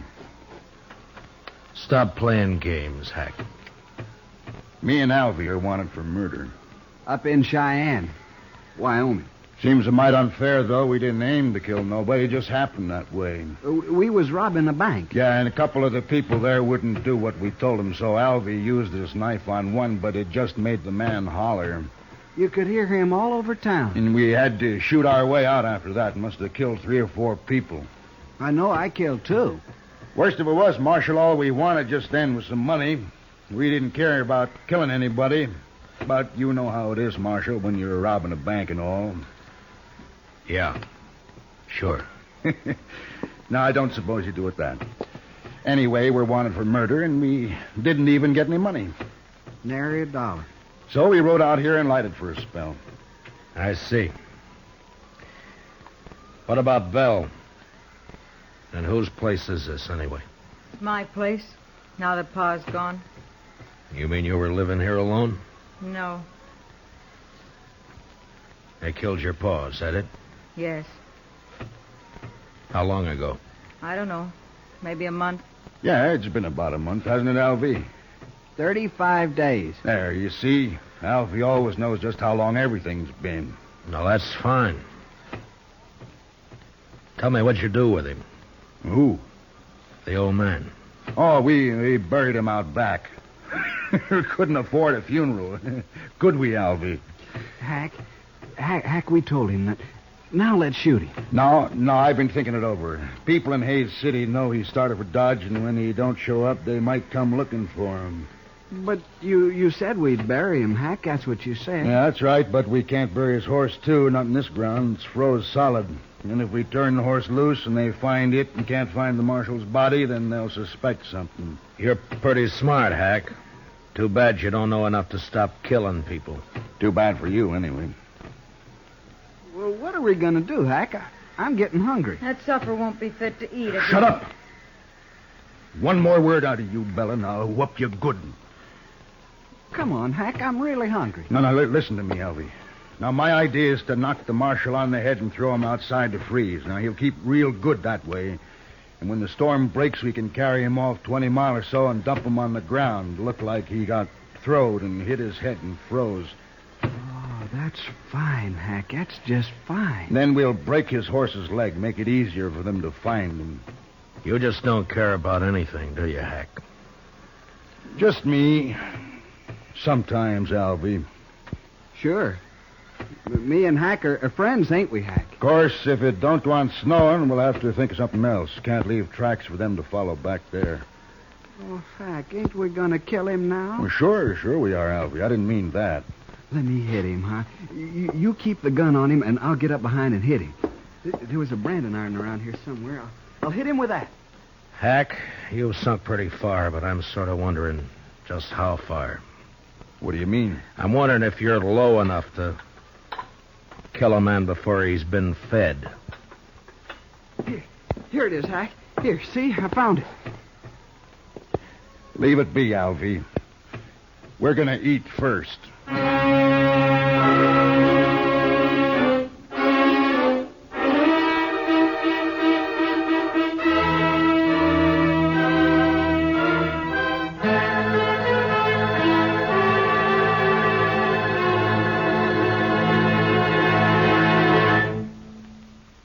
We will return for the second act of Gunsmoke in just a moment. But first, this Sunday night, Lionel Barrymore is your host and Joseph Cotton the star on Sunday Night Playhouse's gripping historic drama based on the life of Peter Marshall.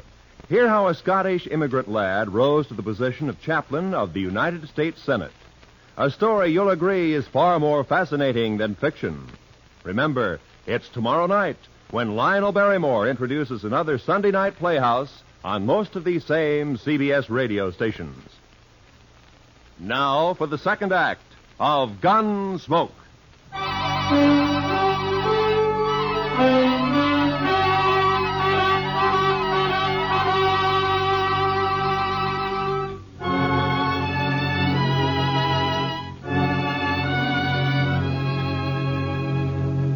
It was only 5 in the afternoon, but the blizzard had darkened the land, and its blackness showed in at the windows.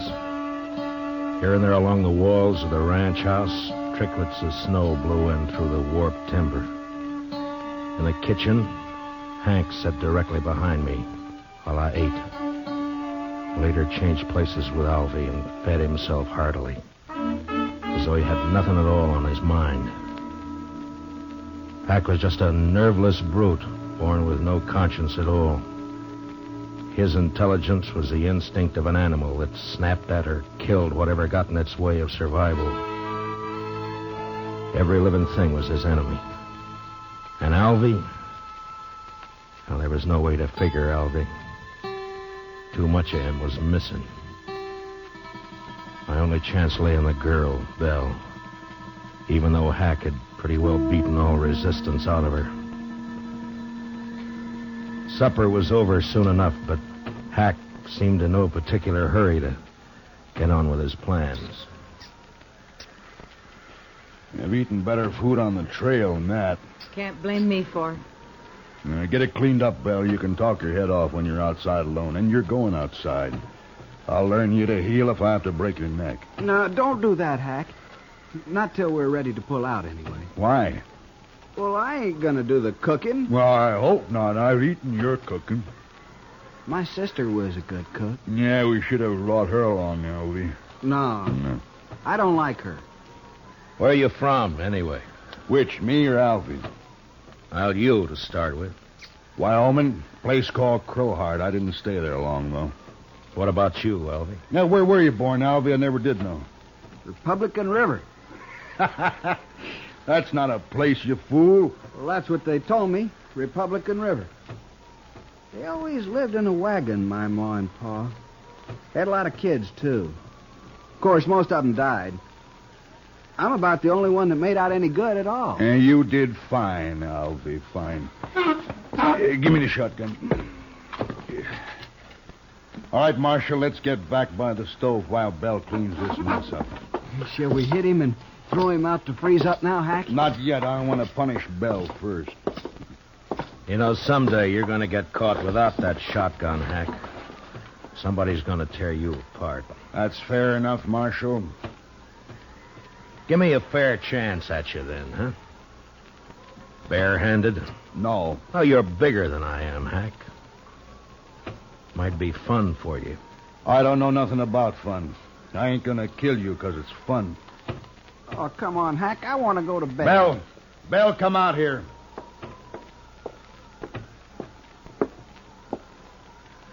Get outside like I told you. And don't open that door so wide you'll blow the lamp out.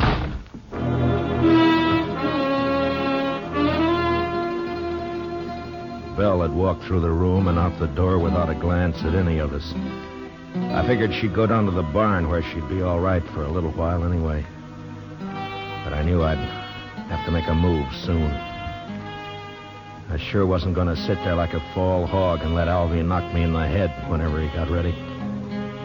But it didn't take much more sense to try to jump Hack in that shotgun and let him blow me all over the place.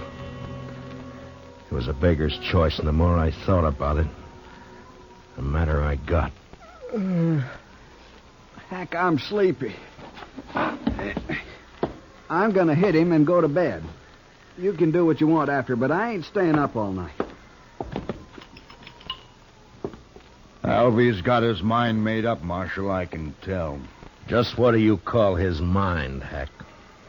I got ways to fix you, Marshal. Nah, never mind, Alvy.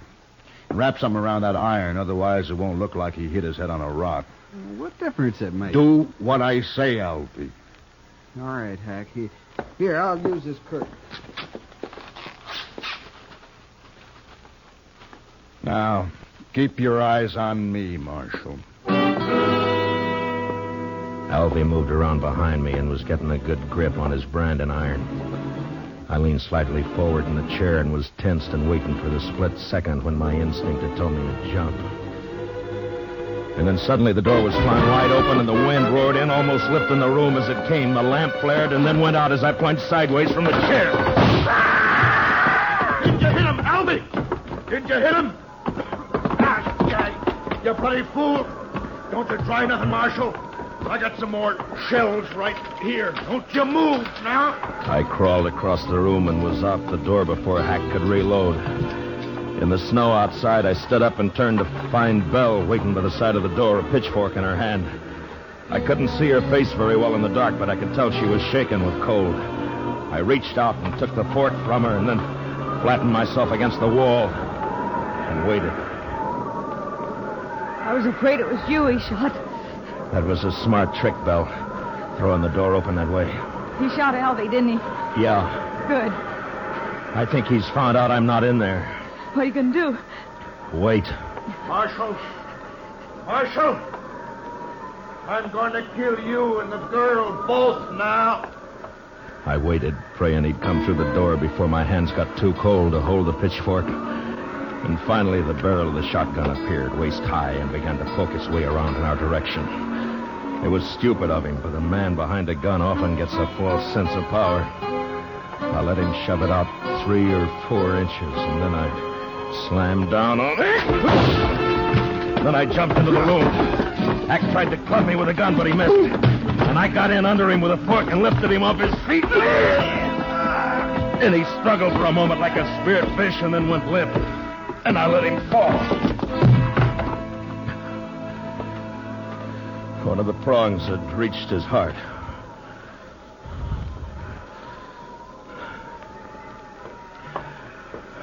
Did you get him, Marshal? Is he dead? Yeah. Light the lamp.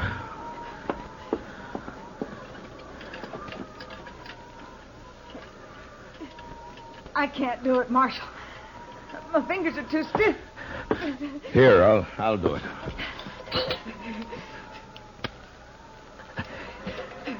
There.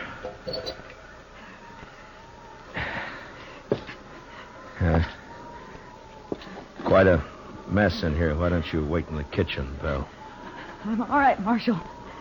But I can't help you much till I get warmed up some. Well, then, you stay by the stove, huh?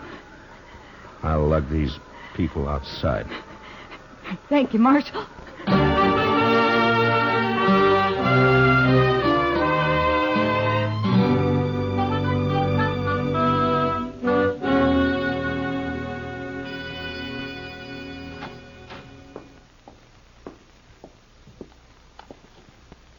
Marshal?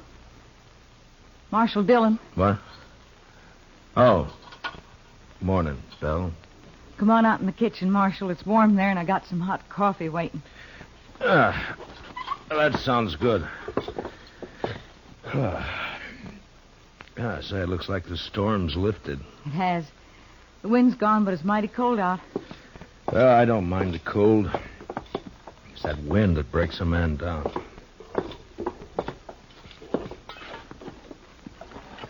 There.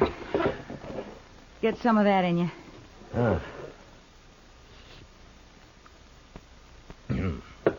Well, you make mighty good coffee, Belle. Tell me something, Marshal. Hmm? Tell me the truth now. Oh, sure, Belle. What is it? Are you married? I'd make a poor husband, Belle, for any woman. Why? Well, in my profession, it's too chancy. Thank you, Marshal. Thanks for putting it that way. Now, Belle, I didn't mean... Forget it. I'm leaving this place, Marshal. What? As soon as you go, I've packed what I need and I'm clearing off. Where'll you go? I got 3 horses. I'll ride up to Hayes City and sell them. Then what? I'll buy some pretty clothes and I'll find a place. Won't be hard after this. I wish I could help you, Belle. You have. Oh, but I mean... I can take care of myself, Marshal. I just want to get away from here, that's all. Sure. I'll stop at the nearest ranch and tell the men to come over here and take care of Hack and Albie as soon as it warms up. Whatever you like, Marshal. Well,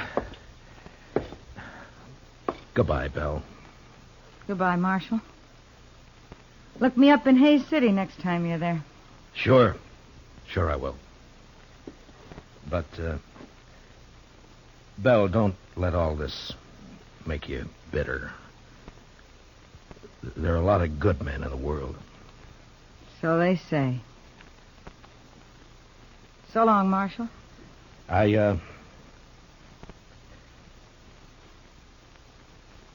So long, Belle.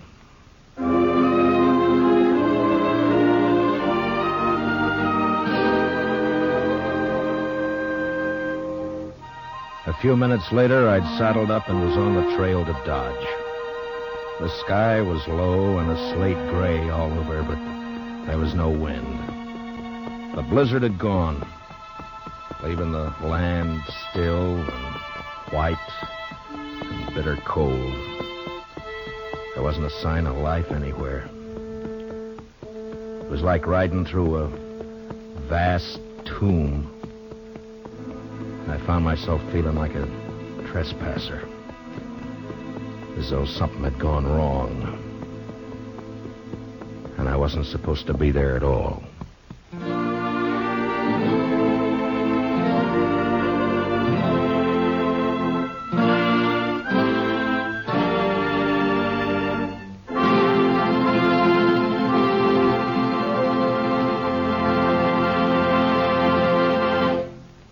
Gunsmoke, under the direction of Norman Macdonald, stars William Conrad as Matt Dillon, U.S. Marshal. Tonight's story was specially written for Gunsmoke by John Meston, with music composed and conducted by Rex Corey. Featured in the cast were John Daner as Hack, Harry Bartell as Elvie, and Vivi Janis as Belle. Gunsmoke is heard by our troops overseas through the facilities of the Armed Forces Radio Service. Join us again next week as Matt Dillon, U.S. Marshal, fights to bring law and order out of the wild violence of the West in Gunsmoke.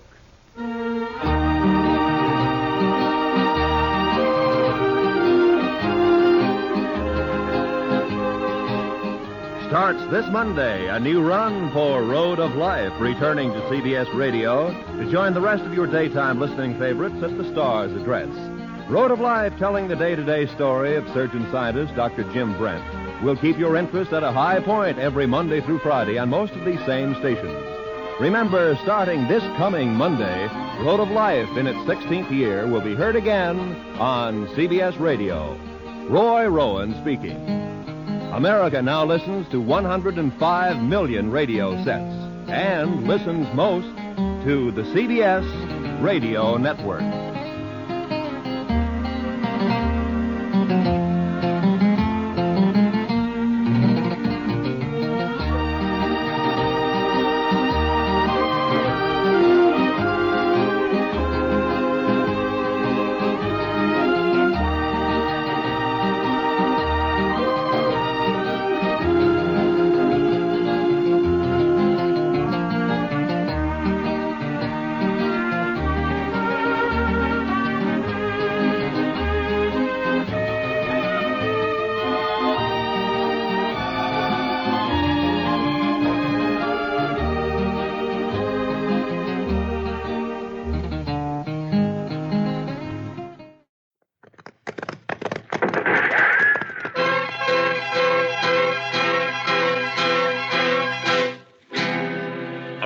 Dodge City and in the territory on west, there's just one way to handle the killers and the spoilers, and that's with a U.S. Marshal and the smell of Gunsmoke.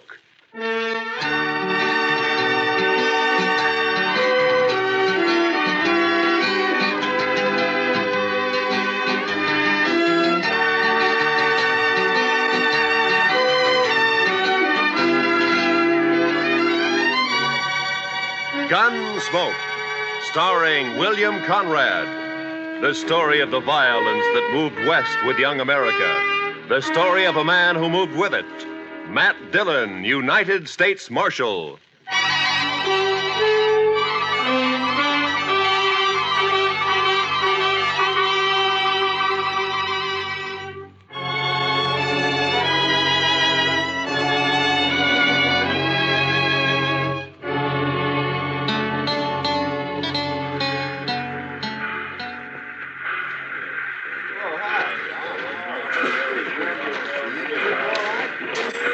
.20 p.m. We got in right on time, Mr. Dillon.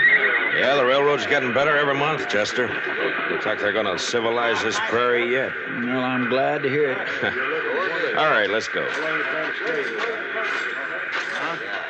Well, Abilene sure don't change much. Looks about like it did the last time I was here. Yeah, we're getting most of the cattle at Dodge now. The boom's leveled off here. Still a rough town, though, I suppose. You think he'll put up a fight? I don't know, Chester. He's pretty mean from all reports. He may. We'll try to avoid it, though. Of course, we're only guessing anyway. He might not even be here. Well, he always heads for Abilene when he gets in trouble. It's his hometown. He'll be here. One good thing, it's Bill Hickok's town, too. At least we'll have the local sheriff on our side for once. Yeah. I suppose that's some help. Some help? I'd rather have Wild Bill along than anybody I know. I suppose.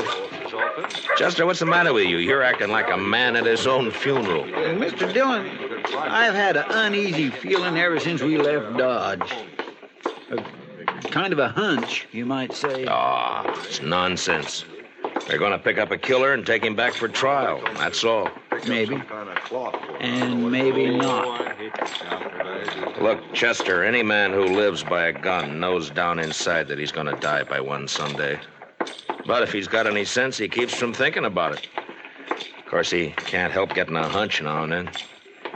I had plenty of them myself. Mostly wrong. Come on, Chester, let's walk down to the Last Chance, and I'll buy you a drink. As a matter of fact, I'll buy us both a drink.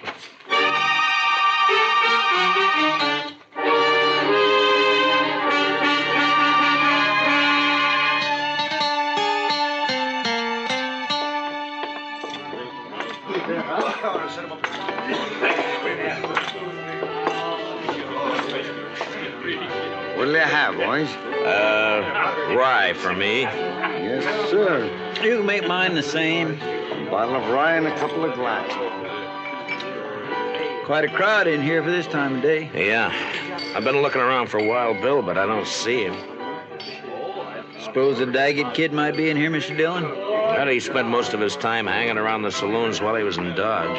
Here you are, boys. Drink up. Thank you. Oh, by the way, bartender, do you happen to know a kid around town by the name of... Who, mister? What? Oh, never mind. Well, he's here, Chester. Down there at the end of the bar. Yeah, that's him, all right. Well, sir, Mr. Dillon? He's what we're here for. We gonna wait for Mr. Hickok? No. Come up on his left side, Chester, and watch his gun handle. Yes, sir, Mr. Dillon. I'm telling you, it was the funniest sight you ever seen. The bullet knocked that scrawny hound dog end over end. First shot I fired. Caught him right in the back of the...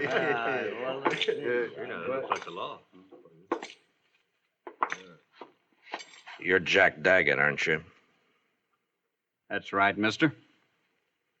What about it? My name's Dillon, U.S. Marshal from Dodge.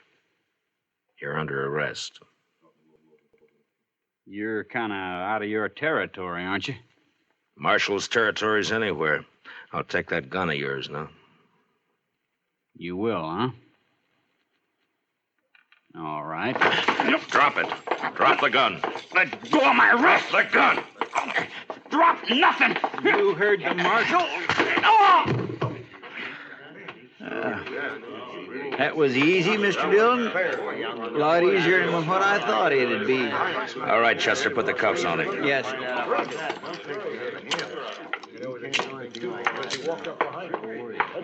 Seems to me your partner acted a little high-handed there, Marshal. It does, huh? Now, he had no call to slug that boy in the head that way. Would you rather I'd have put a bullet in his belly? Chester saved his life, that's all. He was drawing on me. Well, now, if you'd come around and seen me before you started anything, you wouldn't have had this trouble. My name is Rourke. I'm the town constable here. I see. Young Jack here told me all about that shooting out in Dodge. Said they ganged up on him in a poker game, tried to cheat him. Forced him to shoot his way out. That's a good story. It's too bad it didn't happen that way. All right, Chester, let's get him on his feet and go find the sheriff. I reckon you won't be finding him, Marshal. Why not? Hickok's up at Topeka. Won't be back for a week or 10 days. Meantime, I'm the law in Abilene. And I got a favor to ask from you. I'd like to use one of your jail cells until 9 o'clock. That's when the next train leaves for Dodge. I'm sorry, Marshal. I got no authority to do anything like that. What difference does that make? If Wild Bill were here, he'd let me do it. But Wild Bill ain't here. I see. A lot of us folks here like to run our own town. We don't like outsiders coming in and taking over. It's 4 hours till that train leaves, Marshal. I think you're going to find 4 hours is a long time. Meaning? This young fella you arrested has got a couple of older brothers. The Daggett boys. You probably never heard of them, but you're going to. They're not going to like this. I don't care much what they like. Maybe they'll teach you to care when they hear about this. And they'll hear. Like I said, 4 hours is a long time. Look, I want you to get this straight. I came here to arrest a killer and take him back to Dodge to stand trial. I got him under arrest now, and I'm going to take him back. Maybe. All right, Chester, let's get him out of here. Get hold of his other arm there. Lift him up. Yes, sir. Take him out if you want. Mr. Dillon? What is it, Chester? Maybe it was too easy.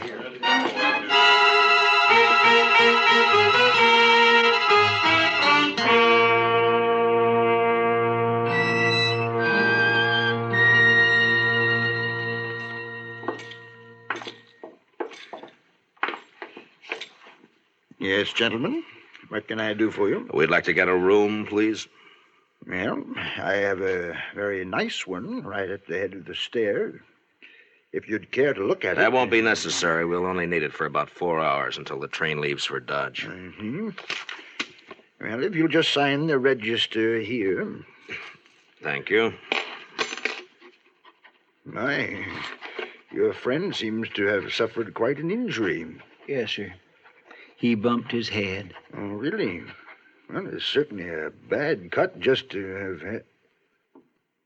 Boy, that's one of the Daggett boys. Young Jack Daggett. Yeah, that's right. I got him under arrest for murder. Now, where's the room? You arrested Jack Daggett? Right here in Abilene? Yeah. Did you say the room was up? And you're planning to keep him here at my hotel for the next 4 hours? Well, I can't stand out there on the street with him. Marshal, do you know what's going to happen when the Daggett boys hear about this? No, but I understand they may not like it very much. May not like it? I'm sorry, sir, but you cannot stay here. I will not let my hotel be made the scene of a bloody massacre. Now, just a minute, mister. You've rented me a room. I've signed the register, and I've got the key. And I'm going to use that room until 9 o'clock, whether you like it or not. It's the second door at the top of the stairs. Thank you. Come on, Daggett. Move. You heard him, son. Come on. Keep your hands off. There's just one thing, sir. Yeah. It's not a question of your honesty, you understand, but in view of the circumstances, I wonder if you'd mind paying in advance.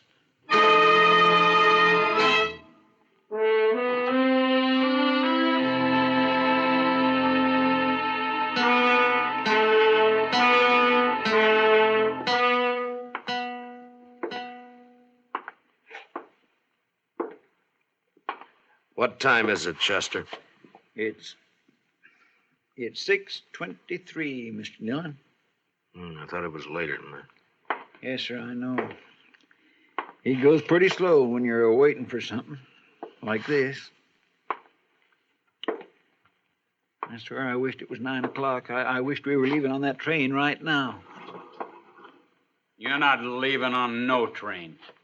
Not alive. You got a one-track mind, Daggett. So have my brothers, Dillon. What they think about all the time is hands off the Daggets. That goes for you or anybody else. Reckon we ought to stuff a pillow in his mouth, Mr. Dillon? Might not be a bad idea. You won't think it's funny when they come around. But maybe they won't come around. Maybe they decided that... Cover the door from the other side, Chester. Yes, sir.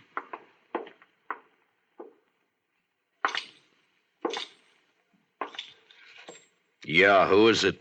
It's me, sir. The clerk.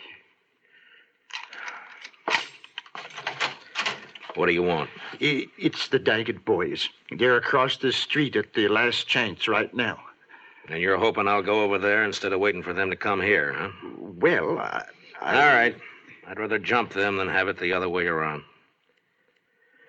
Chester, I guess we'll go over and have a talk with him. What about him? Well, he's cuffed hand and foot to a pretty solid iron bed. I don't think he's going anywhere. Bet on it. You ready, Chester?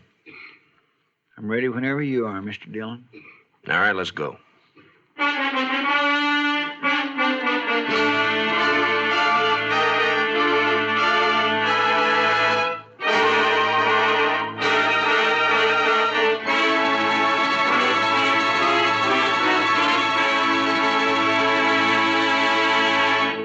We will return for the second act of Gunsmoke in just a moment. But first, this Monday night on most of these same stations, be sure to be with us when Lux Radio Theater raises the curtain on its full-hour adaptation of the exciting screenplay Phone Call from a Stranger. Shelley Winters and Gary Merrill recreate their original screen roles in this dramatic thriller about the experiences of a lone survivor of an airplane crash in bringing the tragic news to families of the victims. Remember, it's on Lux Radio Theater this Monday night on CBS Radio. Now for the second act of Gunsmoke.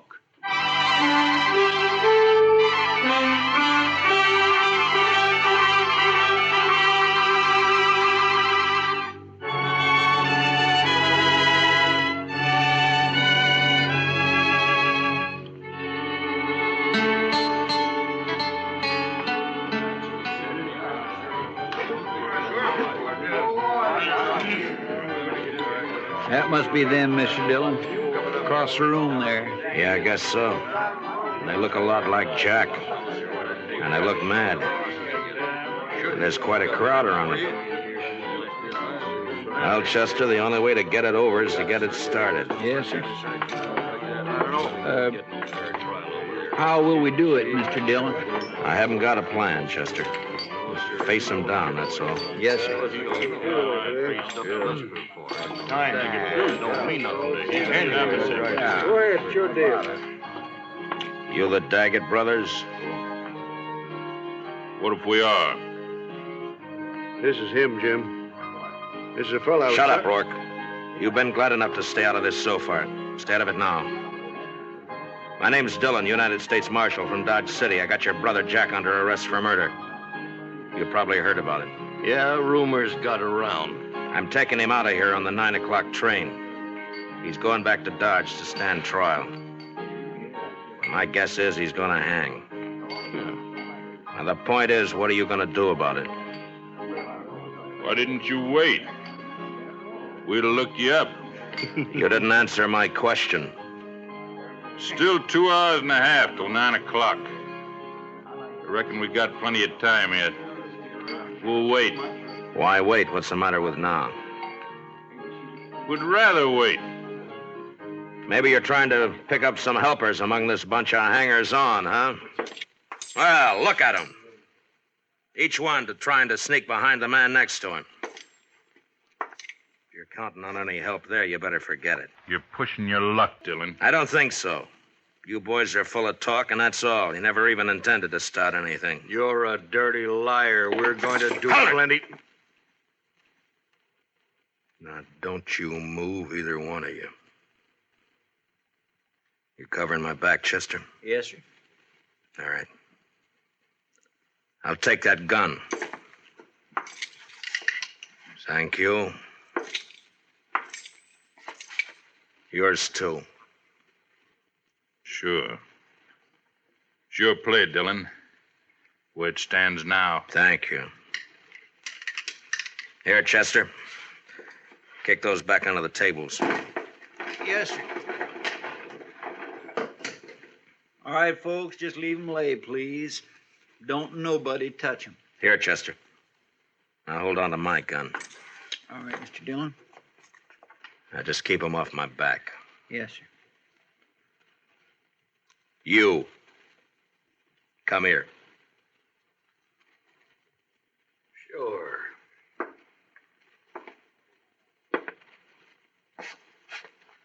You called me a liar, didn't you? Yeah. Why, you cheap tin horn, you... Oh, I can't do that.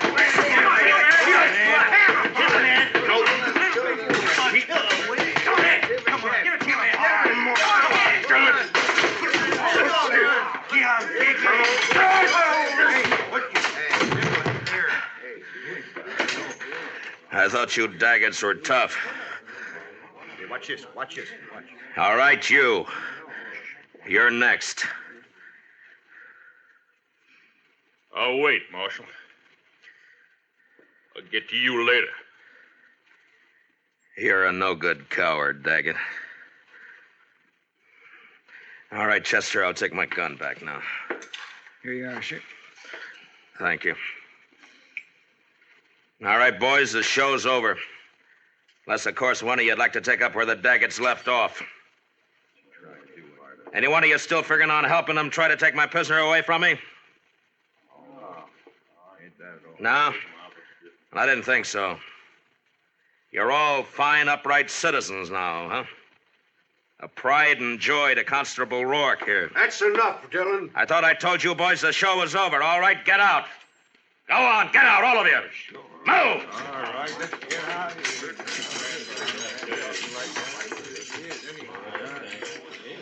here. Marshal, I'd say you overreached yourself there. Stepped past the limits of your authority. How I enforce the law's my own business. I do things my own way. The way it'll get you killed someday. Maybe. I have to live in this town, Dillon. You don't know these Daggett brothers. If you cross them, you're through. I've seen it happen. Come on, Chester, let's go. All right, Mr. Dillon.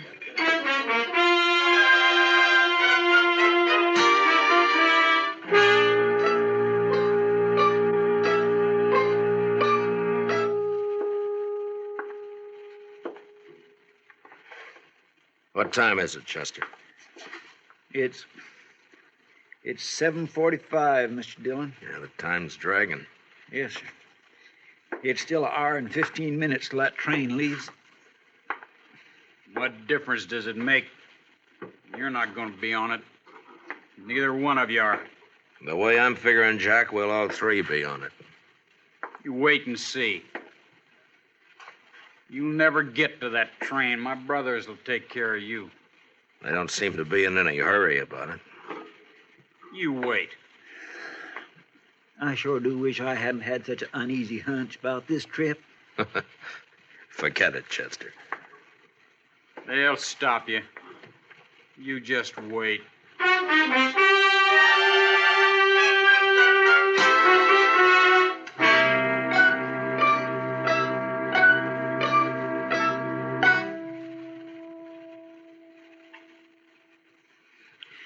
It's only 8:15. Mr. Dillon seems to be going slower all the time. Yeah, heads up, though. It won't be much longer now. 45 minutes, if the train's on time. And if we're lucky enough to get on it. Chester, you're wearing yourself out. Why don't you sit down and relax, huh? I just can't seem to set my mind to it, Mr. Dillon. No Daggett will ever leave this town wearing handcuffs as long as the other two are alive. Well, I'd think that's up to them, Jack. Sure. And they'll take care of it, too. I swear and declare, Mr. Dillon, I almost wish they would try something and get it over with. The waiting's always the worst part, Chester. You find out what the worst part is. I could slug him, Mr. Dillon. No, let him talk. Let him talk, Chester. He's only got a few more weeks to do it in. They'll never hang me. I'll never even stand trial. You wait and see.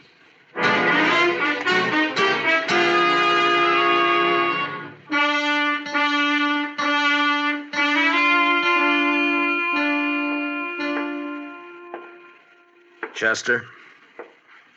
It's 8:30 exactly, Mr. Dillon. All right. Let's get started. A little early, isn't it? Won't take that long to walk from here to the station. It might if we have trouble. Yes, sir, I guess it might. You'll have trouble, don't you worry about that. Jack, why don't you get on a new subject? How are we going to take him, Mr. Dillon? Just drag him? If he wants it that way. Otherwise, he'll walk handcuffed to my left wrist. Keep him covered, Chester. I'll unlock these cuffs and get him loose from the bed. Yes, sir. Dillon, if you're smart, you leave me here and run while you still got the chance. Well, I've never been smart enough to run yet. Stick out your right wrist. All right. On your feet. Come on. You can put your gun away, Chester. Starting now, he's only going where I go. Now, come on, Jack. We got a train to catch.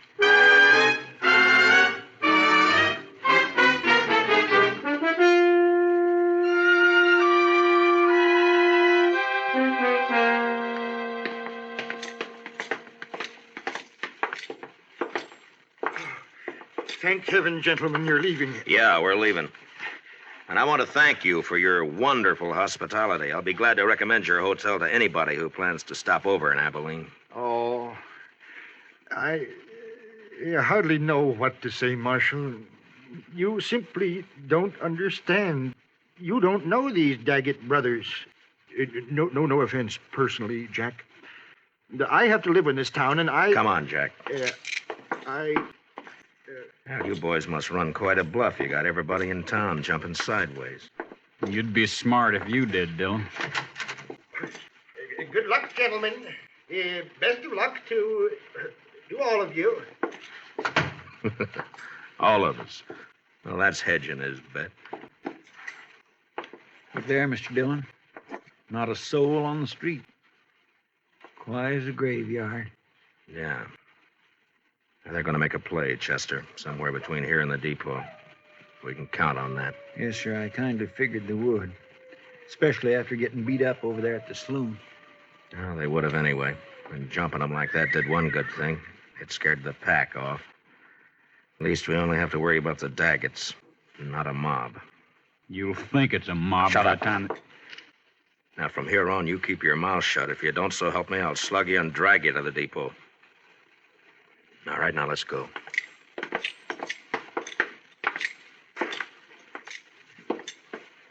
No, sir, not a soul. I never thought I'd see the main street of Abilene deserted at this time of night. It's not deserted, Chester. They're inside, behind the shutters. But at least they're staying out of it. I wonder if coyotes are as lonesome as they sound, Mr. Dillon. They couldn't be, Chester. Watch that left side up ahead of us, sir. It's pretty dark along there. Yes, sir. They might jump us from behind. I don't think so. Too many people watching. They gotta keep up their reputation. I hope you're right. Chester, they're at the corner of the bank. Somebody moved. Across the street, too. In the shadow. Take the one in the shadow, Chester. Yes, sir. There's one down, Chester. The other one's still there in the shadows. Get him if you can. Jack here's ruining my aim. I'll ruin more. Good for you, Mr. Dillon. You ought to have slugged him sooner. I didn't slug him, Chester. He caught a bullet that was meant for me. Well, shot by one of his own brothers. Here, let me unlock those handcuffs, Mr. Dillon. No time. Here, I'll get him up on my shoulder and... All right, let's move in and keep firing. Yes, sir.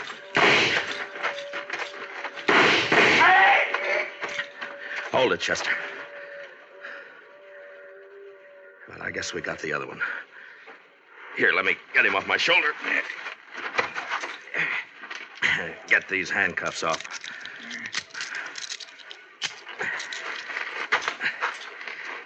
Well,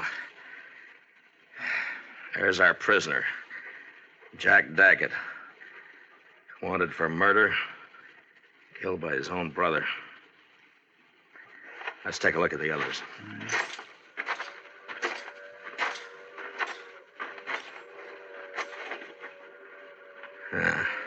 Three men dead. Look down the street there, Mr. Dillon. They're all starting to crawl out of their holes. Sure. They're all on our side now. Oh, come on, Chester. The train's coming. We gotta get on it and get out of here. Yes, sir. Let Rourke clean up this mess. He ought to be good for something. That sounds more lonesome than the coyotes. Gives a man the creeps. Yes, sir, it sure does. Well, you were wrong about that hunch of yours, Chester. It wasn't us. Not this time.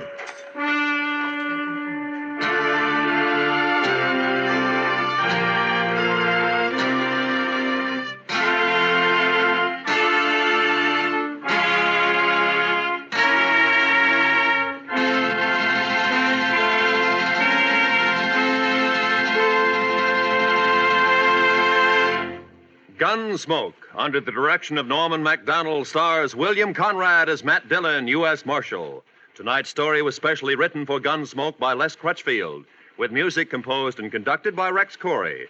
Featured in the cast were Sam Edwards and Barney Phillips, with John Daner, Tom Tully, Larry Dobkin, and Jim Nusser. Parley Bear is Chester. Gunsmoke is heard by our troops overseas through the facilities of the Armed Forces Radio Service. Join us again next week as Matt Dillon, U.S. Marshal, fights to bring law and order out of the wild violence of the West in Gunsmoke.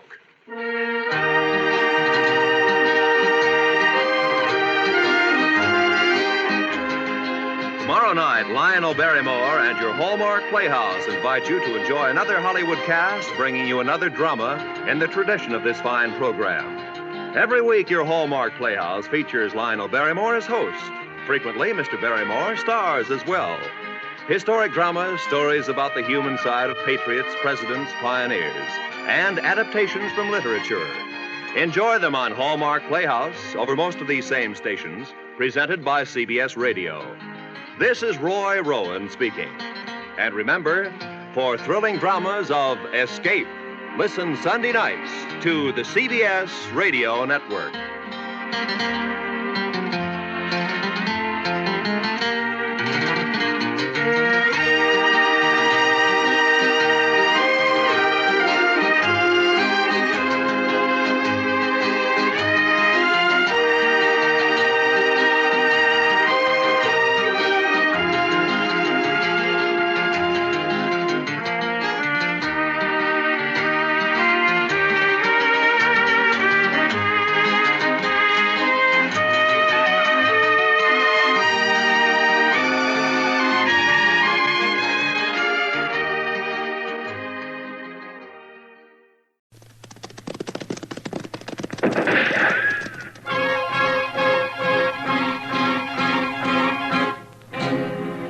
Around Dodge City and in the territory on West, there's just one way to handle the killers and the spoilers, and that's with the U.S. Marshal and the smell of Gunsmoke.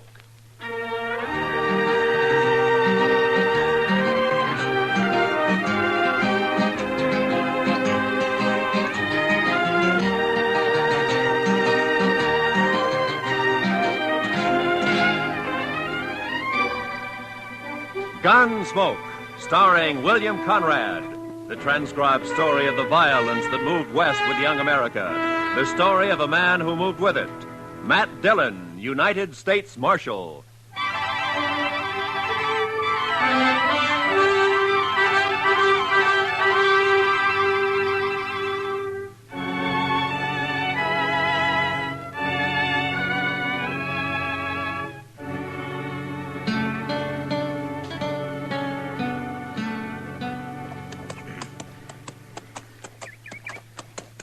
Well, we're inside of Dodge anyway, Chester. There's Ellen Henry's homestead. Wonder how she'd take to serving up a breakfast, Mr. Dillon. I'm plumb hungry. I'll settle for water and the horses. I don't imagine Ellen has any extra food. No, sir. It's gone pretty hard for her since Ethan died, hasn't it? That's the talk.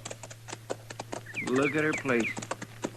3 lean-tos and not a green thing growing.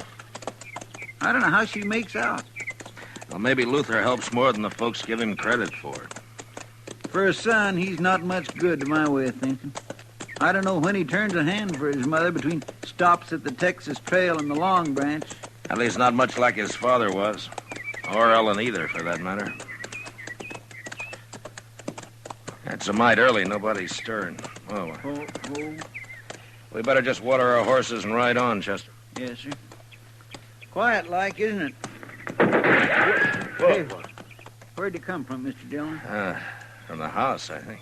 Luther? I don't know. You're trespassing. Get off my land. It's Marshal Dillon, Ellen. We just stopped to water our horses. I recognize you. The trespassing still goes, Marshal. You're awful quick to fire, Ellen. Ethan and me never took to folks arriving unannounced. I still don't take to it. Well, that's no cause to be firing on us that way, Miss Henry, especially since you recognized us. Quit whimpering. If I'd aimed to hit you, I'd have hit you. All right, Ellen. Get off my land and stay off. Just don't you get in any trouble with that rifle, Ellen. I expect you'll hear about it if I do, Marshal. Now get. I don't always aim high. Come on, Chester.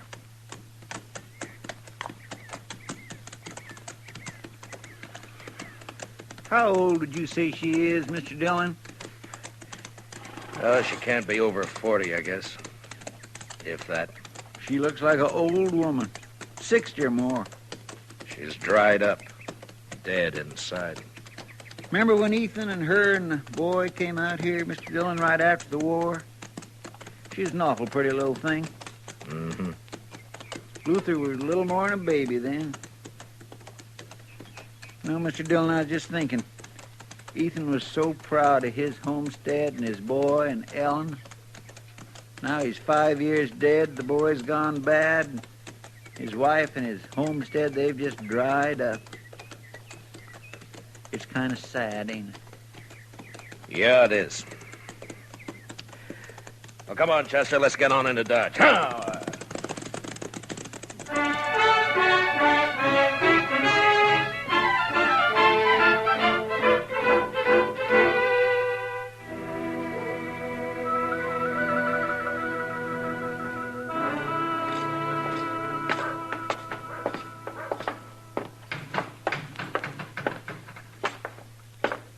Morning, Marshal. Morning, Chester. Mitch. Oh, Mitch. Well, what'll it be? Set up a bottle of rye, will you? Yes, sir, Marshal Dillon.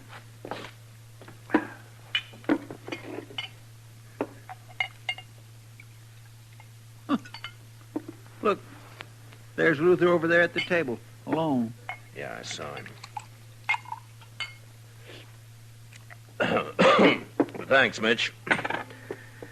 Wait here, Chester. Yes, sir. Mitch, could I have a little sugar in here, please? Mind if I don't get to my feet, Marshal? I got the feeling if I tried to stand up straight, I'd fall over first thing I knew. Sit still, Luther. I just don't have a lot of choice about it, Marshal. I was out by your place this morning, Luther. I hadn't seen your mother in a long time. Wish I could say the same. A woman shouldn't have to run a homestead alone. Not when her son's big enough to be a real help. Is this a lecture, Marshal? A do-good talk? Put your own name on it, Luther. I can't make you feel what you don't feel. But in a way, you're responsible for your mother and what she does. I'm real lucky, Marshal. I can quit listening any time I don't want to hear something. Between the old lady and people like you, I quit listening an awful lot. Get it straight, Luther. I don't care what happens to you. I done something wrong? You accusing me of something unlawful, Marshal? No. But if you have any feeling left for your mother or what happens to her, you'll do something about her. Living out there alone so much, she's gone a little crazy.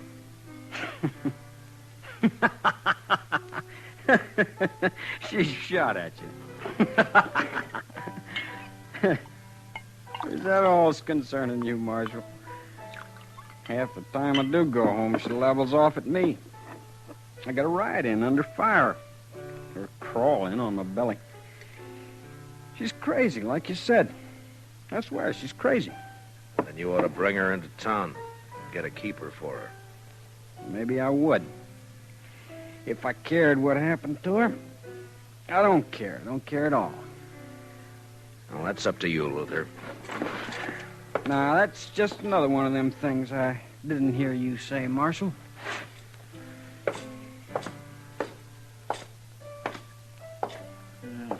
Luther's just plain drunk, isn't he, sir? That and just plain no good.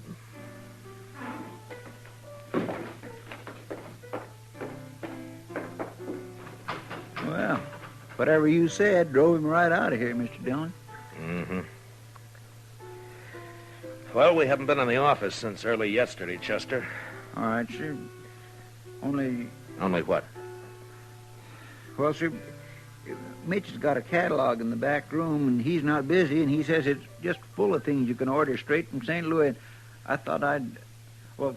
You got extra money, have you, Chester? Oh, no, sir. Well, that is not really extra money, Mr. Dillon. It's just that... Well, Mitch swears you can get underwear from this catalog that don't rub your skin raw, and I'd like to take a look at it. All right, Chester, I'll wait. Yes, sir. Thank you. Oh, Marshal. Oh, hello, Cass. Now, what's on your mind? Talk I heard, Marshal. It's private, like maybe we go to your office.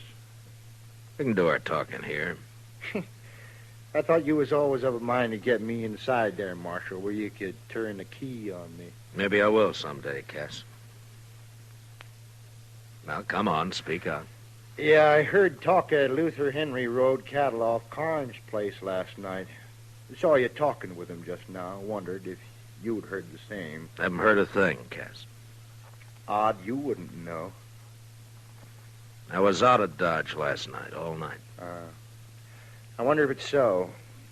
Luther didn't give himself away when you talked just now. You're the one who's heard the talk, Cass. I got my rights. I can ask questions of you, Marshal. If a man's herd ain't safe, he's got a right to know. Are you worried for Carnes or for you? If Carnes' cattle can be rode off, mine can. No? I didn't know you had much of a herd. What a man has is his own business, Marshal. I'm asking about Luther and the other rider. They say there was two. If Luther's wrong with the law, I'll get him. Is there anything else on your mind? Thanks, Mitch, for letting me see the book. Not a thing, Marshal. But I don't much like your attitude. I can't see that worrying me too much, Cass. All right, Chester, let's go. Yes, sir.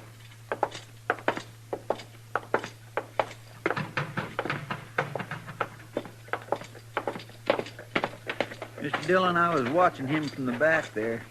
He's a sniveling sort, that Cass. Mm-hmm. Come to think of it, though, I don't know a single bad thing he's done. Know any good he's done? No, sir. Can't say that I do, Mr. Dillon. How about you? Did you find out about your fancy underwear?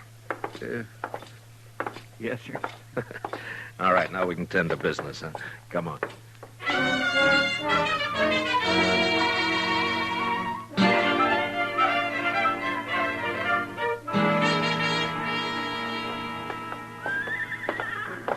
Hello, Marshal.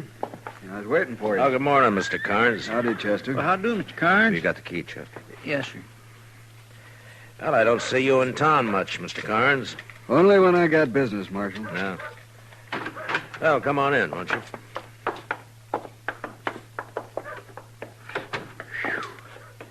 My, it's close in here. We've been away a day and a night, Mr. Carnes. Sure gets close that way. I'll just open up the back. Won't you have a chair, Mr. Carnes? I don't have a long piece to say, Marshal. It don't take long to say some of my cattle were stolen last night.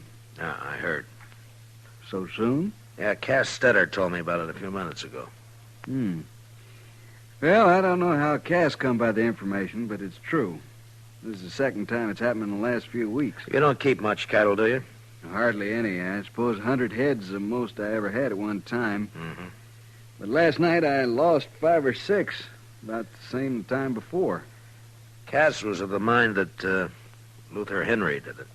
I don't know, Marshal. One of my hands said Luther was out at my place the other day just looking around. I got no real reason to suspect him. Only thing I know is that whoever it was rides a horse that's shot all the way around.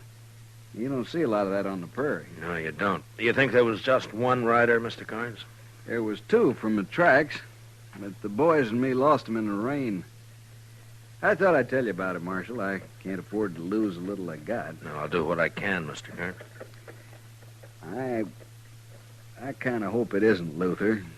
Not for him so much as Ellen. She's had enough trouble. Yeah. Well, Chester and I'll ride out to the Henry place and look around, Mr. Carnes. If Luther's guilty, maybe some of Ellen's troubles will be over. Or maybe they'll just be beginning.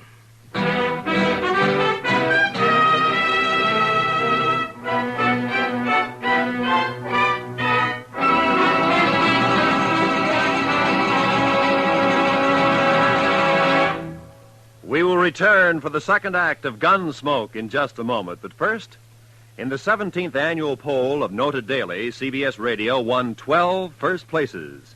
The top poll award, Champion of Champions, went to The Jack Benny Show. Best comedian was Eve Arden on Our Miss Brooks. Best comedian, Jack Benny. Best Master of Ceremonies, Bing Crosby. Bing also won the nod as Best Popular Male Vocalist. Doris Day was rated Best Feminine Pop Vocalist. And so it went. in all 12 first places. Now for the second act of Gunsmoke.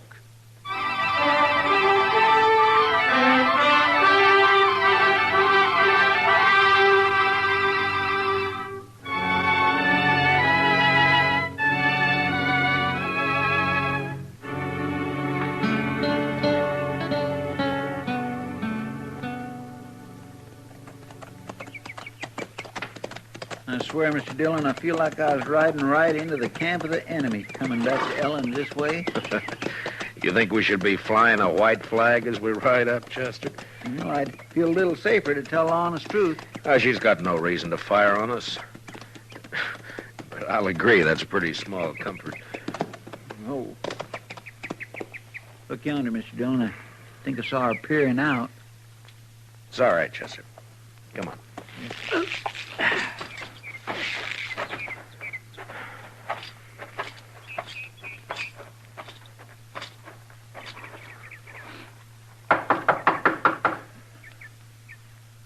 I don't see Luther's horse around. Maybe he isn't here. Well? Afternoon, Ellen. I want to talk a bit about Luther. I got work to do in the shed. I'm going there.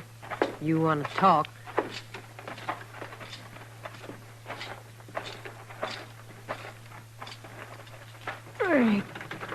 Let me help, Ellen. I'll get it.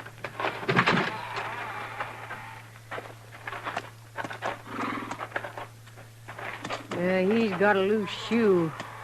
I aim to fix it. Well, we could be a hand, Ellen. If, Yes, I'm proud to. I aim to fix it myself. All right. He wouldn't have shoes if I waited for a man to shoe him. Easy. Easy now. Easy. Oh. You come to talk, Marshal. Yeah, about Luther. Come on. Open. Huh. 2 nails clean out. No wonder it's loose. Carnes lost some cattle last night. 2 riders got off with 5 or 6 head. One of Carnes' hands thinks Luther was one of them. Is he around, Ellen? I told you before. He comes and goes, Luther does. Well, have you seen him since we were here this morning? Don't recall that I have, Marshal. I got other things to occupy my thought, like trying to get together enough money to go back to my people. What to do with those nails? Here they are, ma'am. Oh. I'd admire to help you, Miss Henry. I'll do it. That's a fine horse, Ellen, a real fine horse. Shot all the way around. Come on, boy. That was Ethan's way. This your horse or Luther's? Mine. What? That was Luther, Mr. Dillon, and he took your horse. Yeah. Will I make a run after him, sir? Not when he's wild, Chester. I don't want you shot or him either. I just want to talk to him. Hell, he just comes and goes, huh, Ellen? Believe what you want, Marshal. I didn't know he was around. Like I said, I never know. Quit caring. Don't worry, Marshal. Luther will get his. He's had it coming to him for a long time. Well, I guess we ride back double, Chester. Yes, sir, we sure do.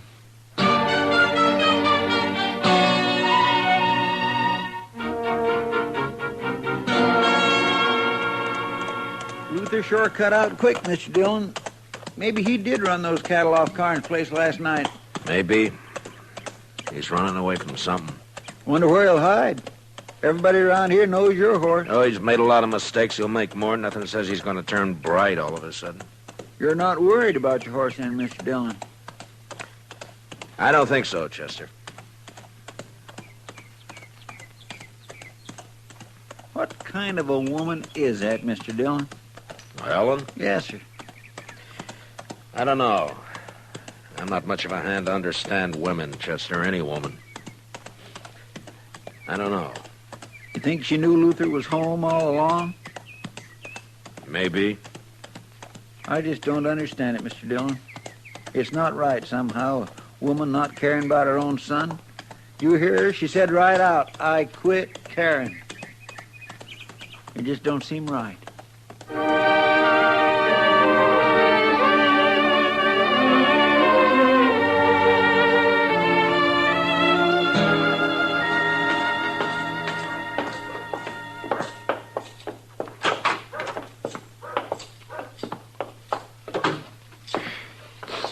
Still might close in here. I believe I'll leave them back windows up a spell, Mr. Dillon. I think I'll go up to Emil's blacksmith shop, Chester, and see if he has a horse to spare. All right, sir. There's some paperwork to catch up on if you get the time. Yes, sir. Of course, you'll want to write that place in Chicago about your underwear, the first thing. Yes, sir, Mr. Dillon. I'll be back, Chester. Well, I may not need that horse after all. How's that, Mr. Dillon? Ellen Henry's riding up the street, leading my horse. Well, bless my soul, it sure is. There's something thrown across her saddle. Mr. Dillon, it looks like... Wait here, Chester.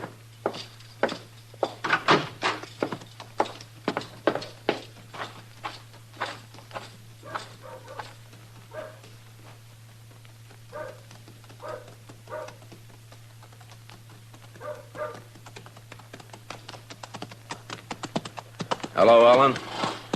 I brought your horse back, Marshal. He's been run hard. He looks all right. You found Luther, did you? He's dead. You found him dead? He had it coming a long time. Here, I'll lift him down.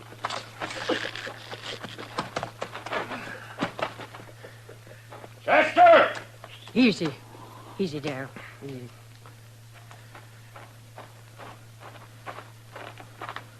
Yes, sir, Mr. Dillon?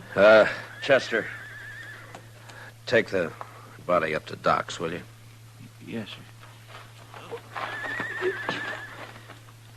Miss Henry, I'm real sorry. I'll be going now, Marshal. Well, I'll take my horse then, Ellen. You got any plans for burying Luther? Put him in any ground you like, only don't tell me where it is or when you do it. You know how he died, Ellen? He was shot. Look, it's near dark, Ellen. You could put up in town for the night if you'd... Don't put him near Ethan, Marshal. I wouldn't want that. Come on!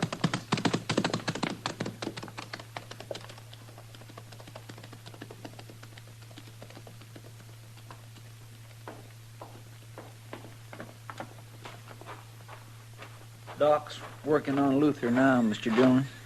He's just plumb full of holes. Yeah, I know. Poor Miss Henry. Even though she don't act like it, I just know she feels terrible. Yeah, she's grieving her heart out. Where are you going, Mr. Dillon? I don't think I expressed my sympathy to poor Miss Henry proper.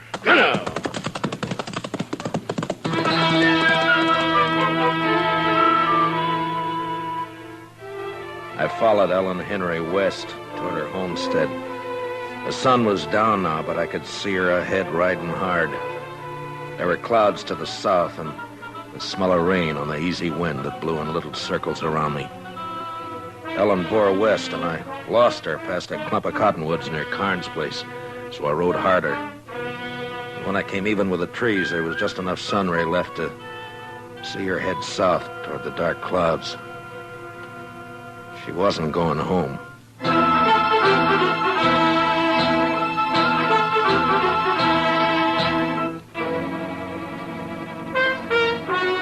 was dark now.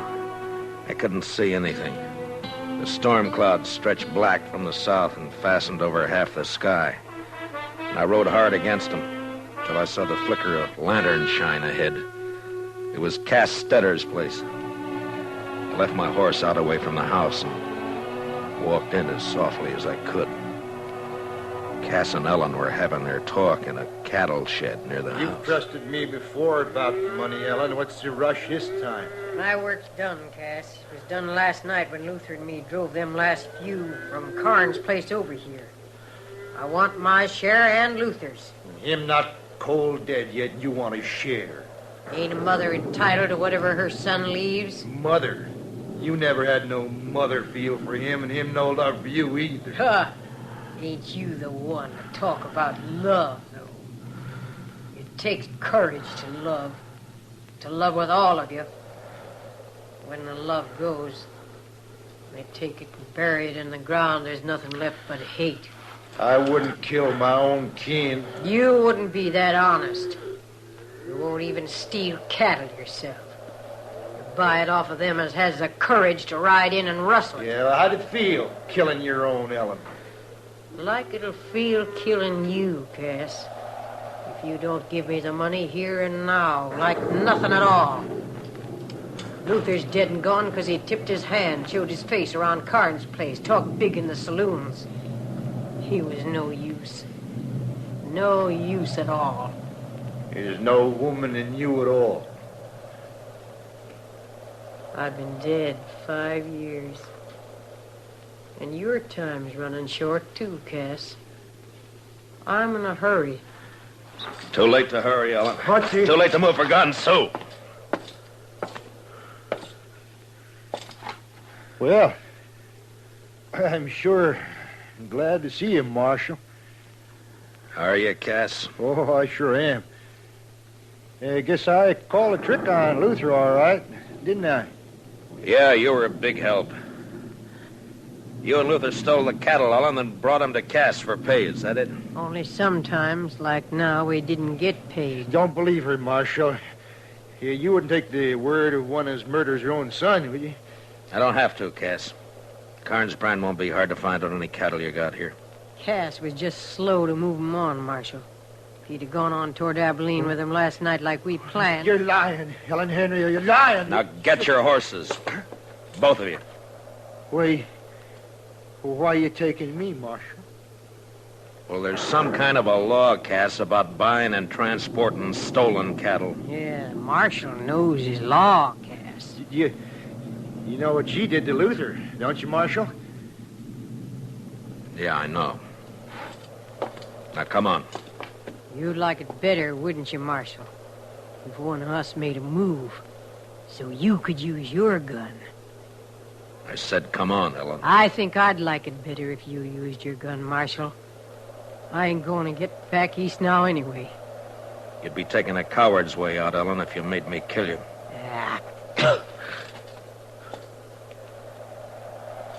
I said, get your horse, Cass. Now make your choice, Ellen. But I don't think Ethan would think much of you. All right, Marshal. I'll go. But mind what I said. Don't put Luther near Ethan. They wasn't the same kind.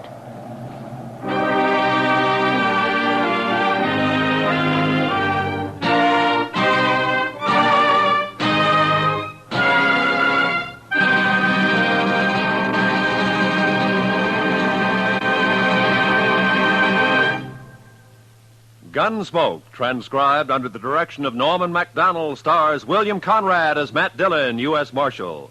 Tonight's story was specially written for Gunsmoke by Kathleen Height, with music composed and conducted by Rex Corey. Featured in the cast were Jeanette Nolan, Sam Edwards, John Daner, Harry Bartell, and Herb Vigran. Parley Bear is Chester. Gunsmoke is heard by our troops overseas through the facilities of the Armed Forces Radio Service. Join us again next week as Matt Dillon, U.S. Marshal, fights to bring law and order out of the wild violence of the West in Gunsmoke.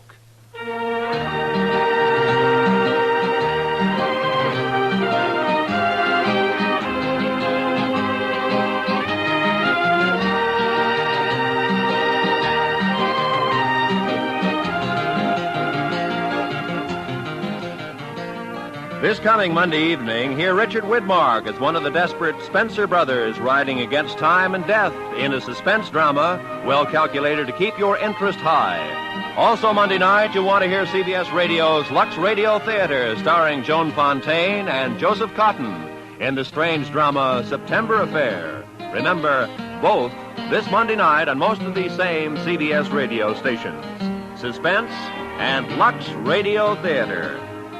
This is Roy Rowan speaking.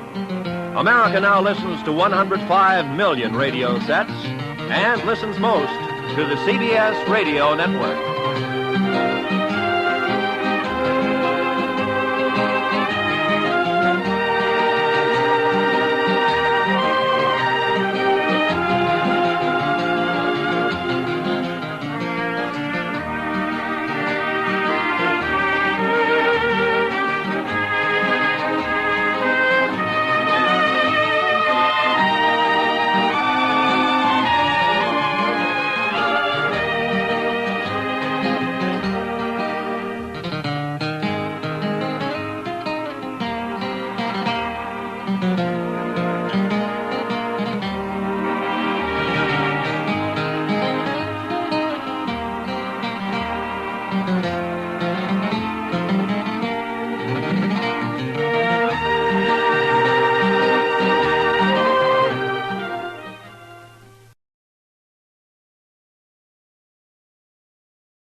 Dodge City and in the territory on West, there's just one way to handle the killers and the spoilers, and that's with a U.S. Marshal and the smell of Gunsmoke.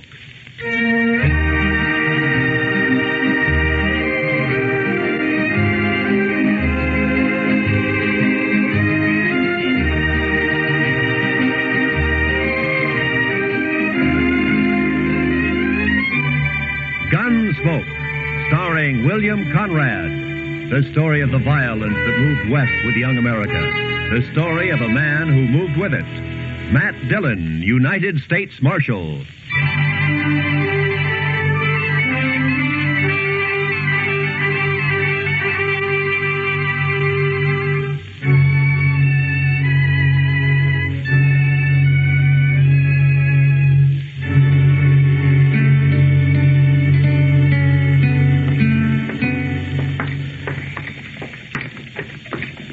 It's a cold morning, Mr. Dillon. Yeah, I'm ready for spring, Chester. The tail end of winter always gets on my nerves. Well, it shouldn't be long now. The worst of it's bound to be over. Well, I hope so. Here, let's try Delmonico's here, huh? I'm always ready to eat, Mr. Dillon.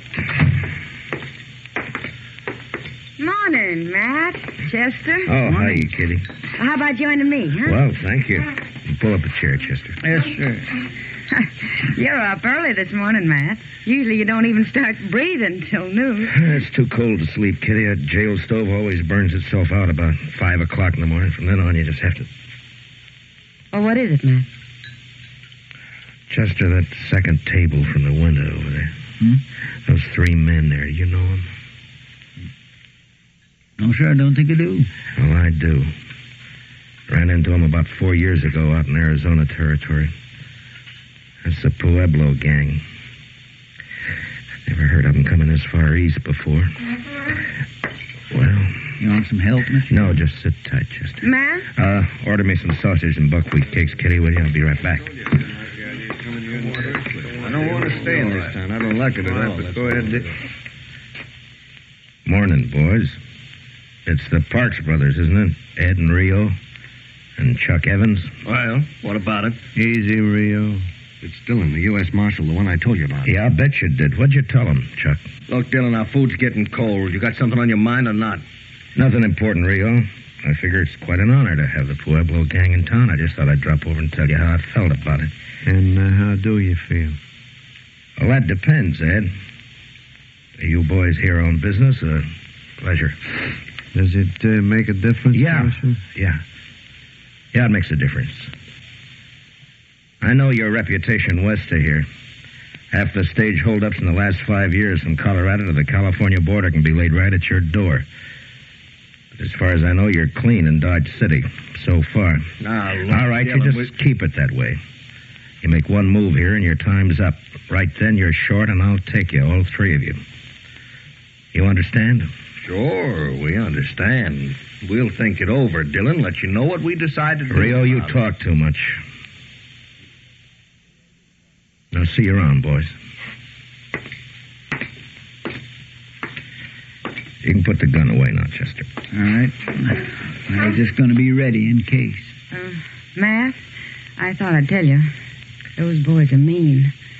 They were in the Texas Trail last night. They're just downright mean. Yeah, I know. What do we do, Mr. Dillon? Run them out of town? Not unless they give us some reason to, Chester. Yes, sir, we do. The law doesn't say you can hang a man because he might steal a horse. Yeah, forget it. Let's eat, huh?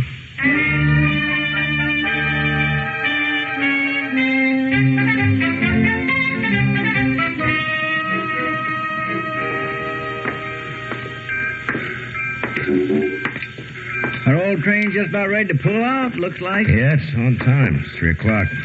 Be in St. Louis tomorrow night, Chicago the next day. If the engine holds up.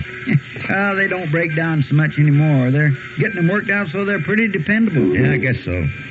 You ever get a hankering to take a trip back east, Mr. Dillon, just to see how things has changed? Not me, Chester. I've been on the frontier too long. I'd be lost back there. I wouldn't know how to act. I guess man could get his rope kinked over which fork to use or what to do. Matt. What? Oh, hi, Will. You down watching your competition pull out? There'll be a stagecoach running for a long time to come yet. Railroad's not bothering me any. Oh, I'm glad to hear that. Something else is, though. No? Matt, the stage from Buckeye's more than 2 hours overdue. I'm getting a little worried. Well, why? It's usually late, isn't it? Not on this particular day of the month. Oh, what's the day particular? Gold dust. Oh. It's the day those placer mines out there always ship their cleanup. Charlie's never missed getting it here at 3 o'clock on time for the eastbound Santa Fe. Not once. Who's riding shotgun, Will? Houston Jack.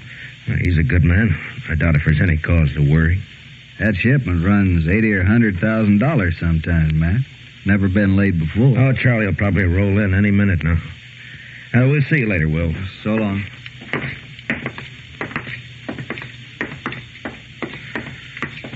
What do you think, Mr. Dillon? Same as you do, Chester.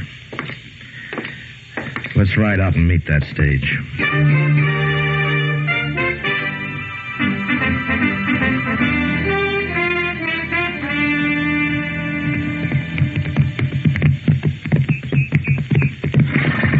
I still think I heard a horse went in, Mr. Dillon. Yeah, I thought I heard it, too. We must be an hour and a half from town the way the stage runs. He sure is late, all right. I hope late is all it is, Chester. I hope it's not... There it is again, Mr. Dillon. Yeah, it came from that draw over there, somewhere around that sumac thicket. Come on. Come on.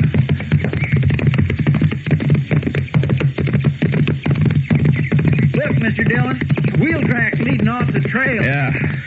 Running at a dead gallop and out of control, looks like.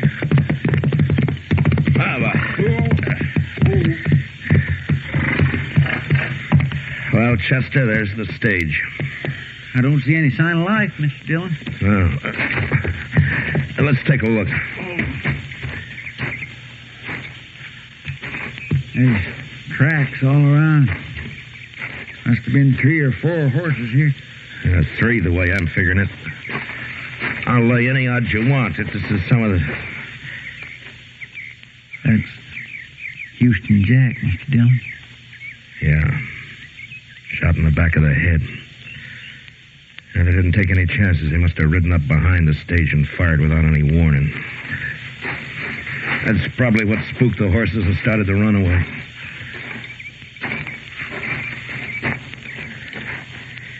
Yeah, they shot the lead horse. It's an old trick. Charlie's still up here on the box. They got him, too. That strong box has been forced open. It's empty. All right, Chester, let's cut these horses loose and get them out of the traces. Huh? All right, sir. Come on now, boy.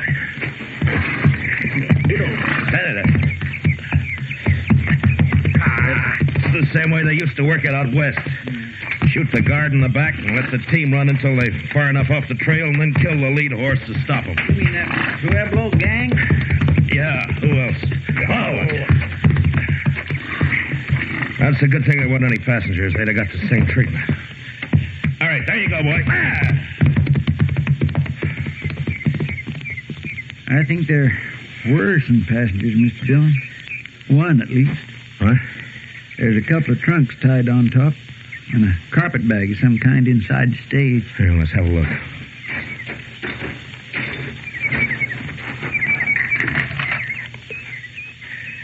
Well, the only bodies are the guards and the drivers. Say, maybe one of the gang was riding as a passenger. They wouldn't leave trunks behind it. What is it? There's stuff in the carpet bag. Belongs to a woman. There's no woman here? Yeah, I know. Well, then they must have taken her. Yeah. It's almost dark. Come on, Chester, let's try to pick up their trail.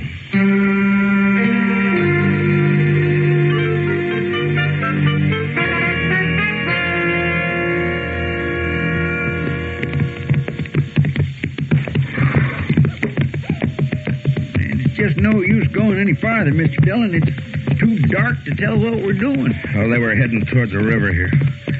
Let's take a look through these willows, and if we don't find anything, then we'll ride on back to town. All right, sir. I still keep getting a faint whiff of wood smoke from somewhere. I sure wish we would find the fire. It's getting colder in the... Wait a minute. Look over there. Well, I'll swear. It's fire, all right. Or what's left of one, Mr. Dillon. You suppose they're still I don't there? know. Let's leave the horses here and go up on foot, huh? All right, sir. Well, there's nothing moving. No signs of life. They couldn't have left too long ago. That fire would have burned itself out. Well...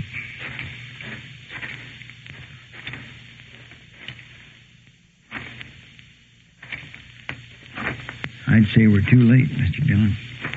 I think they've gone. Yeah, it looks that way, all right. Yeah, half hour or an hour ago. Made a fast camp, stayed long enough to warm up, and then they went... What was that? I don't know. They're over here, Chester. There's somebody lying on the ground. Help me. Help me, please. Here. Throw some brush on the fire, Chester. Yes, sir. No, it's all right, miss. It's all right now. 3 of them. Robbed the stage. Killed the driver and the guard. Brought me with them. Anything I can do, Mr. Dillon? No, Chester, I'm afraid not. For the love of it. Chester, get some light over here. Grab one of those branches that's caught fire. Mr. Dillon, just a second. Easy now, ma'am. Just easy now. It's going to be all right. I pleaded with them. Begged them to let me go. Here. This help any? Yeah, hold it over here. Helen. But they wouldn't. They wouldn't let me go. Helen Ford. And when they left, they drew their guns and shot me. Easy now. They shot me. You know who they were? Helen? Helen, can you hear me? One named Rio. One called Chuck. They sat on their horses. Shot me. Then they laughed. She's in awful bad shape, Mr. Dillon. We ought to get her to doc. Shot me. And laughed. But it didn't matter. Not that. No.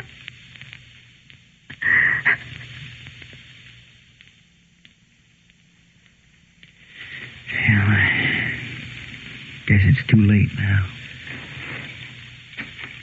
Yeah, it's too late. I'll carry her back to Dodge. Get me your saddle blanket, will you, Chester? You knew her, Mr. Dillon? A long time ago. Then things happen the way they do. Later, she married Bill Ford and went out to Colorado. It's a long time ago. I didn't expect I'd ever see her again. It's a bad thing, Mr. Dillon. Yeah. Yeah. And I'm going to see him hang for it.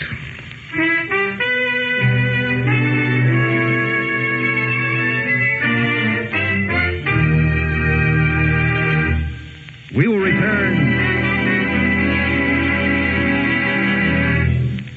We will return for the second act of Gunsmoke in just a moment. But first, everybody's got a heart.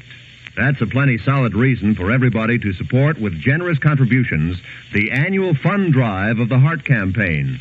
Don't forget, what your money pays for is aimed at making the sick well and keeping the well from getting sick. Support the Heart Campaign again this year. Now for the second act of Gunsmoke.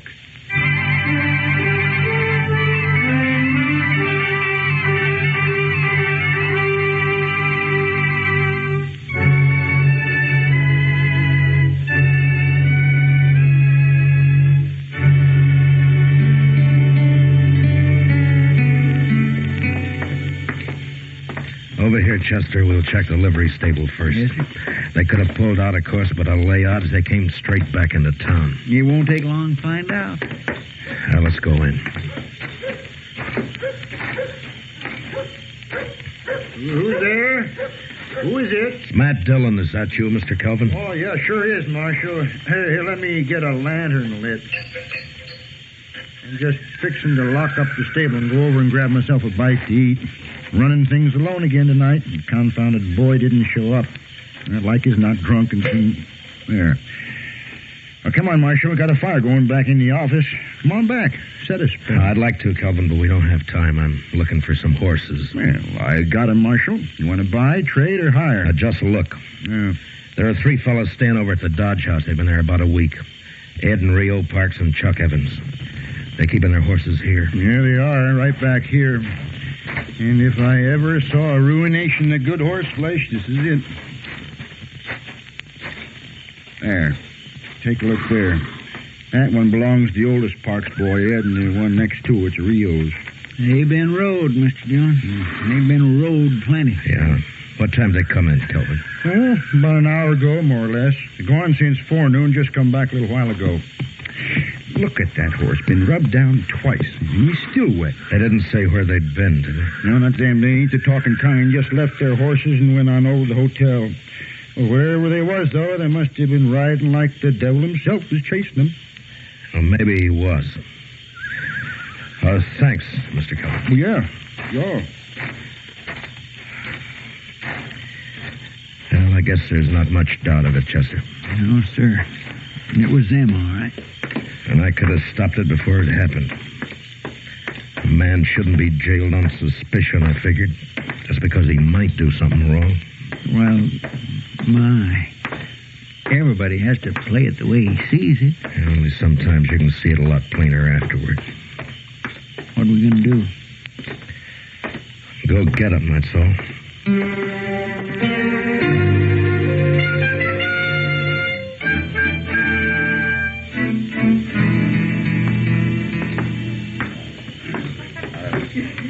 Well, where do we start looking? The Texas Trail. Oh, one thing, Chester, before we go in. Now, you leave the play on this to me, huh? Just keep me covered, that's all. Mr. Dillon, what was her name before she was married? Marlowe. Helen Marlowe. All right, come on, let's go.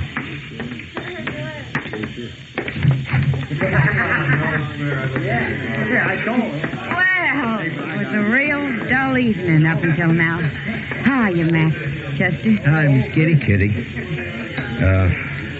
I'm looking for the Pueblo gang. Have any of them been in here? Why, yeah. One of them's here now. Leo Parks. He's over there at the faro table. Oh? Well, what's wrong, Matt? What happened? Now, they held up the Buckeye stage.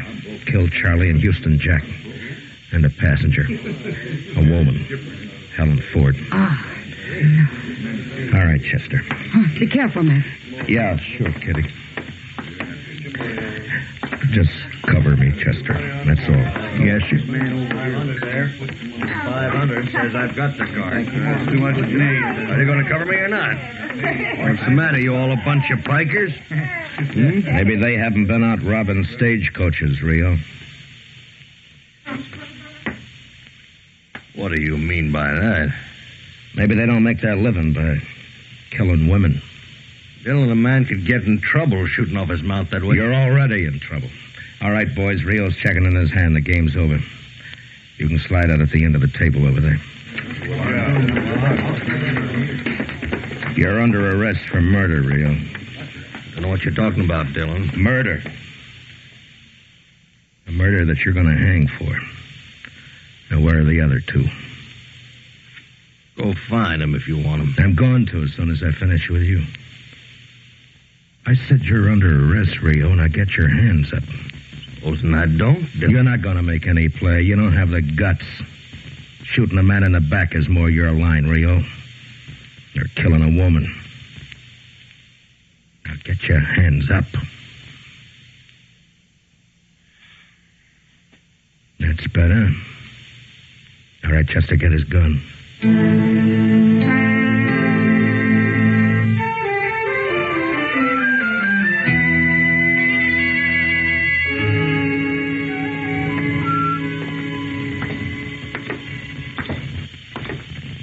Seems like it's getting colder, Mr. Dillon. Clear as a bell, though. Look at that moon. Where do you suppose they are? You've been in nearly every saloon on Front Street. I don't know, Chester, but wherever they are, we're going to find them. And you know something, Mr. Dillon? When we do arrest the other two, they're as good as hung with the evidence we got on them. I haven't arrested them yet. Maybe them other two won't be taken as easy as Rio. That's up to them. If they want to surrender, they can. I've never shot a man with his hands up. Chester? Huh? Ben's barber shop over there. The man that he's shaving. It's kind of hard to tell with all that lather on. No, it's Ed Parks. Come on. And there's just him and Ben in the shop. Wonder where Chuck Evans is.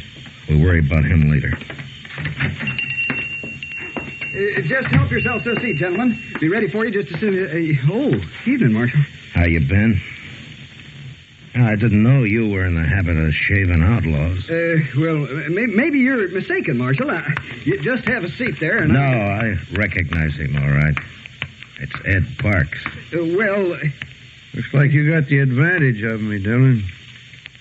No, we can't have that, Ed. Wipe the lather off his face, Ben. Yes, sir. Sure thing, Marshal. Just a second now, Mr. Parks. There. There you are. It's too bad you have to leave that shave half-finished, Ed. But they'll give you a free one just before they hang you. What are you talking about, Dillon? Now, gentlemen... Ed, you're under arrest for murder. Get your hands up. Your brother's waiting for you at the jail. You arrested Rio? What about the hands, Ed? Are you gonna put them up? No dirty kid. Huh? That was a fast move for a barber, Ben. I knew he had a gun under the towel, Marshal, but of course I couldn't say anything about it. Well, thank you, Ben. And if you'll send the bill for your shaving mug to the stage company, they'll probably take care of it for you. Yes, sir, Mr. Dillon. Chester, spill some water on him. I want him to walk to jail.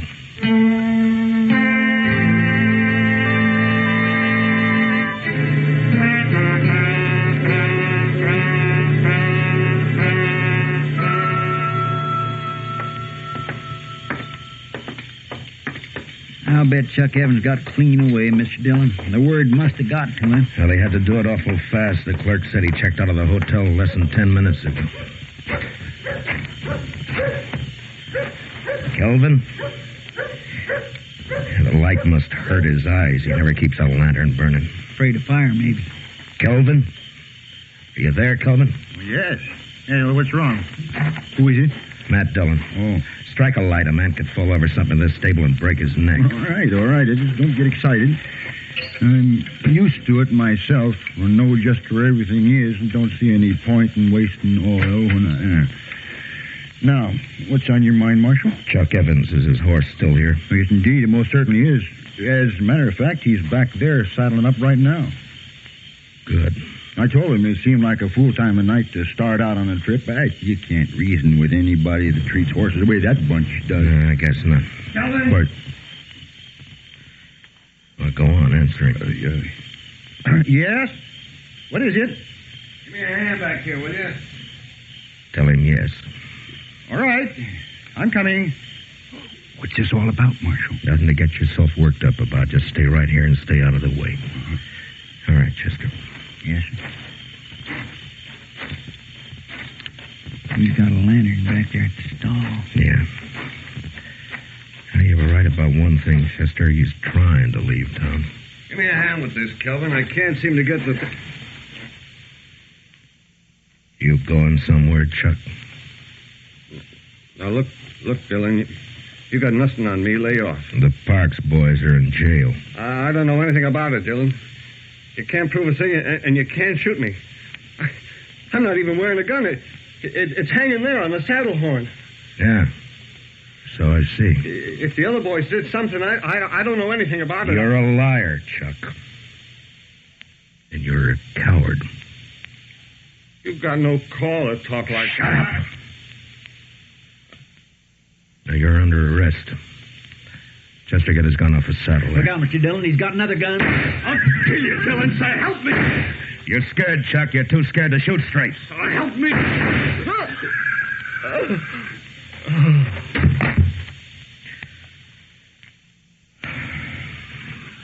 Well, I guess that does it, Chester. Come on. What is it, Marshal? What happened? Evans is dead. The Parks boys are going to hang. You're short 3 customers, Kelvin. Well, who's going to pay the stable bill? The stable bill? Oh, you got their horses. Sell them. Oh, yeah, I never thought of that. Well, it serves them right. Anybody that would treat a horse the way that bunch did, Davis.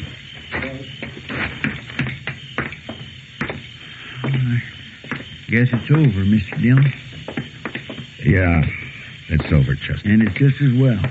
This country would be a lot better off with them fellas dead than alive. I guess so. Even the moon looks brighter. Yeah. Mr. Dillon, you're still thinking you should have jailed him on suspicion, aren't you? No, I'd have half a Dodge in jail if I started that. No, Chester, it's the kind of a chance a lawman has to take. Yes, sir. Whether he likes it or not. Yes, sir. But I'm not liking it much right now. In the morning, I'm going to have a talk with the preacher about holding a service for Helen. That's about all I can do for her now.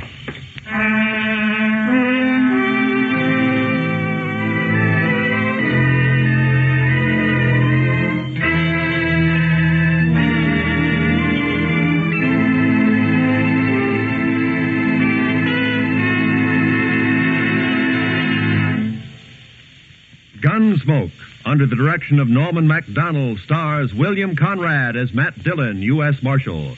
Tonight's story was especially written for Gunsmoke by Les Crutchfield, with music composed and conducted by Rex Corey. Featured in the cast were Lawrence Dobkin, Tom Tully, Paul Dubov, John Daner, Harry Bartell, and Louise Lewis. Parley Bear is Chester, and Georgia Ellis is Kitty. Gunsmoke is heard by our troops overseas through the facilities of the Armed Forces Radio Service. Join us again next week as Matt Dillon, U.S. Marshal, fights to bring law and order out of the wild violence of the West in Gunsmoke.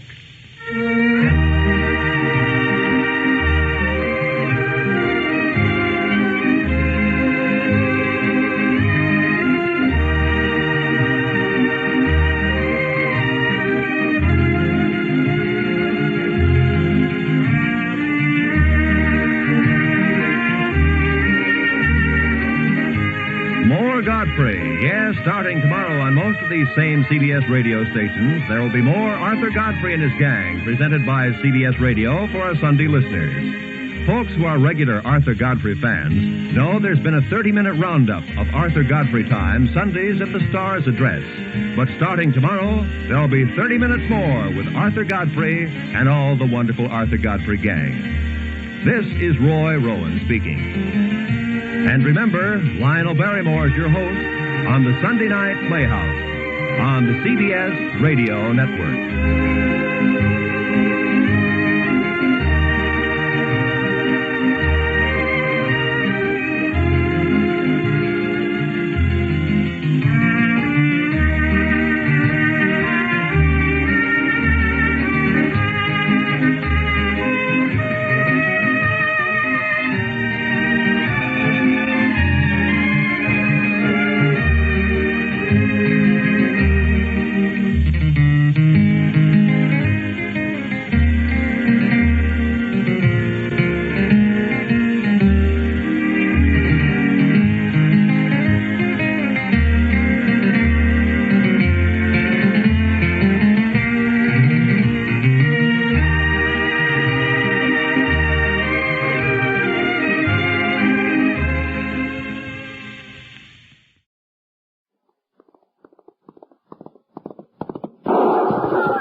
Around Dodge City and in the territory on West, there's just one way to handle the killers and the spoilers. And that's with a U.S. Marshal and the smell of Gunsmoke.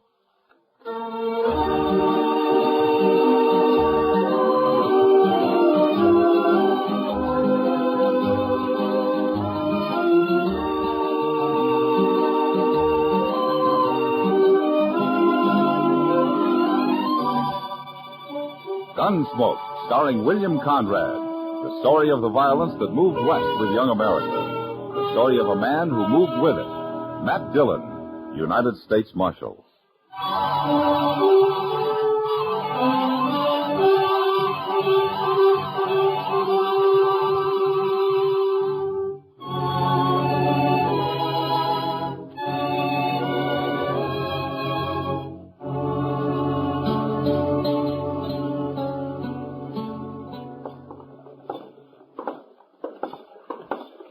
He sure made himself scarce in a hurry, Mr. Dillon.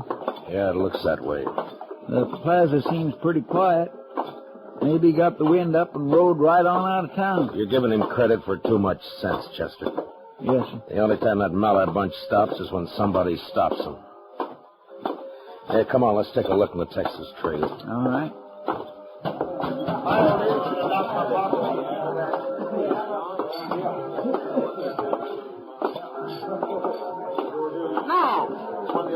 Something wrong? Kitty, I'm looking for Billy Mallard. Ah. Has he been around? Take a look at the mirror back of the bar. He's shot up half the town already and passed the word out that he's going to shoot up the rest of it before midnight. When was he here? Half an hour ago, Matt. Drunk, mean. I can't stand him or his father. Maybe they do own half of Texas, but I hate them. Well, they're Texans, Miss Kitty, and that means they've always got to be Chester. trying to... I told the Mallards when they brought their cattle up here last year that they'd have to act civilized. Come on, Chester. Sounded like it's up at the west end of the plaza. Yeah. It's probably the Occidental. Oh, just a second, Marshal. What? Oh, what is it, Mr. Colby? About those pistol shots, Marshal. I reckon that's young Billy Meller kicking up his heels. Well, in about 5 minutes, he's going to be kicking them up in jail. No. Let's not be hasty, Marshal Dillon. We have to think of the best interests of Dodge City in a situation like this. What? Those Mallers are mighty important people, you know. Own one of the biggest ranches in Texas. Always throw a lot of money around when they come up here with a herd. Well, as far as I'm concerned, he gets the same treatment as any other drunken cowboy. I'm sorry, Mr. Colby. Now, wait a minute. All you're going to do is antagonize them. They'll turn their drives east from now on. They'll ship their stock out of Hayes City or Abilene. And you can't arrest Billy anyways. Well, he's got that gunman, Tom Wayne, and 30, 40 Maller Ranch riders back of him. Look, I'll argue with you later. I got a job to do. Dillon, you can't do that. Chester, let's go pick him up.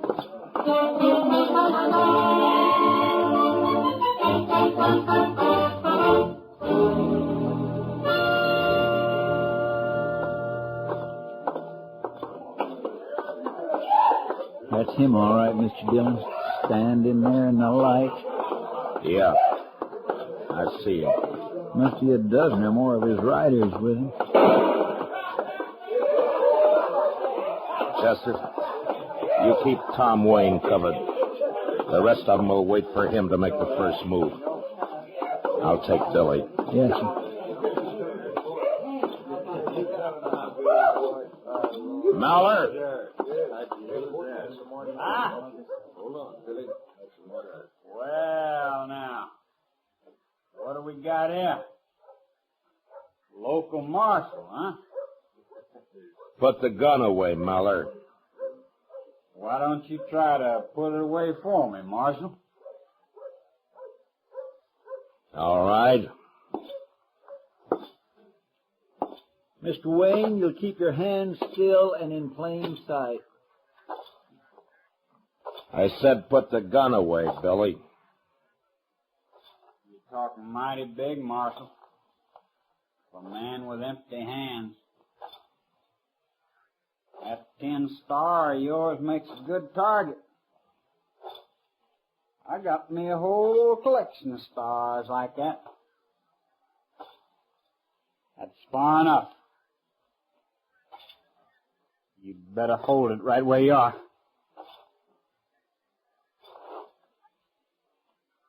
I gave you 2 warnings, Billy. That's one more than I usually give a man. Now you hand over that gun. I told you to take it if you think you can. Let it go. You bend that gun barrel someday, Marshal. Laying it over a man's head that way. Don't worry about it, Wayne. As long as it's not your head. I'm not worried. I would be, though, if I was wearing that star of yours. Why? Old King Malley, he don't like badge toters much. Especially when they buffalo the boy here. And he better leave the boy at home when he brings a herd north.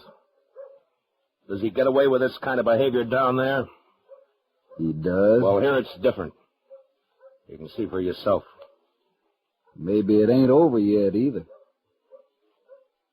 You weren't figuring on drawing a hand, were you, Wayne? It's nothing to me, Marshal. Not unless I get orders from King. Well, he knows where he can find me. Yeah, I reckon. All right. The rest of you men. You can stay up all night, spend your money, do as you please.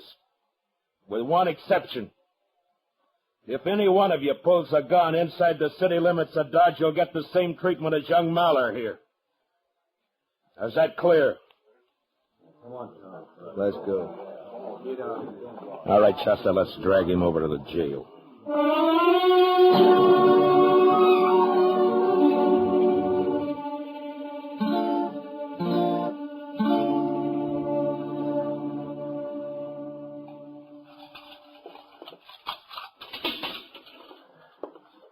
There you are, Mr. Dillon. All right, in you go, Billy. Sure he is out cold. Well, it's better than having a bullet in the stomach. That's what he was asking for. He certainly was. I declare, Mr. Dillon, if you don't stop taking chances when a man's already got a gun in his hand... Chester, you can't shoot every cowboy who has a snort or two and starts to take it out on the town. I know, sir, but... Here, hand me that bucket of water there in the corridor, will you? Yes, sir. Yeah. All right, Billy. Yeah, that ought to bring him around. All right, Chester, lock up his cell. Just a minute there, Marshal. Don't lock that cell. Lock it up, Chester. Yes, sir. Yeah, I just told you to stop that. Matter, didn't you hear me? I can probably hear you clear back in Texas. Now, what's on your mind? I'll tell you what's on my mind. I want my boy out of that cell. And I want him out in a hurry. Come around in the morning when the court opens. He's under arrest. Arrest? You? I can buy you in this 30-cent town of yours and never know the difference. Maybe. But we'd know it. Now, you shut up and get out of here. I've argued about this long enough. Either you'll open that cell or hand over the key. I'm sorry. You there, come on, hand them over. Here now, Mr. Mallard. What's King, you've gone far enough. You think some tin horn's going to... No. I said leave him alone. Let go of me, Dillon. Chester, unlock the cell. Yes, sir. I'm warning you, Marshal, for the last time. If you don't get your hands off me... Sure, King. Here you go. Now lock it up, Chester. Yes, sir. I'll break you, Dillon. I'll break you and run you out of the country. Sure. Sure, I know. But you'll have to wait till tomorrow morning.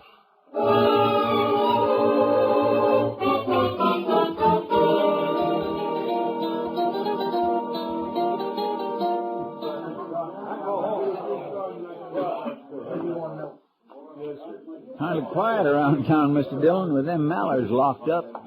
You and Chester look thirsty, Matt. I brought you a pitcher of beer. On the house. Well, it's not a bad idea, Kitty. Well, thank you. I heard about the Mallards.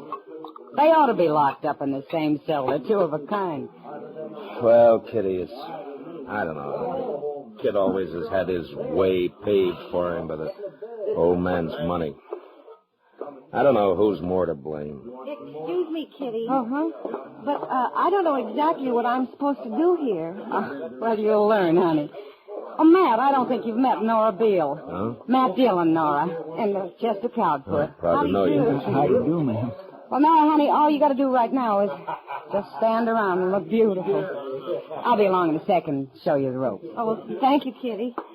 I'm very pleased to have met both of you. Thank you. Likewise, ma'am. Oh, where'd she come from? She's new in Dodge, isn't she? Oh, yeah. She's real sweet, Matt. She's a singer from Chicago or somewhere. She got stranded here a couple of days ago. She only plans to work a week and make Excuse enough me, Miss Kitty. Mr. Dillon, look. There's King Mallard. What? Over at the bar there with Mr. Kelby. Well, what's he doing out of jail, Matt? My gracious, you arrest a man and throw him in jail, and an hour and a half later he's out loose again. It's aggravating. But I'm sure he didn't mean any harm by it, Mr. Mallard. It's just that sometimes he's got... Well, now. Now, Marshal, let's keep our temper. Shut up. King, how did you get out of jail? When I've got anything to say to you, Dillon, I'll look you up. Now, Marshal, it's all perfectly legal. Mayor came down to his office, he fixed bail, and he released Mr. Mallard and his son. They're both out, huh? Who went bail for this, Covey? Now, it's all in the best interest of the town, Marshal. Just like I've been telling Mr. Mallard here. It was just a misunderstanding, and all of us hope he won't hold it against us. Kelvey, I ought to run you in for obstructing justice. What's going on? Somebody fired from the street, Mr. Dillon. I'll go out there. What? What is it, Kitty? Nora Beale got hit, Matt. She's hurt. Bad.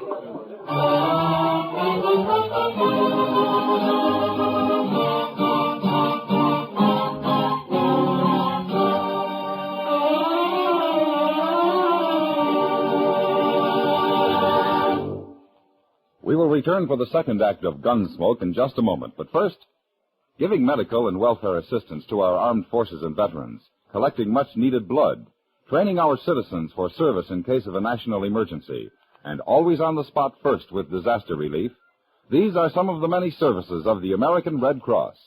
But this all costs money, $85 million this year. So please answer the call. Give generously to the Red Cross. Now for the second act of Gunsmoke.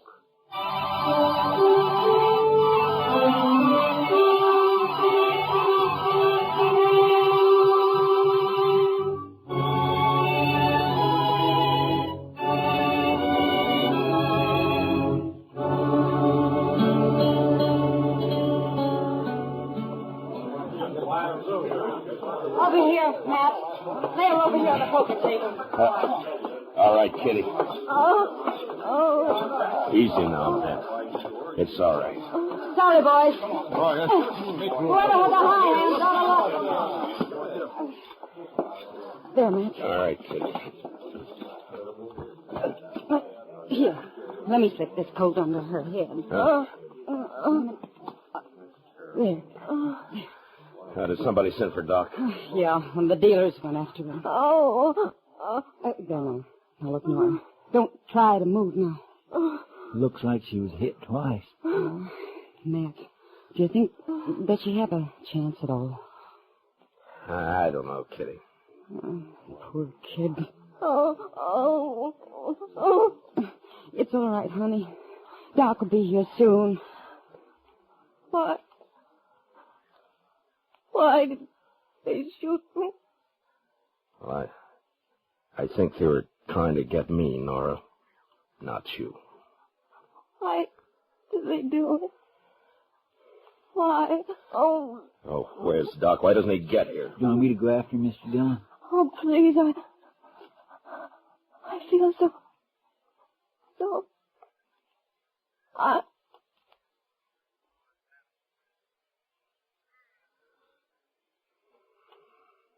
No, Chester, there's no need for Doc to hurry now.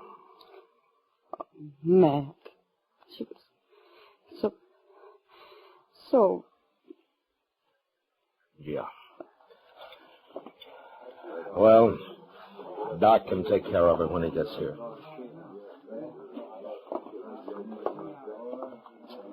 Looks like Billy Mallard really pulled something this time, Mr. Dillon.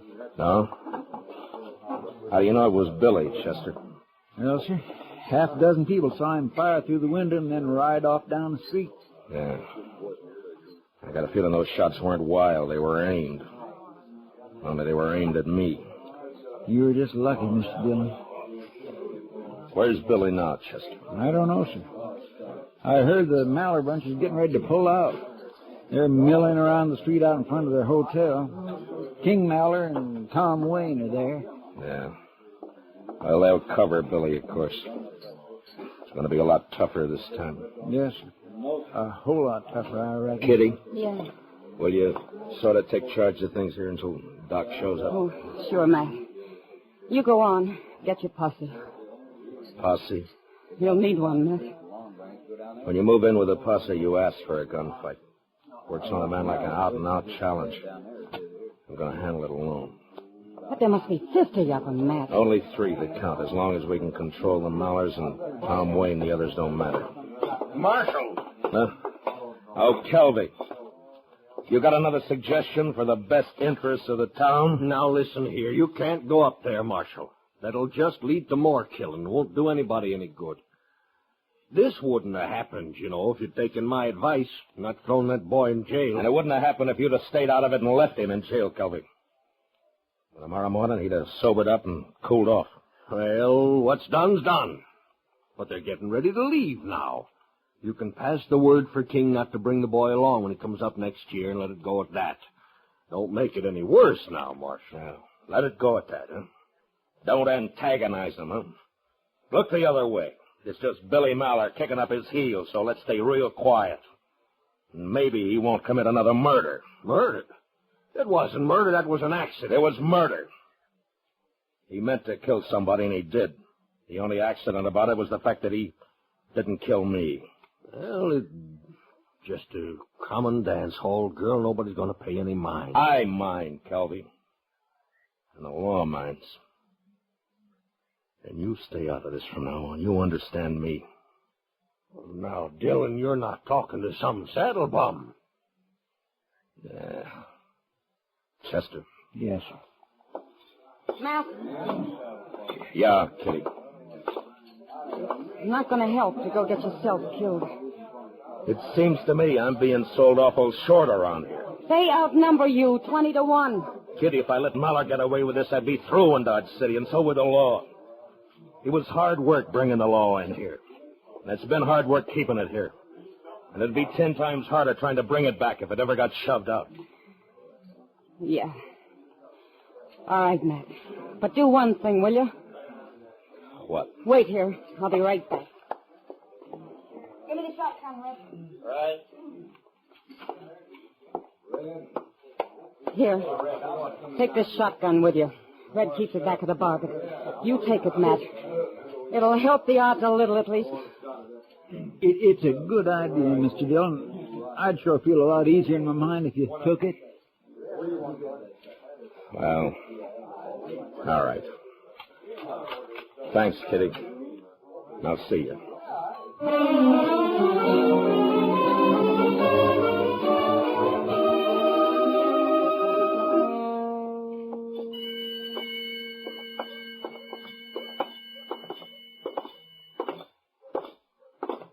She was a pretty little thing. Yeah. Seems a shame.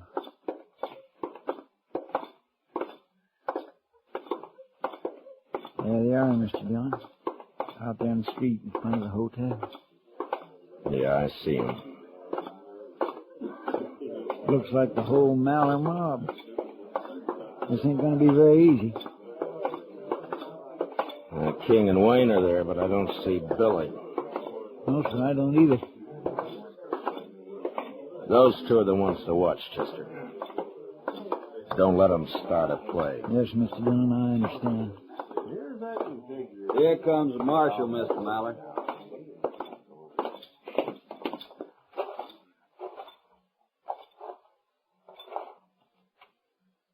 King, I want that boy of yours. What's he charged this time, Dillon? Murder? That girl died, man. She died. Now, where's Billy? Where'd you get the idea he had anything to do with it? Half a dozen people saw him fire the shots from the street. Well, I say he wasn't near that street. Well, don't say it to me. Say it in court. Now, where is he, King? Marshal, there's 40 of my riders standing here in the street. Every one of them packing a gun. I suppose you just turn around and start walking. I said, where's Billy? All I got to do is give the word, Dillon. These boys will drop you right in your tracks. You're not giving anybody the word, King. Huh? Buckshot's got a pretty fair spread. Now, at the first sign of any move by this bunch, and I'll get you and Wayne with one blast. Now, you better warn him, King. Dillon, you're barking up the wrong tree here. Billy rode out of town and headed south. That's his horse tied there at the rail, isn't it? All right, where is he, King? Inside the hotel? Now, look, Marshal, there's no call for all this. Maybe Billy did get a little bit out of line. He's always been a high-spirited young'un, but there's no reason for us to lose our heads. You know you got no case against him. Every one of my men here will swear he wasn't anywhere near that shoot. They'll get their chance at the trial. Well, now, that's just the trouble. We can't hang around here waiting for a trial. It's costing me money, but I'm willing to spend quite a bit, Marshal, to avoid the inconvenience. Never mind, King. Don't be a fool, Marshal. Shut up. Wayne, move over a little closer to him here. All right, that's it right there. All right. The rest of you men fish your guns out and drop them on the ground. Now, slow and easy. No sudden moves. Watch him, Chester. Yes, sir, I am.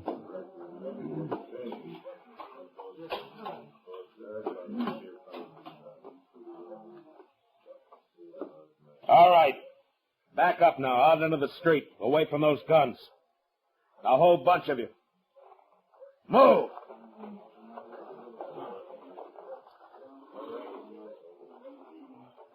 Here, Chester, take the shotgun. Keep him covered. Yes, sir.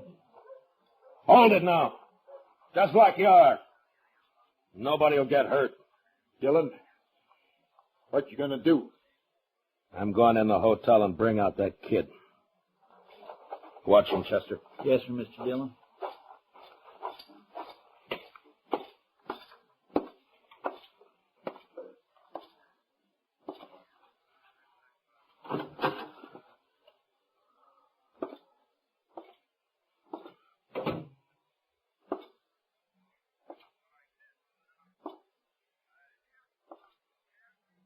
Marshal? Yeah? He's upstairs somewhere. Alone? Yes, sir. Everybody else cleared out. Well, now's your time. Go ahead if you want. The Mallers won't bother you. Thank you, Marshal. And the best of luck to you, sir.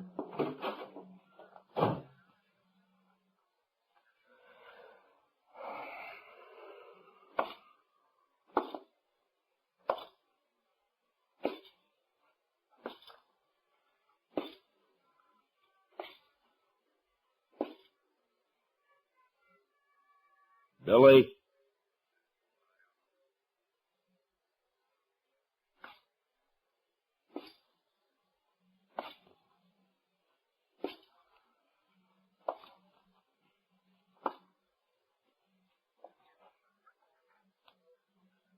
Billy? You better give up.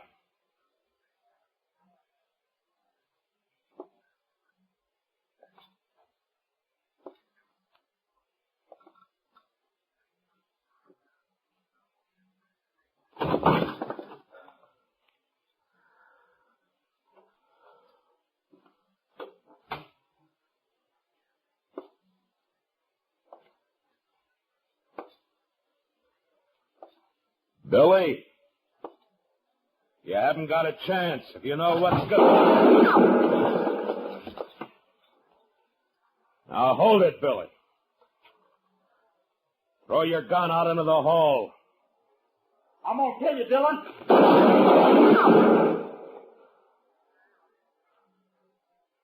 It's your last chance, Billy.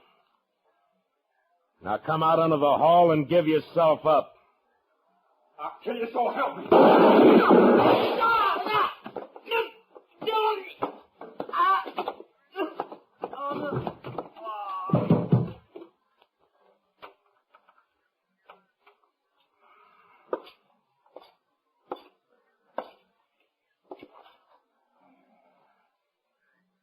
Fool kid.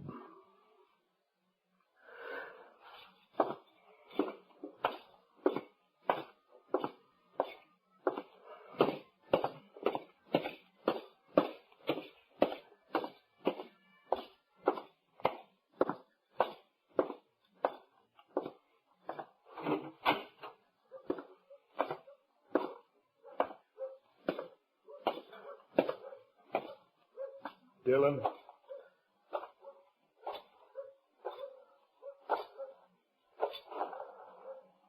Dillon, was that... Is he dead? Yeah. I gave him 2 chances. He wouldn't take them. Yeah. Headstrong. Always was. Guess maybe I didn't bring him up right. It's too late to worry about that now. But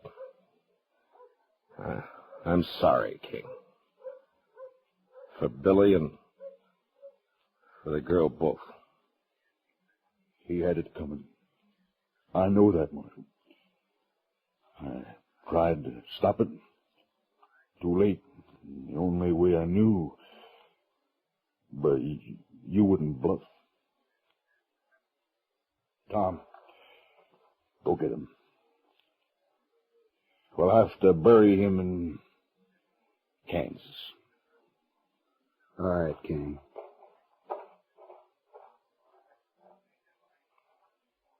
We'll be leaving Dodge right after.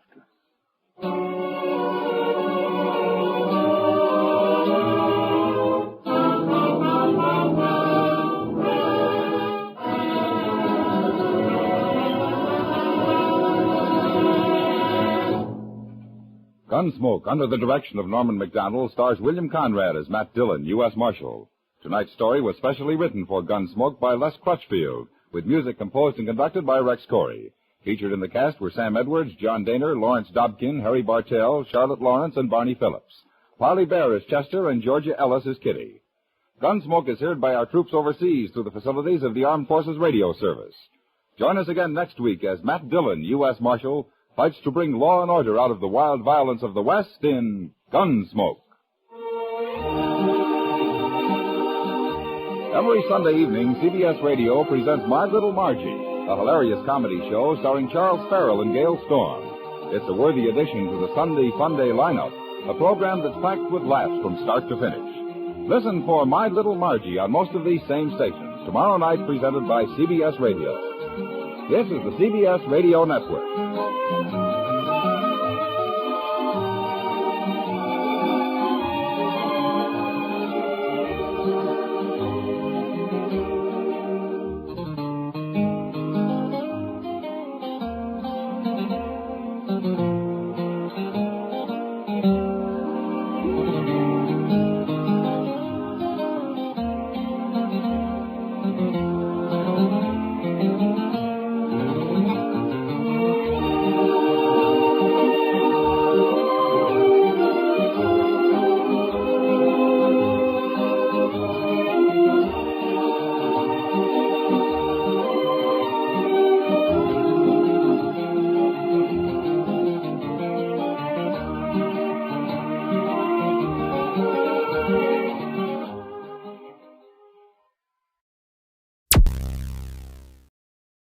Thank you for listening.